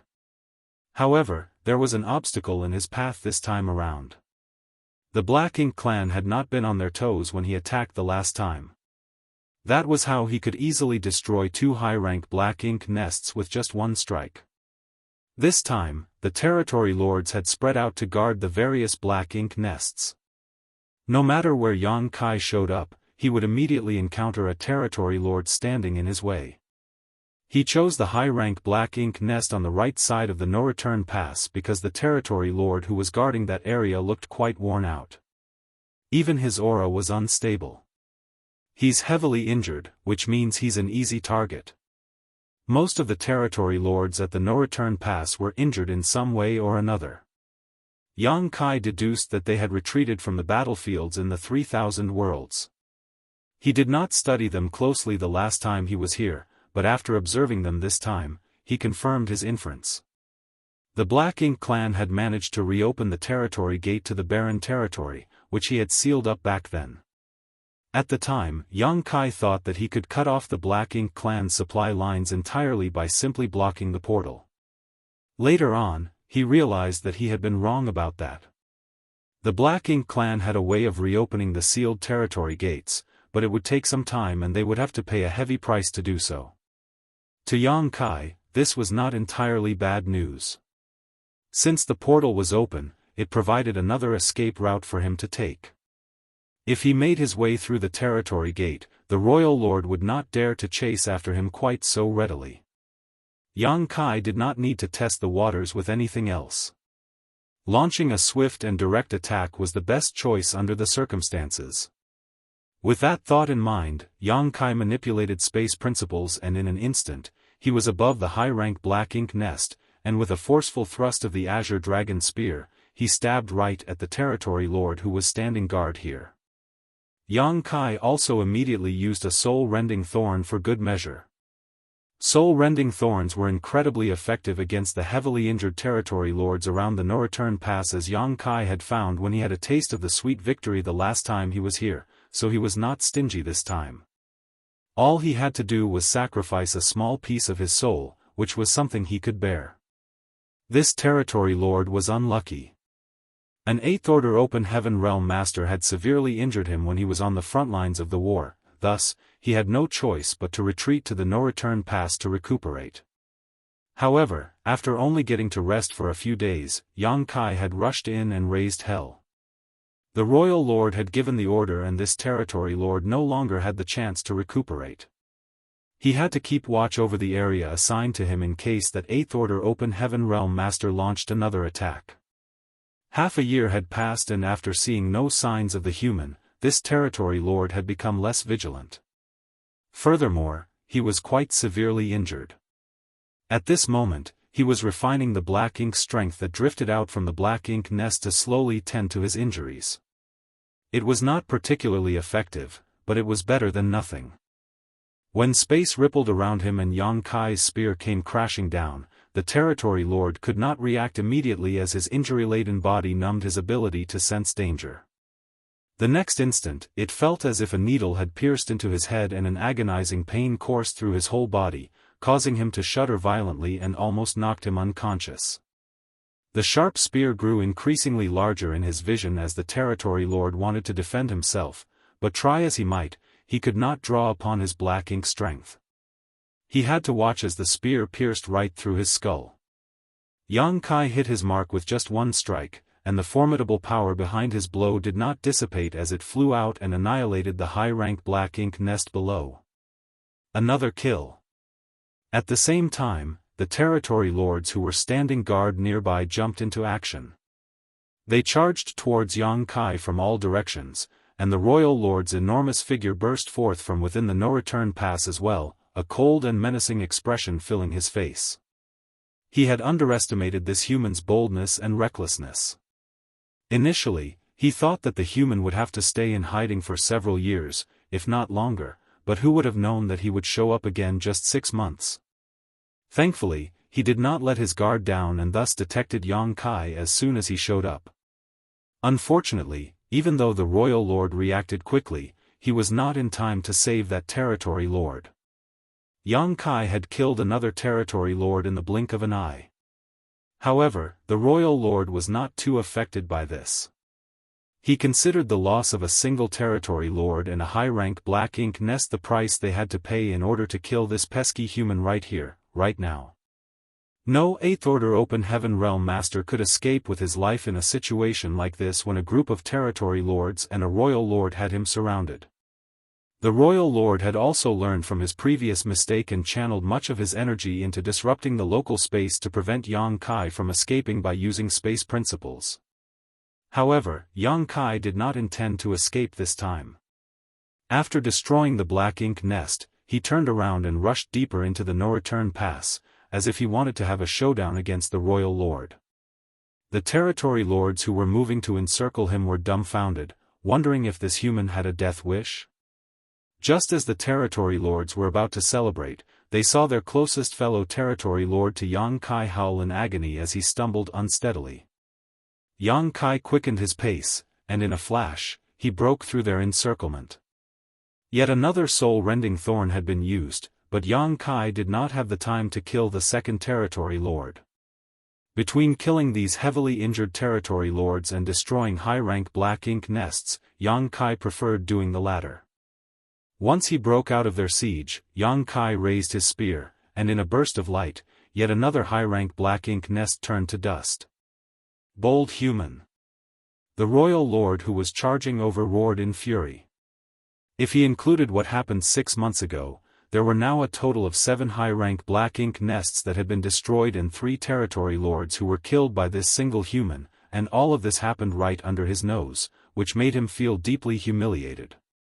The royal lord no longer wanted to simply rip Yang Kai's corpse apart anymore. He had made his mind up. If he managed to capture Yang Kai alive, he was going to extract Yang Kai's soul and refine it before torturing him until he begged for death. Even more territory lords stormed towards Yang Kai now, and their auras were all as sharp as knives as they sent a flurry of attacks towards him.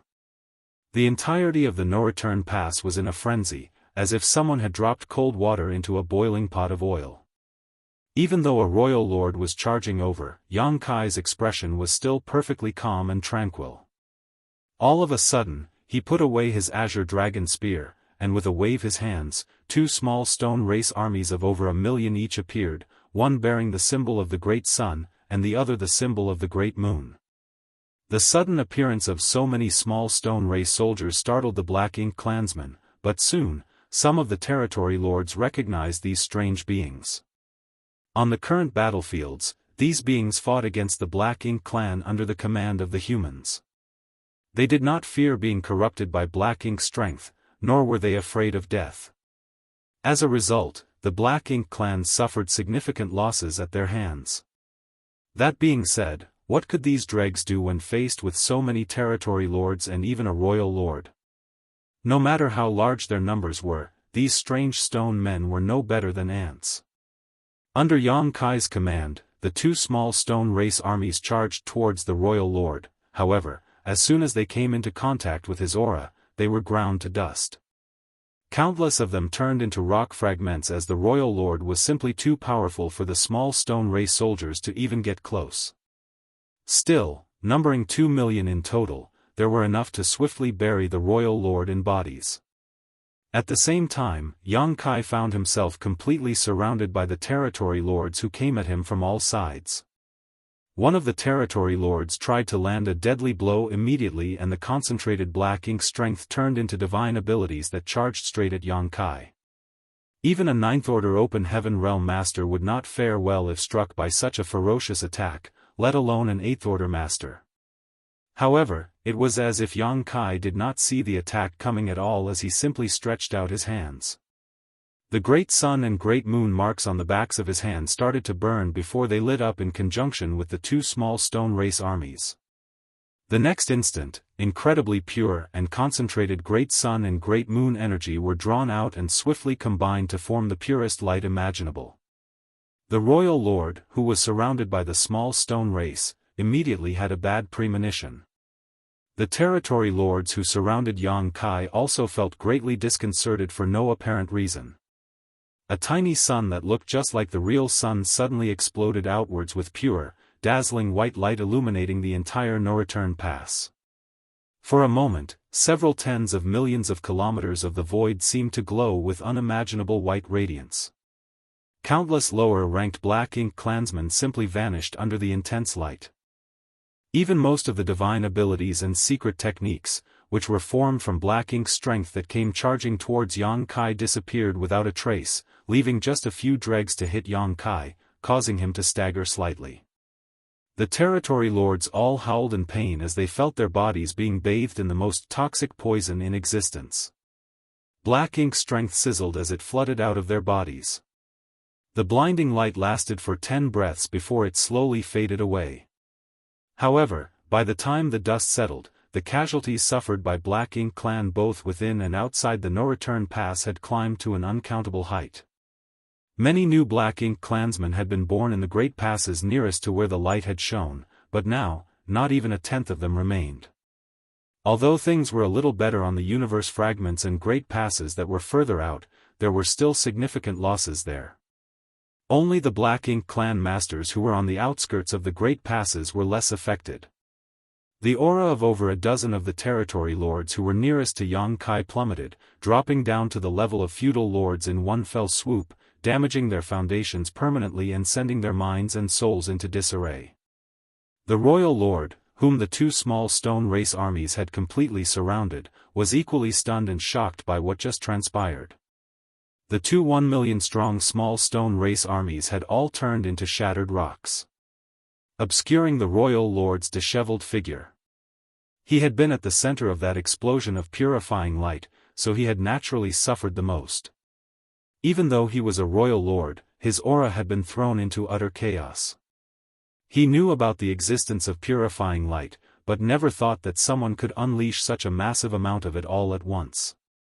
Even he would not be able to withstand a few more attacks of such intensity. The aura of those territory lords had dropped to that of a feudal lord because their heritage had been ground away, so naturally, the royal lord did not escape unscathed either. Right now, about 10% of his foundation had been destroyed. While this was not enough for his cultivation to regress, even if the royal lord fully healed from his injuries now, he would no longer be as powerful as he once was and would need to cultivate for hundreds, if not thousands of years to return to his peak. If he was struck by another blast of purifying light of such might, he was not certain he could even remain a royal lord. Thus, once the light faded away, the royal lord instantly looked around to see where Yang Kai was, deeply afraid that the latter would repeat this stunt. Soon however, the royal lord turned towards the territory gate and saw a pale-faced Yang Kai standing at its edge, staring back at him with a look of provocation and condescension. Martial Peak, Chapter 55-13, Restrained. Yang Kai and the royal lord locked eyes as Yang Kai made a slitting gesture across his neck, childishly taunting the royal lord before turning around and leaping into the portal. The royal lord was so infuriated that he nearly spat blood. He was about to dash after Yang Kai when he quickly stopped, his expression darkening as he realized a hard reality: he couldn't leave. The no-return pass was the Black Ink clan's most important base, with all of their high rank and many of their mid-rank Black Ink nests having been set up here. As he was the only surviving royal lord, if an unexpected crisis occurred at the no-return pass because of his departure, then it would surely threaten the entire foundation of the Black Ink clan. Thus, even though he wished more than anything to chase after that human and slaughter him, he had to suppress that impulse. "Sir," one of the territory lords approached the royal lord for orders. The royal lord had not given chase, and they did not dare to do so either. Over the last 6 months, 3 territory lords had died at the hands of that human and his spear despite him not even targeting them. His target had only been the high-rank Black Ink nests, which all of the Black Ink clansmen had figured out by now. If he had intended to assassinate territory lords instead, the number of dead would not be a paltry 3. Their opponent was far stronger than they could ever imagine. If they went after him without the royal lord, what would happen if that human had set up an ambush on the other side of the territory gate? No one wanted to be sent off to their death just like that. However, if the royal lord gave the order, then they had to give chase no matter how fearful they were. Thankfully, the royal lord had considered the same possibility. He had personally witnessed just how formidable Yang Kai was, and he knew that the territory lords here were mostly injured. Therefore, after mulling it over for a brief moment, he quickly said, "Don't bother going after him." His words washed over the territory lords like a pardon from the heavens. Still, all of them were heavy-hearted. It could not be helped as they had lost too much. Not only did they lose another territory lord this time, but 4 high-rank Black Ink nests and over a dozen mid-rank Black Ink nests had been destroyed as well. Initially, that 8th Order Open Heaven Realm Master had only destroyed 2 high-rank Black Ink nests, but when the dazzling white light exploded around them, the Black Ink nests that were closest to the epicenter were shattered into dust as well, including 2 more high-rank Black Ink nests. Over a dozen territory lords had also regressed to feudal lords, while the others who were showered by the white light had their strength affected to varying degrees. Their fear and apprehension only increased when they noticed that even the royal lord's aura seemed to have weakened.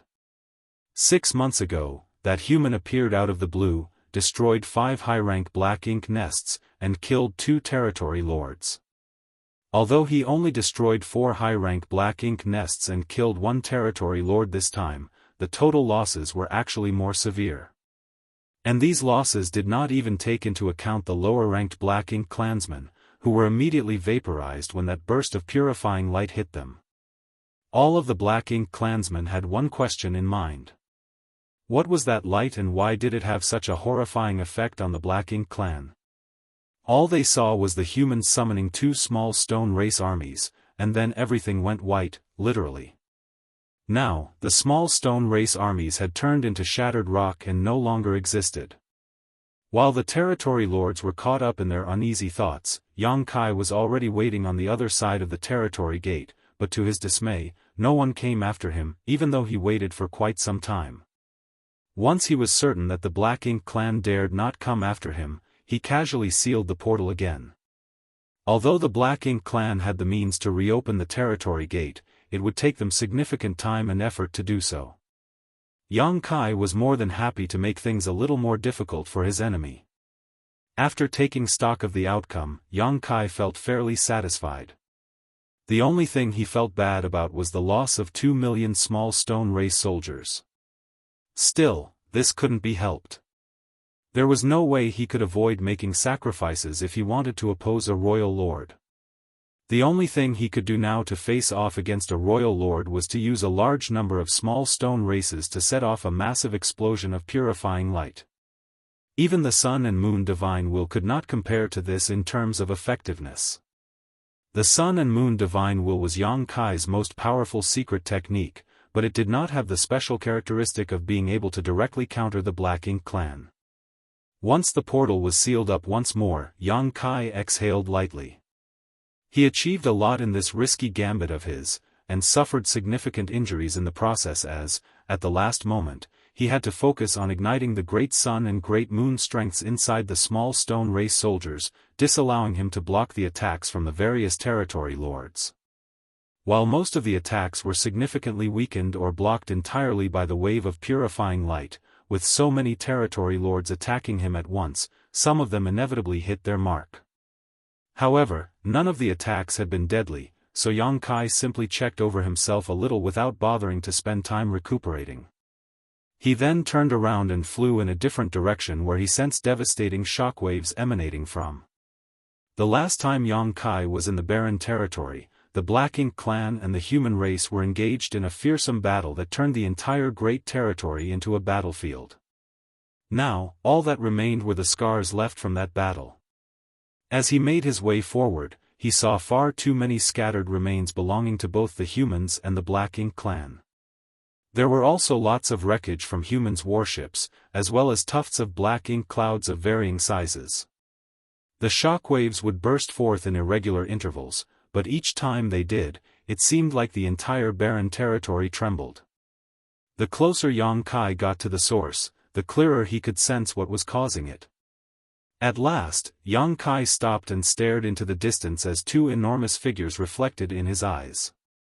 They belonged to two giant spirit gods. One was Aer, and the other was the black ink giant spirit god who revived and came out of the late ancient era battlefield. Yang Kai had surmised as much when he noticed the commotion earlier, but still, he was dumbstruck by what he saw. It seemed these two really never tired. They must have been fighting for over 100 years already, yet they had not even paused to take a break. The humans and the Black Ink clan had already retreated from the barren territory, but as the fight between the two giant spirit gods was still perfectly even, they continued duking it out. From the way things appeared now, there was no telling how much longer they intended to continue fighting. It was fortuitous that giant spirit god Aer had suddenly appeared and pinned down this black ink giant spirit god, otherwise, the human race would have suffered catastrophic losses on the barren territory battlefield. The fight between two giant spirit gods was violent and brutal. They did not use any divine abilities or secret techniques and instead engaged in a simple hand-to-hand battle, but every blow delivered was enough to make everything around them quake and shudder. A region of over 10 million kilometers around these two was filled with volatile void cracks as space itself seemed unable to withstand the fury of their exchanges. Yang Kai even wondered whether the barren territory would completely collapse if their fight carried on like this for long enough. After silently observing them for a while, he raised his hands to form a cone around his mouth before yelling with all his might, "Aer, kill him." As if Aer had heard Yang Kai's cheering, even his tuft of hair started giving off a formidable feeling as his attacks became more vicious. Yang Kai chuckled and watched them for a little longer before leaving. He could not get involved in a fight between two giant spirit gods. Though he was in the 8th order right now, he could not even get close to them without being sent flying. Only Ninth Order Open Heaven Realm Masters could involve themselves in such a battle. Yang Kai still had a long road ahead of him.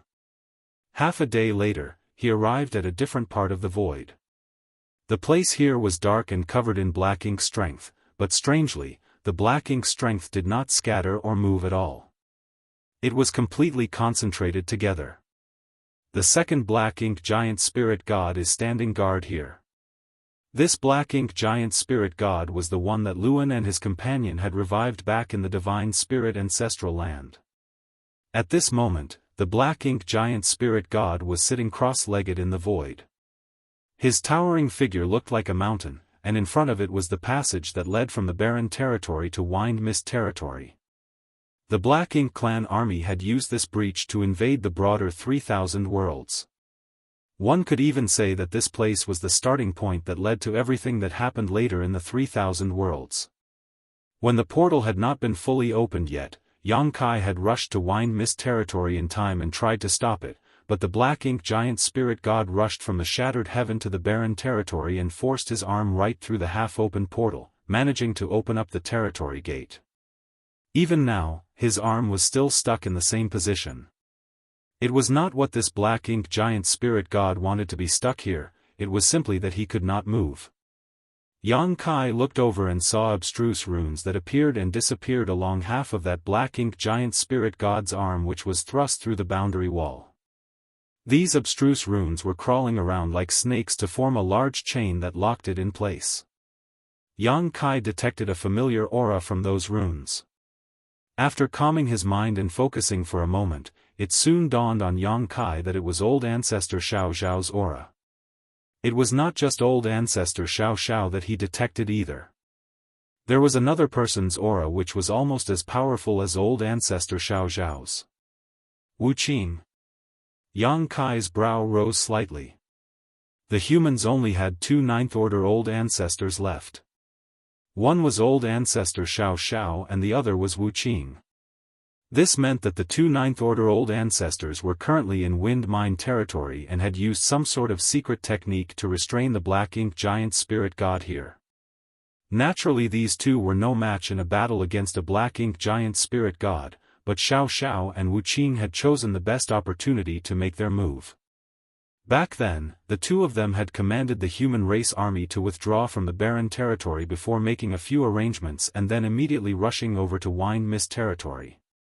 At that time, it seemed that in order to maintain the territory gate between the two great territories, the Black Ink giant spirit god could not retract his arm from the breach.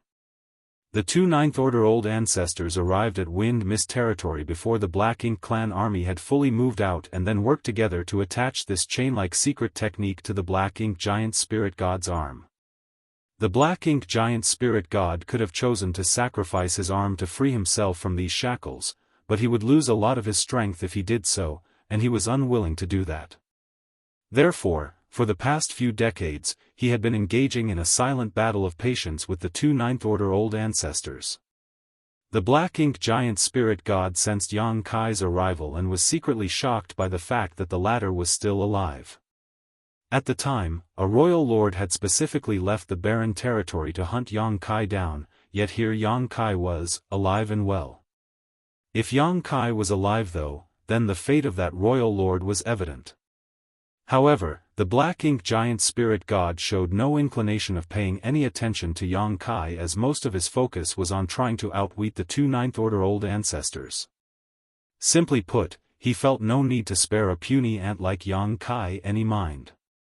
He ignored Yang Kai, who did likewise. Yang Kai narrowed his eyes slightly as he quietly took in everything in front of him. Martial Peak, Chapter 55-14, Who Are You? Decades had passed and most of the traces of that great battle had faded away, but Yang Kai could still sense the tragic atmosphere looming over this place. In the last moments of the battle in the barren territory, 33 old ancestors sacrificed their lives here, along with the Dragon and Phoenix clan leaders. Only old ancestors Xiao Xiao and Wuxia were spared from that tragedy. The 33 old ancestors managed to kill 44 royal lords and over 1 million Black Ink clan soldiers in their final blaze of glory. There was no denying how tragic the battle had been. And, this was the very battlefield where the fight had taken place. Even though Yang Kai was not present during that last battle and could not witness it, as he stood here now and took in the traces left behind, he could almost imagine what it was like then. When the black ink giant spirit god left the shattered heaven and came to the barren territory, he smashed through the human race army's defense lines and came here before using his arm to force open the passage between the two great territories. This allowed the Black Ink clan army to swarm into Wind Mist territory. For the humans, the battle was lost at that moment as the invasion of the 3,000 worlds could no longer be stopped. Under those circumstances, the Ninth Order Open Heaven Realm Masters had two choices. One was to lead the human race army's retreat and leave the barren territory. They could then preserve their strength to fight another day.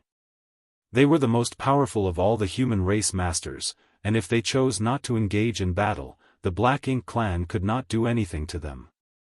However, the Ninth Order Old Ancestors chose the second option. They chose to fight to the bitter end. The 33 Old Ancestors showed no regard for the cultivation and longevity that they had attained with great difficulty and fearlessly launched a final assault on the Black Ink clan. The Dragon and Phoenix clan leaders followed suit. 44 royal lords had been killed in that battle, which was every single royal lord there was save for the one who left the barren territory earlier to pursue Yang Kai and the one who stood guard over the no-return pass. Too much had been sacrificed in that battle, but it had also cleared the obstacles that stood in the way of the human race's future. The old ancestors had sacrificed their lives in exchange for giving the younger generation, including people like Yang Kai, time to grow stronger. It had been over 20 years since then, but as Yang Kai stood in this place, it was as if he had traveled back in time and witnessed the tragedies of that battle. His heart constricted and his dragon blood started to boil. When confronted with 33 old ancestors, along with the Dragon and Phoenix clan leaders, the Black Ink clan would have also put up a fierce resistance to withstand their sudden attack. Still, they could not resist the dying determination of these valiant souls. Once the royal lords had been wiped out, the surviving old ancestors did not retreat though and instead continued to attack the Black Ink giant spirit god who was pinned down here. In the end, none of them survived. What they had accomplished in that battle was still showing its effect now as the Black Ink giant spirit god did not come out of the fight unscathed. His colossal body was covered in wounds that could not heal due to the many Dao strengths that crisscrossed around them. Black Ink strength kept leaking out of the wounds, but the Black Ink giant spirit god would absorb it back into his body, and the cycle repeated. This was most likely the reason why Xiao Xiao and Wu Qing could restrain the Black Ink giant spirit god from afar. If he was completely fine, then even if the two Ninth Order Open Heaven Realm had the advantage of making the first move, it would still be incredibly difficult for them to keep this Black Ink giant spirit god locked in place. It was the heroic sacrifice made by the old ancestors back then that allowed the current stalemate to exist. Yang Kai narrowed his eyes and looked over at the Black Ink giant spirit god as he coldly snorted, "Look at you now, Mo."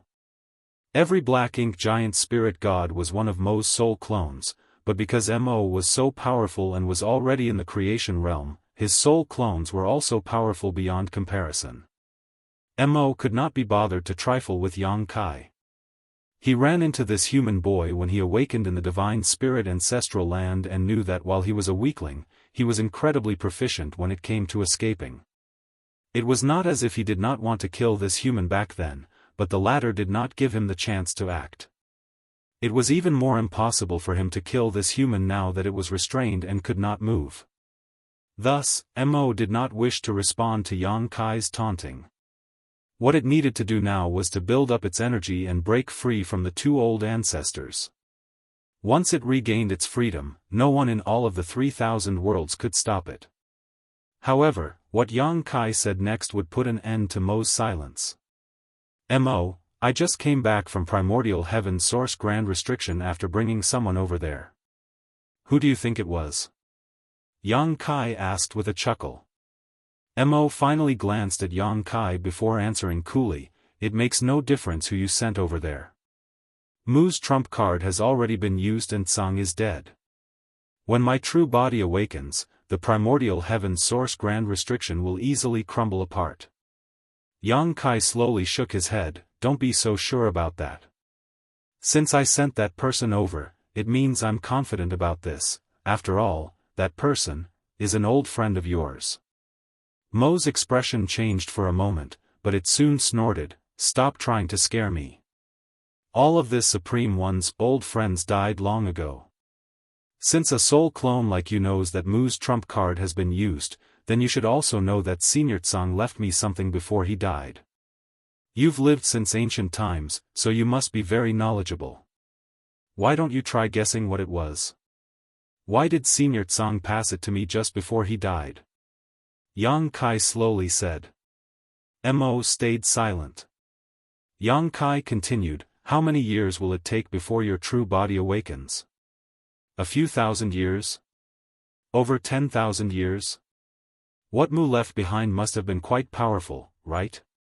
But, let me give you a word of advice, you should wake up sooner rather than later, otherwise, it will be too late. Even if your true body wakes up, you still won't be able to do anything if you loiter for too long." Yang Kai was curious to know how much longer Mo's true body would remain unconscious. Wu Kuang had shamelessly boasted that he could become a ninth-order master in 3,000 years, but if Mo's true body awakened before then, the situation would become a lot more challenging. If that happened, Yang Kai would have to find a way to take Xiao Xiao and Wu Qing over to see if they could help Wu Kuang. However, if he did that, then the human's only remaining two ninth-order open heaven realm masters would be permanently occupied, and the black ink giant spirit god here would be completely free. Mo remained quiet for a long time before asking, "Who did you bring over there?" Yang Kai chuckled and started to reply, "That person." "Don't tell it too much," a voice suddenly cut in from somewhere else and interrupted Yang Kai. Yang Kai was startled at first, but he soon snapped out of it and asked hesitantly, "Old ancestor Wu Qing?" Wu Qing did not respond. Instead, it was old ancestor Xiao Zhao's voice that rang out, "The black ink giant spirit god is exceedingly powerful. Be careful. It might try to corrupt you." Yang Kai was overjoyed. "How are the two of you doing, old ancestor? Is everything all right?" He never thought that Xiao Xiao and Wu Qing could communicate with him across the different territories, but now that he thought about it, the black ink giant spirit god had cleared the passage between the barren territory and wind mist territory, which meant that the passage was open the whole time. It was unsurprising that the two ninth-order open heaven realm masters on the other side could still communicate through that gap. "We're all right," old ancestor Xiao Xiao replied. "As for you, you should hurry up and return to the star boundary. Your wives miss you dearly." Yang Kai chuckled embarrassedly. "You met them, old ancestor?" "Of course," old ancestor Xiao Xiao responded in a huff. "They joined the Great Evolution Army earlier on. Not only did I meet them, but that Yu Ru Meng. That annoying little girl never gave me face at all each time we met, always demanding I compensate them for losing their husband." As old ancestor Xiao Xiao recalled this, she felt the urge to give Yang Kai a good beating. "Don't stay here too long," Wu Qing said. Yang Kai nodded and solemnly replied, "Junior understands." Mo had been silent for a time, but now, it could not resist cutting in and asking, "Who did you bring over there?" Yang Kai grinned at Mo. "Why don't you tell me how many years it will take for your true body to wake up first?" Mo stared fixedly at Yang Kai and chose not to answer. "Did Tsang teach you how to control the primordial heaven source grand restriction? Why would he be asking about my true body if that wasn't the case? It's obvious that he's afraid my true body will wake up and break open the primordial heaven source grand restriction." Yang Kai snorted. "Mo, don't waste time on these unnecessary questions. Why would I need Tsang to teach me how to control the primordial heaven source grand restriction?" Mo frowned. "What do you mean?" Yang Kai looked at Mo dismissively. "Why would I need someone to teach me what I already know?" Mo's expression changed as a thought flashed across his mind. "Who are you?" he asked quietly. "Take a guess." Yang Kai flashed him a smile. Mo was furious as it realized just how exhausting it was to communicate with the human in front of it. After a moment of silence though, it said, I can answer your question, but in return, you must tell me who you are. Yang Kai was startled. There was no rhyme or reason to the things he was saying at random, he merely wanted to see if he could trick Mo into telling him what was going on with its true body. It would be great if he did get the information he wanted, but even if he failed, there was no harm in that either. Plus, his vague and mysterious answers might even serve to rattle Mo. He was just doing it because he could. He did not expect Mo to actually lose its cool this quickly. However, after giving it more thought, Yang Kai realized that this was indeed a child's temperament. Regardless of how old Mo was and how many years it lived, it barely had any life experience, thus, it had a childish personality which could be seen in the way it kept pressing on to find out what it wanted to know and was relentless if it did not get what it wanted. Yang Kai nodded at once, that works, but how will I know whether you're telling the truth? Why would I need to lie to you? Mo retorted arrogantly, I can't prove whether you're telling me the truth either. Yang Kai agreed with him on that. Don't tell him any secrets, Wu Qing reminded. Yang Kai chuckled, rest assured, old ancestor.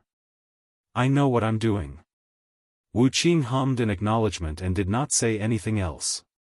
Yang Kai looked at Mo and said, go on. Tell me what's happening with your true body. Mo scoffed, I won't stoop so low as to lie to you, but how do I know whether or not you'll keep your promise? Yang Kai raised his eyebrows, shall I swear an oath first? Mo's expression became extremely unpleasant, humans' oaths are all worthless. From the looks of it, it had been tricked by a human's oath before. Yang Kai shrugged, there's no other way, then. You'll just have to take the risk. Mo stared closely at Yang Kai as if it was trying to see right through him. After a long time, it finally said, there's no harm in telling you anyway.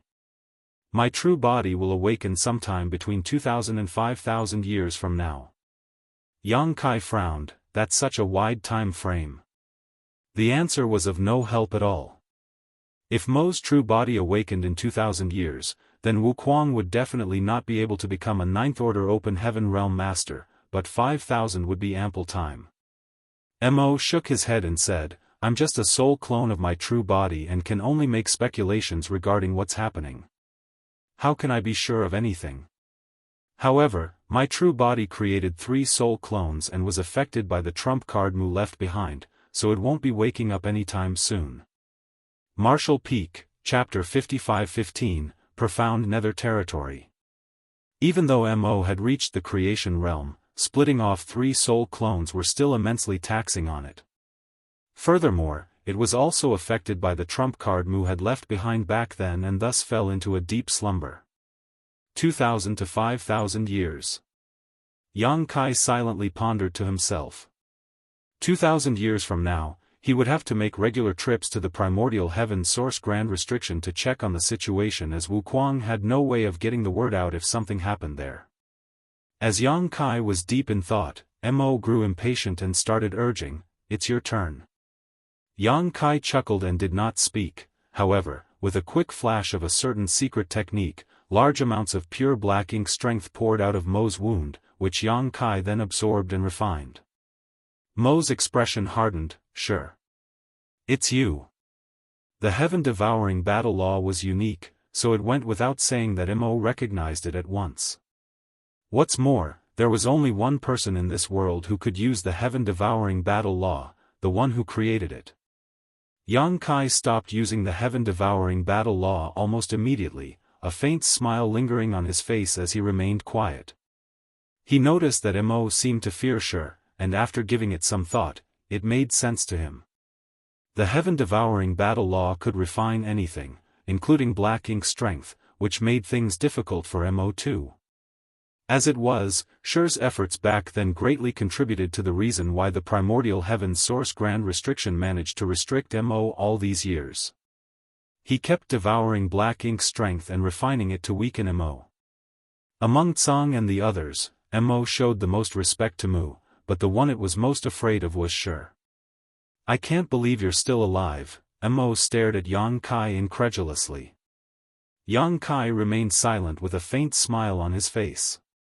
Meanwhile, over in Wind Mist territory, Xiao and Wuqing, the two Ninth Order old ancestors, exchanged glances with puzzled looks on their faces.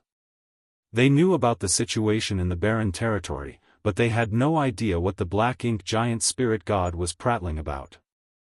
Who was sure? One of the 10 that included Sang. What did Yang Kai have to do with this person called Sure? Although the two human Ninth Order masters could not figure out what was happening, the fact that the black ink giant spirit god was noticeably disturbed was great news to them. They quickly formed hand seals to strengthen their secret techniques, and in the next breath, more runes began creeping up the black ink giant spirit god's arm towards its shoulder. The symbols turned into large chains which were about to lock up its entire torso. Mo snapped out of its reverie and swiftly countered. Immobilizing one of the black ink giant spirit god's arms was already the most that the two Ninth Order old ancestors could achieve, and while they managed to make a move while Mo was distracted, their efforts were neutralized as soon as it fought back. All at once, the glowing runes began flickering, sometimes advancing, other times retreating. Yang Kai saw what was going on and he swiftly growled, "Stop being so stubborn, Mo." Then, with a wave of his hand, a highly concentrated wave of purifying light launched straight at Mo. Wherever the light passed, the darkness receded. The pure light entered the black ink giant spirit god's wounds next in an attempt to move through its body. Mo let out a series of roars, and black ink strength gushed out once more to fend off the purifying light. The two lights, one bright and one dark, tangled together as they clashed and neutralized one another. Yang Kai did not use his small stone ray soldiers this time as there was no reason for him to do so. Unlike the situation back at the no-return pass, Mo was a sitting duck here and could not move at all. All Yang Kai had to do was extract power from the yellow and blue crystals in his small universe and merge them into purifying light. Back at the no-return pass, using the small stone race army to confront a royal lord was a surefire way to catch the other party off guard, but the small stone race provided a great advantage, and Yang Kai did not want to sacrifice them unless absolutely necessary. The dazzling white light continued to flow out, depleting massive quantities of yellow and blue crystals. Yang Kai was not in a position to feel bad about using them now though. In any case, if he ran out, he could just go ask Big Brother Huang and Big Sister Lan for more. He had never used purifying light this way before. The two lights continued their struggle in the void, but despite giving it his all, Yang Kai failed to break through the black ink strength's blockade. It was as if the black ink giant spirit god had endless strength. Thanks to Yang Kai's efforts though, Xiao and Wuqing, the two Ninth Order old ancestors in Wind Mist territory immediately felt the pressure they were facing lighten. While they did not know what Yang Kai did, they could tell that he managed to draw most of the black ink giant spirit god's focus to himself. The two Ninth Order masters naturally did not hold back. World force flowed freely as they worked together, and soon, the chains around the black ink giant spirit god's arm became a lot stronger. This showdown lasted for almost an hour, which was long enough that 2 mountains worth of yellow and blue crystals in Yang Kai's small universe were expended. Even the great sun and great moon marks on the back of his hands became burning hot. Initially, Yang Kai had hoped that he could get rid of this black ink giant spirit god by using purifying light, but now that he tried it out for himself, he realized just how much of a dream that was. The black ink giant spirit god's aura did weaken slightly, but by Yang Kai's estimate, even if he used up all of his yellow and blue crystals, it would still be insufficient to vanquish this opponent for good. Moreover, if things carried on like this, Yang Kai could not be sure whether his great sun and great moon marks could hold out. The burning sensation on the back of his hands was getting stronger and it felt as if his hands were about to explode. Still, his actions were not futile. At the very least, with his help, the two human Ninth Order masters managed to further suppress the black ink giant spirit god. Yang Kai figured this attack would take the black ink giant spirit god at least 100 years to recover from. Perhaps I should come by now and then, to ease the burden of the two old ancestors, Yang Kai thought to himself. Since he could not get rid of the black ink giant spirit god for good, he did not persist any longer. He withdrew his 2 marks and stopped drawing strength from the yellow and blue crystals. The dazzling white light lingered for a moment longer before being completely enveloped by black ink strength. Yang Kai looked over at the black ink giant spirit god, whose expression was gloomy. Darkness swirled around the giant figure that was undoubtedly furious. It could have attacked Yang Kai if it had not been immobilized, but after a moment of silence, Mo simply asked, "Who did you send to the primordial heaven's source grand restriction?" Mo was still hung up on this question. Yang Kai could not be bothered to entertain the black ink giant spirit god and instead turned towards the passage as he called out, "Old ancestors, rest assured, the human race won't lose." He originally wanted to head over to Wind Mist territory to check on the 2 Ninth Order old ancestors, but he did not need to anymore. With the 2 of them together, it was unlikely that the Black Ink clan would try to stir up trouble with them, so there was no reason to be worried about their safety for the moment. Old ancestor Xiao Zhao's voice replied, "Go ahead. As long as Wu Qing and I are still alive, this Black Ink giant spirit god won't be able to leave the barren territory." Yang Kai nodded before smirking at the Black Ink giant spirit god, "Stay strong, Mo. I'll come back and see you in a few years." Mo glared at Yang Kai in fury without saying anything as it recognized this blatant threat. Yet, it could not do anything about it. Yang Kai laughed before his figure flickered and flew off. 2 black ink giant spirit gods were held up inside the barren territory, and the only royal lord alive was standing guard over the no-return pass. Thus, the strongest masters among the Black Ink clan now were merely innate territory lords. The humans suffered heavy casualties throughout the many years of crusades, but the Black Ink clan fared no better. Many of the Ninth Order Open Heaven Realm Masters had readily chosen to sacrifice their lives for the sake of clearing the way for the next generation. Their sacrifice had given the human race a chance to grow stronger. The younger generation would inherit the responsibility of the older generation, and all would work selflessly towards their common goal. Such was the human race's determination. With such will, how could they possibly lose? Furthermore, Yang Kai now had 2 World Tree clones with him. If he could find a suitable place to plant them, the humans would then have 2 more star boundaries. In the future, the 3,000 worlds would surely belong to the human race. There would come a time when the Black Ink clan was completely wiped out, and order would be restored from chaos. Yang Kai firmly believed this and was eagerly anticipating that day's arrival. Profound Nether Territory was one of the dozen or so frontline great territories where the humans were now fighting the Black Ink clan. This great territory was named for Profound Nether Sect, a second-class great force.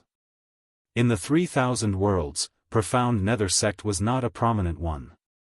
In fact, it was not even as powerful as the Profound Abundance Sect that Yang Kai went to previously. The Profound Abundance Sect once had 2 Fifth Order Open Heaven Realm Masters among their ranks, but Profound Nether Sect only had 1 Fifth Order Open Heaven Realm Master. However, based on the way the great forces in the 3,000 worlds were classified, Profound Nether Sect was considered a second-class great force and thus had the right to claim hegemony over a great territory. If a sect did not possess sufficient strength, then the great territory that belonged to that sect would not be much either. Although there were quite a number of universe worlds within Profound Nether Territory, few were suitable for human inhabitation, and those that were did not have very flourishing martial Daoists. Second-class great force was a general term, and there was a wide disparity between those that fell under this classification. The top second-class great forces would all have multiple Sixth-Order Open Heaven Realm Masters, while the weakest of the second-class great forces might only have 1 Fourth-Order Master. Strong great forces naturally claimed the best great territories, so the weaker ones could only choose the places that few others wanted as their base. Now that Profound Nether Territory was one of the frontline territories in the war against the Black Ink clan though, the human race had deployed over 1 million masters to this great territory. This was an alarming number as the over 1 million fighters were all Open Heaven Realm Masters. Anyone below the Open Heaven Realm was simply not capable of fighting the Black Ink clan and did not enter the battlefield. Even if a few overeager Emperor Realm cultivators tried to force their way in, they would only end up becoming meaningless sacrifices. On the Black Ink battlefield, there were usually 30,000 to 40,000 soldiers posted at each great pass, all of them fifth-order masters and above, which was simply incomparable to the grand human army in profound Nether territory. Now that the Black Ink clan launched a full-scale invasion of the 3,000 worlds though, the order requirement for Open Heaven Realm masters fighting back was not as strict as it was once. Even First-Order and Second-Order Open Heaven Realm masters could join the battlefield to kill the enemy if they volunteered to. Naturally, this decision came with its own set of risks as well. The lower the cultivator's order was, the easier it was for Black Ink's strength to corrupt them and turn them into Black Ink disciples, which would only benefit the enemy. However, purifying Black Ink pills greatly decreased the chances of this happening.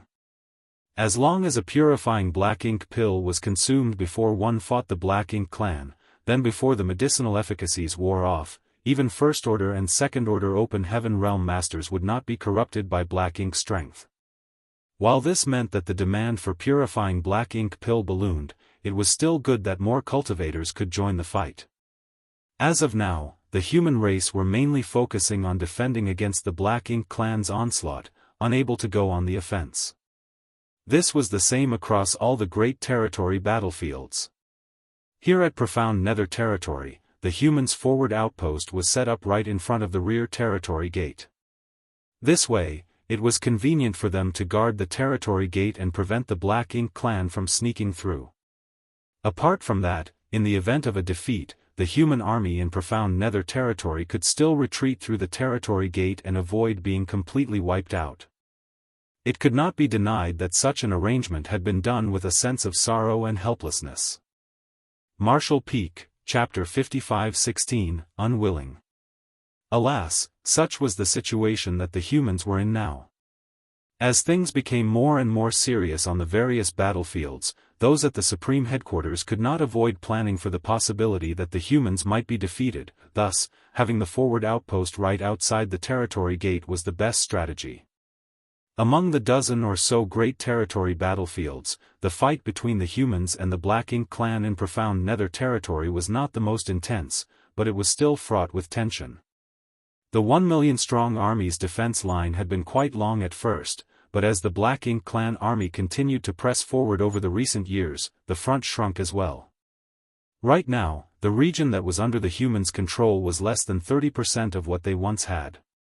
Once the human race army retreated to a certain point, they would have no choice but to consider retreating from the territory altogether, regardless of how reluctant the humans in Profound Nether territory were. It would not be easy to organize the evacuation of over 1 million soldiers. The human race had to prepare their exit strategy in advance, or else, if they showed any signs of disorder, the Black Ink clan would surely pounce and inflict massive losses. Compared to the battles between the human race and the Black Ink clan on the Black Ink battlefield, the Black Ink clan's invasion now had led to battle between the two sides becoming far more frequent and fierce. Fights big and small broke out at every moment, and during each clash, both sides continued to suffer casualties. At the moment, somewhere less than half a day's journey away from the humans' forward outpost, the humans and the Black Ink clan were engaged in a relentless battle around a large universe fragment. The human race had 300,000 soldiers stationed at this universe fragment, which was covered in countless arrays and artifacts to aid them against the Black Ink clan's attacks. This battle had carried on for 3 months already. Thanks to the arrays and artifacts installed on the universe fragment as well as a steady stream of reinforcements from the rear, the human race had managed to fend off the Black Ink clan's attacks over 100 times and killed countless Black Ink clansmen. That being said, just like the human race had reinforcements, the Black Ink clan did too, and their numbers were far greater. As of now, the Black Ink clan occupied nearly all of the great territories in the 3,000 worlds and had planted Black Ink nests in all of their conquered land. As a result, the Black Ink clan army had an endless stream of new soldiers to throw into the war. Even though many hunters moved through these great territories and destroyed numerous Black Ink nests, this barely made a dent in the number of Black Ink nests there were. No matter how many low-rank Black Ink nests they destroyed, it was no use if the humans did not destroy their source, which were the mid-rank black ink nests. Each time the human race destroyed one low-rank nest, the Black Ink clan would immediately regrow another, so it was merely an exercise in futility that wasted resources. For the Black Ink clan, who currently occupied basically all of the 3,000 worlds, they did not lack resources, and furthermore, they were receiving more from the Black Ink battlefield as well. The battle was particularly fierce just outside the universe fragment. Scores of human warships flew about as the light from spirit arrays and secret techniques shot out to push the Black Ink clan army back. Atop the universe fragment, an imposing middle-aged man dressed in a set of golden armor sat cross-legged as he stared out into the battlefield with a look of concern. The situation in profound Nether territory did not look good, but the human race could not afford to lose this battle in particular. If they did, then the profound Nether army would have no other place to retreat to. They would have to give up the entire profound Nether territory, and the human race would lose yet another one of their frontlines against the Black Ink clan. This outcome was hard for the human race to stomach, and a defeat here would surely cause a precipitous drop in morale. However, the difference in strength between the human race and the Black Ink clan was clear, so how were they supposed to hold on to profound Nether territory? The middle-aged man had no answer. He was not an expert in military strategy, what he excelled at was charging in and wreaking havoc. Yet, the situation was deeply worrying right now. Although he wanted to join the fight, his injuries were severe enough that he needed to rest and focus on healing right now, so he had to quell his itch to fight. All of a sudden, a figure fell from the sky and landed near him. The man stumbled and coughed, blood dripping from the corner of his lips. The middle-aged man turned to look, and the newcomer grinned, "Tending to your injuries, old Wei? Isn't that obvious?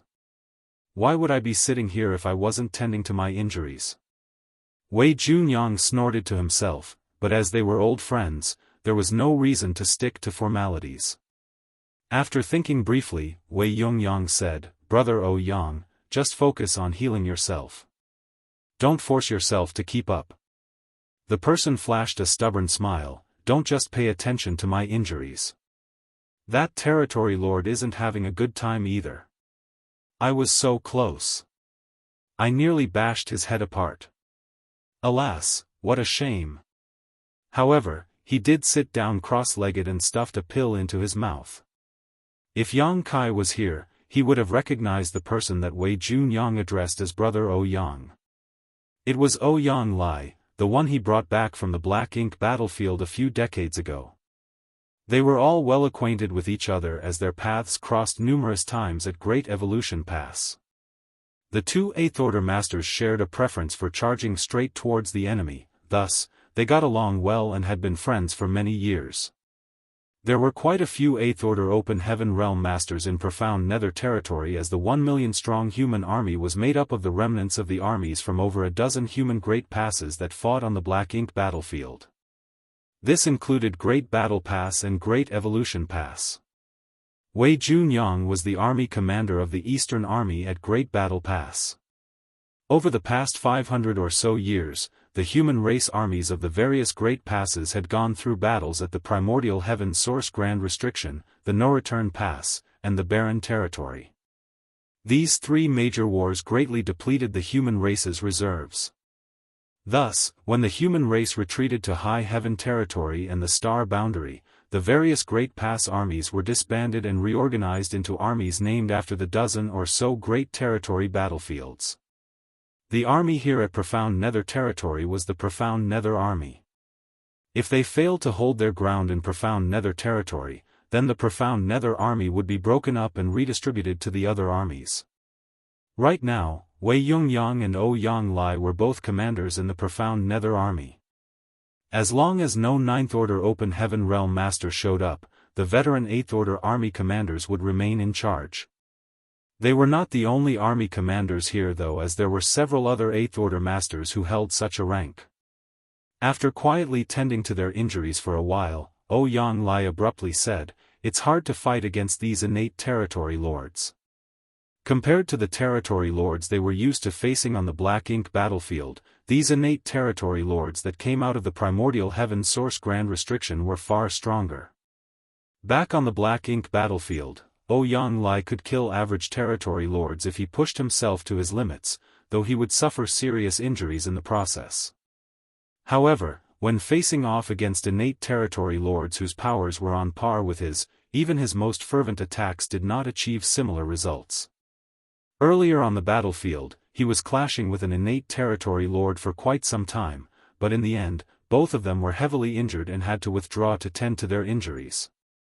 Yang Lai and Wei Yongyang both ranked among the strongest 8th Order Open Heaven Realm Masters, so if this was the case for them, then it was not hard to imagine the pressure the ordinary 8th Order Open Heaven Realm Masters faced.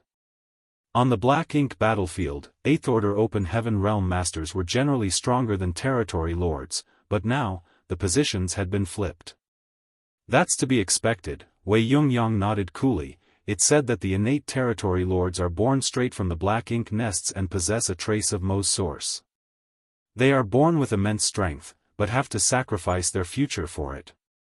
Innate Territory Lords could not become Royal Lords because all their potential was exhausted from the moment they were created, but due to this, they possessed great strength from the moment they came to be and could stand toe-to-toe against the human race's most powerful 8th Order Open Heaven Realm Masters. I know that. I just don't like it. Yang Lai grumbled. Humans had to work hard and spend countless years to become 8th Order Masters. Along the way, they had to brave numerous risks and perils. However, the Black Ink clan did not have the same problem. A high-rank Black Ink nest could give birth to numerous innate territory lords, all they needed was sufficient resources. Although Yang Lai considered the Black Ink clan his mortal enemy, he had to admit that their method of creating new masters was an unsolvable conundrum.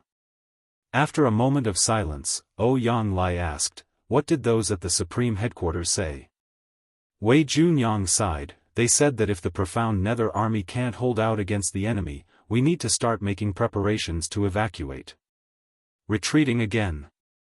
Yang Lai's expression hardened as he snarled, "We've gone from the primordial heaven source grand restriction to the no-return pass, from the no-return pass to the barren territory, and then from the barren territory to here. Why are we retreating further still? Will there be any space for the human race to survive in if we keep retreating like this? What are Big Head Me and Big Head Xiang doing? Aren't they supposed to be the best strategists? Can't they think of a way to ease the situation here? Sooner or later, I'm going to tear their heads off and kick them around like a ball." Wei Junyang shook his head. "It's not a failing on the army's part if we can't stand against the Black Ink clan. You know the situation that we're in right now. It's not necessarily a bad thing if the profound Nether Army evacuates. The battles in the other great territories are just as intense and worrying. If the profound Nether Army breaks up into smaller units to support the other great territories, we might be able to stabilize the situation. My guess is the Supreme Headquarters is considering giving up on profound Nether territory because the other great territories can benefit from it." Yang Lai snorted, "Is that the so-called making sacrifices for the greater good? Don't listen to that nonsense. If they can give up on profound Nether territory today, they can give up on Heavenly Wolf territory tomorrow, and what about the day after tomorrow? Are they going to give up on Twin Poles territory too? Why don't we just give up on all the great territories? Everyone can just hide inside High Heaven territory and gather all of the human race's strength together. I'm sure the Black Ink clan won't be able to force their way in then." Wei Yongyang eyed him and said, "You and I both know that what you just said might very well happen." Yang Lai's expression twitched as he knew that it was a possibility, but still, he was unwilling. After centuries of retreating and evacuating, even their spirits had left as well. He did not want to retreat anymore. "What about our reinforcements? The profound Nether Army has 1 million people, but there are only 300,000 here. Where is the rest of the army?" Yang Lai asked. Although he was one of the profound Nether Army commanders, he was a man of action and not someone who could be left in charge of strategy and logistics. When the battle started, all he cared about was fighting the enemy. He did not care about plans or the bigger picture. The way he saw it, why make complicated strategies when you can just kill off all the enemies and be done with it?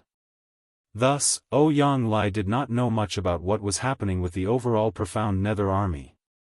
Wei Junyang sighed once more. Although there were 1 million of us in the profound Nether army at the start, over the years of battle, many have died.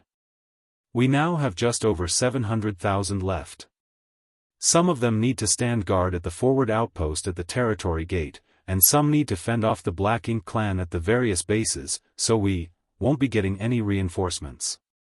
Yang Lai opened his mouth to speak, but in the end, all he could do was curse at the situation. However, I've sent a message to the Supreme Headquarters and requested that they deploy the Divine Spirits to aid us. Judging by how many days it has been, they should be arriving soon. Divine Spirits, Yang Lai raised his brow. There were many Divine Spirits who fought alongside the human race now. Apart from the Dragon and Phoenix clans, which had stood guard at the No-Return Pass, there was also a large group of Divine Spirits who came from the Divine Spirit Ancestral Land. What's more, just over a decade ago, some 100 Divine Spirits suddenly appeared outside the star boundary, which gave the human race masters who were on guard there a huge fright. Marshall Peak, Chapter 55:17, What have you all been doing? These Divine Spirits were strange as they had appeared out of nowhere. They did not come from the No-Return Pass nor the Divine Spirit Ancestral Land. After making contact, the Divine Spirit specifically stated that they wanted to talk to a woman named Xianxia from High Heaven Palace. High Heaven Palace dared not do anything to slight them, and Xianxia immediately came forward, finally figuring out that it was Yang Kai who convinced these Divine Spirits and sent them over from the Grand Ancient Ruins boundary to aid them. The human race cheered when they heard this news. They did not have enough combat power right now, so the sudden appearance of over 100 Divine Spirits was undoubtedly a great boost. Everyone thought that they would be a powerful backup for the army. However, no one would have expected that upon arriving at the star boundary, these Divine Spirits were not interested in standing with the human race in battle. Instead, they remained inside the star boundary and threw their weight around haughtily. In the end, Fu Guang, who had been tending to his injuries, had to come out and teach them a harsh lesson before they restrained themselves. Following that, Xianxia acted as a mediator and communicated with the Divine Spirits who came from Grand Ancient Ruins boundary. Eventually, they were willing to help the human race, but they refused to listen to anyone's orders. If the humans needed their help, the human race had to discuss the situation with them in advance, and they reserved the right to refuse. While the process had been difficult, the 100 or so Divine Spirits were still a force that could not be overlooked. Now, all Divine Spirits had been separated into several teams, not standing guard over any one battlefield and instead being deployed by the Supreme Headquarters to any of the battlefields that needed aid. This way, the Divine Spirit's utility was maximized. There had been several times when the human race's defense lines in various frontline great territories had nearly been overrun when the Divine Spirits showed up and managed to turn the tide. Thus, one could say that the Divine Spirits played an essential part in moments of crises that allowed the human race to maintain their current lines.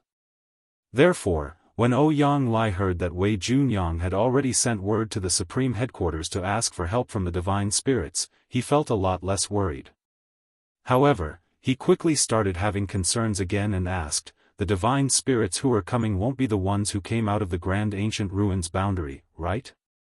Those Divine Spirits were a lot less reliable than the ones from the Divine Spirit Ancestral Land and the No-Return Pass.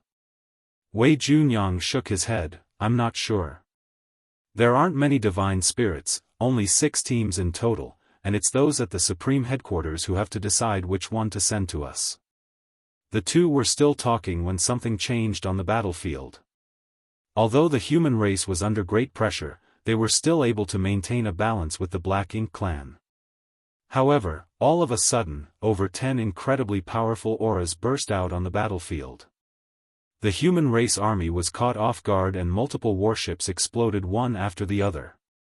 Open Heaven Realm Masters were slaughtered as well, and the Black Ink clan swarmed in from over a dozen different directions.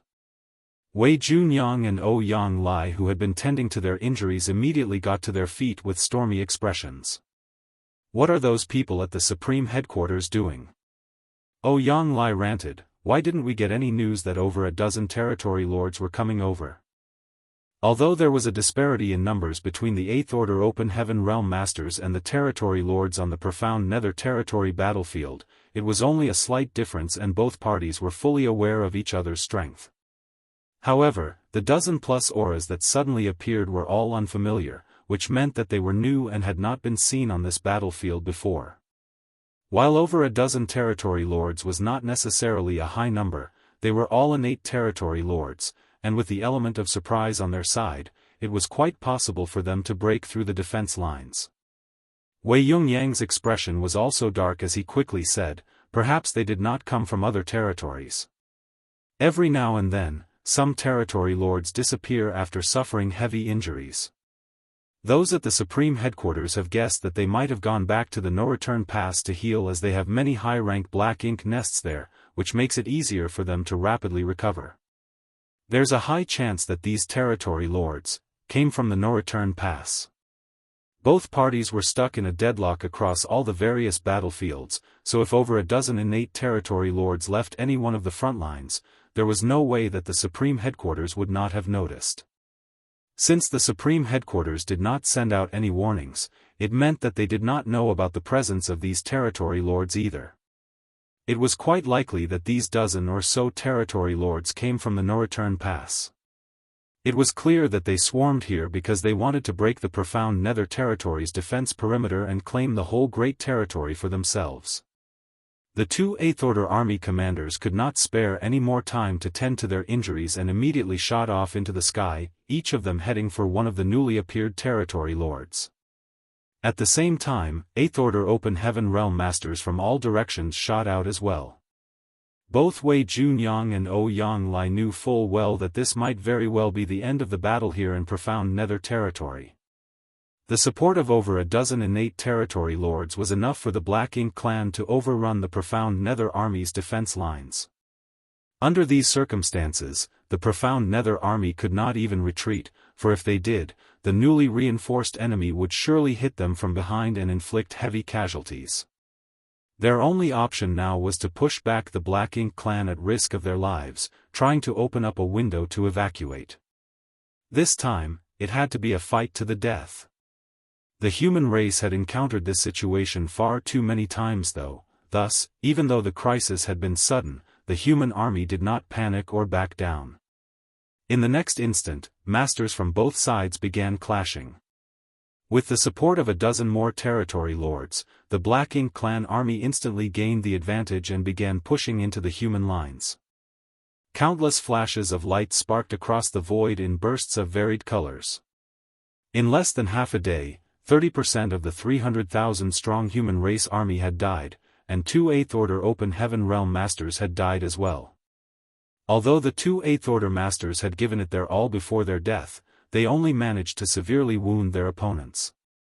None of the innate territory lords had died. The loss of the two Eighth Order Open Heaven Realm Masters sent the human race army into a frenzy. Somewhere on the battlefield, Yang Lai spat out mouthfuls of blood, but he showed no signs of retreating.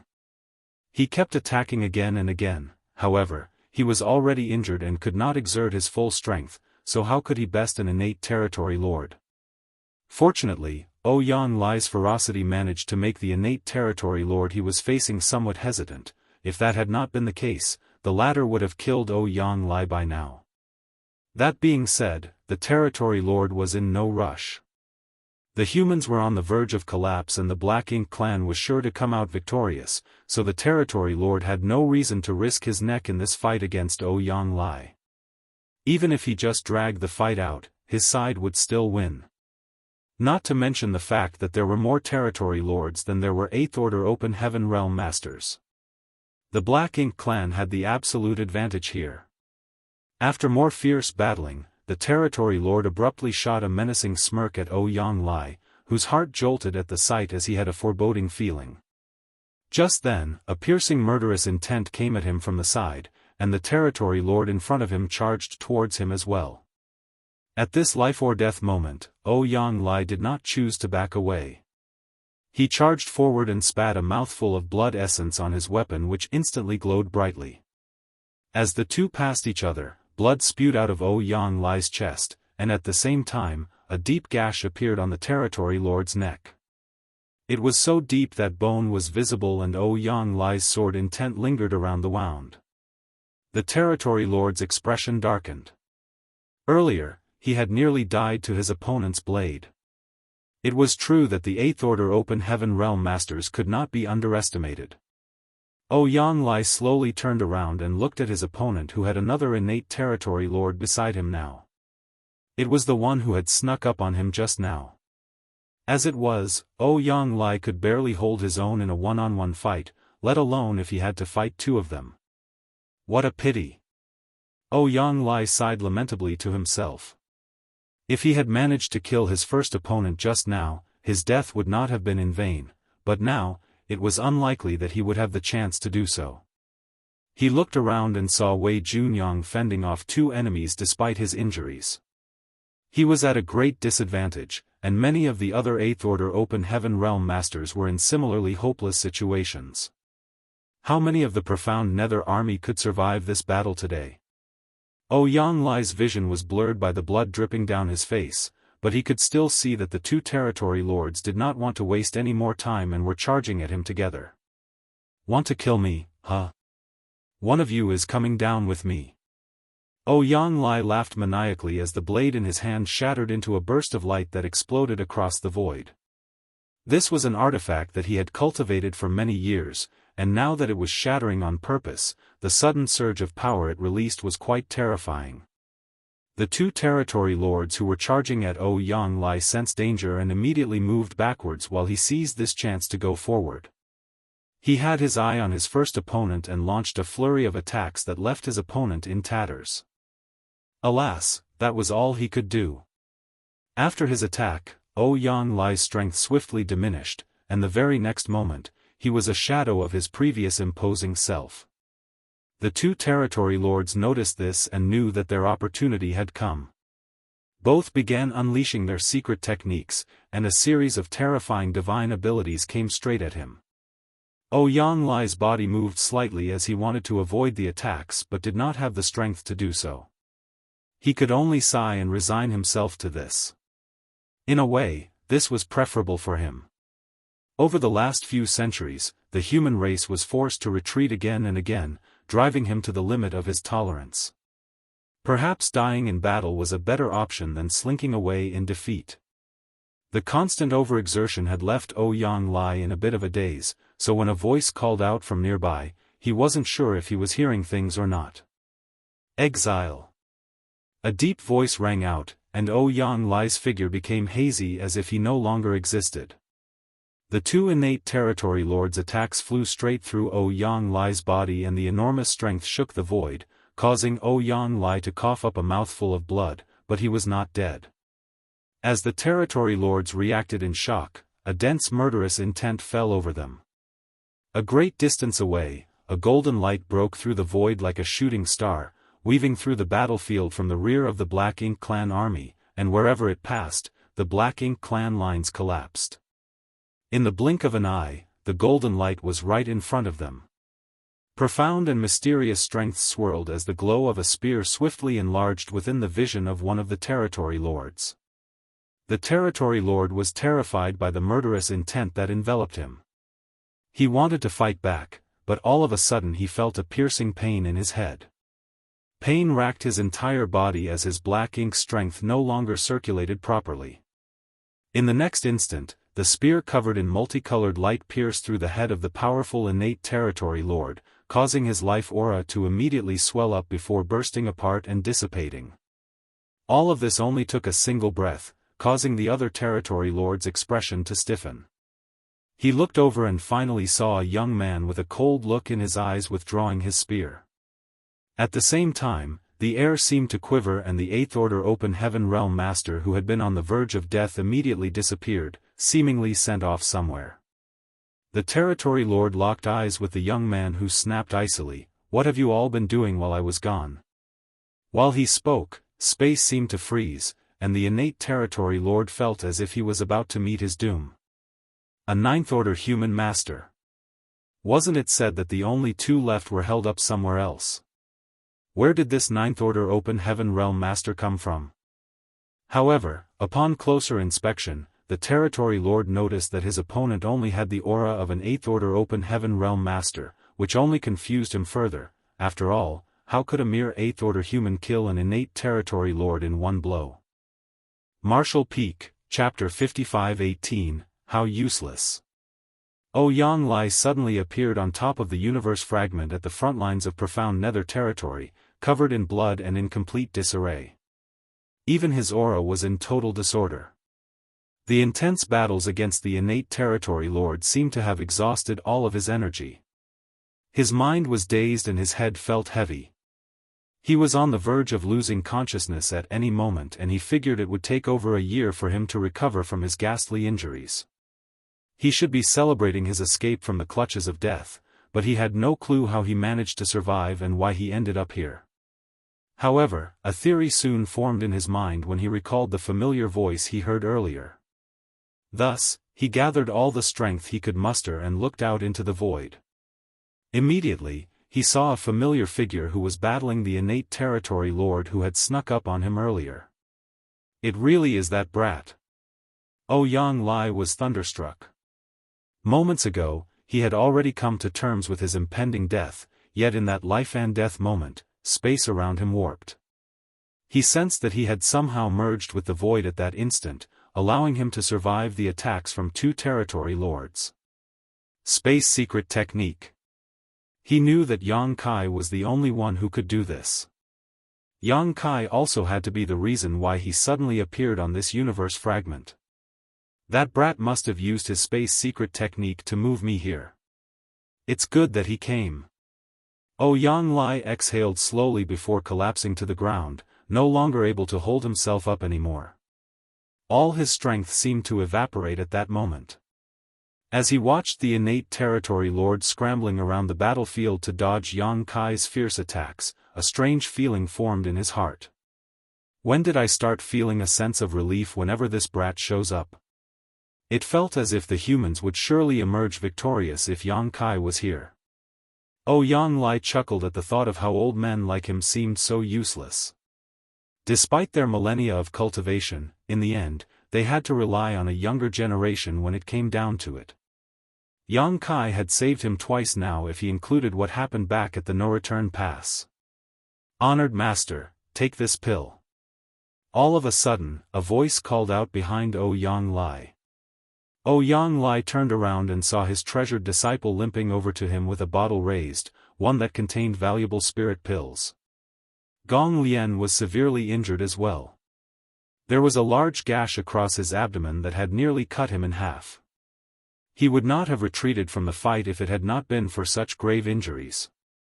Yang Lai glanced at his disciple's sorry state before glancing at Yang Kai's magnificence on the battlefield and could not help but exclaim with a sigh, how useless. This disciple of his was someone whose talent surpassed many others. He would not have taken Gong Lian in if that had not been the case. Gong Lian was now a 7th-order open heaven realm master after Yang Lai took him under his wing and put a lot of thought and effort into training him. While Gong Lian was indeed a remarkable talent, that was still nothing in comparison to Yang Kai's achievements. Why did I not consider taking Yang Kai as my disciple? Gong Lian had purposely come over to give his honored master some medicine. He thought that this would lead to a touching moment between the master and disciple, so he did not expect to be criticized in such a manner instead and felt rather aggrieved. Honored master, the speed of this disciple's cultivation is already fast enough. It took him 200 years to become an emperor, another 100 years to condense his Dao seal, and yet another 100 years to break through directly to the 6th-order open heaven realm master. Then, in less than 1,000 years, he became a 7th-order open heaven realm master. All in all, he had only been cultivating for about 1,500 years. Few people in all the 3,000 worlds became 7th-order open heaven realm masters at such a young age. However, Gong Lian's honored master just called him useless. The comment made him feel as if he had been stabbed in the heart. "Ha, never mind. Not everyone is a freak like that brat. I can't demand it of you." Yang Lai sighed once more before taking the spirit pill from Gong Lian and consuming it. If his disciple was considered a genius, then Yang Kai was the most extraordinary genius among all geniuses. Gong Lian eked out a faint smile, but he felt even more crushed on the inside. Just then, they sensed the death of yet another innate territory lord. Yang Lai turned to look before loudly exclaiming, "Astonishing." As expected, Yang Kai had killed the innate territory lord who snuck up on Yang Lai earlier. It had not even been 30 breaths of time since Yang Kai's appearance, but in that short span, he had killed 2 powerful innate territory lords. Yang Lai had a feeling that Yang Kai was even stronger now than he was back when they met at the no-return pass. "Look over there, honored master." Gong Lian noticed something unusual and pointed it out. Yang Lai followed Gong Lian's gaze and noticed that the rear of the Black Ink clan army was in chaos. A series of great suns and great moons illuminated the darkness. Under the glare of these lights, countless strange creatures were attacking the Black Ink clan army from the back, which caused their formation to crumble. Small stone race. Yang Lai's eyes brightened as he quickly figured out that Yang Kai must have brought these creatures here. In general, the human race masters did know that Yang Kai had many small stone race soldiers with him. After all, the small stone race found in all the various battlefields were handed out by Yang Kai previously. There were even some small stone race soldiers here in profound nether territory, though their numbers were fairly small. After so many years of fighting, a significant number of the small stone race that Yang Kai had given away back then had died. The small stone race was useful when it came to dealing with the Black Ink clan, but they had their weaknesses too. They were hard to control and varied greatly in strength. Based on the fighting prowess of each of the race's armies, when the numbers were equal, the humans were stronger than the Black Ink clan, but the Black Ink clan was a lot stronger than the small stone race. Therefore, although the number of small stone race was tremendous, many were sacrificed in each battle. Those at the Supreme Headquarters ran the numbers half a year ago. In total, Yang Kai had given away approximately 40 million small stone race soldiers. However, only about 17 million of them were still alive right now. The remaining 23 million had been slaughtered by the Black Ink clan. The loss of 23 million in just a few decades of fighting was deeply alarming. The human race would have long been driven to extinction if they suffered such casualties. There were just over 1 million small stone race soldiers in profound nether territory, thus, including the 1 million strong human army, there were about 2 million soldiers. That being said, only 400,000 of the small stone race were deployed to the front lines of the battlefield, while the rest were spread out across the various auxiliary fronts, including the forward outpost. If that had not been the case, just the 300,000 humans here might not have been enough to hold the front lines of the battlefield. After the fierce battle, it was quite likely that most of the 400,000 small stone race would be sacrificed. Nevertheless, right now, countless great suns and great moons were streaking across the sky behind the Black Ink clan army, their blinding light illuminating nearly half of profound nether territory. How many small stone race soldiers did it take for such a display? Millions? Tens of millions? Yang Lai and his disciple did not know for sure, but they were certain about one thing. The Black Ink clan in profound nether territory was in serious trouble. "Come with me. Let's charge out at our enemies once more." Yang Lai's fervor for battle bubbled up once more, but as he stood up, blood gushed out of his wounds. Gong Lian jumped in fright. "Don't do anything reckless, honored master. You're severely injured right now and can barely exert 1/10 of your strength.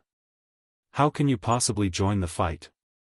You should be focusing on tending to your injuries right now." Yang Lai smacked Gong Lian across the head. "Enough of your nonsense. I know very well what my condition is like right now. I can't kill any territory lords, but I can still kill a few feudal lords. Hurry up." Saying so, he rushed off without a moment's hesitation. Gong Lian was speechless, but since his honored master had rejoined the battle, he could only follow along behind him. The changes on the battlefield, which included the sudden emergence of a massive small stone race army behind the Black Ink clan, caused the entire flow of the battle to change.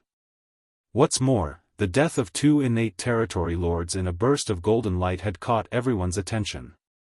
With this sudden change of fortunes, the Black Ink clan was fully aware that a powerful master had come to aid the humans, a master who could kill territory lords as if they were random chickens or dogs.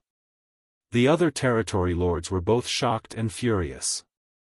The Black Ink clan had been planning this operation in profound Nether territory for some time now and had even secretly sent out the over a dozen territory lords for this purpose. They were right on the cusp of success, but none of them expected a sudden twist at the critical moment. None of the territory lords could accept this outcome. As the streaks of powerful divine sense weaved through the void, the territory lords could not decide whether to retreat or to continue the attack. Before they could discuss what to do though, the aura of yet another territory lord swelled up before vanishing. When they looked at where the aura had vanished, they saw the same Eighth Order Master standing tall with his eyes sweeping across the battlefield condescendingly. A third territory lord had been killed. All 3 territory lords had been killed in less than a half cup of tea's time. The territory lords could not hesitate any longer. They were deathly afraid that they would be the next to fall, so they immediately shouted for their forces to retreat. After receiving the order from the territory lords, the Black Ink clan army started withdrawing. Naturally, the experienced human race army could tell what was happening, so even without an Eighth Order Open Heaven Realm Master's command, the soldiers began chasing down the retreating enemy. All at once, the Black Ink clan army was in the unfortunate predicament of being sandwiched between the human and small stone race armies. Yang Kai's figure continued flickering across the battlefield as well. Wherever his spear passed, Black Ink clan soldiers met their demise. He no longer targeted the territory lords, not because he did not want to, but because he could not. Yang Kai had already reached his limit after using soul-rending thorns thrice in a short span of time. Right now, his soul was cracked and in great agony. If he tried to use another soul-rending thorn, he could very well lose consciousness, just like he had back at the Great Sea Celestial phenomenon. If he did not use a soul-rending thorn, then with his current strength, it would be hard for him to kill an innate territory lord who was determined to escape. Since that was the case, he started slaughtering the other Black Ink clan soldiers instead. Attacked from 2 sides, the Black Ink clan army suffered calamitous casualties, but since the small stone race only acted according to their instincts, while they were courageous on the battlefield, they employed no form of strategy. It was fairly easy for the Black Ink clan army to break through the small stone race's siege with just a few sacrifices. The tides had changed in a flash for the human race who were on the brink of doom just moments ago. The void was thick with world force as the light from all sorts of divine abilities and secret techniques blazed across the battlefield. The human race were victorious in this battle. Now, it was only a matter of how many of their enemies they could destroy today. The Eighth Order Masters were truly glad and relieved that victory was theirs. Just an hour ago, it seemed certain that the human race would lose. They were already considering sacrificing all the remaining small stone race soldiers to buy time for the human race's evacuation, but everything changed with the arrival of one person. In a flash, the human race army and the small stone race grouped together as they pursued the Black Ink clan for several million kilometers, slaughtering them as they went. Suddenly, Yang Kai's heart jolted and he turned his head as he sensed a familiar aura coming from a certain direction. He swiftly leapt across the void, and in the next instant, he appeared before a certain warship. As he looked up, he was greeted by several familiar faces, including some that looked coquettish, some glamorous, and some dignified. Those on the warship had been alarmed by the sudden appearance of this figure, but once they took a good look at him, their hearts settled back into place. A gentle expression settled on Yang Kai's face as he smiled at these people. Marshall Peak, Chapter 55-19, I'm back. The cultivators on board this warship were all women with not a single man in sight. They were a true female army, and most of them had intimate relationships with Yang Kai. Earlier on, he rushed over because he sensed their auras. All at once, Yang Kai's heart was flooded with yearning. His mind raced with all that he longed to say to them, but in the end, all he said was a simple greeting, "I'm back." Yes, he was back. It had been around 1,000 years since he left Black Territory, and now, he was finally back. It was nearly 5,000 years since then if he included the time he spent in the Great Sea Celestial Phenomenon. While it was a pity that he did not return triumphant, at least he was back. Yang Kai dreamt of this moment countless times during the crusade against the Black Ink clan on the Black Ink battlefield, and at last, his dream had come true. Yu Meng immediately rushed forward in agitation and Yang Kai opened his arms as he waited for her to fly into his embrace. However, the charm demon saint simply brushed past Yang Kai and sent forth a divine ability that battered the fleeing Black Ink clan soldiers in the distance. Yu Meng's cultivation had reached the 7th Order Open Heaven realm now. Enough of that nonsense. Our priority now is to kill the enemy. Yang Kai wore the most awkward expression possible as he stood frozen on the spot with his hands outstretched. This was not what he had been expecting. It has been 1,000 years since your husband left. Now that he's back, shouldn't you all be crying tears of joy and throwing yourselves at me? Shouldn't we be enjoying the sorely missed warmth and loving embrace? What's going on? Why are you ignoring my presence instead? Meanwhile, Su Yan and Ji Yao who were in front of him were frozen as well. Their eyes reddened, but before they could say anything, Yu Meng called out firmly, "Su Yan, Yaoer, Luoer, come with me. Yuer, Huashang, Waner, Qing'er, you all will form a team as well. Proceed with caution." The women's expressions became solemn when they heard this and the others swiftly rushed forward as the 8 women formed 2 groups before charging out of the warship. They formed 2 4-symbols formations, which was the simplest battle formation that was commonly used on the Black Ink battlefield as all it required was sufficient numbers in the same order. Yang Kai had also used this battle formation with other 7th Order Open Heaven Realm Masters from Dawn on occasion. While it was a simple battle formation, it allowed the cultivators to cover each other's backs and combine their strengths. Thus, it was incredibly useful in the chaos of the battlefield. There were only 10 people on board the warship, so now that 8 of them left, only 2 remained. "Greetings, Sect Master." Luan Baifeng, one of the last 2, bowed elegantly. Yang Kai nodded with the sternness that befitted his position as the Sect Master and waved his hand, at ease. Alas, it seemed his subordinates were more reliable. As for the madams, they seemed to be showing signs of rebellion. However, Yang Kai could understand their reactions. After all, he did basically abandon them for 1,000 years.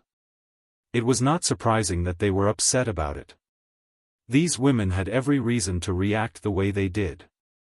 "Young master," he called out with a choked voice. Yang Kai walked over and stroked her head with a smile. "Good. You're a 7th Order Open Heaven Realm Master now. I see that you didn't neglect your cultivation."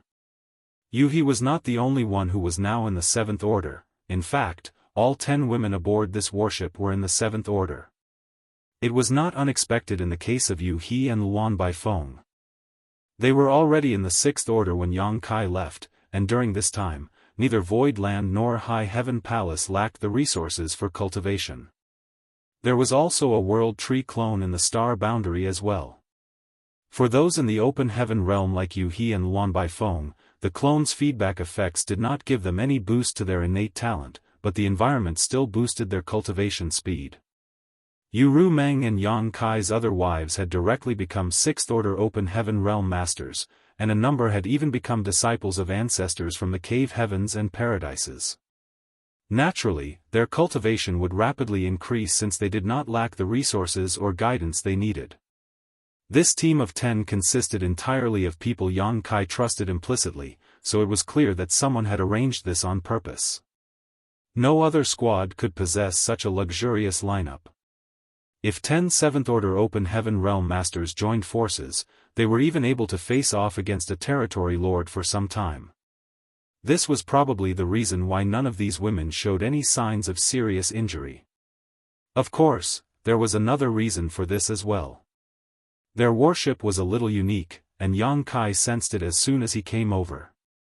Based on age alone, He was much older than Yang Kai. After all, she had already been a veteran Fifth Order Open Heaven Realm Master when she first met him. However, the moment Yang Kai stroked her head, she could not stop her tears from flowing as she stared at him with a teary-eyed smile. "Kill!" Ru Meng shouted fiercely from in front of the warship.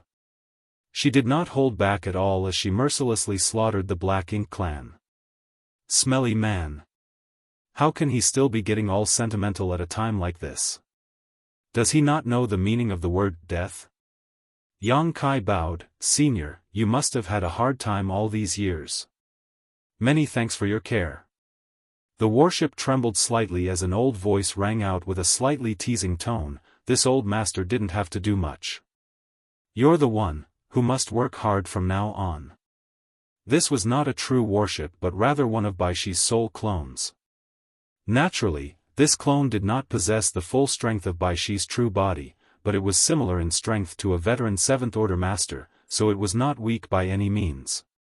Furthermore, Baishi was most proficient in defense.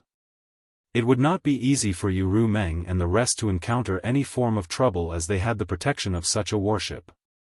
These 10 Seventh Order Open Heaven Realm Masters were paired with one of Baishi's soul clones, and this combination was enough for them to fear nothing on the battlefield if they did not target the innate territory lords. Yang Kai did not know who the commanders were for the army here, but it had to be people who were well acquainted with him and knew about his importance. That was why they made these special arrangements for his family. Thus, Yang Kai made a note of the favor they had done for him. Yang Kai then turned around and said, "We'll catch up later. Please take over, senior." That was all Yang Kai said before he rushed out in a flash. He did not focus on helping Ru Meng and the others and instead charged forward with his spear in hand. Under the looming shadow of this spear, the Black Ink clan who were trying to flee were shredded like paper.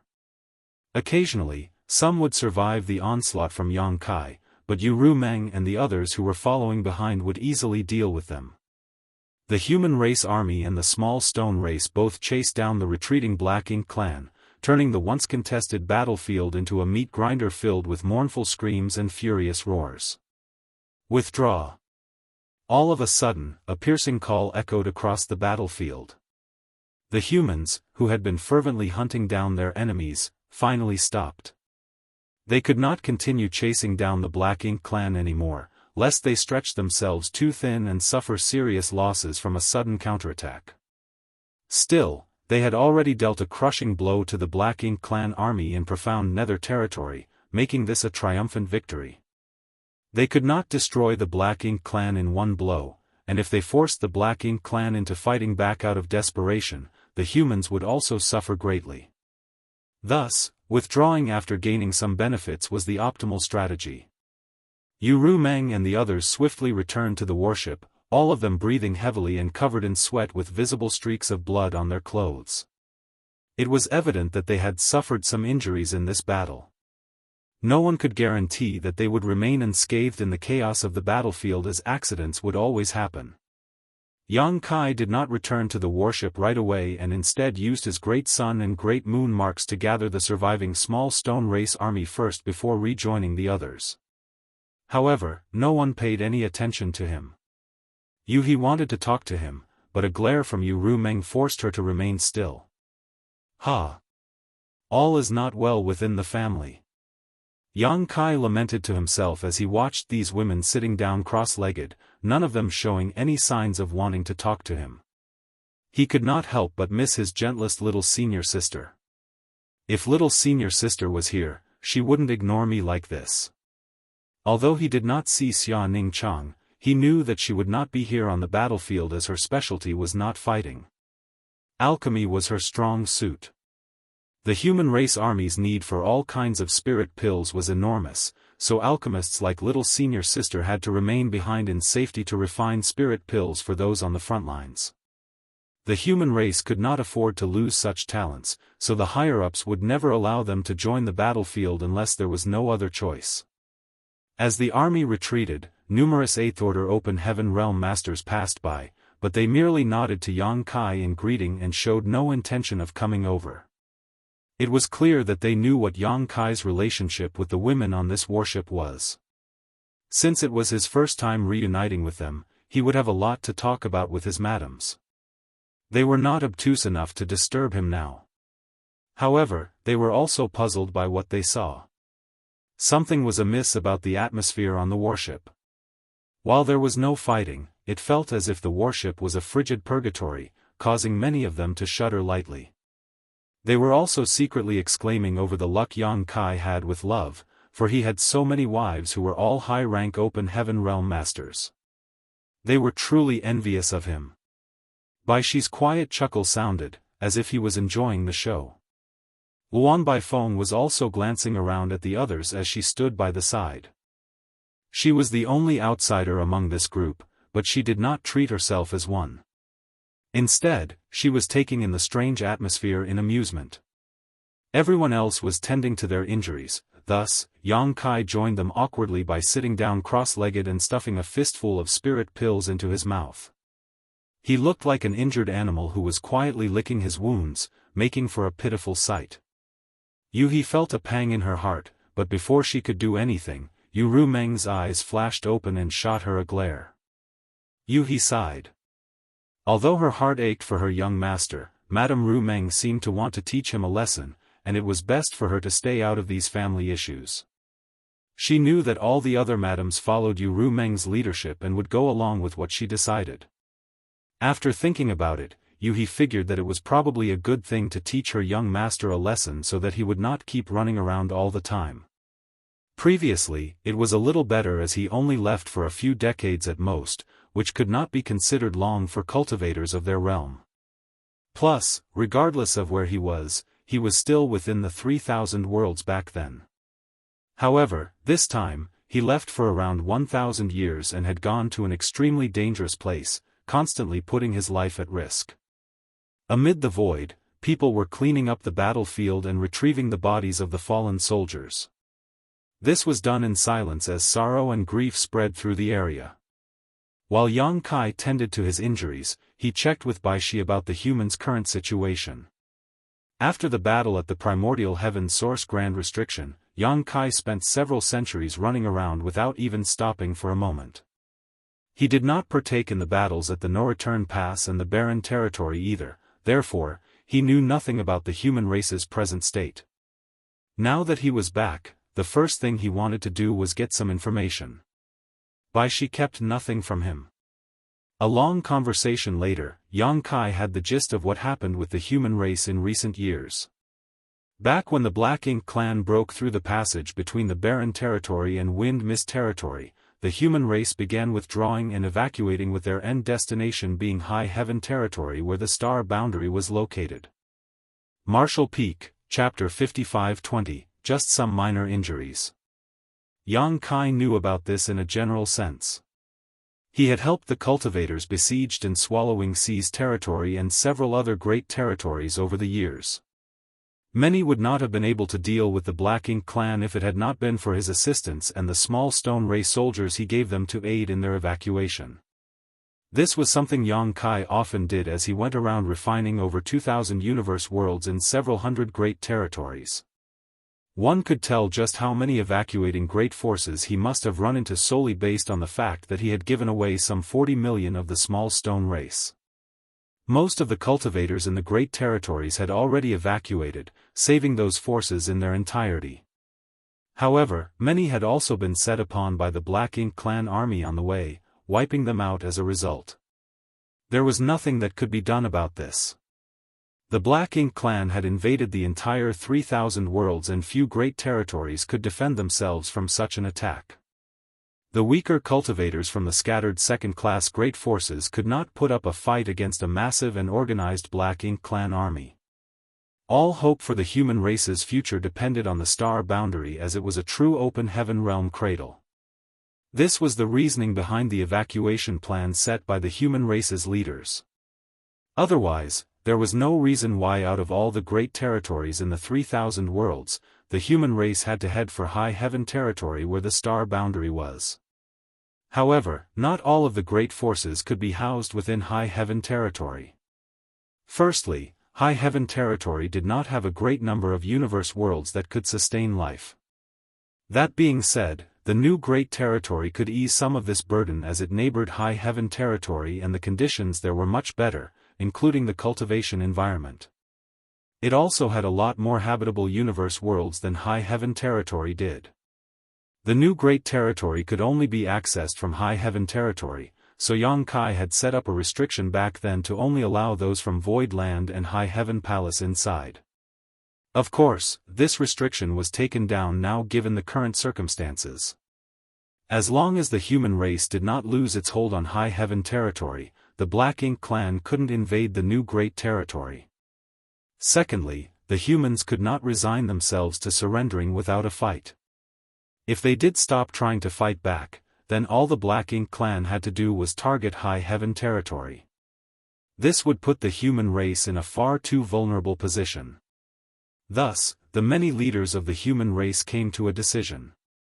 They gathered as many open heaven realm masters as they could and formed over a dozen armies based on the framework of the remnants of the armies from the Black Ink battlefield. These armies were then posted to defend the surrounding great territories with High Heaven territory at the center. Profound Nether territory was one of these battlefields, along with Heavenly Wolf territory, Twin Poles territory, and several others. Profound Nether territory was said to have an army of 1,000,000 soldiers, but after many years of fighting, that was no longer the case, unless the surviving small stone race were counted as well. Throughout the past few decades, Profound Nether territory and the other frontline great territories were in a constant state of battle. While the humans did pay a heavy price in the process, they managed to gather most, if not all of their strength in these dozen or so great territories and just barely managed to maintain their current perimeter. However, from the way things were progressing, the situation was gradually deteriorating. Over a dozen territory lords had appeared out of the blue and joined the main battle in Profound Nether territory. The human race army had been caught off guard and suffered significant casualties as a result. Chances were they would have failed to hold on to Profound Nether territory if the tides had not turned following Yang Kai's arrival. If the humans lost Profound Nether territory, it would be a crushing blow not only to their army, but to their morale as well.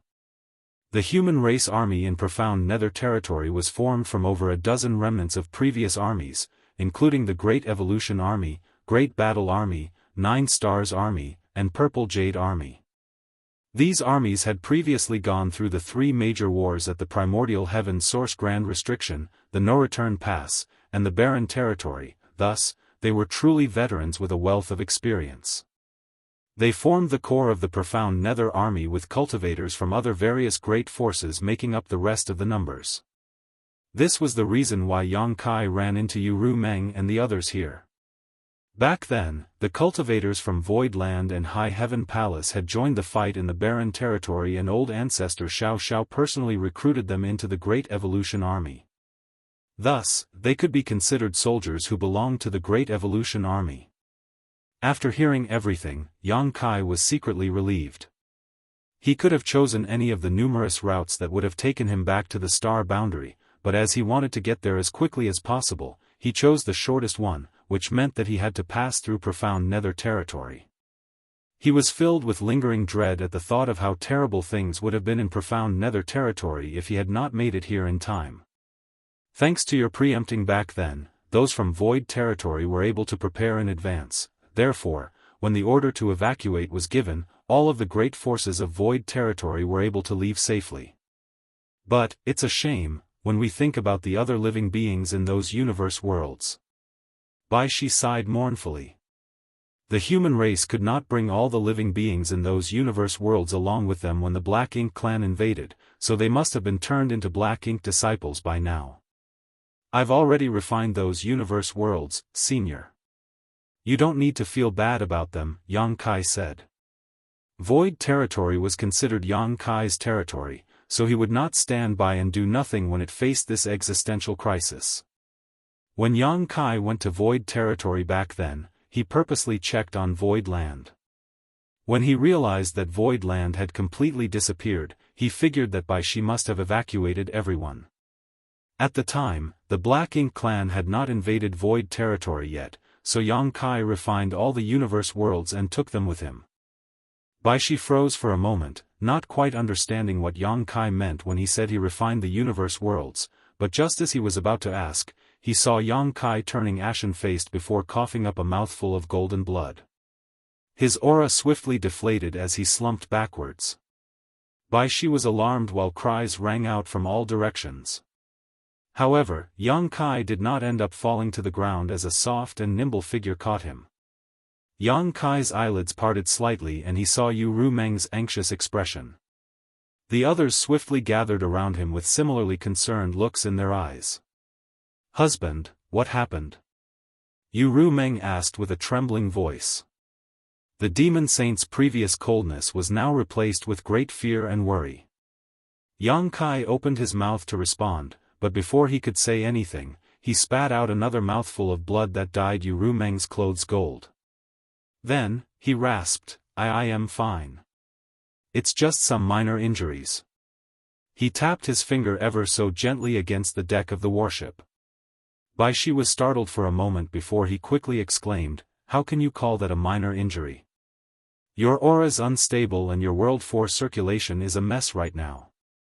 Did you get hit by one of those territory lords' final counterattacks?" "It's alright, it's nothing serious," Yang Kai insisted weakly. The more he insisted though, the more fraught the women around him became. Earlier on, they witnessed from afar the way Yang Kai had slaughtered 3 territory lords in quick succession. It went without saying that an 8th Order Open Heaven Realm Master like Yang Kai would have had to pay a heavy price in order to kill 3 territory lords like this. It was just that he had been hiding his injuries and putting up a strong front earlier. "Healing pills."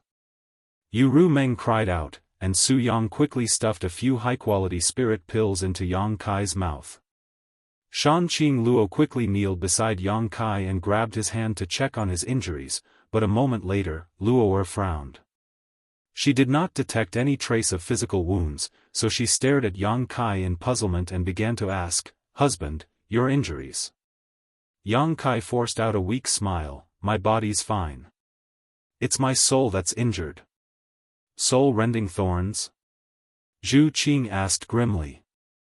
Yang Kai was taken aback as he asked, "How did you know?" "Senior Yang told us about them." "He told us a lot about you actually," Shuayu explained softly. "Senior Yang. Yang Lai?" Shuayu nodded. Yang Kai came to a sudden realization. Since there were remnants of the Great Evolution Army here in the Profound Nether Army, it was not unusual that Yang Lai was here as well.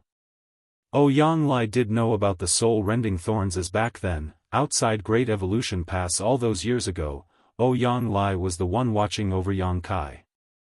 With just his 7th Order Open Heaven Realm cultivation, Yang Kai managed to kill and critically wound numerous territory lords and 8th Order Black Ink disciples inside the Black Ink nest space with the help of the soul-rending thorns. From the looks of it, it had most likely been Yang Lai's doing that led to Yu Rumeng and the rest forming this special squad. Yu Rumeng noticed that Yang Kai wanted to ask more questions, so she quickly blocked his mouth with her hand. "Stop talking. You should be focusing on tending to your injuries now." Yang Kai paused before nodding lightly and settled into a more comfortable position in Yu Rumeng's arms before closing his eyes. The women around him were all beside themselves with worry. Meanwhile, on the universe fragment at the front lines, the human army returned in victory and settled down to rest as well. However, the news that Yang Kai was seriously injured spread in next to no time, therefore, quite a number of 8th Order Open Heaven Realm Masters wanted to visit him, with Yang Lai and Wei Junyang at the helm. However, Yu Rumeng and the others stopped them by saying that their husband was too injured and could not see anyone as he had to focus on his recovery first. Naturally, Yang Lai and the others were understanding enough. They asked about the cause of Yang Kai's injuries, and when they found out it was the price he had to pay to be able to slaughter 3 territory lords, they were deeply troubled. One of the Eighth Order Masters brought out some special spirit pills he had been safekeeping and passed them to Yu Meng before assuring her that she could focus on tending to Yang Kai. Yu Meng accepted the pills and thanked him. That boy killed 3 innate territory lords in less than an incense stick of time. He has grown too quickly. Wei Junyang turned back to glance at the warship that was formed out of Baishi's soul clone with an indiscernible expression. When Wei Junyang first heard about Yang Kai back then on the Black Ink battlefield, the latter had only been a 6th Order junior, yet Yang Kai had the same cultivation as him now. However, Yang Kai was even stronger and more formidable in battle as he could slaughter innate territory lords who were a lot stronger than ordinary territory lords. In a one-on-one fight, there was no guarantee that even peak 8th Order masters like Wei Junyang and Ouyang Lai could kill an innate territory lord. Nevertheless, Yang Kai did just that, though it seemed that he had paid heavily in the process. Have we grown too old? Kong Chengde chuckled. He was originally the army commander of the 9 Stars Army's Southern Army. He and the other 8th Order masters were some of the finest talents back in their day. They had cultivated for many years to achieve the strength they had now, but when they compared themselves to Yang Kai, who was generations younger than them, they could not help but feel somewhat ashamed of themselves. During the last battle in the Barren Territory, this old master didn't agree with the old ancestor's decision. One of the old men spoke up abruptly. It was Fei Yongzhe, who was originally the army commander of the Purple Jade Western Army. The 9th Order old ancestors are the backbone of our human race, our strongest and most experienced fighters. It's incredibly difficult for someone to become a 9th Order master. Even after all these years, only a handful of 9th Order masters existed. As long as we humans still had them, we would still have hope. And yet, during that fateful battle, the old ancestors boldly and without hesitation chose to sacrifice themselves in a battle to the death. This old master believed that the old ancestors made the wrong decision back then.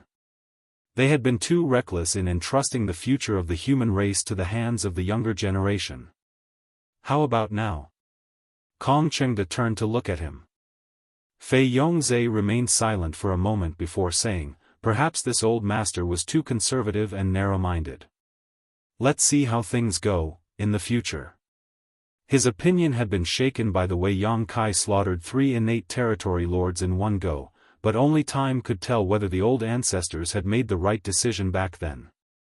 It was not something that he could determine just like that. Martial Peak, Chapter 55-21, Divine Spirits have come to assist. While the rest carried on with their conversation, Ouyang Lai was the only one who kept glancing behind him with a brooding expression, wondering, what the hell is that brat up to?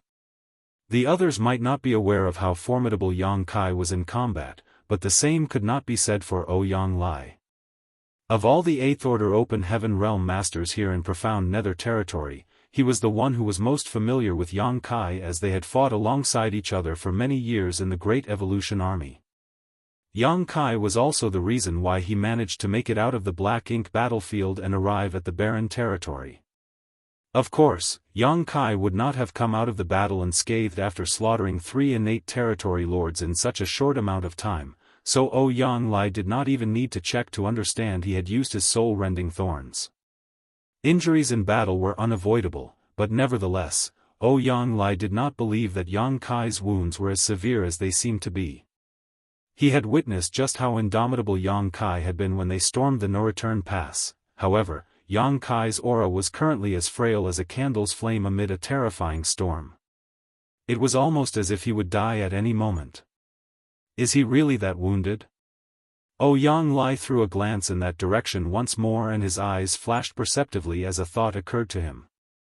Soon, he chuckled and snickered, crafty brat. What did you say? Wei Junyang turned to Ouyang Lai. It's nothing, Ouyang Lai slowly shook his head. Although he deduced that something mischievous was afoot, he was not about to expose it, as this involved someone else's private affairs. If he did, then he would be offending Yang Kai for no reason. Ouyang Lai was certain. That brat's injured all right, but his injuries are definitely not that severe. Since Ouyang Lai did not wish to elaborate, Wei Junyang did not try to pry it out of him. Everyone fought hard in this battle. Let's return and tend to our injuries first so that we can return to our peak as soon as possible, lest the Black Ink clan starts getting ideas again. Everyone else nodded in agreement. The profound Nether Territory army suffered considerable casualties in this battle, including the loss of 2 Eighth Order Masters. Even though 3 Territory Lords had been killed as well, there were more Territory Lords than Eighth Order Open Heaven Realm Masters to begin with. The injuries that Ouyang Lai, Wei Junyang, and the others suffered were fairly serious, so it was true that they needed to hurry up and tend to their wounds. However, before they moved away, a figure fell from the sky and landed in front of them before cupping his fist as he announced, "Sirs, the Divine Spirit's reinforcement team has arrived." Ouyang Lai could not resist snapping, "What excellent timing. What was the point if the Divine Spirits only arrived when the battle was over? Were they here to help clean up the battlefield? If they came earlier, the profound Nether army would not have suffered such heavy casualties." Ouyang Lai could not be blamed for feeling resentful while the other Eighth Order Open Heaven Realm Masters felt the same to varying degrees. There had been no sign of these Divine Spirits earlier when the battle was at its fiercest and the profound Nether army was on the verge of defeat. That was the time when they needed reinforcements the most. Fortunately, Yang Kai had arrived and managed to drive the Black Ink clan back with his unstoppable strength. Yet, it was only now that the Divine Spirits showed up. However, though they were dissatisfied, they knew the situation could not be helped. There were only so many Divine Spirits and the human race needed all the help they could get on all the different battlefields. The Divine Spirits who had to rush everywhere to offer assistance were under a lot of pressure too. Without the support of the Divine Spirits, at least 2 or 3 of the humans' current frontline great territories would have been lost. The Divine Spirits had contributed greatly to the human race's success in holding off the Black Ink clan. Wei Junyang sighed, "They're having a hard time too, Brother Ouyang, so let's not mention such things." "I know," Ouyang Lai huffed. No one was having it easy. They were all pitifully fighting in a bid for survival. He was just grumbling for the sake of it. Even under these circumstances, while the Divine Spirits might have been late, they would not have been too late. If Yang Kai had not shown up, the profound Nether army would likely still be stretched thin and the risk of defeat would be looming over their heads right now. The Divine Spirits' arrival would surely have provided them with much-needed help, and if the Divine Spirits were powerful enough, the profound Nether army might even manage to turn things around and score a victory. "Bring them over," Wei Junyang instructed. The messenger nodded quickly and did as he was instructed. Soon, a group of 50 or so Divine Spirits who did not bother reigning in their imposing presence approached. All the soldiers nearby backed away from the heavy presence of these Divine Spirits. Ouyang Lai frowned as he exchanged looks with Wei Junyang, both thinking the same thing, "It's them." Previously, Wei Junyang said that the Supreme Headquarters was sending a team of Divine Spirits over as reinforcements. Ouyang Lai had asked if these Divine Spirits were the ones who came from the Grand Ancient Ruins boundary, but Wei Junyang did not know the answer. It was those at the Supreme Headquarters who made the arrangements, thus, he had no say in the matter. From the looks of it, the Divine Spirits were indeed the ones from the Grand Ancient Ruins boundary. It was easy enough to tell. Although these Divine Spirits had a domineering presence, they were basically all on par with 7th Order Open Heaven Realm Masters in terms of strength. Only a few of them were on par with 8th Order Open Heaven Realm Masters. Furthermore, only these Divine Spirits would behave this arrogantly. All the Divine Spirits who sided with the human race came from one of 3 places. They were either from the No Return Pass, Divine Spirit Ancestral Land, or Grand Ancient Ruins boundary. Overall, the Divine Spirits from the Grand Ancient Ruins boundary were weaker than those from the No Return Pass and the Ancestral Land. It was not because they were weaker by nature, but they had only just left the Grand Ancient Ruins boundary, so they had yet to fully adapt to the principles of the 3,000 worlds, meaning their strength was somewhat suppressed. This had been the case with Zhu Jiu-yin back then. Her true strength had been on par with an 8th Order Open Heaven Realm Master, but once Yang Kai brought her out of the Grand Ancient Ruins boundary, it dropped to that of a 7th-order Open Heaven Realm Master, and it took her many years before she returned to her peak. Thus, upon seeing that these divine spirits mostly had 7th-order Open Heaven Realm cultivations, Yang Lai and the others easily figured out where they were from. They belonged to the group of divine spirits who came out of the Grand Ancient Ruins boundary, but this was not all of them. These divine spirits were not all that reliable. When they first arrived at the star boundary after leaving the Grand Ancient Ruins boundary, they caused quite a bit of trouble. It was Fu Guang of the Dragon Clan who had to step up and teach them a harsh lesson before they reined themselves in. Many unverifiable rumors regarding these divine spirits circulated among the 8th-order Open Heaven Realm Masters. Apparently, they were cowardly in the face of death and did not do their best in the battle against the Black Ink clan. Even though they now allowed the Supreme Headquarters to send them out as reinforcements to various front lines, somehow, they often did things that bungled the human race's chances of winning the battle. Those at the Supreme Headquarters would not choose to dispatch these divine spirits unless absolutely necessary. In fact, they considered splitting up the divine spirits from the Grand Ancient Ruins boundary and assigning them to the other divine spirit teams, but in the end, they could not do so as these divine spirits refused to be separated. If the Supreme Headquarters tried to force the issue, then it would only backfire. Divine Dragon Fu Guang was now recuperating in seclusion, so there was no one around who could exert authority over these unruly divine spirits. Furthermore, they were related to Yang Kai, so even Xiang Shan and Mi Jing Luan did not want to push too hard when dealing with them. The reinforcements came in the form of roughly 50 divine spirits and one 7th-order human master. As a few unpleasant events had happened in the past, a human master was now assigned to accompany the divine spirits from the Grand Ancient Ruins boundary whenever they were sent into battle. The human's role was ostensibly to lead the way, as the divine spirits were unfamiliar with the 3,000 worlds, but in reality, their job was there to keep an eye on them. Both sides were fully aware of this. No one knew which cave, heaven or paradise this 7th-order master was from, but as he came over and looked around, his expression was as dark as night. Once he arrived in front of Wei Junyang and the others, he bowed and greeted, "Supreme Headquarters Yuzhen greets sirs." Wei Yungyang smiled and reached out to raise him from the bow before nodding lightly at the 8th-order divine spirits who stood in front. "Many thanks for making the effort to come here." Of the divine spirits who took the lead, the one who took the form of a middle-aged man chuckled. It was no effort at all.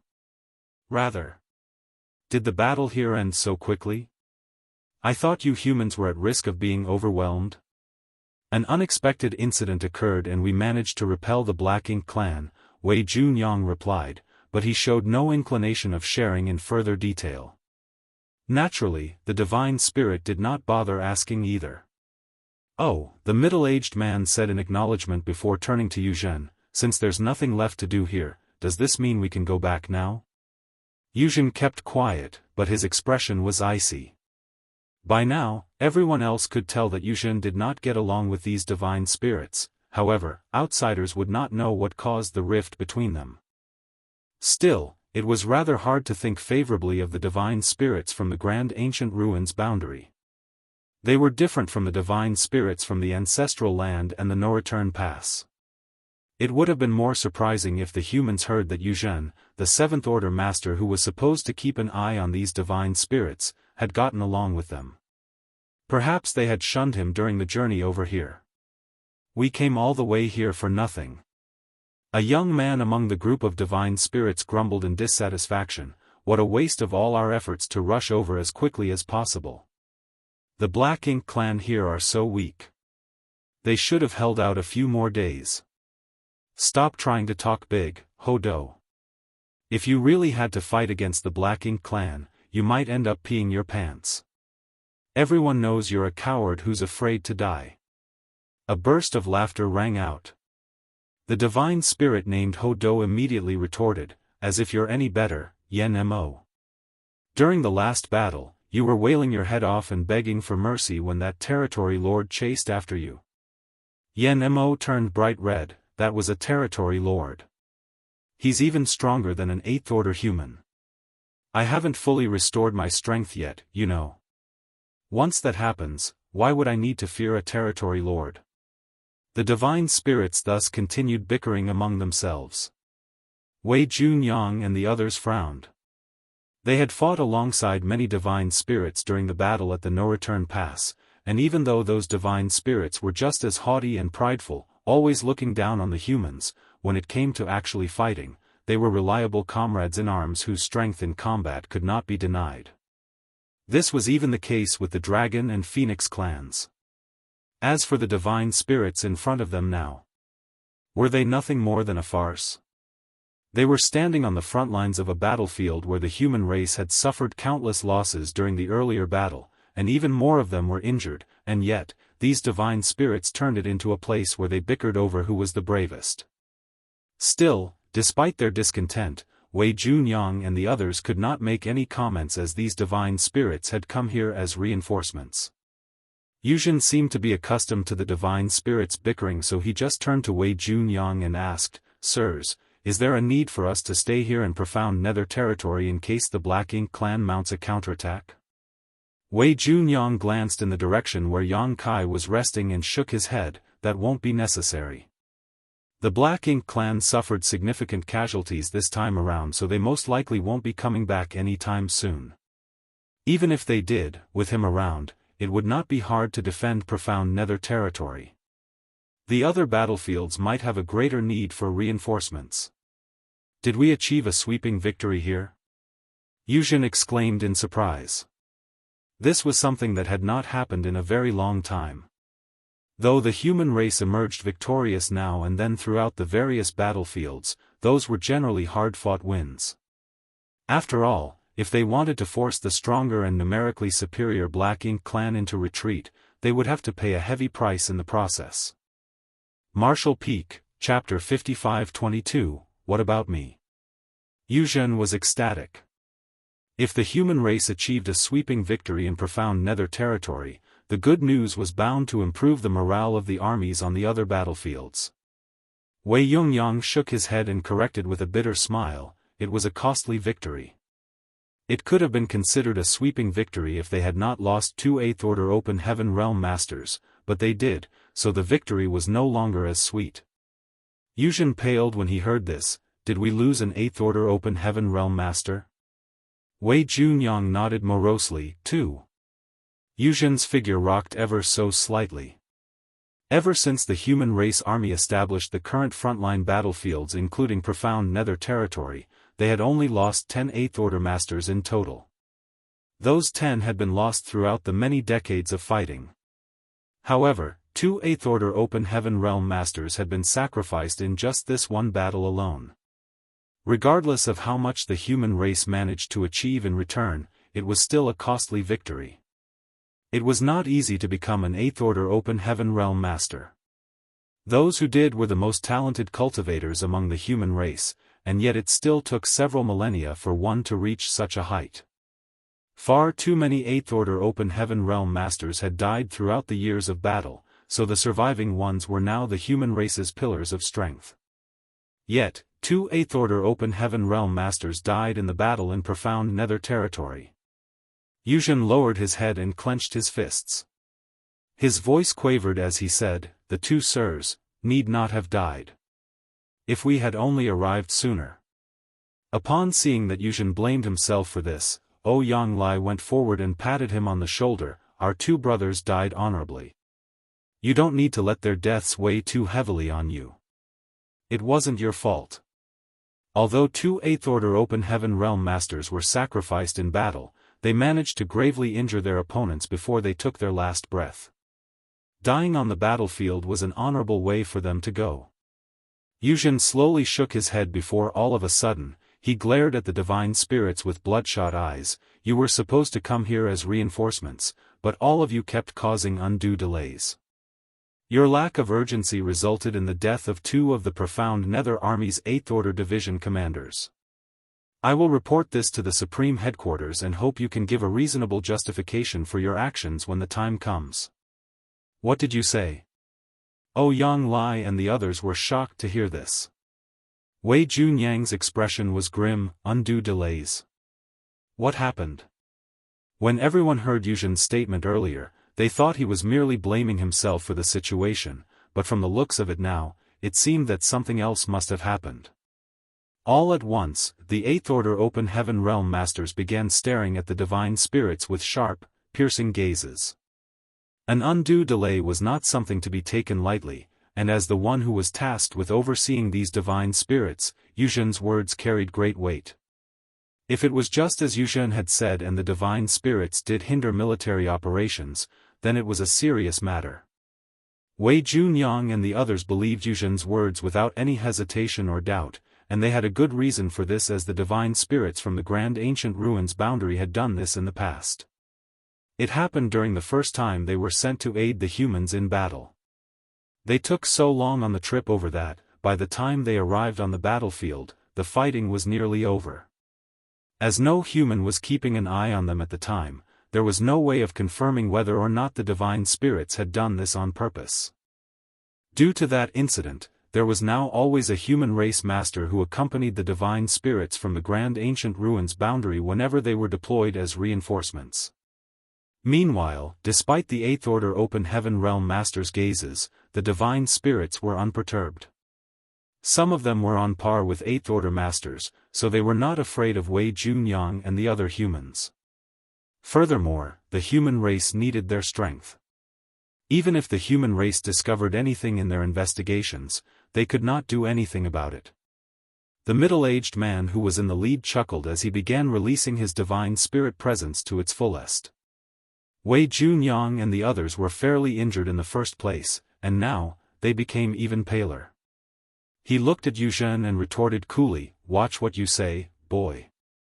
Ever since we received the command, we have done our best to rush over as soon as possible.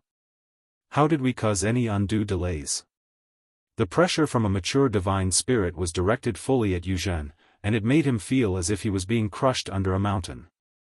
He could barely keep himself upright, let alone speak. Yuzhen and the middle-aged man were an order apart in terms of cultivation. "What are you doing?" Wei Junyang fought back with an imposing presence of his own as he eyed that middle-aged man coldly. "Are you trying to start a revolt in front of the army? See if I don't cut your head off." The middle-aged man glanced at Wei Junyang before snorting, "As if you could."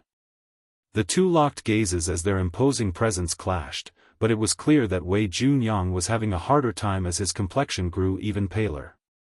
The middle-aged man looked around before declaring, "You should be honored that we divine spirits have come to help. However, not only did you not thank us, you even have the gall to spew such nonsense. Unbelievable. The losses you've suffered on the battlefield here have nothing to do with us, it's all because of how useless you are.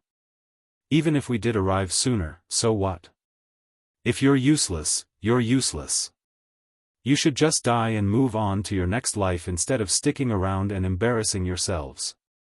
Everyone immediately flew into an uproar. Ouyang Lai was on the verge of throwing fists, but he knew that he was in no shape to fight another battle right now, so he forced himself to hold back.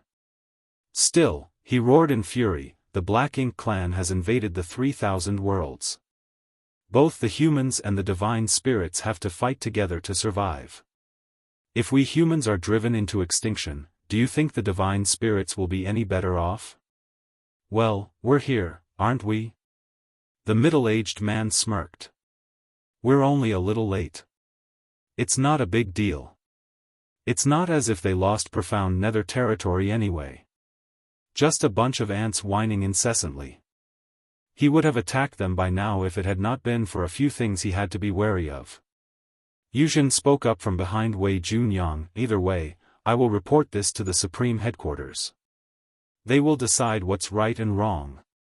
One of the divine spirits snorted, "Your Supreme Headquarters has no control over us. It's up to us whether or not we're willing to help the human race fend off their enemies." In other words, no one could do anything to them if they did not wish to fight. The humans were vexed to no end and the veins along Ouyang Lai's forehead were throbbing. 100+ divine spirits came out of the Grand Ancient Ruins boundary, and quite a number of them were now as strong as Eighth Order Masters. What's more, within a few years, these divine spirits would only continue to grow stronger as even more of them regained their true strength.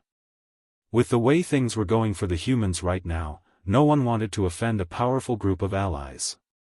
Even if this news reached the Supreme Headquarters, there was a high chance that nothing would come of it. Many of the divine spirits were snickering, while the middle-aged man in the lead stared at the humans haughtily. He dared to behave this belligerently because he was certain that the humans would not do anything to them, but suddenly, a cold voice sounded, "Even if those at the Supreme Headquarters can't do anything, what about me?" The divine spirits all froze when they heard this voice, and their expressions changed as they swiftly turned towards the direction where the voice came from. They saw a familiar figure approaching. The middle-aged man frowned. "Why is this little bastard here?" He did not detect Yang Kai's aura when he first arrived. However, upon closer inspection, he realized why that was. Yang Kai was heavily injured and his aura was quite feeble. It was no surprise he had overlooked him when he was in such a state. As Yang Kai came closer, the divine spirit's expressions kept changing. It had been some 20 years since Yang Kai sent them out of the Grand Ancient Ruins boundary and delivered them to the Star boundary, but during that time, they heard nothing from Yang Kai and no one knew where he went. There were only two individuals that these divine spirits feared, Fu Guang of the Dragon Clan, and Yang Kai. The former was strong, so strong they could not afford to offend him. As for the latter, well, they had sworn a bloodline oath with him that they had to abide by. A group of women were gathered beside Yang Kai, with Yu Ru Meng and the others looking on in concern. They knew how serious their husband's injuries were. He should be focusing on his recovery right now, so why was he running over here and involving himself in this mess? That being said, it was not as if they could talk Yang Kai out of it, so they came along to protect him. Soon, Yang Kai stood in front of the divine spirits as he eyed the middle-aged man frigidly. The latter forced himself to smile as he cupped his fist and greeted, "Sir." The divine spirits quickly followed suit, regardless of whether or not they were doing so willingly. After all, their bloodline oath was in place. They could leave the Great Ancient Ruins boundary because they pledged their service and loyalty to Yang Kai for 3,000 years. After that, Yang Kai would grant them their freedom. Since they had to serve Yang Kai, it meant that there was a clear hierarchy. The divine spirits were under Yang Kai's command. At the time, Yang Kai wanted them to acknowledge him as their master, but the divine spirits were too proud. Even though he was of the Dragon Clan, the divine spirits were unwilling to bow their heads. They were only willing to pledge their loyalty and be of service to him for a fixed duration. Yang Kai did not mind this. As to him, there was no difference whether they merely pledged their loyalty or considered him their master, as long as they helped the human race fight the Black Ink clan. At the time, Yang Kai assumed that these divine spirits from the Grand Ancient Ruins boundary would be a huge help to the humans, as a lot could be done with 100 mature divine spirits. He never thought it would lead to such aggravating matters instead. As a result, he was beginning to regret bringing them out. He witnessed this today, but what about all the things that happened without him knowing? Yang Kai stared at the middle-aged man. He did not say anything, but he recognized that this was the human form of the divine spirit Tao Wu. Tao Wu could be considered an ominous beast like Tao Tai and Xiong Qi.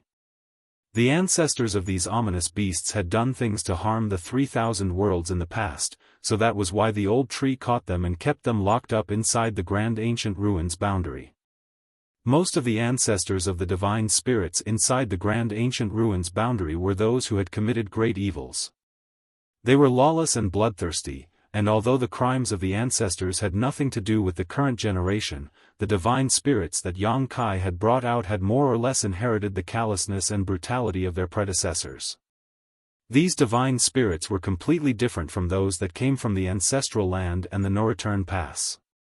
Yang Kai turned around and looked at the Seventh Order Open Heaven Realm Master who came with the divine spirits before nodding at him. "Greetings, brother Yu." "You are?" Yuzhen queried doubtfully. "Great Evolutions. The Star Boundaries." Yang Kai. The Great Evolution Army had been dissolved and was now part of the Profound Nether Army, so he could not introduce himself by his previous title anymore. "So it is Sir Yang," Yuzhen exclaimed in realization. He had long since heard about the immensely talented human from the star boundary who took less than 1,000 years to go from 5th order to 8th order.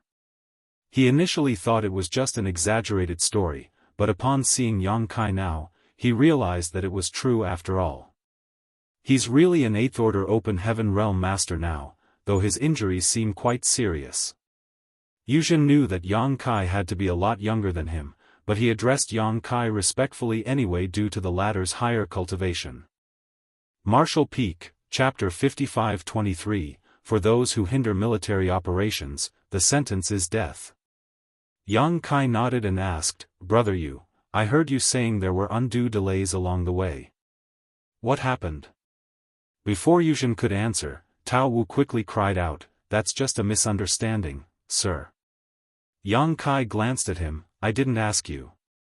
Tao Wu tried to explain himself anyway, but Yang Kai cut him off with a cold stare, "Say one more word and I'll relieve you of your head."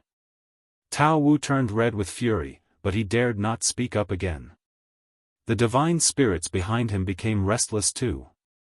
Yuzhen was shocked, Sir Yang possesses such authority.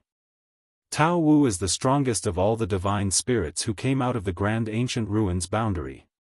He is as strong as our 8th order open heaven realm masters, which is why the other divine spirits follow his lead. Even those at the supreme headquarters dared not impose on these divine spirits too much. Yuzhen could not believe that Tao Wu did not fly into a rage even though Yang Kai showed such disdain for him. Furthermore, the divine spirits had addressed Yang Kai respectfully as "Sir" when he first came over. What's going on?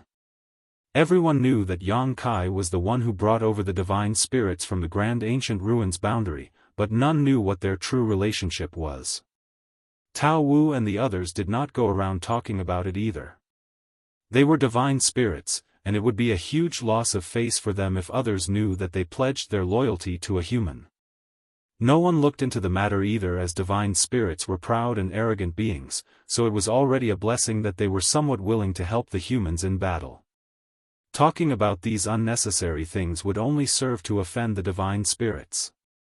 Thus, everyone was taken aback by what they now saw happening. "Brother Yu, please speak freely," Yang Kai turned back to Yuzhen. Yuzhen pursed his lips before cupping his fist and recounting, "Supreme Headquarters issued orders for us to immediately make for the profound Nether Territory battlefield to aid the soldiers here. If we stuck to the original schedule, we could have reached here a day earlier and joined the battle, but on the way over, they spent half a day resting after claiming that both their physical bodies and their spirits were drained. After that, we encountered a few scattered Black Ink clansmen and they insisted on hunting them down, which caused even more delays. That's why we only arrived here today." Physically and spiritually drained, Yang Kai scoffed. The divine spirits were the epitome of strength and health. Even though they had not fully restored their peak strength yet, how could it be possible for them to be physically and spiritually drained just from traveling? He eyed Tao Wu and the other divine spirits coldly. Many of them had sheepish expressions as they probably felt that the excuse was too flippant as well. Were there any territory lords among those scattered Black Ink clansmen? Yuzhen shook his head. There were only a few Black Ink clansmen reserves who were led by some feudal lords. Yang Kai nodded lightly. By now, Wei Junyang, Yang Lai, and the others gathered around were livid. If what Yuzhen said was true, then the team of divine spirit reinforcements could have arrived a day earlier, and if they had, the profound Nether Territory army would not have suffered nearly as many casualties. The two 8th Order Open Heaven Realm Masters might not have had to sacrifice their lives either. Earlier on, when Wei Junyang and Yang Lai spoke while tending to their injuries, Yang Lai asked about the reinforcements and Wei Junyang said that they should be arriving soon. However, neither one of them would have thought that the reinforcements should have already arrived by then, but had purposely delayed themselves. Why would they need a group of divine spirits to hunt down scattered Black Ink clan reserves that were only led by feudal lords? The divine spirits' task was to aid the humans on the front lines of profound Nether Territory. The main battlefield would have been the highest priority even if they did run into a territory lord along the way, let alone a few enemy scouts. Their most important mission was to aid the humans on the profound Nether Territory battlefield. They did not have to bother with anything else.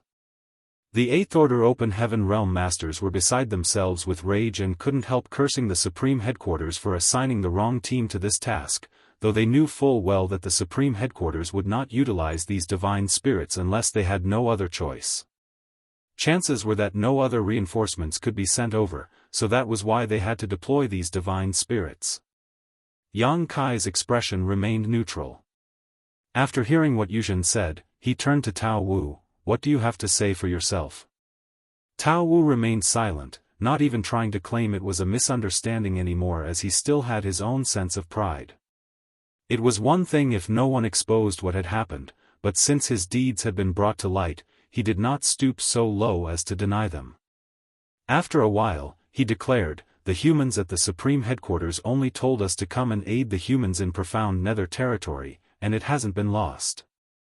He did not say anything else, but it was easy enough to decipher what he was implying. Since profound Nether Territory had not been lost, then even if they did cause unnecessary delays when coming over, it was not a big deal as it did not change the overall outcome. Yang Kai nodded. That means you admit to delaying your arrival on purpose. Tao Wu frowned. Why are you harping on this? Even if I admit it, so what? Are the humans going to kill us divine spirits? You wouldn't dare. The humans were already having a hard time holding their front lines and were stretched thin as they tried to fend off the Black Ink clan. They were not in a position to make new enemies. Regardless of everything else, the divine spirits from the Grand Ancient Ruins boundary provided indispensable combat strength. Very good. Yang Kai's icy gaze fixed on Tao Wu before all of a sudden, he growled, Senior O Yang, what are the rules of the human race army? O Yang Lai stepped forward and rattled off, when the army is in battle, the punishment for desertion is death. For those who disrupt morale, the sentence is death. For those who hinder military operations, the sentence is death. He spat out the last few words venomously. Yang Kai raised his hand and summoned his Azure Dragon Spear. With the tip of the spear nearly pressing against Tao Wu's head, Yang Kai asked through gritted teeth, do you understand now? The air was filled with murderous intent. Yu Rumeng and the other women began circulating their world force in preparation for what was to come. They would take their husband's side no matter what he did, even if he chose to join the Black Ink clan, so there was no need to hesitate at this juncture. On the other hand, Wei Junyang and the others froze in shock.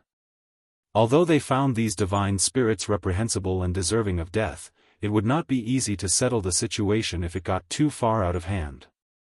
After all, the human race still needed these divine spirits' help. The Eighth Order Masters had long since outgrown the age of holding on to grudges. They held important positions and had to act in the human race's best interests. What's more, it was not just one or two divine spirits here, it was 50 of them. There were also another 50 on a different battlefield. The divine spirits were alarmed by Yang Kai's aggressive approach and could not help but unleash their divine spirit pressure as well. In a blink of an eye, the atmosphere grew tense. Many of the human race masters who had been observing in secret noticed the change and quickly flew over from all directions. They too began exerting their presence to challenge the divine spirits. Yuzhen was dumbstruck as he never thought things would come to this. He resented these divine spirits and was going to report their misconduct to the Supreme Headquarters, but he knew full well that the Supreme Headquarters could not do anything about it. At most, the Supreme Commanders would reprimand the divine spirits, but in the end, they would have to smooth things over without making a huge fuss. Division Commander Yang is so brave and decisive. His spear is almost stabbing into the divine spirit's face. It could not be denied that the sight the humans saw now was incredibly satisfying. The anger that welled up inside them previously was now appeased. However, after a momentary bout of gratification, they started worrying. How were they going to settle the situation if it went any further? We can't let it come to blows, right? The divine spirits from the grand ancient ruins boundary are firm about sticking together, so if a fight breaks out, it's our side that will suffer losses. How ironic it would be if they survived the onslaught from the Black Ink clan army only to die at the hands of these divine spirits. Many others shared Yuzhen's worries, and a few veteran Eighth Order masters were frowning hard as well.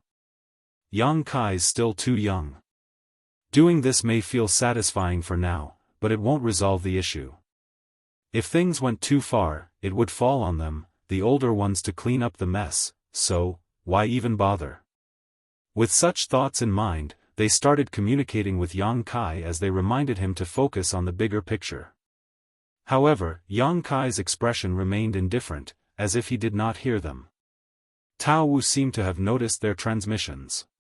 Just moments ago, his expression was grim, but now, he abruptly laughed and said to Yang Kai, "Do you want to execute me, sir?" "Why wouldn't I execute you?"